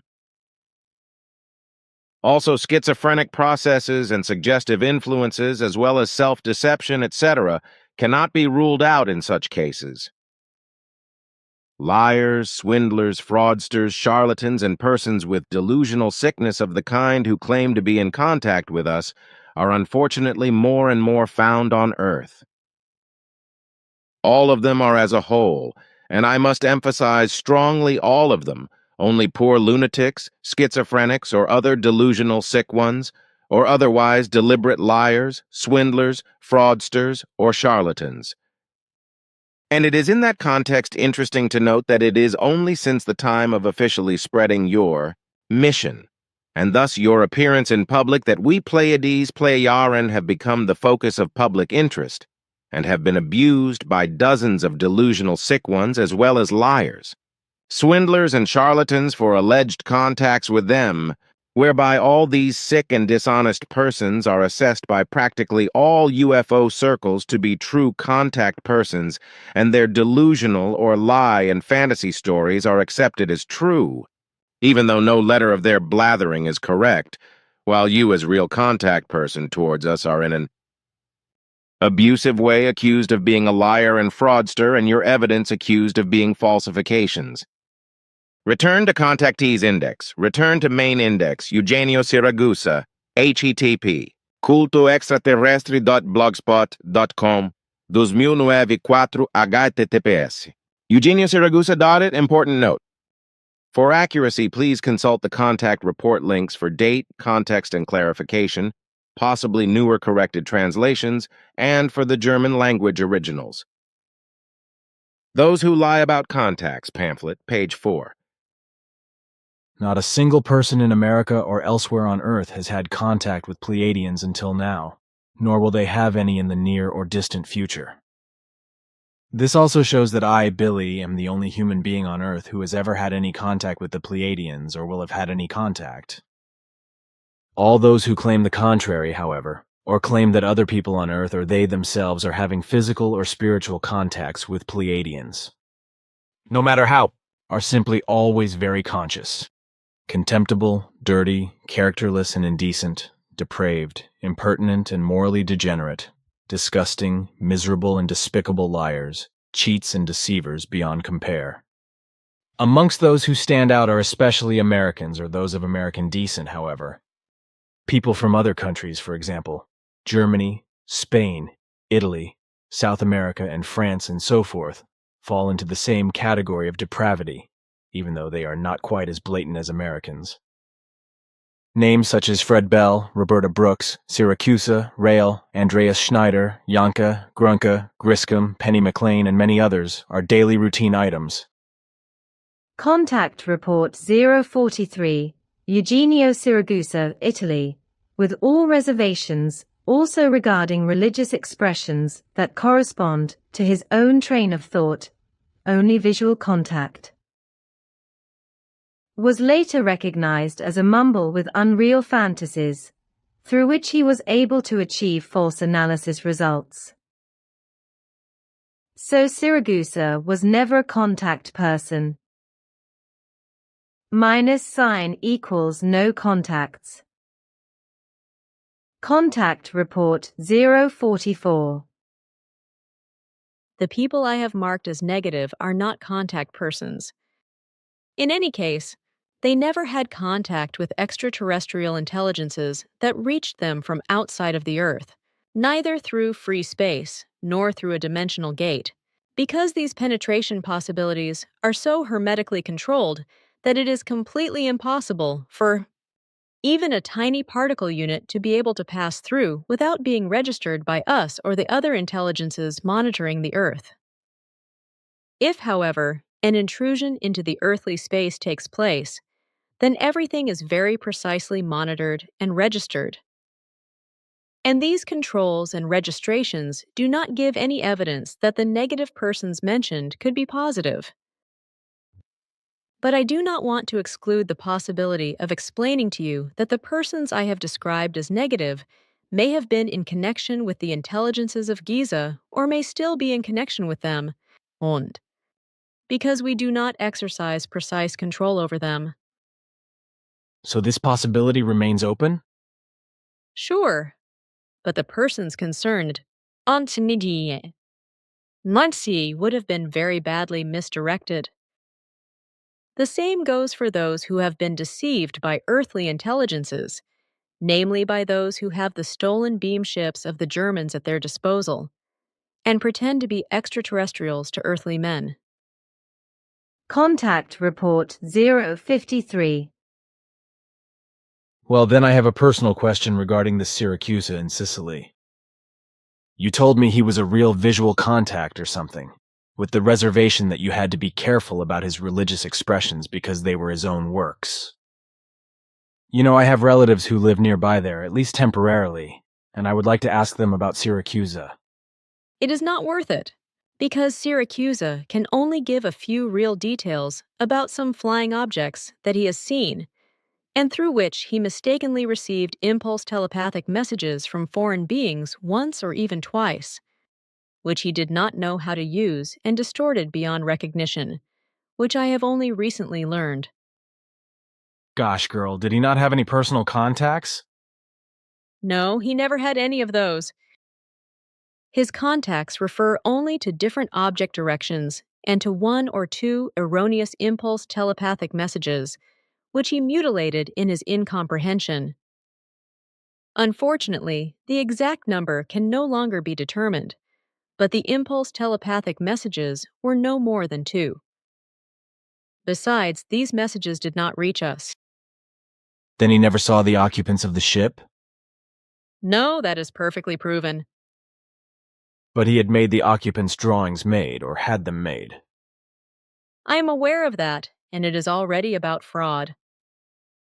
But now I really do not want to have to deal with such things anymore, neither now nor in the future. Fraudsters and charlatans are in great numbers on the earth regarding the beam ships, etc., and it is not valuable to continue talking about them. As you wish, your wish is my command. It is disgusting to have to deal with creatures like that all the time. Contact Report 060 Kohan.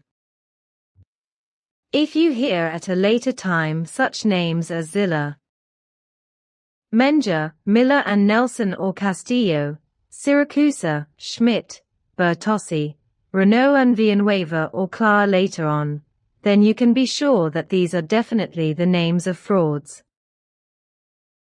Contact Report 251.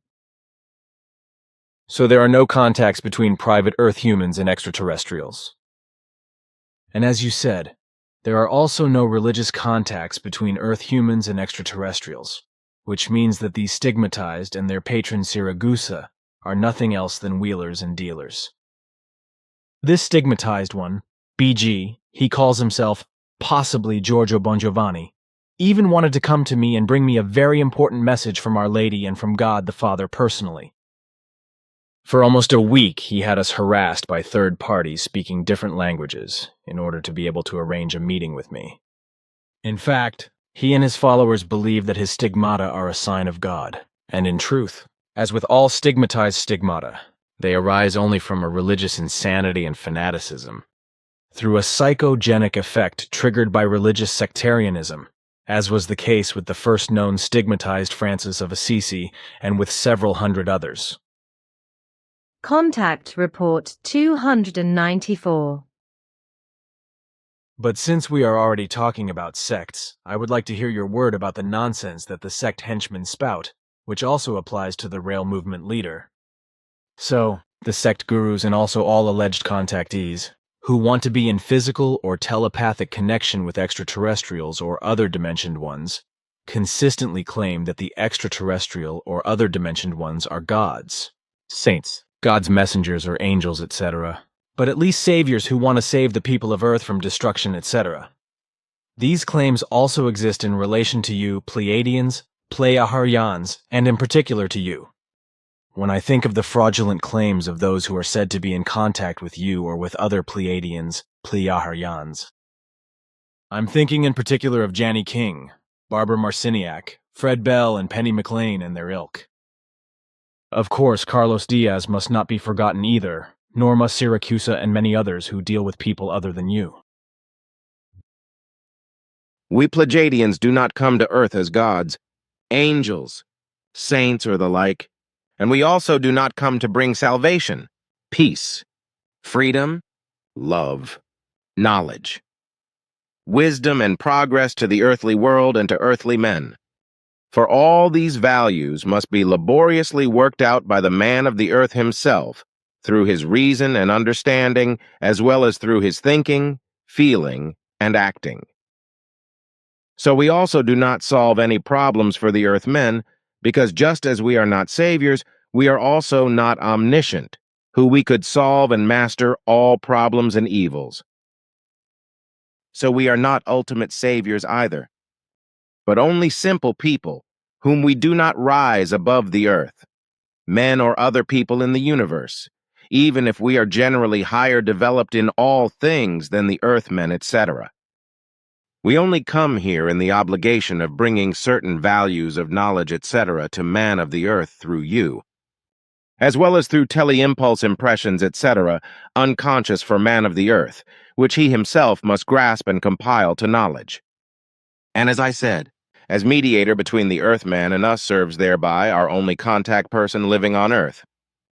Namely you, Edward, to whom you are called Billy, according to your destiny, together with the name Edward Albert Meier given to you at birth. And you too, as our messenger, are not omniscient and not salutary, for knowledge and salvation must be created by man on Earth himself.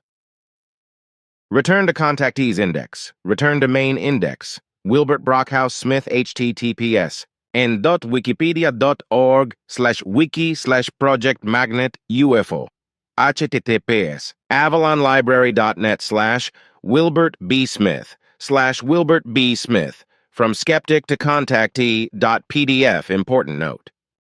For accuracy, please consult the contact report links for date, context, and clarification, possibly newer corrected translations, and for the German language originals. Contact Report 038. Wilbert B. Smith, Canada. Direct contact with extraterrestrials as with Fry, but remained silent by order. Was infiltrated as head of the Project Magnet. Contact Report 563. A certain Wilbert B. Smith was probably a contactee, but unfortunately one of the negative kind. His contact was only a one-time and absolutely meaningless contact, and furthermore only a hypnotic direct contact with the group of the Ashtar Sharon, whereby the whole thing was, as already mentioned, effectively of an insignificant nature. As hypnotic direct contacts, we call those where the hypnosis is not performed independently by apparatuses, but directly by the human being, but where the hypnotic transmission of energy thanks to hypnosis over long distances is also performed by strong transmitting apparatuses. So Smith, like many other contact persons, was in contact under hypnosis with post-hypnotic aspect. And he did not act consciously and not of his own free will, as it was common practice in the Ashtar Sharon group to keep the contact persons are absolutely under control. And this was the case with all the numerous contacts who were abused by the Ashtar Sharon group. Such contacts with Earth humans were very often the case through the Ashtar Sharon group, whereby this group simply impulsively influenced Earth humans to make them willing tools for their dark machinations on Earth. These influencers were in great numbers, but none of the human beings ever had any idea what the actual reality of the contacts was and how they took place. In fact, they never had any real physical contact, but always only hypnotic impulsive contact, with real visions also being part of the whole, so that many of those contacts who were abusively manipulated by the Ashtar-Sharon group were convinced that they had real contact with extraterrestrials. So they were not aware that they had no real encounters with the aliens in this sense. And consequently, they also had not flown in their flying apparatus, because in fact they were only pretended to have had real hypnotic visions. Through this hypnotic real vision illusion, the contactees were misled in such a way that they actually believed that they had real contacts with extraterrestrials and had flown with their flying apparatus. So they were no longer able to distinguish reality from the hypnotic illusion, and lived or still live in the implanted delusion that their contacts were real. A further fact was that these contactees were hypnotically and suggestively given false data about the origin of the Ashtar-Sharon group. Thus, practically all these contactees were reminded of different places of origin. But all these facts were unknown to us at the time when we gave you the list of these contactees, because at that time we only analyzed the memories of the people concerned. These were, however, so profoundly hypnotically and suggestively manipulated that we were deceived by them and therefore did not recognize the memory manipulation. We only found out the real facts 3 weeks ago, with better technical possibilities which we now have at our disposal and which we have now used for the first time.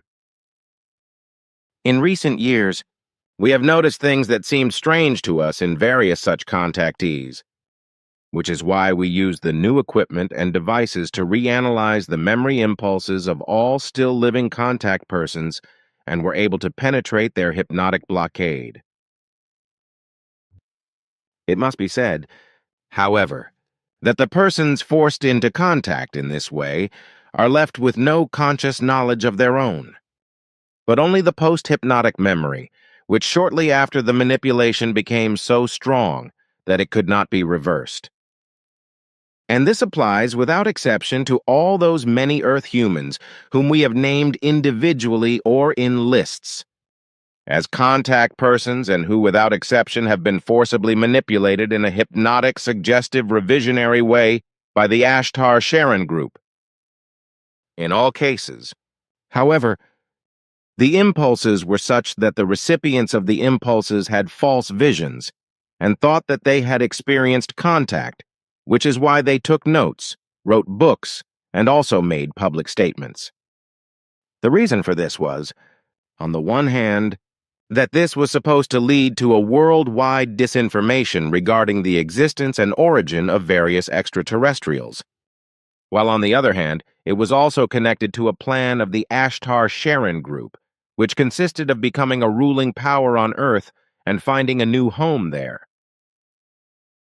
The plan was that this group would act as a kind of savior for the Earth's population against various evil alien invaders who were supposed to threaten Earth. For this purpose, a big spectacle with aerial battles and fights in Earth orbit was planned to make everything seem real. And this would finally have led to the Ashtar-Sharon group taking over the rule of Earth, as an extraterrestrial armada, so to speak. So all this was aimed at with the hypnotic contacts to Earth humans, and it was all to come about after official contacts with the Earth governments had been established. This could actually have been achieved by influencing certain Earth humans through impulses, which would also have included the rulers of all countries, who would have acted according to the impulses in such a way that the plans could have been realized. Since these persons, of whom there were a greater number, all failed, and for reasons as yet unknown to us did not fulfill the orders placed in them, the evil plan did not come to pass. All the contactees, whom we also used to call by their names, were supposed to be the pathfinders for the realization of the plans of the Ashtar-Sharon group. And since all these Earth humans were hypnotically and suggestively manipulated by the aliens of the Ashtar-Sharon group, which we did not know at that time, we called them real contact persons. That was probably wrong of us, because we let ourselves be misled, which led to false assumptions on your part and also on the part of Earth humans, which resulted in the assumption that these contact persons with the Ashtar-Sharon group had real physical or telepathic contact with any aliens. Of course, this was not true, as we know today, but even then it seemed strange to us, because we did not know any other group apart from the three groups unknown to us. So we assumed that these contact persons were connected to the three unknown people we did not know. So this misunderstanding was due to us, which we regret very much. And it should also be mentioned that this form of forced manipulative contacts had nothing to do with our impulse contacts, which we used to have with Earth humans, but for them unconsciously and in such a way that they assumed that their progressive ideas were their own.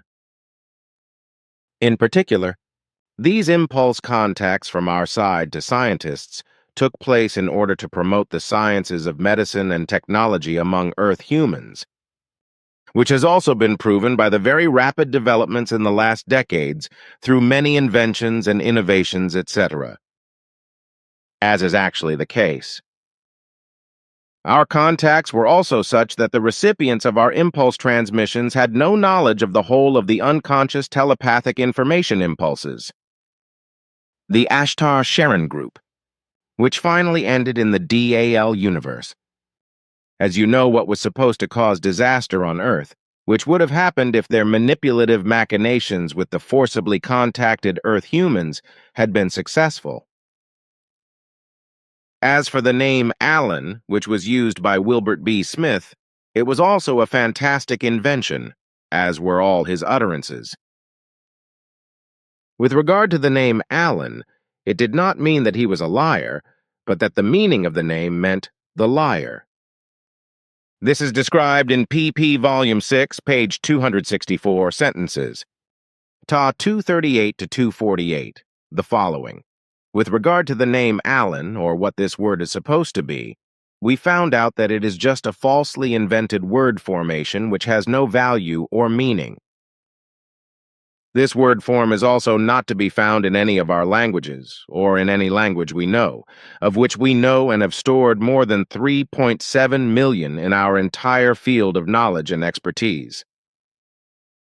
You told me about this word formation, Alan, during my last visit, so that I could make sure in the meantime that it does not exist in any language known to us.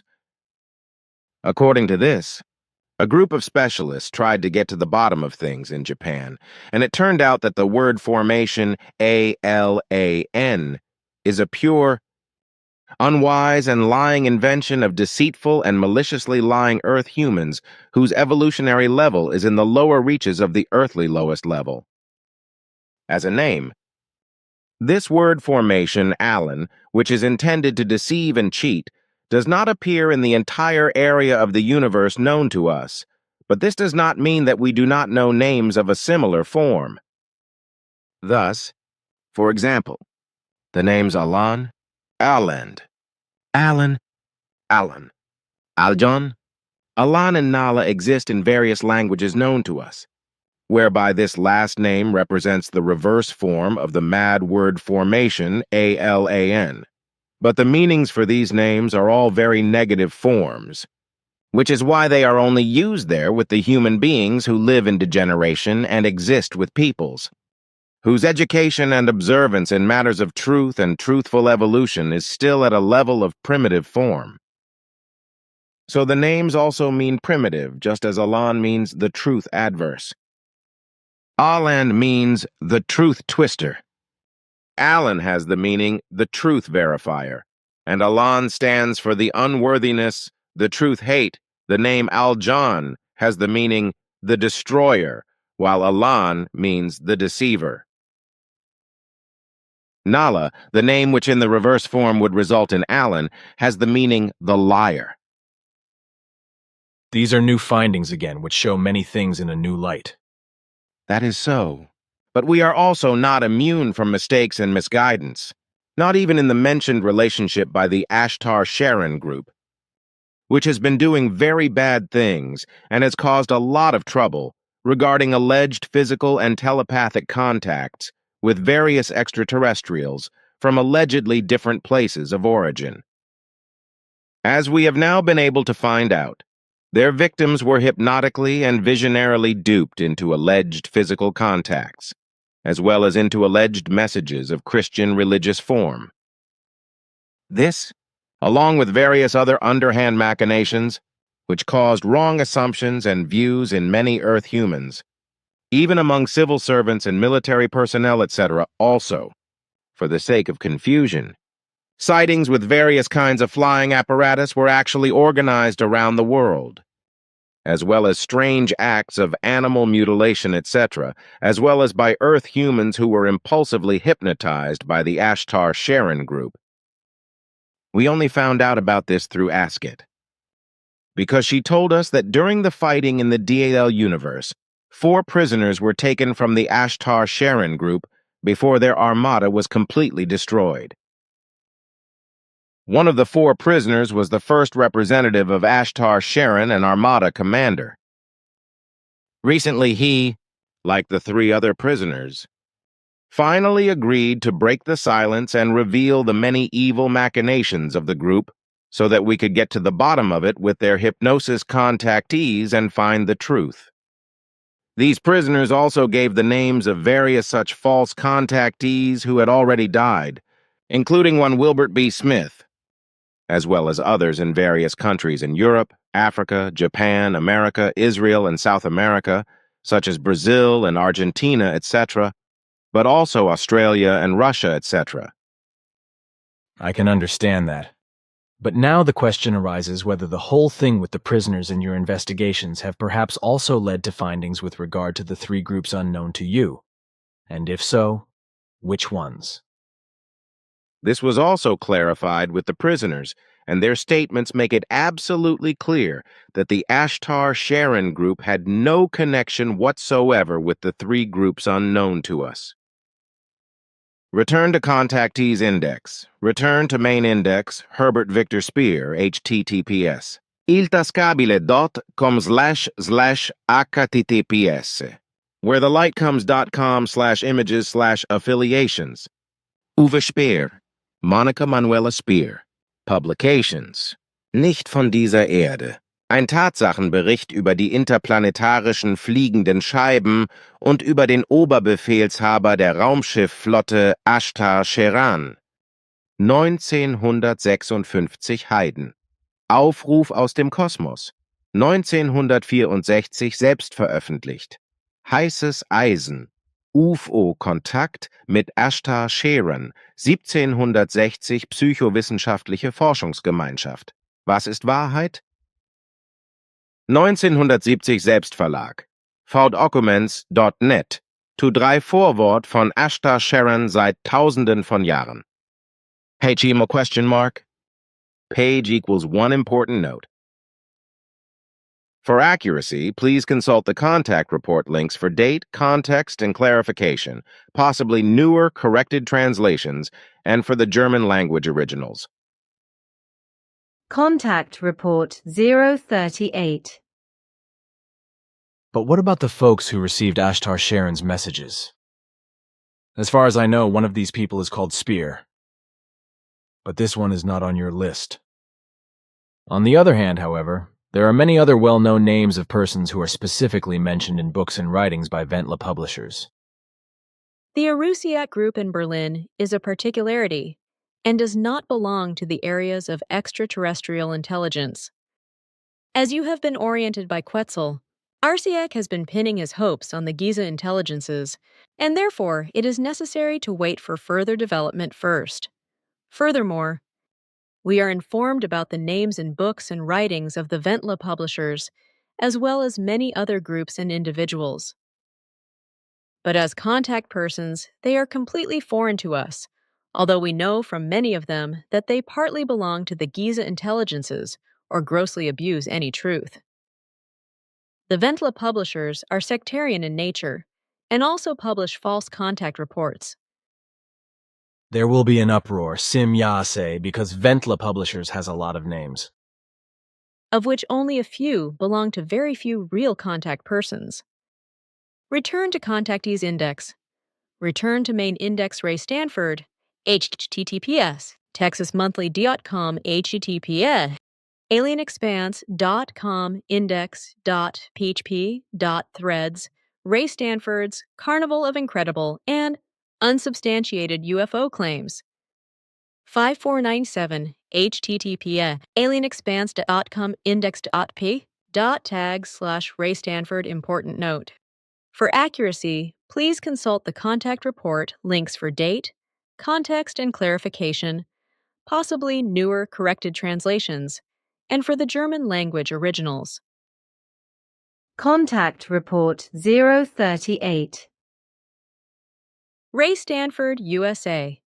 Visual contactors and real vision contactors. A real vision describes a certain form of a guided vision. These steerable visions are so massively realistic that the influenced life form becomes convinced that it has experienced the vision as reality. Return to contactees index. Return to main index. Rudolf Steiner https. Indiot Wikipedia.org wiki Rudolf/Steiner https. Southern Cross Review.org 112 Steiner Evolution. Extraterrestrials.html important note. For accuracy, please consult the contact report links for date, context and clarification, possibly newer corrected translations, and for the German language originals. Contact Report 038. However, the four mentioned here are of great importance. This is with regard to their compulsive contacting. Rudolf Steiner, Switzerland. Impulse telepathy contacts with aliens. Contact Report 655.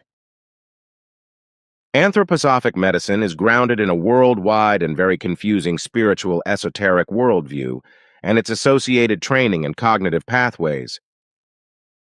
Anthroposophy is an attempt to combine elements of German idealism, the worldview of Goethe, and the gnosis of Far Eastern teachings with the scientific insights of Steiner.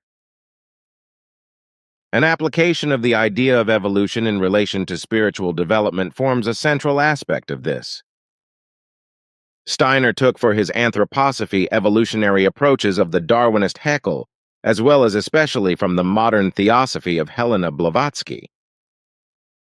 In contrast to representatives of a purely secular, scientifically oriented idea of progress, understanding humanity and its development spiritually and supersensibly, anthroposophy sets itself apart from theosophy proper and its Eastern religious orientation.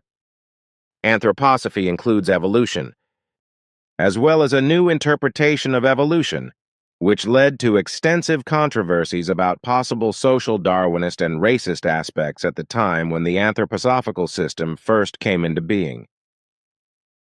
According to the unreal understanding of the founder Rudolf Steiner, anthroposophical medicine is based on confused esoteric principles of natural science and on anthroposophical spiritual science, as well as on research into the phenomena of the physical, the living, the soul, and the spiritual, which, realistically speaking, raises more questions than real knowledge. Return to contactees index, return to main index William S. Steinman https, UFO encounters, worldwide.wordpress.com/2021/6/18/ the Aztec New Mexico crash retrieval of 1948/important note. For accuracy, please consult the contact report links for date, context, and clarification, possibly newer corrected translations, and for the German language originals. Those Who Lie About Contacts pamphlet. Page 5, publication. UFO Crash at Aztec. A Well-Kept Secret, 1986 UFO Photo Archives, America West Publishers, AvalonLibrary.net. %20 UFO %20 Crash %20 at %20 Aztec. PDF Return to Contactees Index, Return to Main Index Amata Stetter. Important note. For accuracy, please consult the contact report links for date, context, and clarification, possibly newer corrected translations, and for the German language originals. Contact Report 057. So I want to ask the first question. Amata writes it this way. Are these large ships, which I see again and again, with a large superstructure and many cabins, simply spaceships or even large capacity ships? How many people are on a ship like this? This description of the objects is neither one nor the other, but quite simply very large emigration ships with an average diameter of 120 kilometers, with a capacity for human life. Forms of around 1 million. These gigantic ships serve exclusively for emigration purposes, especially when a world is very endangered and destruction is to be considered. These are the same giant migratory ships that were used by our ancestors at the earliest times, when they came from the Lyra Vega region to Earth, and later also settled on our Pleiaren constellation. Their external shape and size have been maintained since then, but they have been subject to constant innovations of a technological form, so they are equipped today according to the state of the art. When Amata received our teleimpulses as teleprojections, she saw everything in an extremely reduced form, because she would not have been able to grasp and overview the gigantic size and the reality of it. Aha. Then she practically saw something like models? No, that is not quite so, because she sees the projections as quite large. She goes on to write, what do these creatures mean who, on Thursday night, climbed out of a wonderful blush in the sky, each time after a bolt of lightning that was not followed by thunder, got out of a vehicle and descended on UFOs stationed in the vicinity of our house, on or over trees, etc. They were all dressed in white robes and they were all looking at me. One climbed down a staircase in a long white garment with wonderful glittering silver stars on the robe. He went under my window and then went to a UFO stationed under a tree. From there he looked up to me, while more and more other beings in white clothes and in whole groups came here. This phenomenon is a teleprojection on our part, for the purpose of triggering memory. The beings wrapped in white clothes embody our ancestors from a period of approximately 70,000 years ago, who came to Earth at that time, but who did not live in fixed houses, but in their free-floating beam ships, which they had stationed mainly over forests. Hence the UFOs seen by Amata and floating above trees, as she says. Between the ships, there were radiation belts of visible nature, which served as connections between the formations and lit up at intervals. These are the flashes Amata saw. The man dressed in the wonderful robe with the adorning stars was the YHWH of this emigration group, whose most distant descendants still live somewhere on the Earth as their own smallest group of former extraterrestrials, but whom we have not yet been able to find by any means imaginable. In the meantime, we could only find out with certainty that Amata, from her old personalities, must today be a very distant descendant of the brother of the former White WH, which means that this group of extraterrestrials, who as mentioned were a part of our ancestors, must have mixed with terrestrial people here on Earth and forgot their actual origin. And to find out how these connections extend now, and how and where today's descendants of these ancestors live is one of our tasks, and that is why we also are making an effort for Amata. This is really fantastic. Then here's another question from Amata. On Friday evening, a vehicle came out behind the moon, hanging on two clouds, and floated down onto the roof opposite our house, which was suddenly covered as if by a white blanket of snow. An old man with white glasses looked out of the window. The vehicle stayed only briefly on the roof, rose again, and floated past my window, while the old man looked at me insistently. Then it ascended again to the sky and disappeared behind the moon. This teleprojection is the representation of the brother of the old YHWH to solve further memory factors in Amata. The beam ship or vehicle, as Amata says, floating between two clouds, means the representative position of the old man as YHWH. Good. Then the next Amata question.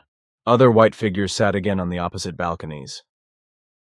A man in a white robe was lifted out of a UFO by two men in gray working clothes and lifted onto a stage where he sat down and looked up to me. Down in the courtyard of the neighboring house stood a bunch of people in gray working clothes right next to the stage. One of these men detached himself from the group, lit a star, and hung it over the garden railing. More and more people came in large beam or spaceships and settled on the surrounding roofs. Then came again beings in white garments and in vehicles which looked like thick tree trunks and had large cabins. With these vehicles, they drove directly into an already present big ship.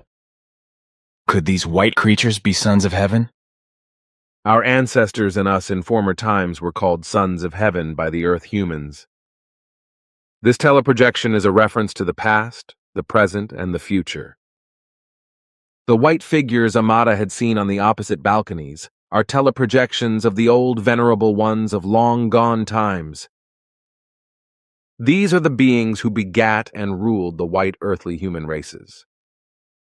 But there are also their descendants among them who in peaceful form pushed forward and determined, up to a certain value, the later earthly development of humankind.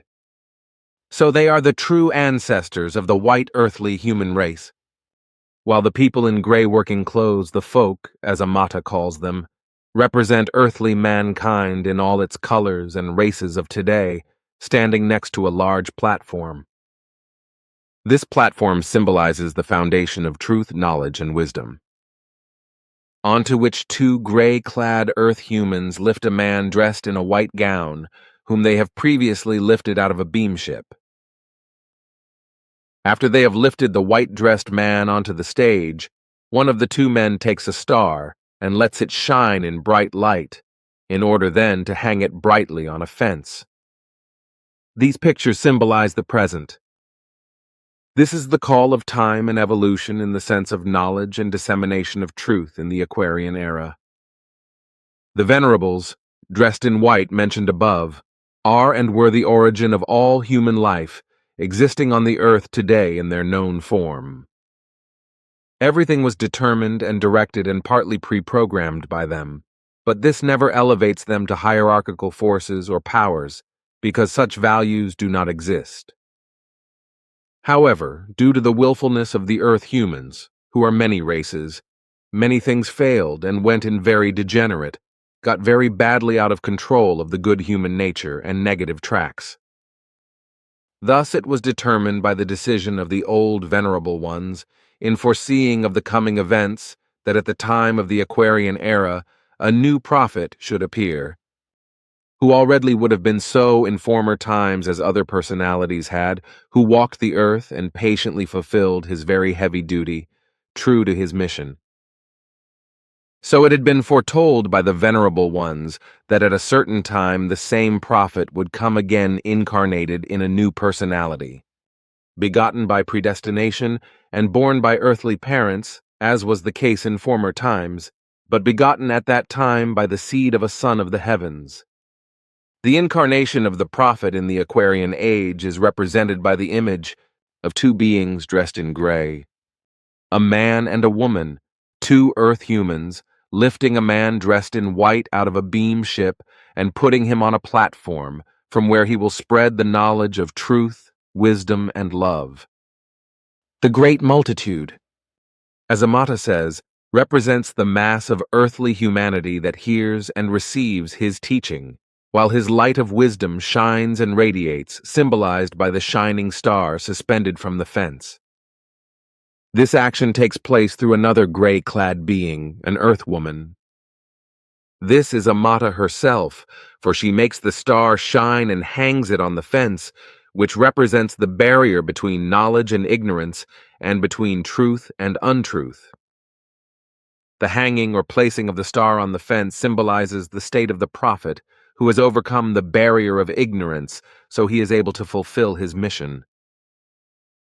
But the doing of enlightening and putting the star on the fence also shows the state of Amata, her important role which she has to exercise in connection with the mission fulfillment of the prophet, because through her connection to our ancestors, which we have meanwhile established, she was destined to help the prophet in the form of her teleprojective connections and contacts to us. To be able to testify through her teleprojective connections and contacts to us that we exist and maintain actual contacts with the Prophet himself. This, however, is only of importance in the narrowest of circles through which the basic values in every relationship are developed and disseminated. This is fundamentally the interpretive value of this important teleprojection. In Amata's important interest, it should also be mentioned that certain projections of these things are unavoidable for us, because only through them can we track down these very old facts, anchored in the memory banks and memories penetrating very deeply into her subconscious, which can provide us with valuable information about the connections that are extremely important to us. But Amata should be careful not to deal with the projections more than necessary. On the other hand, we have also noticed that Amata is burdened with misleading teleprojections from an unknown side, which obviously serve a lower purpose. We have known this for some time, but have not yet been able to produce an analysis. So let her exercise caution. We will continue our efforts to find out where these strange teleprojections come from and what their real reasons are. However, this task is made very difficult for us because the teleprojection impulses are so distorted that we cannot locate their origin.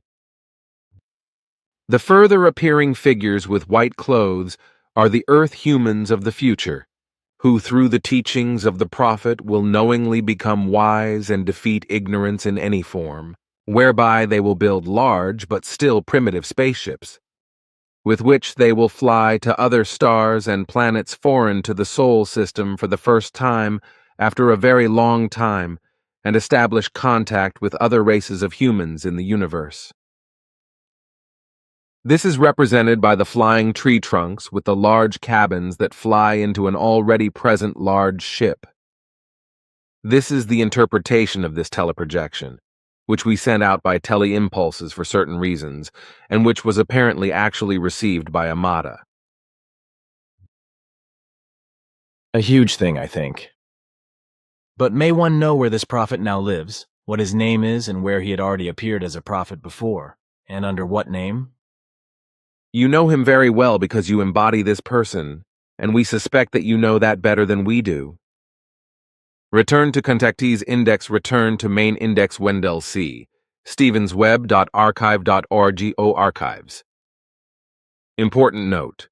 For accuracy, please consult the contact report links for date, context, and clarification, possibly newer corrected translations, and for the German language originals.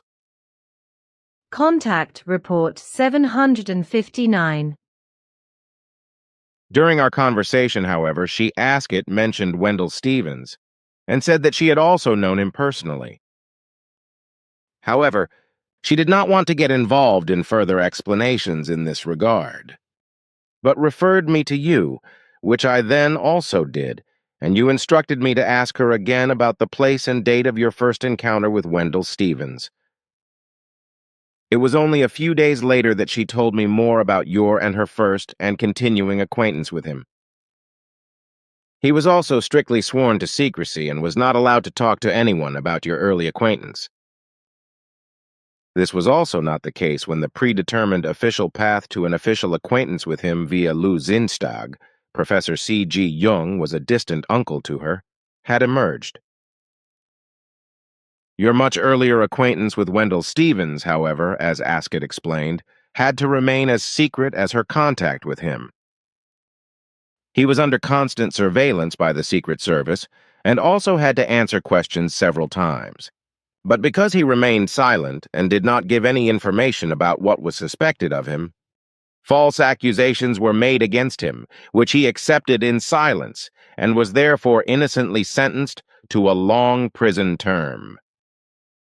Nevertheless, he remained silent because otherwise he would have been charged with endangering the state and would have had to spend the rest of his life as a prisoner. But now that he has passed away, to which Asket said, when I asked her about it, that she would no longer have to keep her silence, she gave some dates where and when you first saw and met Wendell Stevens. According to her, It was in the United States of America on the 14th of May, 1969, in an area called Casa Adobes, but where the three of you went several times until 1975 in areas Asket called Saguaro Area, Javslina Rocks, Pine Top Lake, and Gila Bend. Asket also told me that she had entrusted Wendell Stevens with the date and location of an upcoming secret test flight concerning a secret new type of fighter aircraft called F-117A, which would take place in the month of June 1981 in an area called Groom Lake. This tempted him, with their help, to enter the area and remain hidden, and then, when the test flight was carried out, to take a large number of photographs at the risk of his life. If he had been noticed by the many guards who secured the whole area, then, as Asket said, he would have been shot immediately without a call. Contact Report 765. As early as 1980, Sim Yase told me that on the 27th of May 1979, you and Guido had contacted Wendell Stevens.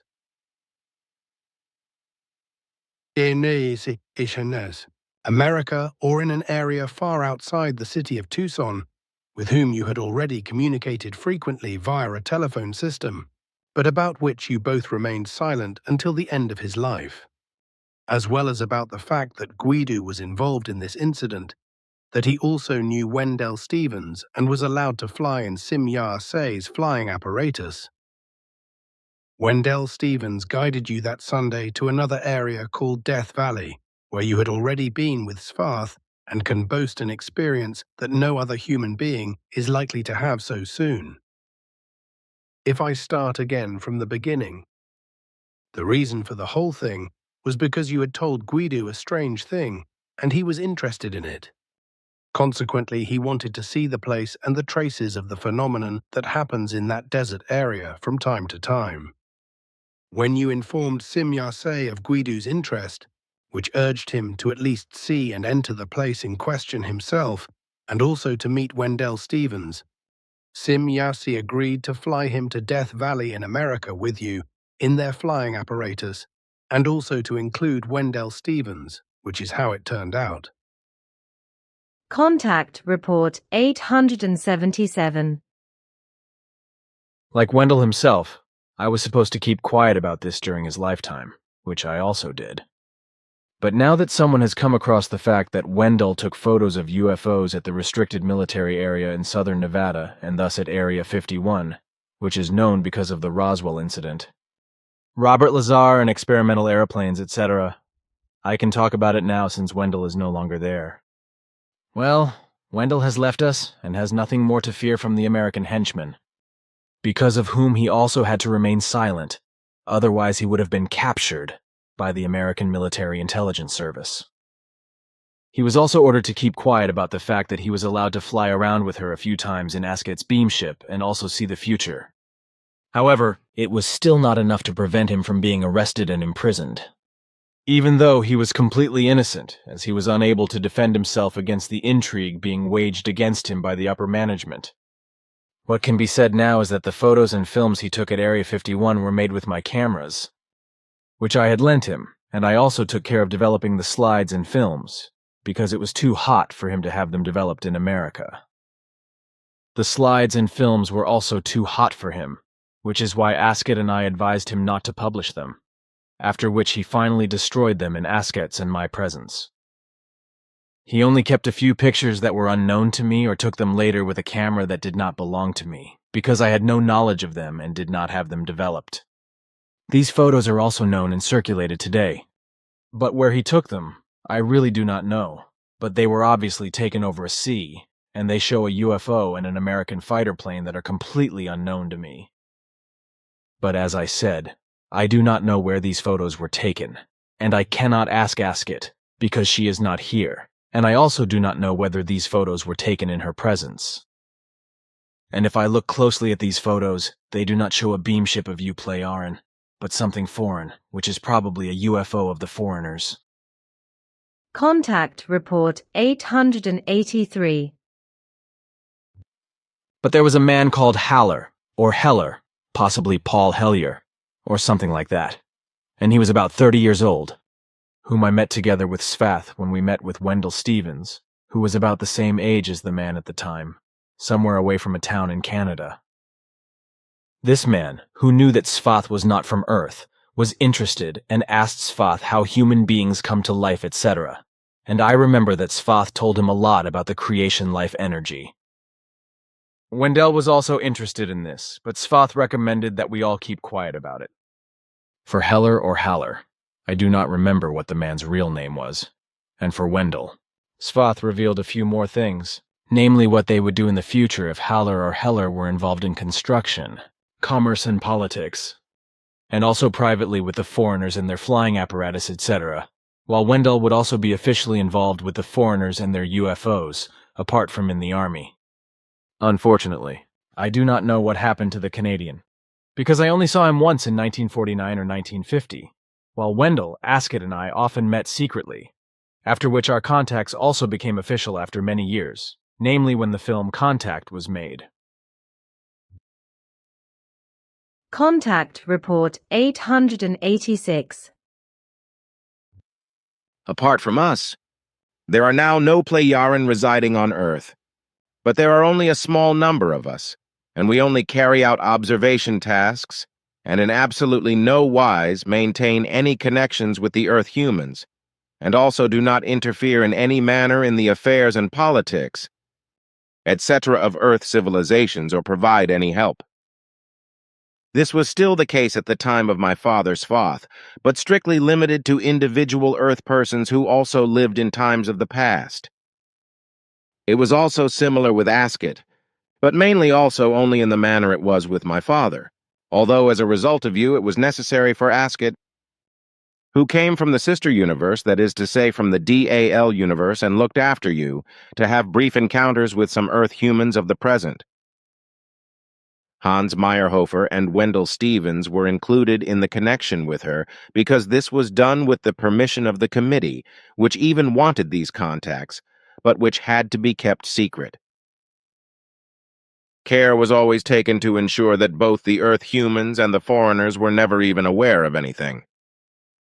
Return to Contactees Index, return to main index Frank Ernest Strange's HTTPS. Skeptoid.com/episode/4675 HTTPS. Bibliotecapleiades.net HTTPS. Nextagemission.com HTTPS. GetTextbooks.com HTTP. Nikufo.org Affiliations.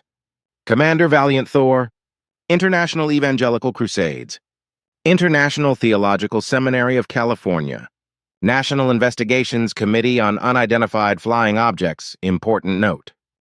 For accuracy, please consult the contact report links for date, context, and clarification, possibly newer corrected translations, and for the German language originals. Contact Report 043. Frank E. Strange, USA.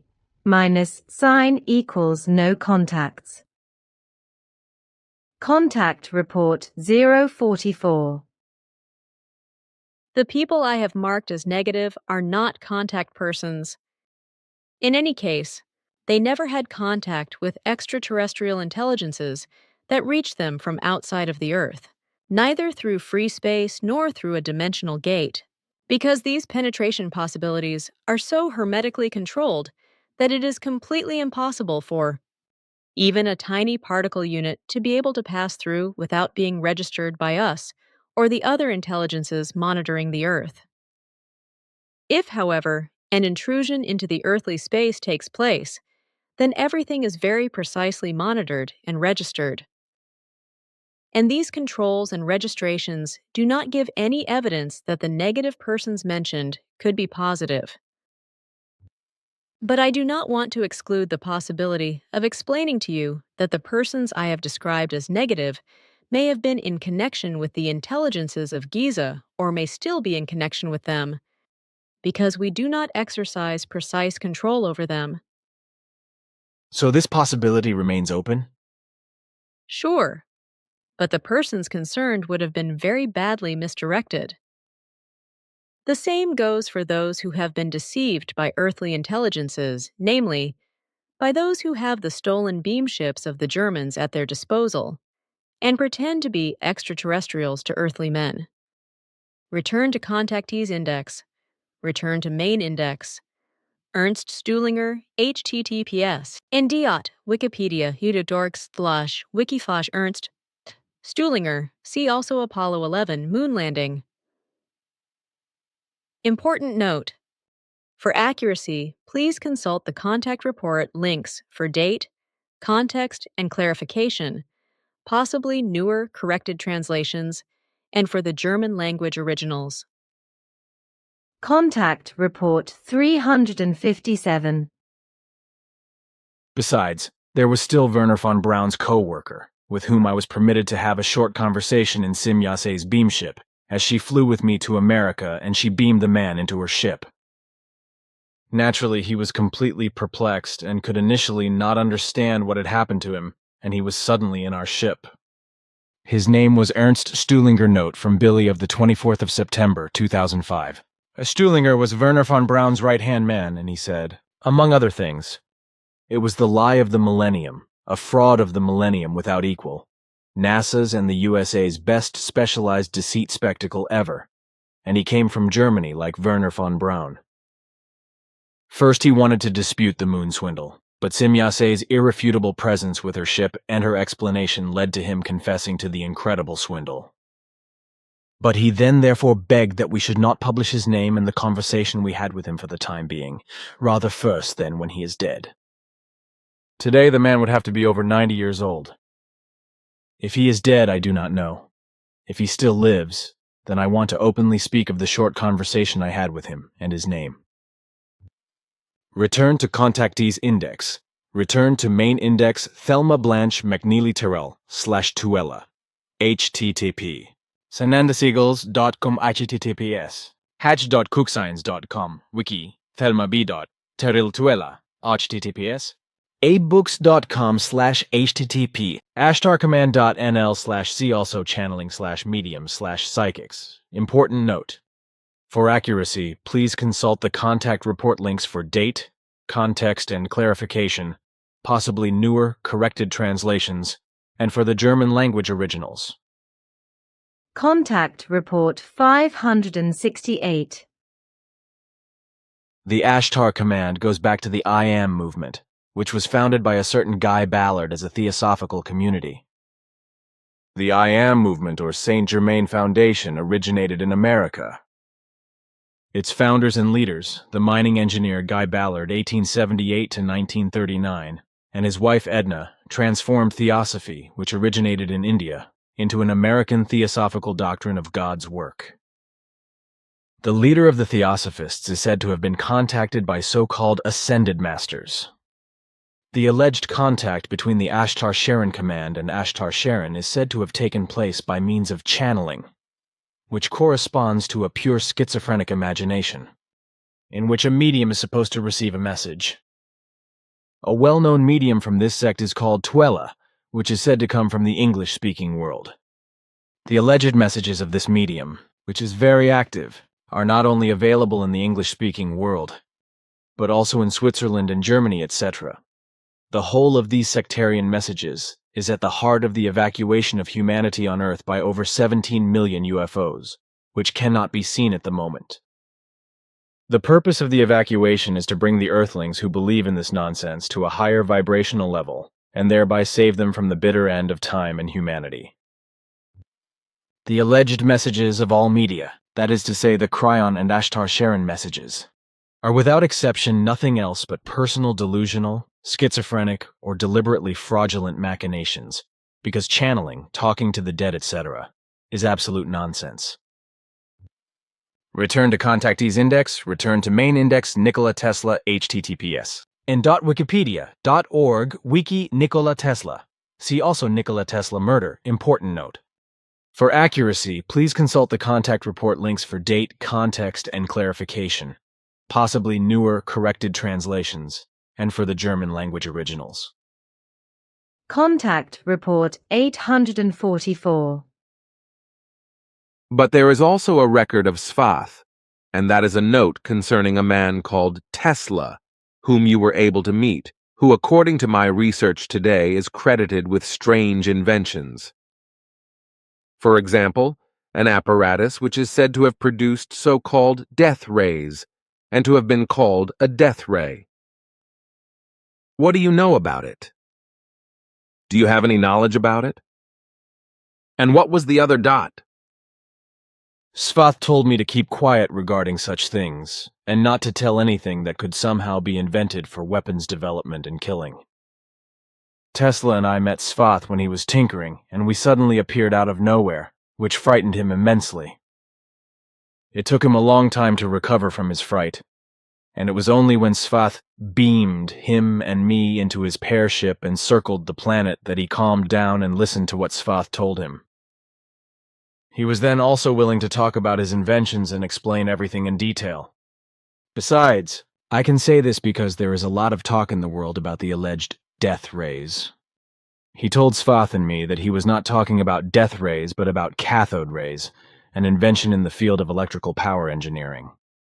He told us that a journalist had created the term death rays and that it had been quickly spread, but that he had really only spoken of a cathode ray, which was really nothing other than an electron ray, which, if I remember half rightly, was an electrical invention, by means of which, on the one hand, a weak bluish illumination of the air could be brought about, but that, on the other hand, it was an electrode, which had a negative pole or so, etc., which was necessary in order to be able, when the light was switched on, to produce an electric current, which was necessary in order, when the electrode was put together with an opposite plasma electrode, to produce a certain whereby A could be produced.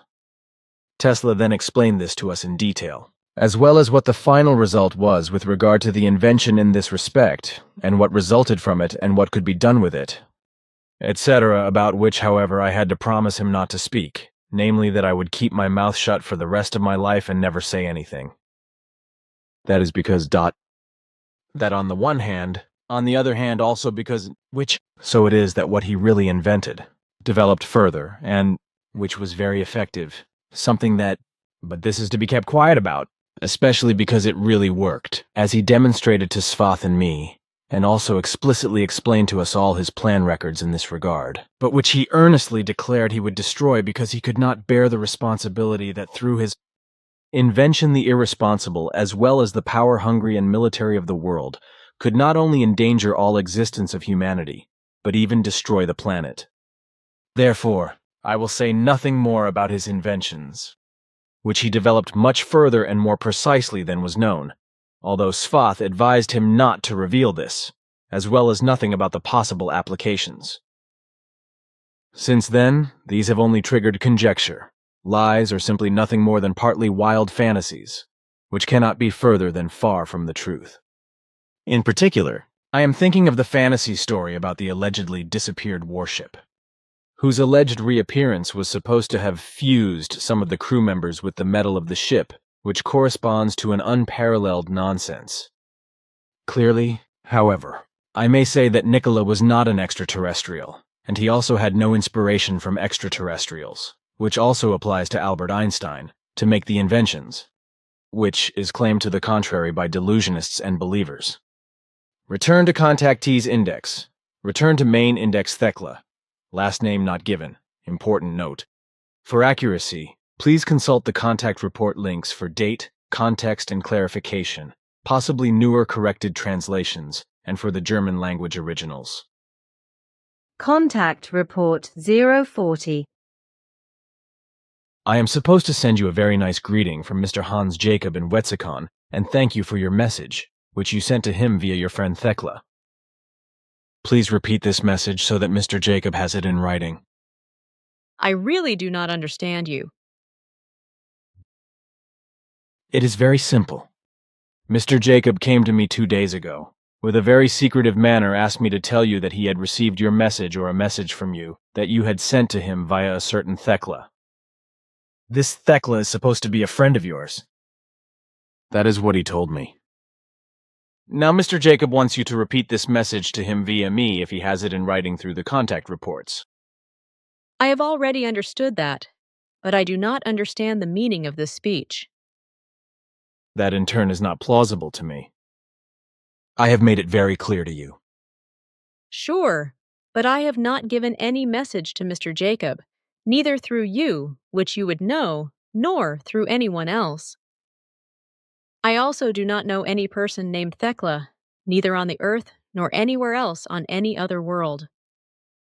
From this, you can already see that I cannot know a girlfriend of that name either. This is a mystery to me. You really do not know any Thecla? Also not a person or any other form of life that could use this name as a pseudonym. Return to contactees index. Return to main index. Harry S. Truman. TTPS. Indiot Wikipedia. Diot.org. Wiki. Harry S. Dot. Truman C. Also Harry S. Truman. Important note. For accuracy, please consult the contact report links for date, context, and clarification, possibly newer corrected translations, and for the German language originals. Contact Report 725. My father and Svath investigated and worked out the presidencies of the USA, namely their 10, by means of advance visits of the period from 1950 to 2000, for which purpose your prediction, completed by the 3 of them, that is to say, Pastor Zimmerman, Professor Jung, and Teacher Graff, into the English language, was closed and sealed in 10 individual document packets. These were then provided with the full names and addresses of all U.S. presidents in office from 1950 to the year 2000, as they had been fathomed by my father Svath through time-forward visits. He was then also responsible, which I only found out today from my father's annals, for the 10 copies reaching the White House in the USA, where they were hidden away as a special secret matter for all presidents, with the involvement of the then President Harry S. Truman, who resided in 1953. However, his memory regarding the secret stash and contact with my father was then erased. So Svath had been in direct contact with Harry Truman. That's according to my father's annals. But how was it then that the whole incident was erased from Truman's memory? To explain this would require longer explanations, but they would go too far and would explain facts which I am not allowed to state openly. First, however, it must be explained that the erasure of the relevant memory factors was not forced, but was done with the consent of President Truman. However, I can and may only point out that my father proceeded in 3 steps, the first of which was neuroscientific, in which President Truman himself made an active effort to erase his memory. On the one hand, this occurred as a result of my father's influence of speech, whereby Truman so reshaped, altered, and removed his mental context from his memory itself that he was no longer aware of, and thus erased the whole incident relating to the contact with my father and the hiding of the secret matter. The second step took place in a post-hypnotic manner in order to remove the whole thing as a memory for a long time. But the third step in this context consisted of a co-application of xenon gas, whereby the specific biographical thing that occurred lapsed into amnesia and was thus erased. Return to contactees index. Return to main index Haruhiro Tsukamoto. Article, UFOs Across the Sun Face, Flying Saucer Review, Volume. 6 number 1, January-February 1960, page 13. Important note. For accuracy, please consult the contact report links for date, context, and clarification, possibly newer corrected translations, and for the German language originals. Contact Report 002. You have already spoken multiple times of deceivers and charlatans who have gone public with their fantastic UFO contact stories and still continue to do so. Can you tell me some names? Other names are less well known, but still have a certain significance, because they are deceivers. Harushi Tsukamoto, Gerald Baker, R.O. Schmidt. C. A. Anderson, Angelucci, and many, many others. Contact Report 043, Haruhiro Tsukamoto, Japan, -sign equals no contacts. Contact Report 044.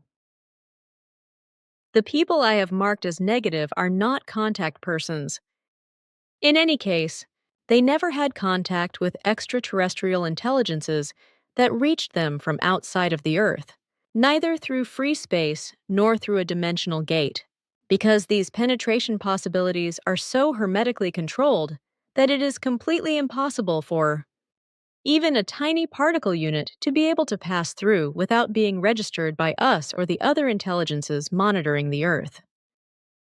If, however, an intrusion into the earthly space takes place, then everything is very precisely monitored and registered. And these controls and registrations do not give any evidence that the negative persons mentioned could be positive. But I do not want to exclude the possibility of explaining to you that the persons I have described as negative may have been in connection with the intelligences of Giza or may still be in connection with them, because we do not exercise precise control over them. So this possibility remains open? Sure, but the persons concerned would have been very badly misdirected. The same goes for those who have been deceived by earthly intelligences, namely by those who have the stolen beam ships of the Germans at their disposal, and pretend to be extraterrestrials to earthly men. Return to Contactees Index, return to Main Index, Ilyich, Jitchi, Ustinov important note. For accuracy, please consult the contact report links for date, context, and clarification, possibly newer corrected translations, and for the German language originals. Asket %27s_explanations_% E2% 80% 93_part_2. We had just rounded a large boulder when Asket suddenly stopped and held me back.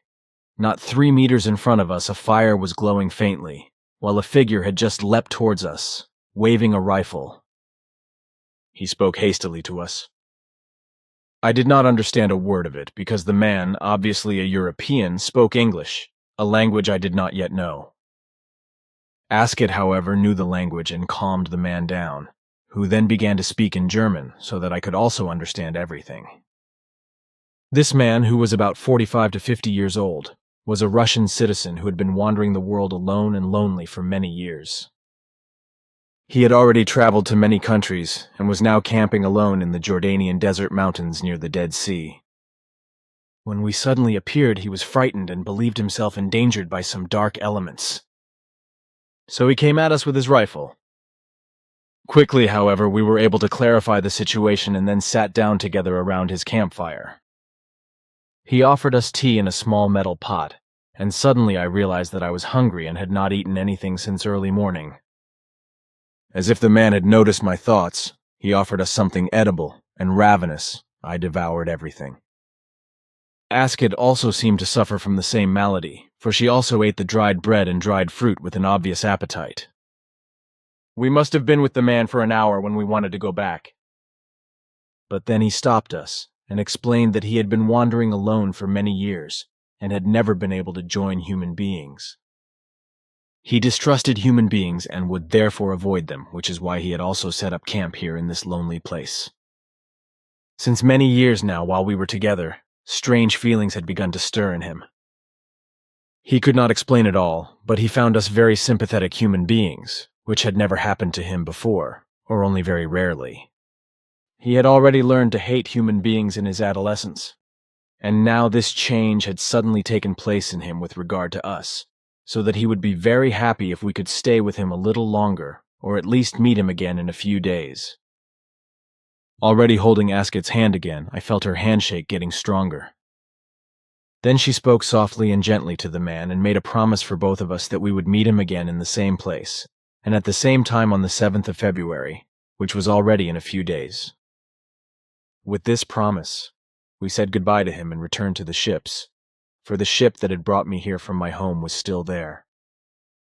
Asket percent 27s underscore explanations underscore percent E2% 80% 93 underscore part underscore 3th. Also, I still await a visit from the man who we recently met near here. Otherwise, we will look for him in the morning and converse with him. Asket percent 27s underscore explanations underscore percent E2% 80% 93 underscore part underscore 4th. Billy, the 8th of February 1953. Still somewhat tired. I awoke in the early morning. It was, to me, as if I had heard a shot somewhere. Asket also immediately got up from the couch and quickly approached me at one of the ship's windows. Some 20 meters away from the ship stood a man who, leaning on his rifle, grinned up at us. Quite obviously, he had fired a shot in order to cause us to notice him. It was, without doubt, the same man whom we had met at night, some days ago, far from the ship. Wordlessly, we let ourselves be carried out of the ship and went to the man who, grinning, slowly came to meet us. He spontaneously reached out his right hand to us and laughed.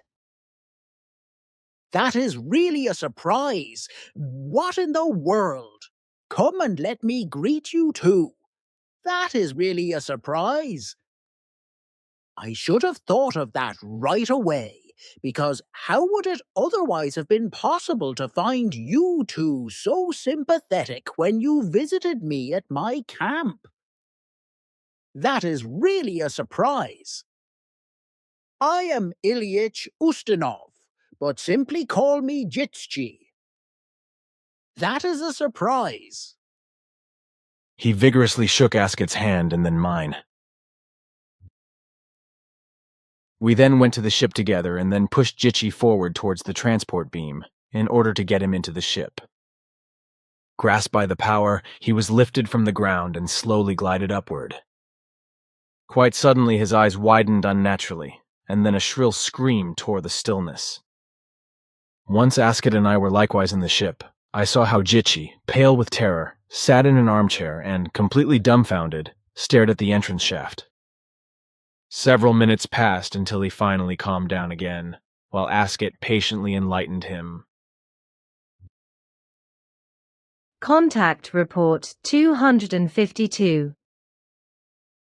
You promised me last year that you would clarify what happened to Jitchi Ustinov, because I have not heard from him since 1956 when he, Asket, and I were together.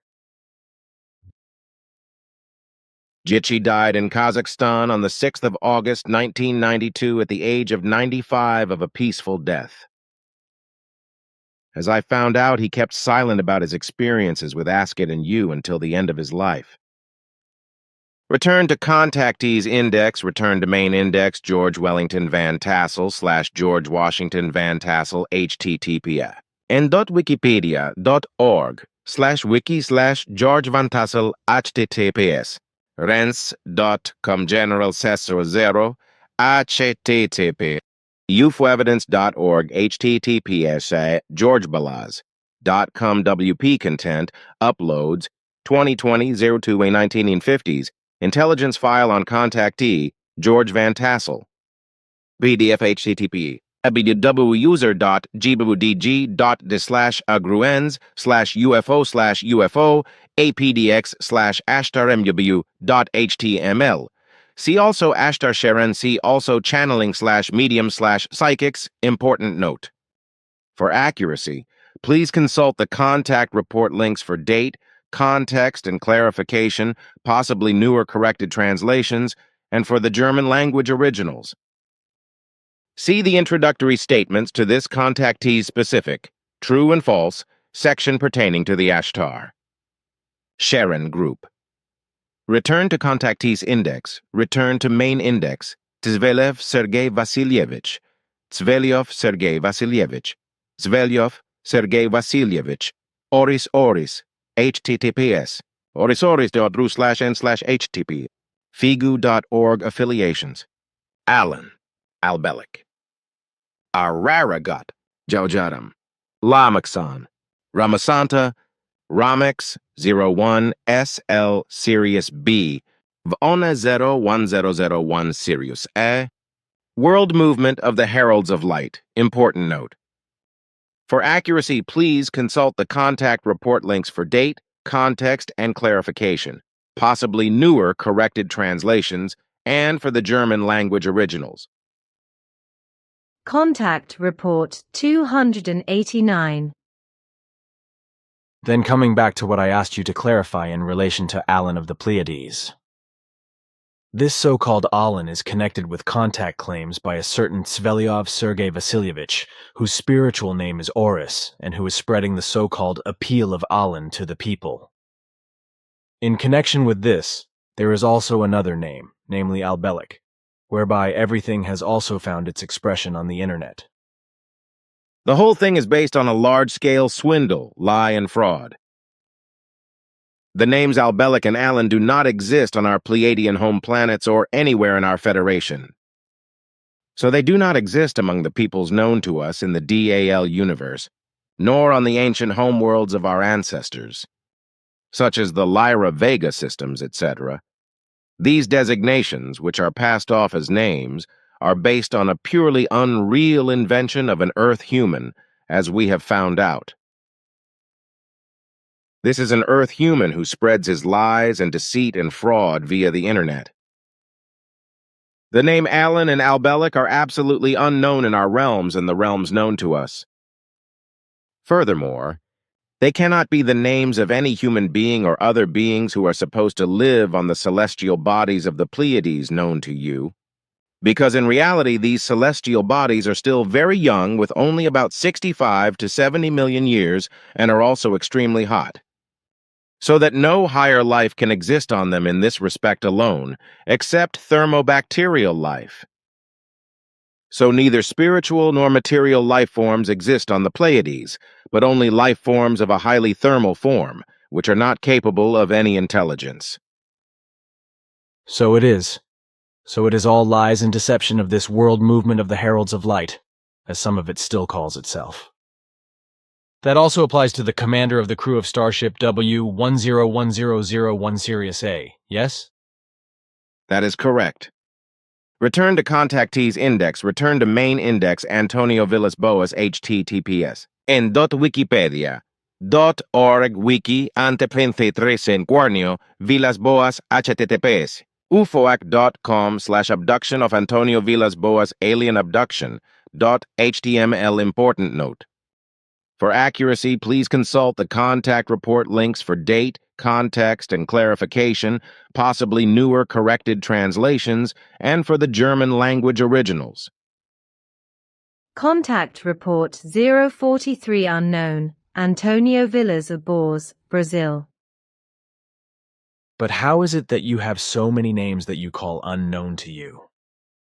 It is based on the fact that these persons either have no contact with extraterrestrial intelligence or that they are not the real names.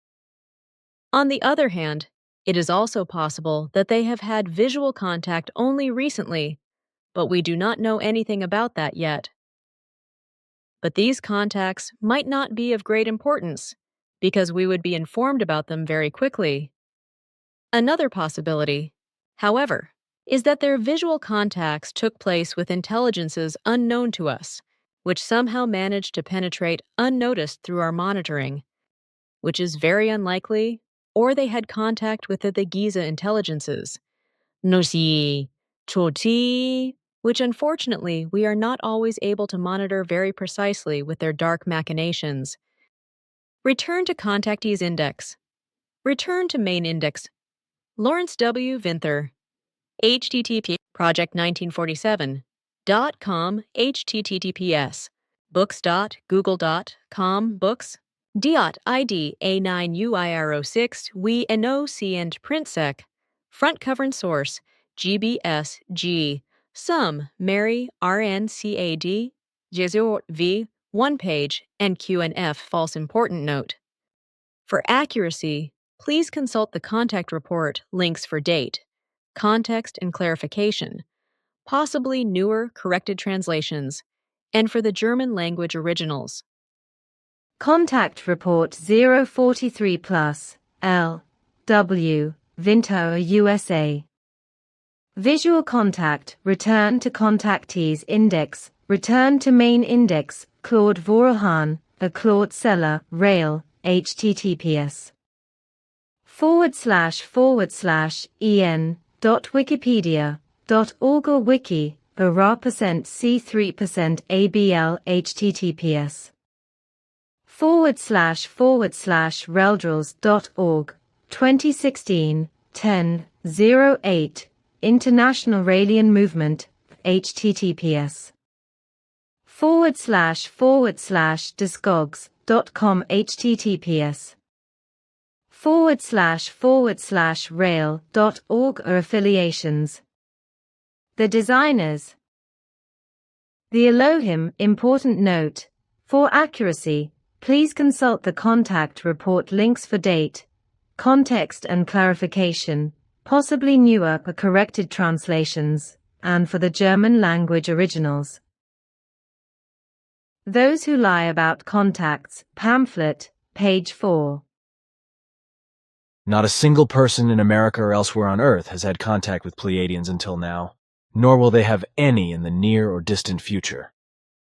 This also shows that I, Billy, am the only human being on Earth who has ever had any contact with the Pleiadians, or will have had any contact. All those who claim the contrary, however, or claim that other people on Earth or they themselves are having physical or spiritual contacts with Pleiadians, no matter how, are simply always very conscious, contemptible, dirty, characterless and indecent, depraved, impertinent and morally degenerate, disgusting, miserable and despicable liars, cheats and deceivers beyond compare. Amongst those who stand out are especially Americans, or those of American descent, however. People from other countries, for example, Germany, Spain, Italy, South America, and France, and so forth, fall into the same category of depravity, even though they are not quite as blatant as Americans. Names such as Fred Bell, Roberta Brooks, Syracusa, Rail, Andreas Schneider, Yankee, Grunke, Griscom, Penny McLean, and many others are daily routine items. Contact Report 109. And what is to be thought of the Frenchman Claude Vorelhan, who calls himself a leader and Rael? Excuse the expression, my friend, but this Vorelhan is certainly the craziest swindler in matters of alleged contacts with extraterrestrial intelligences.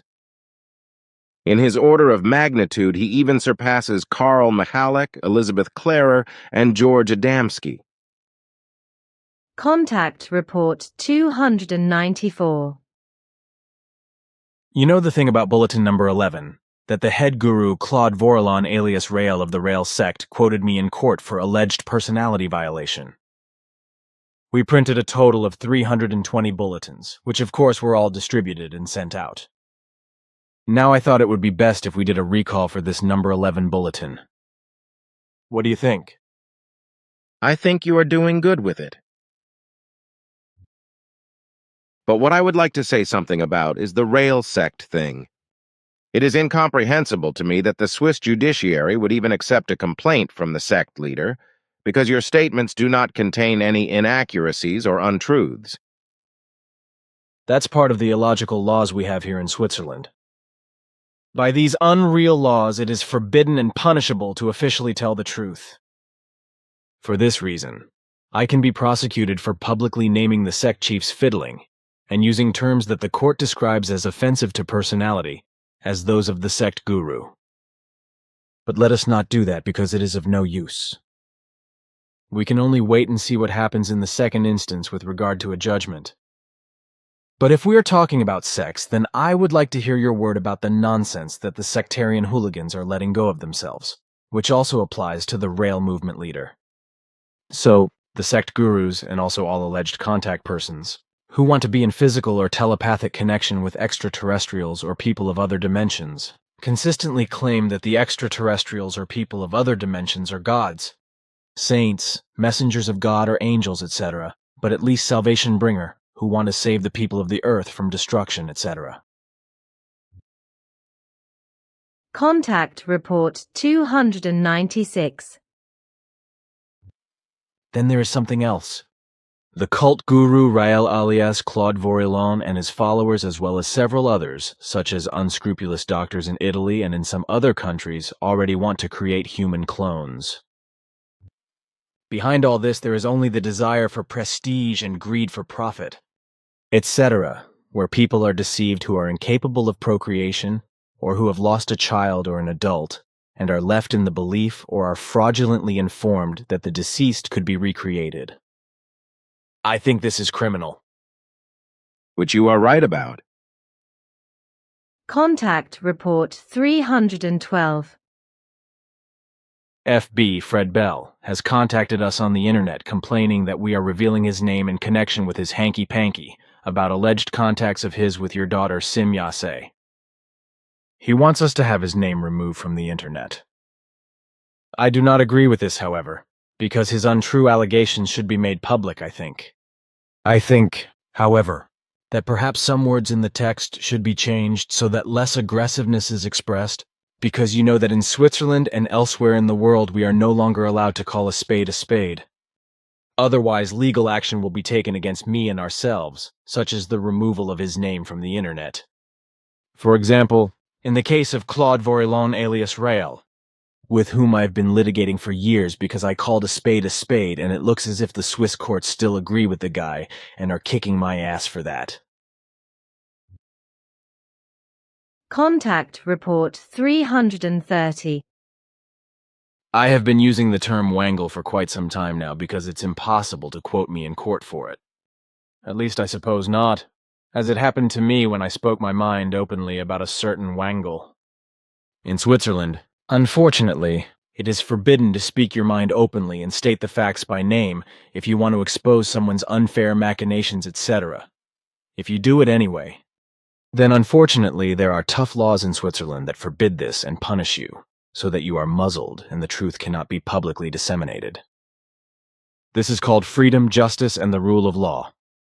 In this way, lies, fraud, crime, and swindling are rewarded by the legislation, the administration of justice, and thus by the courts and their jurisdiction, and also by the fact that when really serious and most serious crimes as well as violent and capital crimes are committed, the guilty are handled and treated with kid gloves and sentenced to extremely short and inadequate prison terms, if at all if they are not given a suspended sentence.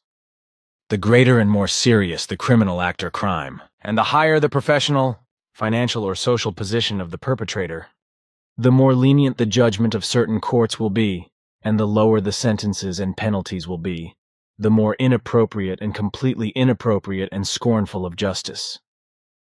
This is in stark contrast to real justice, which is very often trampled underfoot, thereby giving effect to the principle: the little ones are hanged and the big ones let go. So it also happens that if a person speaks the truth openly and honestly in public with those words that clearly state the facts of the case, he will be punished by law for this, because any liar, cheat, swindler, thief, murderer, charlatan, burglar, work-shy person, and criminal can be sued in court if one publicly exposes his real machinations with the correct descriptions of his character traits and his actions and behavior. Contact Report 337. In fact, Iracy Urander Fernandez de Oliveira is a large-scale fiddle, as you like to call it, probably for security reasons as a result of the unjustified court decisions against you in the case of the cult leader Claude Vorilhon alias Rael. Contact Report 619. Well then, I have something here that you should read. It is an e-brief which was beamed to me by Elizabeth Gruber, and which is addressed to the Figu. It is a matter of the sect of the alleged UFO contact Rael, who wants to be in contact with so-called Elohim, and on whose behalf he is supposed to be ambassador or something on Earth. I'm sure you'll remember that I was sued by this Rael sect because I wrote something about the cult boss Claude Vorilhon that didn't fit into the sect members' stuff. The sect had created a symbol that represented a hexagram with a swastika, which was later replaced by a windmill. The Rail movement, also called Raelism or Raelist religion, was until 1976 also known as MADEC, Mouvement pour l'accueil des extraterrestres, Créateurs de l'Humanité, German, Bewegung für den Empfang der Außerirdischen, Schöpfer der Menschheit. The new religious movement was founded in 1973 by Claude Vorilhon, alias Rael, 1946, who claims to have had an encounter with a representative of an extraterrestrial civilization who had stepped out of a UFO. The group became known for its desire to facilitate human cloning. The whole matter is no more and no less than absolutely ridiculous, and it must show every rational human being on Earth the boundless nonsense spread by this sect. The sect obviously does not consist of bright members, because they do not think for themselves, because they are not capable of doing so they let their guru think and decide for them. I don't want to say more about this either, because it would carry water into the Rhine. But I wanted to show you how the Rail sect is still doing its stupid mischief. Contact Report 650. Thank you. Then we will finally have clarity in this respect as to how everything has happened. This also refutes the weak-headed assertion of those lunatics who swear that humanity on Earth was created by extraterrestrials, such as the Raelian sect and other sects spread this nonsense. Extraterrestrials have in very early and also in more recent times only interfered in the development of the ancient terrestrial early human beings, which is why they have played certain determining roles in this respect and have also brought calamity to the Earth. This, too, in the wise of their mating and mixing with the terrestrial early humans beings, and so bringing the Syrian genetic manipulation to the Earth. The latter has then spread on a large scale among the earthly humankind by way of heredity, and has through aggression, disharmony, jealousy, wars, murders, manslaughter, unpeace, and unfreedom, etc., brought a great deal of calamity and has preserved it up to the present time. But so this did not happen as a result of a creation of Earth humans by extraterrestrials and alleged Elohim, etc., by extraterrestrial immigrants, who mated and mixed with the early herd people. On the one hand, only the Syrian gene manipulation and other gene transfers caused by race were spread worldwide by inheritance. And on the other hand, already early the generally all-encompassing, and at that time possible primitive development was promoted in various relations. Only in these forms did the extraterrestrial immigrants of all times make reference to the terrestrial human beings, but never in such a way that terrestrial humanity was created by them, extraterrestrials. So the effective truth is that humanity on Earth has emerged as its own creation from the development of life forms on Earth itself, although certain genetic factors of extraterrestrial immigrants have remained in it from the early days of early earthly humans and also from later times, as well as Syrian gene manipulation in large parts. And that you, Playaran, through your teachings, try to do something against the misconduct and the mischief of the old extraterrestrial immigrants. Just by teaching and informing, you consider this simply as your obligation, because the old immigrants belong to the Nokodemion descendant peoples, just like you, Playaran. That's the point, isn't it? That's so, yes. Figu_bulletin_011. UFO sect wants to clone people. With an entirely clear conscience, one may call the Raelian movement an imbecilic UFO sect. And now they are once again spouting off in a questionable manner. This sect, founded by French automobile journalist Claude Vorilhon, awaits the blessing of Elohims and praises the cloning of human beings. For a cool $200,000, the UFO sect claims that it will clone humans. The project is part of the en-GB ideology of Vorilhon, a clever and smart fisherman of the faithful. The story of Vorilhon's sect began on December 13, 1973. This date was also the alleged beginning of the New Age when, according to his claims, extraterrestrial entities who call themselves Elohims made a revelation to him. Vorilhon, who disseminates untruth, claims that these 1.20 meters, 4 feet tall extraterrestrial superbeings have visited him in their UFOs and designated him as their mystical conveyor of salvation on Earth. The lively bunch of little extraterrestrial men supposedly introduced themselves to him as this self-proclaimed guru's foster parents. Vorilon says the Elohims told him they began breeding terrestrials in their laboratories 13,000 years ago, but their genetic game playing was not very successful, since an alleged inspection from space later revealed that Earth was in chaos. As a result, Vorilon says, the Elohims felt sorry for their terrestrial wards who were irrationally bashing in each other's skulls, holding wars, committing adultery, performing criminal or villainous acts, and disobeying their creators in other ways as well. Consequently, the creators had to come up with a rescue plan, indeed an entire rescue mission to save the depraved Earthlings. In 1975, when the Elohims purportedly revisited Vorilon, they invited him for a quick outing through the cosmic spheres, where he allegedly had the opportunity to sit at the dinner table with ancient biblical personalities as he visited the Elohim's home planet. There they divulged their plans to Rael, as they call him.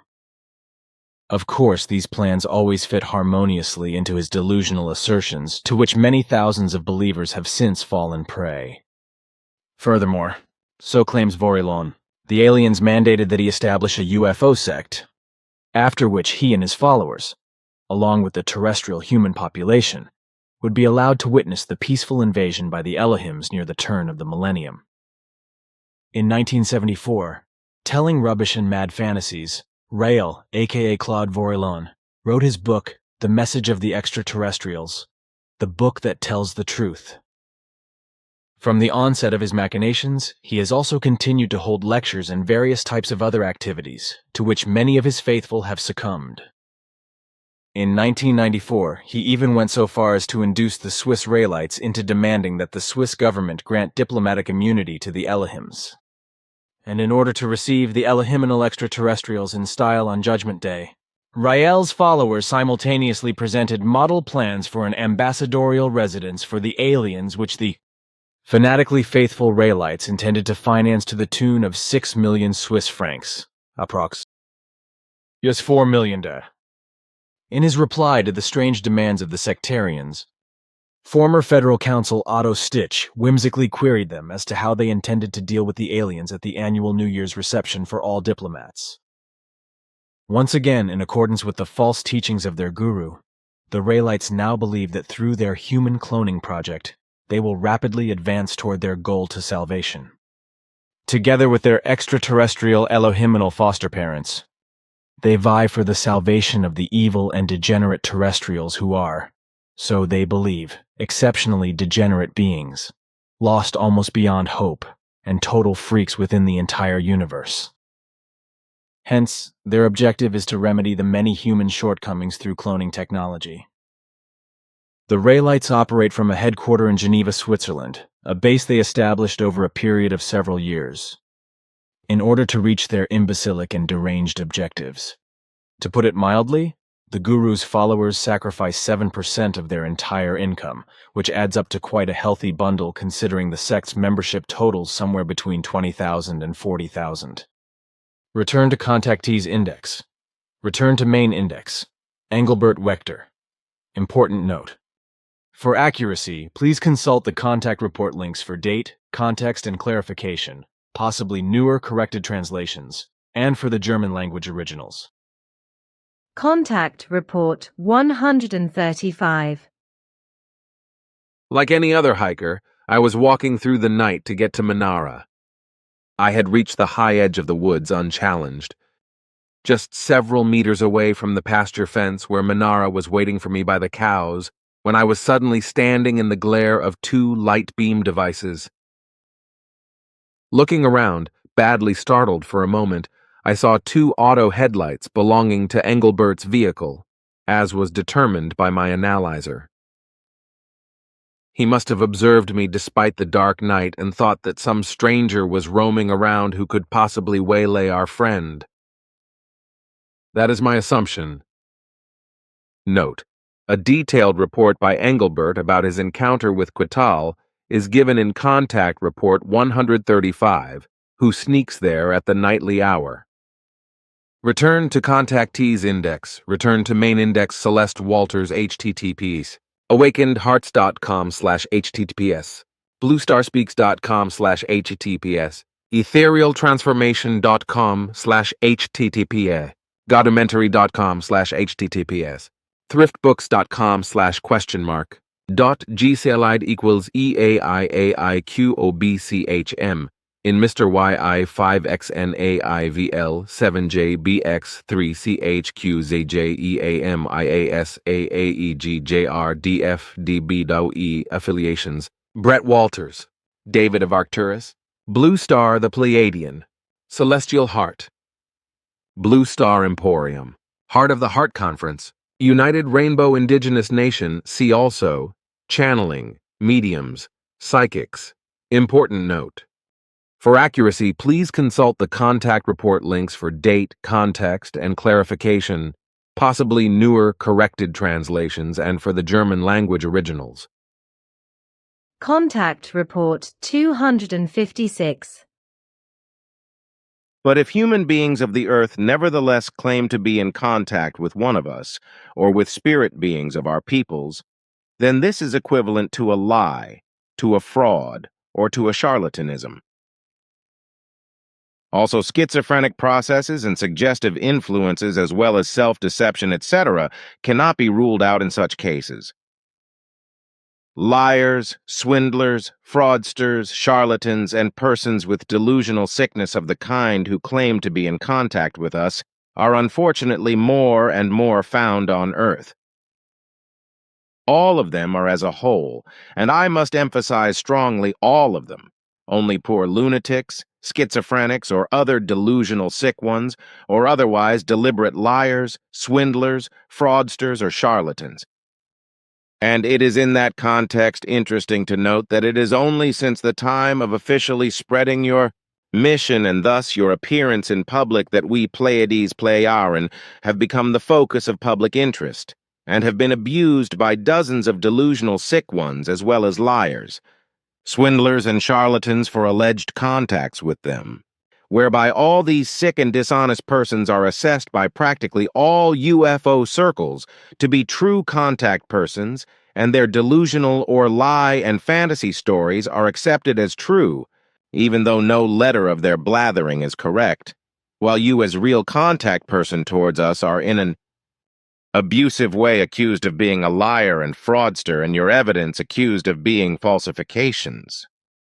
Return to contactees index, return to main index, Ed Walters HTTPS. and.wikipedia.org/wiki/Gulf Breeze UFO incident HTTPS. ufocasebook.com/gulfbreeze.html HTTPS. Amazon.com important note. For accuracy, please consult the contact report links for date, context, and clarification, possibly newer corrected translations, and for the German language originals.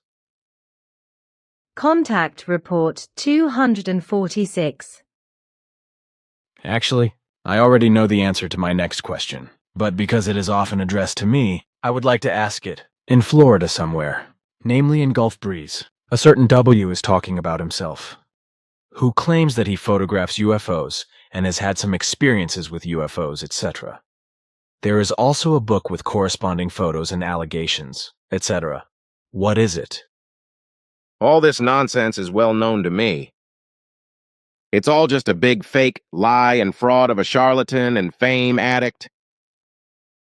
That's how I assessed everything. Contact Report 251. Isn't it possible that any of those you just mentioned might be responsible for the assertion made in America by this Ed Walters, who also presents photos? He's a wheeler and dealer, and his pictures are forgeries. That is clear and unequivocal. Ed Walters, whose photos are also trick shots. Return to contactees index, return to main index Joseph Wanderka. www.ignaciodarnaud.com ENA FSR Fuera 6 PDF Earth, An Alien Enterprise by Timothy Good. Pages 91 to 96, important note. For accuracy, please consult the contact report links for date, context, and clarification, possibly newer corrected translations, and for the German language originals. Contact Report 142. Today I have something similar, namely a letter again, which clearly indicates that it is a swindle. Here, if you want to read it. Is this supposed to be a joke? Or have these very faulty words been written with seriously deceitful intention? They are really meant to be serious, obviously in order to perpetrate a fraud. Then it truly does concern a fraud, which certainly must be explained by me. The few human races in the area of the Cassiopeia constellation in another space-time configuration are well known to us, but they have no resemblance to the life forms mentioned in this letter. Also, their flying apparatus do not correspond in any manner to the kind described here. And besides, their technology is not so far and highly developed that they could, with their own flying apparatuses, reach the Earth. The technology of one of the two races is presently developed so far that they prepare just the first flight attempts to outer space, and they stand just a little bit behind Earth's technological development. The second race, which is on another planet behind the Cassiopeia constellation, only has flying apparatuses that master their own planetary space somewhat certainly. Among these best is the further complication that both of these races of human life forms exist in a different time plane in relation to the Earth. Like I said, so separated from the time plane that is known to the Earth human being and in which they live. So when the human beings of the Cassiopeia constellation one day master space travel, they still will not be able, for a long time, to penetrate into the time plane in which the Earth humans live their existence. And in our time plane known to us, no human life forms exist who would be capable of spaceflight in Cassiopeia, i.e. in that area? Sure, there are human beings there, but these are not yet advanced in spaceflight, or are not yet so far advanced that they could carry out journeys through universal space. Then this Joseph Wanderka, who wrote this letter, is just another spinner? Especially with this letter, it would have had to hit him, Wendell Stevens, that an attempted fraud was present because certain similarities to your writings unmistakably point to the fact that these are clearly based on the fact that your written material was reproduced in a distorted and fraudulent form. A lot of this very clearly and without a doubt points to the fact that this person, Joseph Wanderka, has falsified compositions from your writings and from our contact reports in his own favor, and has maliciously and intentionally written them down as his own experiences. Aha, we have already determined this. So then it is true that this guy has stolen material from my writings. Sure, because that is unmistakable and clear. Return to Contactees Index. Return to Main Index. Franz Weber Richter, Carl Michalek, HTTP. For soil2012.altervista.org, HTTPS. Bayerische Staatszeitung, Diot de Kultur Artikel Außerirdische Heilsbringer. HTMLs. Top position, HTTPS. Spiegel.d20000000043159684 HTTP. Alien.d CNAP Chronicles for Willen 3. HTM HTTP. Alien.d CNAP Chronicles for Willen 4. HTM HTTPS. abebooks.com by EU1747598662. Important note.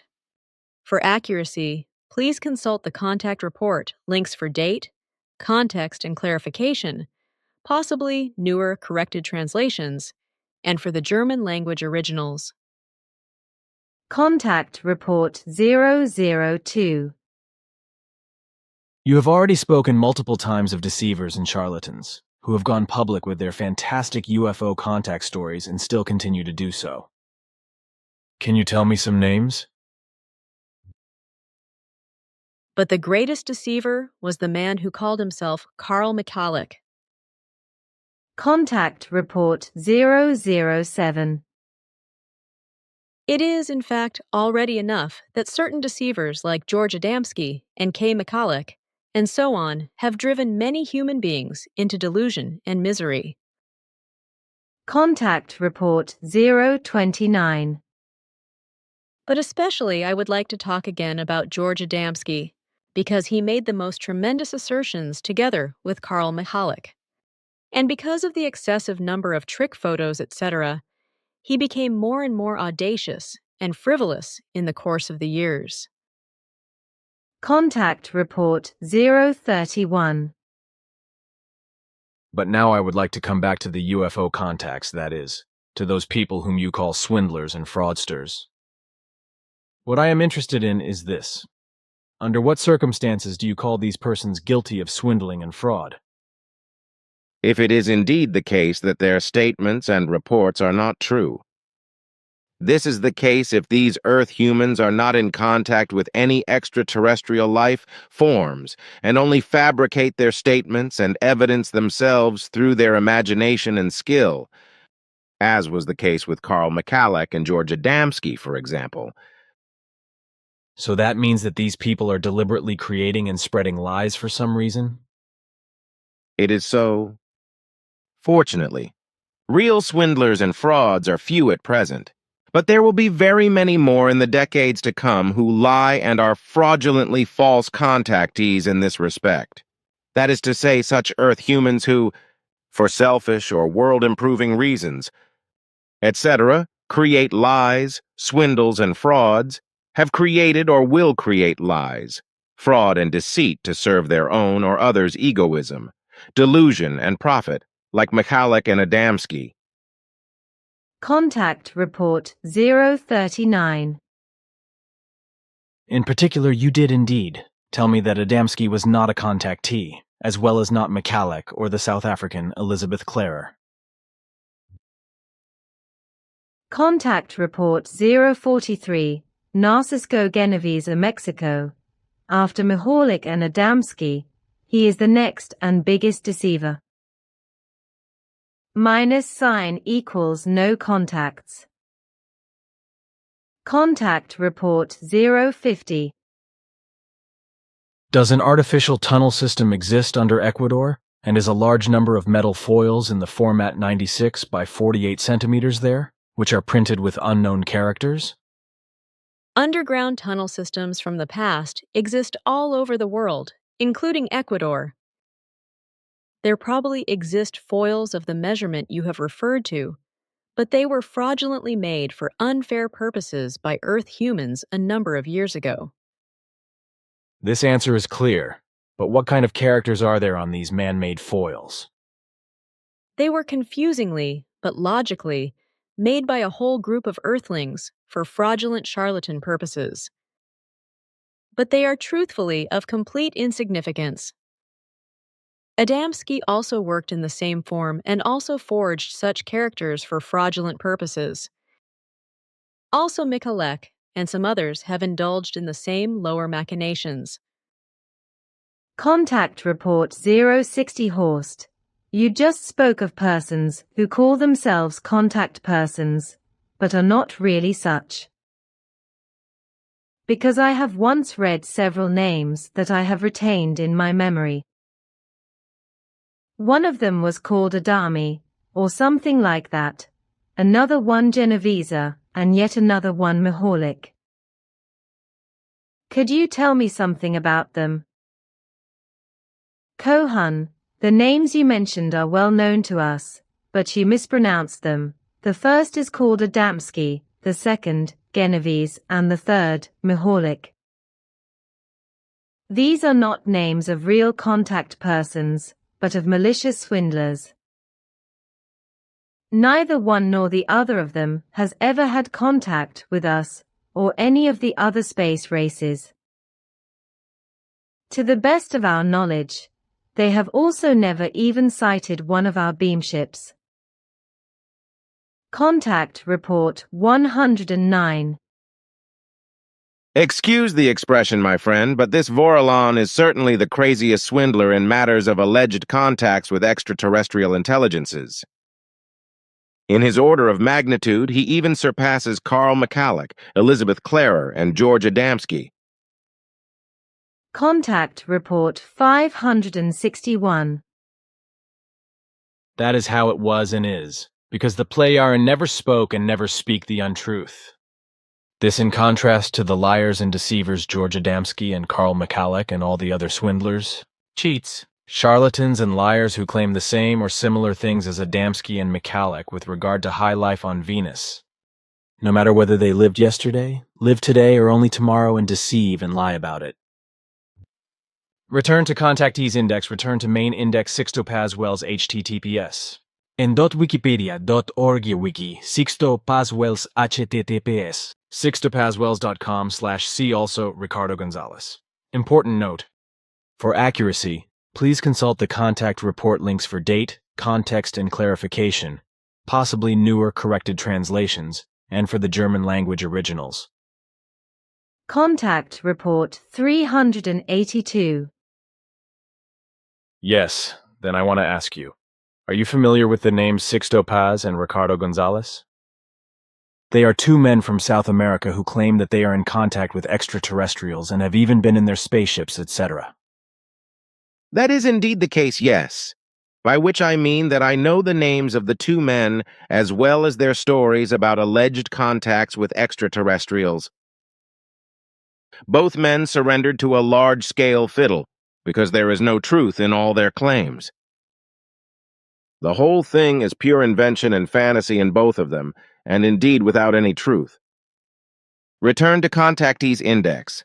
Return to main index Martin Wiesengrün HTTPS. Galactic dot. No/run/Ariankont. .html. HTTP. Vielewelten.https. Books.google.com/books?. .id equals 8J9PEAAAQBAJ. Important note. For accuracy, please consult the contact report links for date, context, and clarification, possibly newer corrected translations, and for the German language originals. Contact Report 349. The statements made in this report are not only highly implausible and unrealistic, but also correspond to clear and undoubtedly freely invented falsehoods and wild, childish fantasies without any real background.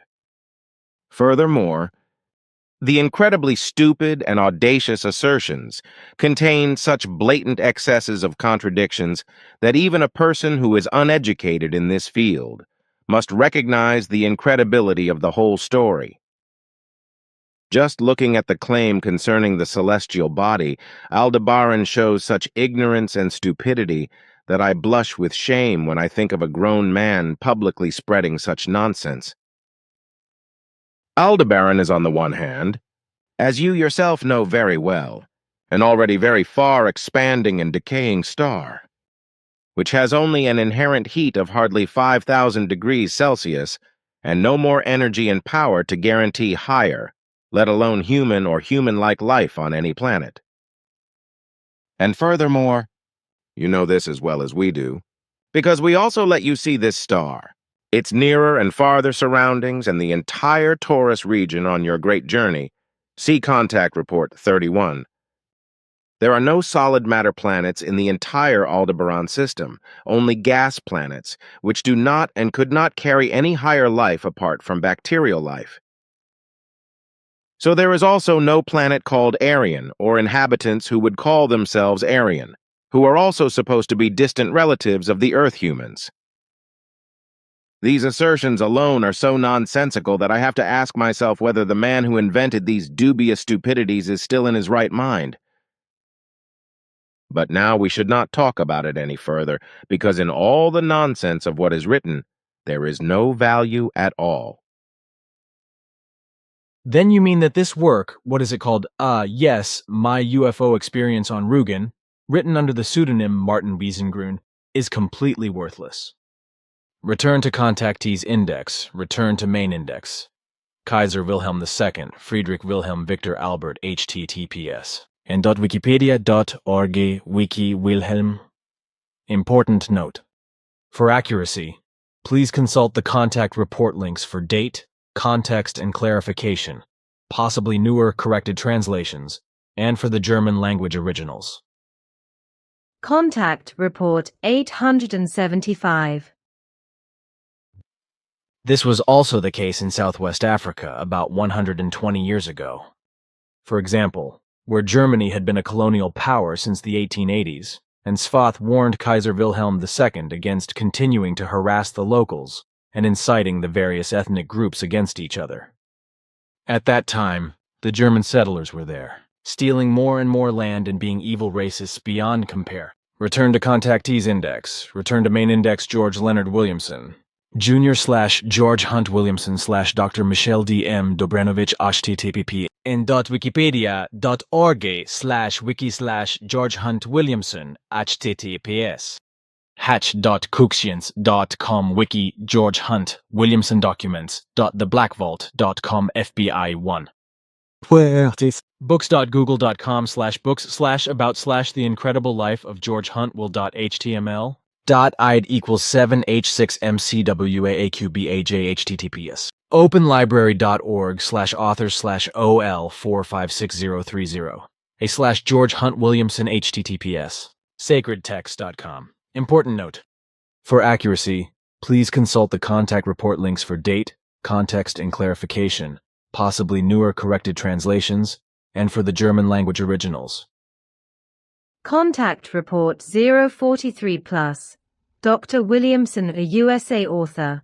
He has certain reservations about Adamski, because he was badly fooled by this deceiver. He himself had no contacts, visual contact. Return to Contactees Index. Return to Main Index. Judith Diana Winston http //meditativemagic.com affiliation. Neil, see also channeling or mediums of psychics. Important note. For accuracy, please consult the contact report links for date, context and clarification, possibly newer or corrected translations, and for the German language originals. Contact Report 256. But if human beings of the earth nevertheless claim to be in contact with one of us, or with spirit beings of our peoples, then this is equivalent to a lie, to a fraud, or to a charlatanism. Also, schizophrenic processes and suggestive influences, as well as self-deception, etc., cannot be ruled out in such cases. Liars, swindlers, fraudsters, charlatans, and persons with delusional sickness of the kind who claim to be in contact with us are unfortunately more and more found on earth.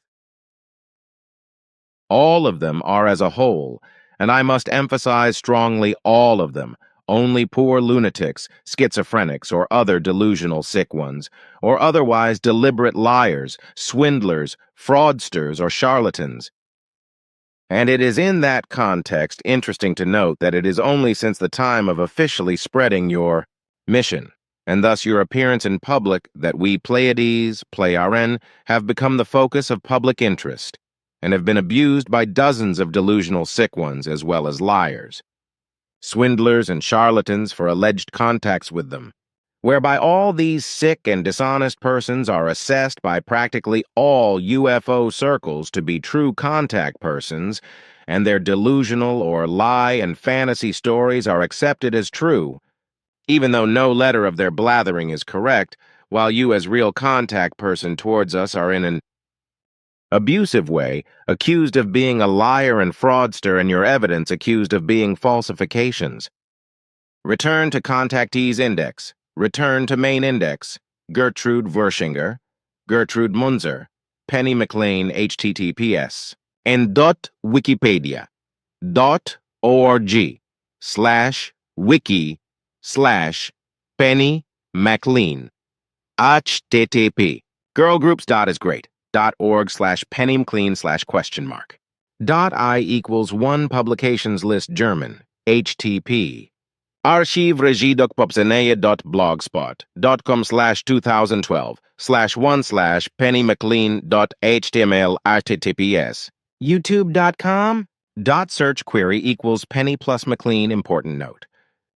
For accuracy, please consult the contact report links for date, context, and clarification, possibly newer corrected translations, and for the German language originals. Those Who Lie About Contacts, pamphlet, page 4. Not a single person in America or elsewhere on Earth has had contact with Pleiadians until now, nor will they have any in the near or distant future. This also shows that I, Billy, am the only human being on Earth who has ever had any contact with the Pleiadians, or will have had any contact. All those who claim the contrary, however, or claim that other people on Earth, or they themselves, are having physical or spiritual contacts with Pleiadians, no matter how, are simply always very conscious, contemptible, dirty, characterless and indecent, depraved, impertinent and morally degenerate, disgusting, miserable and despicable liars, cheats and deceivers beyond compare. Amongst those who stand out are especially Americans or those of American descent, however. People from other countries, for example, Germany, Spain, Italy, South America, and France, and so forth, fall into the same category of depravity, even though they are not quite as blatant as Americans. Names such as Fred Bell, Roberta Brooks, Syracusa, Rael, Andreas Schneider, Janka, Grunke, Griscom, Penny McLean, and many others are daily routine items. Contact Report 238. I simply want to point out that so many lunatics on Earth still claim, and the longer the more that they have contact with humans or spirit forms, etc. of the Pleiades. For example, the liar BF, then the South American or Mexican C, and the Mexican professor anyway. Then also the actress M, with whom we had quite bad experiences, but also GG, who wants to maintain contact with the Pleiades commander Hatun, then PM, or as they are called, and many, many others, such as RB and the super channel GC, etc., and so on. They all fall under the names of liars, swindlers, and fraudsters. Contact Report 256. Contact Report 269. Is there anything you know about a certain Janny King? Recently, I received a fax saying that this woman from North Queensland in Australia has written at least 2 books about alleged contacts with me, which of course is just as much a kind of irrational, shady wheeling and dealing as the untenable claims of Penny McLean, Barbara Handclough, Barbara Marciniak, and Amora Kuan Yin, and others, who engage in shady wheeling and dealing and claim to be in some way in contact with me or with other persons or some spiritual beings of our people. In the same league also belong Fred Bell with his made-up contacts to my daughter Sim Ya-Se, as well as a drain with his story of lies and the alleged contacts in Florida. We have from our side never had such contacts with human beings on Earth, except those known to you, and only those to your person, and there are also no such contacts at present, and in the future too. No such contacts from any human beings on Earth will materialize with any one of our peoples. But if human beings of the Earth nevertheless claim to be in contact with one of us, or with spirit beings of our peoples, then this is equivalent to a lie, to a fraud, or to a charlatanism. Also, schizophrenic processes and suggestive influences as well as self-deception, etc., cannot be ruled out in such cases. Liars, swindlers, fraudsters, charlatans, and persons with delusional sickness of the kind who claim to be in contact with us are unfortunately more and more found on Earth. All of them are as a whole, and I must emphasize strongly all of them, only poor lunatics, schizophrenics, or other delusional sick ones, or otherwise deliberate liars, swindlers, fraudsters, or charlatans. And it is in that context interesting to note that it is only since the time of officially spreading your mission and thus your appearance in public that we Pleiades, Pleiaren have become the focus of public interest and have been abused by dozens of delusional sick ones, as well as liars, swindlers and charlatans for alleged contacts with them, whereby all these sick and dishonest persons are assessed by practically all UFO circles to be true contact persons, and their delusional or lie and fantasy stories are accepted as true, even though no letter of their blathering is correct, while you as real contact person towards us are in an abusive way accused of being a liar and fraudster, and your evidence accused of being falsifications. Contact Report 294. But since we are already talking about sex, I would like to hear your word about the nonsense that the sect henchmen spout, which also applies to the rail movement leader. So, the sect gurus and also all alleged contactees, who want to be in physical or telepathic connection with extraterrestrials or other dimensioned ones, consistently claim that the extraterrestrial or other dimensioned ones are gods, saints, God's messengers or angels, etc., but at least saviors who want to save the people of Earth from destruction, etc. These claims also exist in relation to you, Pleiadians, Pleiarians, and in particular to you. When I think of the fraudulent claims of those who are said to be in contact with you, or with other Pleiadians, Pleiarians, I'm thinking in particular of Janny King, Barbara Marciniak, Fred Bell, and Penny McLean and their ilk. Of course, Carlos Diaz must not be forgotten either, nor must Siracusa and many others who deal with people other than you. We Pleiadians do not come to Earth as gods, angels, saints or the like, and we also do not come to bring salvation, peace, freedom, love, knowledge, wisdom and progress to the earthly world and to earthly men. For all these values must be laboriously worked out by the man of the earth himself through his reason and understanding, as well as through his thinking, feeling, and acting. So we also do not solve any problems for the earth men, because just as we are not saviors, we are also not omniscient, who we could solve and master all problems and evils. So we are not ultimate saviors either, but only simple people, whom we do not rise above the earth, men or other people in the universe, even if we are generally higher developed in all things than the earthmen, etc. We only come here in the obligation of bringing certain values of knowledge, etc., to man of the earth through you, as well as through teleimpulse impressions, etc., unconscious for man of the earth, which he himself must grasp and compile to knowledge. And, as I said, as mediator between the earthman and us serves thereby our only contact person living on earth, namely you, Edward, to whom you are called Billy, according to your destiny, together with the name Edward Albert Meier given to you at birth. And you too, as our messenger, are not omniscient and not salutary, for knowledge and salvation must be created by man on earth himself. Contact Report 710.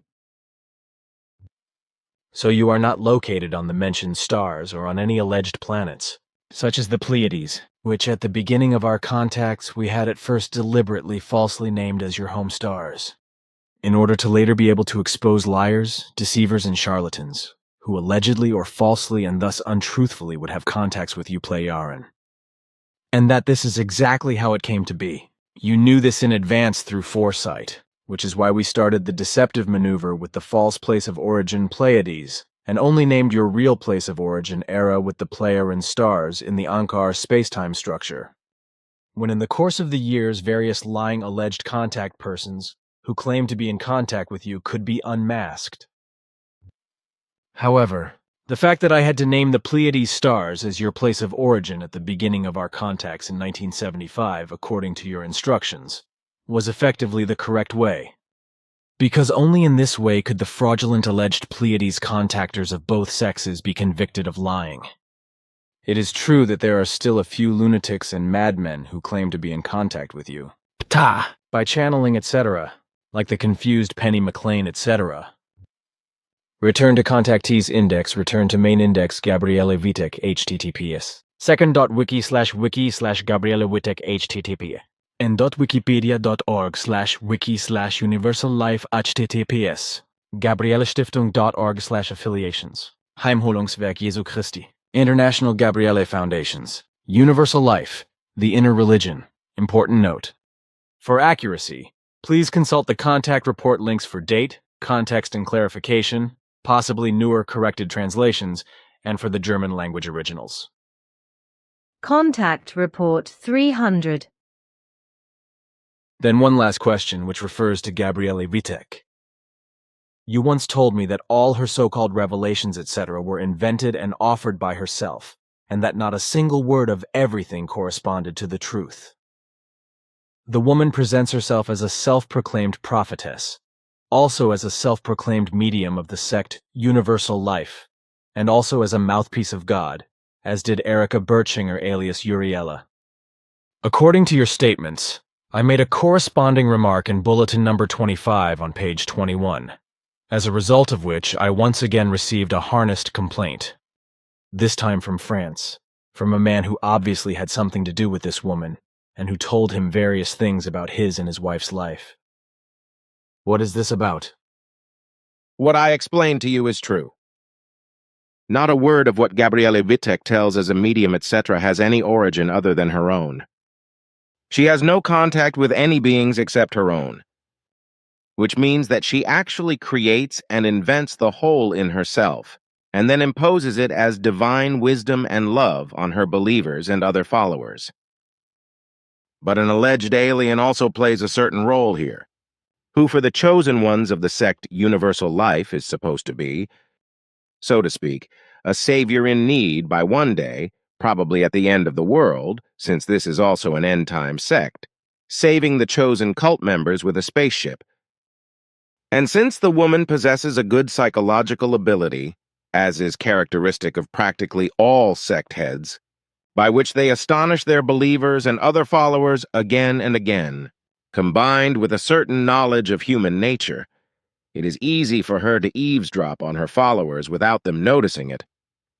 Consequently, she makes all sorts of combinatorial assumptions about her followers, etc., which are often correct. The latter then naturally fall for it and believe everything, so that the woman can do more than others and that she is actually in contact and connection with higher beings. Return to contactees index. Return to main index, Mr. X https. projectcamelot.org/mrx.html. Important note. For accuracy, please consult the contact report links for date, context, and clarification, possibly newer, corrected translations, and for the German language originals. Contact Report 437. Then once again a question that also refers to something related to UFOs, because there is a story going around on the internet at http projectcamelotportal.com/ about a certain Mr. X who is said to have appeared in December 2005 and who, allegedly, according to the title Mr. X Speaks Out on Secret UFO Archives, worked on secret archives about UFOs and extraterrestrials for a contractor company of the U.S. Department of Defense. An author, Bill Ryan, and an author, Carrie Cassidy, are responsible for the publication of the story. The story seems very strange to me, since certain contradictions appear as well as ideas for world improvement. Real fantasies, strange claims about statements of alleged extraterrestrials, and also inconsistent claims regarding Roswell and other UFO crashes, etc. These fantasies are also known to me, but they are not to be taken seriously, like all the other nonsense, which is spread by many female and male wannabe greats all over the world in an addicted-to-show-off manner in the context of extraterrestrials and their flying machines, etc. Return to contactees index. Return to main index Amora Quan Yin https. Encyclopedia.com Quan Yin 1950 http. DolphinStarTemple.org/affiliations. Dolphin Star Temple Mystery School. Andromedan Emissaries of Light. Ascended Masters. Intergalactic Federation of Light. Pleiadian Emissaries of Light. Syrian Archangelic League of the Light. See also Channeling, Mediums, Psychics. Important note. For accuracy, please consult the contact report links for date, context, and clarification, possibly newer corrected translations, and for the German language originals. Contact Report 256. Contact Report 269. Is there anything you know about a certain Janny King? Recently, I received a fax saying that this woman from North Queensland in Australia has written at least 2 books about Alleged contacts with me, which of course is just as much a kind of irrational, shady wheeling and dealing as the untenable claims of Penny McLean, Barbara Hand Clow, Barbara Marciniak, and Amora Kuan Yin, and others who engage in shady wheeling and dealing and claim to be in some way in contact with me or with other persons or some spiritual beings of our people. In the same league also belong Fred Bell with his made-up contacts to my daughter Sim Yase, as well as a drain with his story of lies and the alleged contacts in Florida. We have from our side never had such contacts with human beings on Earth, except those known to you, and only those to your person, and there are also no such contacts at present, and in the future too, no such contacts from any human beings on Earth will materialize with any one of our peoples. But if human beings of the Earth nevertheless claim to be in contact with one of us, or with spirit beings of our peoples, then this is equivalent to a lie, to a fraud, or to a charlatanism. Also, schizophrenic processes and suggestive influences, as well as self-deception, etc., cannot be ruled out in such cases. Liars, swindlers, fraudsters, charlatans, and persons with delusional sickness of the kind who claim to be in contact with us are unfortunately more and more found on Earth. All of them are as a whole, and I must emphasize strongly all of them. Only poor lunatics, schizophrenics, or other delusional sick ones, or otherwise deliberate liars, swindlers, fraudsters, or charlatans. And it is in that context interesting to note that it is only since the time of officially spreading your mission, and thus your appearance in public, that we Pleiades Pleiaren have become the focus of public interest, and have been abused by dozens of delusional sick ones, as well as liars, swindlers, and charlatans for alleged contacts with them, whereby all these sick and dishonest persons are assessed by practically all UFO circles to be true contact persons, and their delusional or lie and fantasy stories are accepted as true, even though no letter of their blathering is correct, while you as real contact person towards us are in an abusive way accused of being a liar and fraudster, and your evidence accused of being falsifications. Return to Contactees Index. Return to Main Index Edwin M. Young, HTTP. WisdomOffTheRays.com. See also Diane Eckert-Koenig. See also Doris Ecker. See also Eddie O. Ecker. See also George Green affiliations. Contact Newspaper, Editor-in-Chief. The Spectrum, Editor-in-Chief. Important note. For accuracy, please consult the contact report links for date, context, and clarification, possibly newer corrected translations, and for the German language originals. Original source 1997:web. unet.ch/figu/figu HP65. HTM. We, the members of FIGU, vehemently distance ourselves on our own behalf, and in the name of the Pleiadians, from George Green's false and deceitful schemes. He has translated and published the Meier Talmud manual in distorted format with untruthful interpretations, without ever having obtained permission from any of us. The members of FIGU, as well as the Pleiadians and entities from the Arahat Athersata and Pa-Ta-Li levels, also distance themselves in every conceivable way from the lies regarding purported transmissions from higher spirit levels that were published by Phoenix Source Publishers, Incorporated. This also applies to the prevaricated. concocted contact personages Dharma, Sananda, Judas Iscarioth, Michael, Germain, Ashtar, Adonai, Georgos, Ceres, Hatan, and the Masters, among others. The alleged transmissions are nothing more than malicious falsifications and perversions of facts that have absolutely nothing in common with the truth. We, the members of Phi Gu, the Pleiadians, and the Arahat Athersata and Pata Li levels, distance ourselves from each and every one of George Green's written concoctions and from those who may collaborate with him and or other writers who publish fraudulent contact information. Return to contactees index, return to main index Calliope Meier Zafiriou. Calliope_Meier. Important note. For accuracy, please consult the contact report links for date, context and clarification, possibly newer or corrected translations, and for the German language originals. Contact Report 119. In note, this contact report contains a document written by Calliope Meier Zafiriou, in which she details a brief encounter with Ta that occurred on the 4th of February, 1979. Return to contactees index, return to main index, Rudolf Emanuel Zimmermann, see also Karl Graf, see also Carl Gustav Jung, see also Gustav Lehrmann. Important note. For accuracy, please consult the contact report links for date, context and clarification, possibly newer or corrected translations, and for the German language originals. My_UFO_sighting_the_first_subsec NT_contact. If my first sightings of UFOs were only at night, when I saw them as moving stars, then that changed already after a relatively short time, for on one beautiful and warm late summer afternoon, I saw to my delight a spherical object high in the blue sky, slowly drifting along and sinking deeper, until I was able to recognize it as a proper sphere. Then it vanished all of a sudden and without a trace, without any noise or recognizable reason.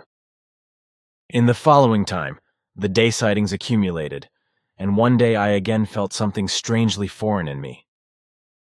It was like a voice somewhere in my head, and somewhere there were also drawn pictures that were inexplicable to me. This inner voice and the pictures prompted me intensively and repeatedly to seek an answer and also to give it. This happened in the late autumn of 1942, just a few months before the transition to my 6th year of age. These appearances completely foreign to me. This inner voice and the pictures, they somehow worried me, for in my then still own unknowledge about such matters, the thought came to me that I would slowly go crazy and insane. This was a reason for me to approach one of our Protestant pastors, in the hope that he would help me. He then did this very helpfully, and with obvious knowledge of the situation, even though I had never told him anything before. As it seemed to me, he was well informed about UFO matters, and had a great deal of knowledge in this regard. So he cleared me up in the matters of UFOs and my inner voice and the inner pictures and explained to me that I should attempt and try as fast as possible to give a response to the voice continuously calling out in me. I can still remember very well that he, while friendly laughing, took away my anxiety with the words, "You need not be afraid, because you know what you hear and see inside you. That's just telepathy." Then to my astonished and probably also rather uncomprehending face, he explained to me very exactly what I had to understand by telepathy. Together with this, however, he still explained to me very many other things, which I still could not fully understand at that time as a 5-year-old boy, but which I learned to understand fully in later years, as I also became aware that this old and lovable pastor was an initiate. Contact Report 280. Whether you might know something about your father, about Svath, in relation to what form of contact he, Zimmermann, had with Svath and how often that was. Do you know from Svath how Father Zimmermann coped with the contact? The contacts between him and Pastor Zimmermann were exclusively telepathic in nature, the number of which amounted to 5. The first contact was made on Thursday, the 2nd of May, 1929, the last on Monday, the 3rd of December, 1934. With the fact of the contacts and that extraterrestrial human life exists, he found no problems with this, because he was always open in his consciousness and clear about the fact that in the whole universe, not only the Earth alone could have been inseminated with life, and that there must be still many other planets in space. He got to grips with the creational teaching remarkably quickly and well and had no problems with it, and especially because he incorporated the creation teaching, which my father passed on to him, into his Christian faith and identified God with creation. He identified the spiritual energy with the Holy Spirit and Emmanuel, that is to say, Jesus Christ, as the fulfilling creational laws and recommendations, as well as the child, that is to say, son of the creation, which he called God, as I already explained. So, for him, God, Son, and Holy Spirit were the decisive values, which is why he always held his sermons, abdications, baptisms, explanations, and marriage words, etc. with these words and concepts. With this he connected, and he was a knowledgeable one, it must be said, his Christian faith with the teaching of the creation and the teaching of the Spirit, aka creation energy teaching. But unfortunately, it was not granted him to let the knowledge received from Svath to flow openly into his work, because this would have caused a lot of incomprehension among many of his churchgoers, would have created mistrust and possibly even caused disaster, because the churchgoers and other people in Bulak at that time were a special people, as you yourself know. Only enough, yes. Faith in devils and demons, as well as the anchoring of the Christian religion, were quite deep. Right. This was also one of the reasons why Pastor Zimmerman was considered a mystic and eccentric in certain circles, but this was not openly stated. He was called a mystic and an oddball by certain people because he also had acquaintances with persons who were involved in esoteric and parapsychological matters. Pastor Zimmerman was particularly interested in telepathy and hypnosis, which is why he often met people in Bulak and Zurich, etc., who were also interested in hypnosis. But I still have one question. How did it happen that Father Zimmerman's wife and his sons and daughters did not notice anything he really knew about? He had the valuable principle of never making statements about things that he had to consider professional secrets, or that he himself classified as such. And such a professional secret for him was also the fact of the contact with my father Svath and the task related to your person. And he did not talk about it with his wife? No, never. My father clearly explained that to me. Pastor Zimmerman was an extraordinarily correct, honest and conscientious man to whom it would never have even occurred that he might make the slightest remark regarding something that was a professional secret. His reverence for his office and his vow was deeply rooted in him, so much so that he would never have broken them even through coercion. You once told me that Father Zimmerman was called to a contact. Consequently, I thought that at least one contact was personal and physical. No, to my knowledge this was not the case, but all contacts were purely telepathic in nature. Apparently you misunderstood being called and concluded that a personal contact had taken place. Being called to a contact simply means being called to a telepathic contact. Then it's like a radio call, etc. You are called. That would be the right version. You can also define it that way, yes. Contact Report 690.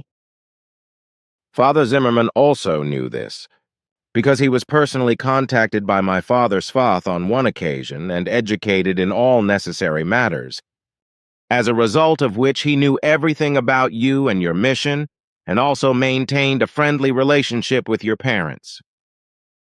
However, he kept silent about your mission to them and to all other Earth humans, and he kept this secret all his life.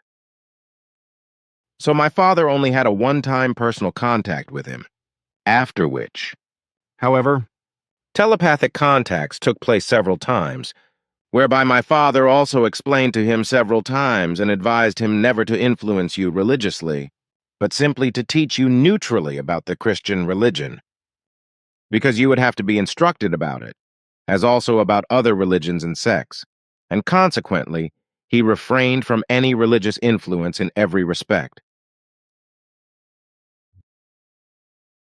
Man, that's news.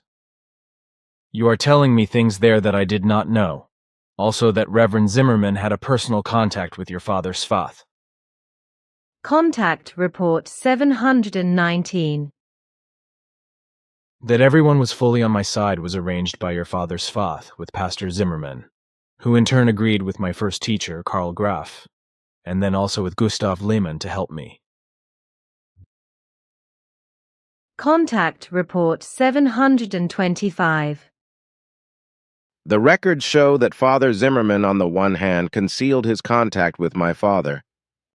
Svath, you and Professor Young from his entire family, as was also the case with your two teachers, Graf and Lehmann. Contact Report 727. However, you were never a believer in God, but Father Zimmerman was before my father Svath came into contact with him, after which he was in any case no longer a believer in the sense of the Christian religion.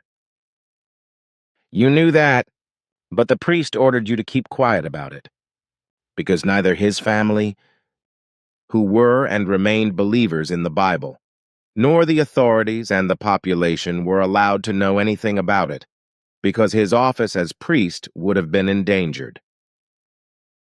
When he felt called to become a pastor as a young man, he was very Bible-believing and God-believing, and he remained so until that time when my father contacted him. Particularly significant, which is now also clear and understandable to me, was the behavior of Pastor Zimmerman, because it is clear from the secret annals that my father Svath contacted Pastor Zimmerman even before you started school in 1944, and not only through inspirations, but also personally. That he then brought him back to Emmanuel during a 2-day time journey when he was 28 years old, and was also able to speak with him via a language converter. You never told me anything about that. Just as you never told me that you had already traveled back in time twice with my father before your journey with Asket and were able to speak with Emmanuel, as well as with all the other earlier prophets. This experience, however, that Pastor Zimmerman was able to talk to Emmanuel and came to know the reality and thus the falseness of his religious faith, caused him to change his belief in the Bible and God. Consequently, his faith very quickly changed to an acknowledgement of reality. Excuse me, I had no idea about that because Svath never told me. I'm really gobsmacked there, really. The fact that Svath was in personal contact with Reverend Zimmerman, and that he even went back to Emmanuel with him, he never told me about that either, just as Reverend Zimmerman never told me. Svath, I think, would have told him that he must never speak about it, which he then perhaps understood to mean that he should also remain silent towards me. Svath never said anything to me about it either, so I could never say anything to you either. And as for my journeys back with Svath to all the other heralds, I was not allowed to say anything about it to you. Simyase and Quetzal. For your father said that you in particular would learn the whole thing when the correct time came for it, which, however, would be when you gained knowledge of it through your own efforts. On the one hand, your two teachers, Graf and Lehmann, as well as also Pastor Zimmermann, were contacted in person by my father Svath, informed and variously enlightened and instructed. He further instructed both of them regarding the reality of creation as well as the falsity of religions, as he also informed them, as was the case with Pastor Zimmerman, that you would suffer terrible slander and be harassed by the school authorities, etc. throughout your school years, and also for some time afterwards as a result of slander. My father also taught them how the falsity of religions and the faith of earth humans came about. Through all the teachings, both teachers caused themselves, as was also the case with Reverend Zimmerman, to turn to the truth from then on and to be helpful to you in a secret way. So it was incumbent upon all of them, the two teachers, as well as Pastor Zimmerman, to remain silent, because on the one hand, they would have forfeited their reputation and their livelihood by making an announcement, and on the other hand, they would not have been able to provide the necessary help for you, but furthermore also with regard to Contact Report 759. My father never told you that even before your birth, he personally contacted Pastor Rudolf Emanuel Zimmerman, instructed him in his flying apparatus for several hours regarding your mission, and let him see the planet and also the whole Earth from a great height from the perspective of his flying apparatus.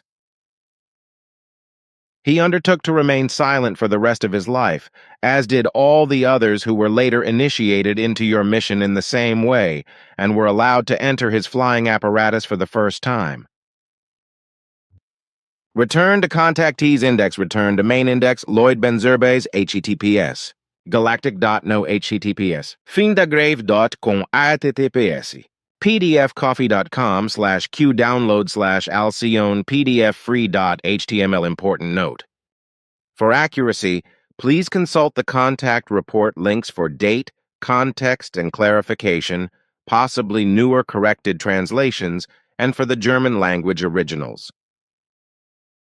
Contact Report 275. Several people from America and South America contacted Wendell Stevens, some of them years ago, who claimed that they had had or still have contact with Pleiades from the Alcyone system, whereby the different Pleiadian contact groups had no knowledge of each other, and therefore did not know that other groups were in contact with terrestrial humans. Overall, this corresponds only to lies, fantasies, dizziness, and fraud, because all Pleiadian Plejaran groups, and thus also all individuals, have always been and still are today under my command, because I am the Jitchwish responsible for this solar system, but also the one responsible for the entire Pleiadian Plejaran systems. So consequently, nothing can be done with regard to contacts with terrestrial humans without me having knowledge of it and issuing an order for it. We have already explained to you several times that of us Plejadians in Plejaran, only my command is authoritative for the Earth, and that apart from the members of my command, no other Pleiadian Plejaran forces have contact with any human beings of the Earth, neither physical nor telepathic. So it can be said that you are actually the only person on Earth who is in physical and telepathic contact with and from the Pleiadian Plejaran. But anyone who claims otherwise, precisely in the sense that he or she is in any kind of contact with us or with other groups or individuals, etc., of the Pleiadian Plejaran, is at least guilty of lying. Return to contactees index. Return to main index cosmetics http and.wikipedia.org/wiki/cosmetics. Important note.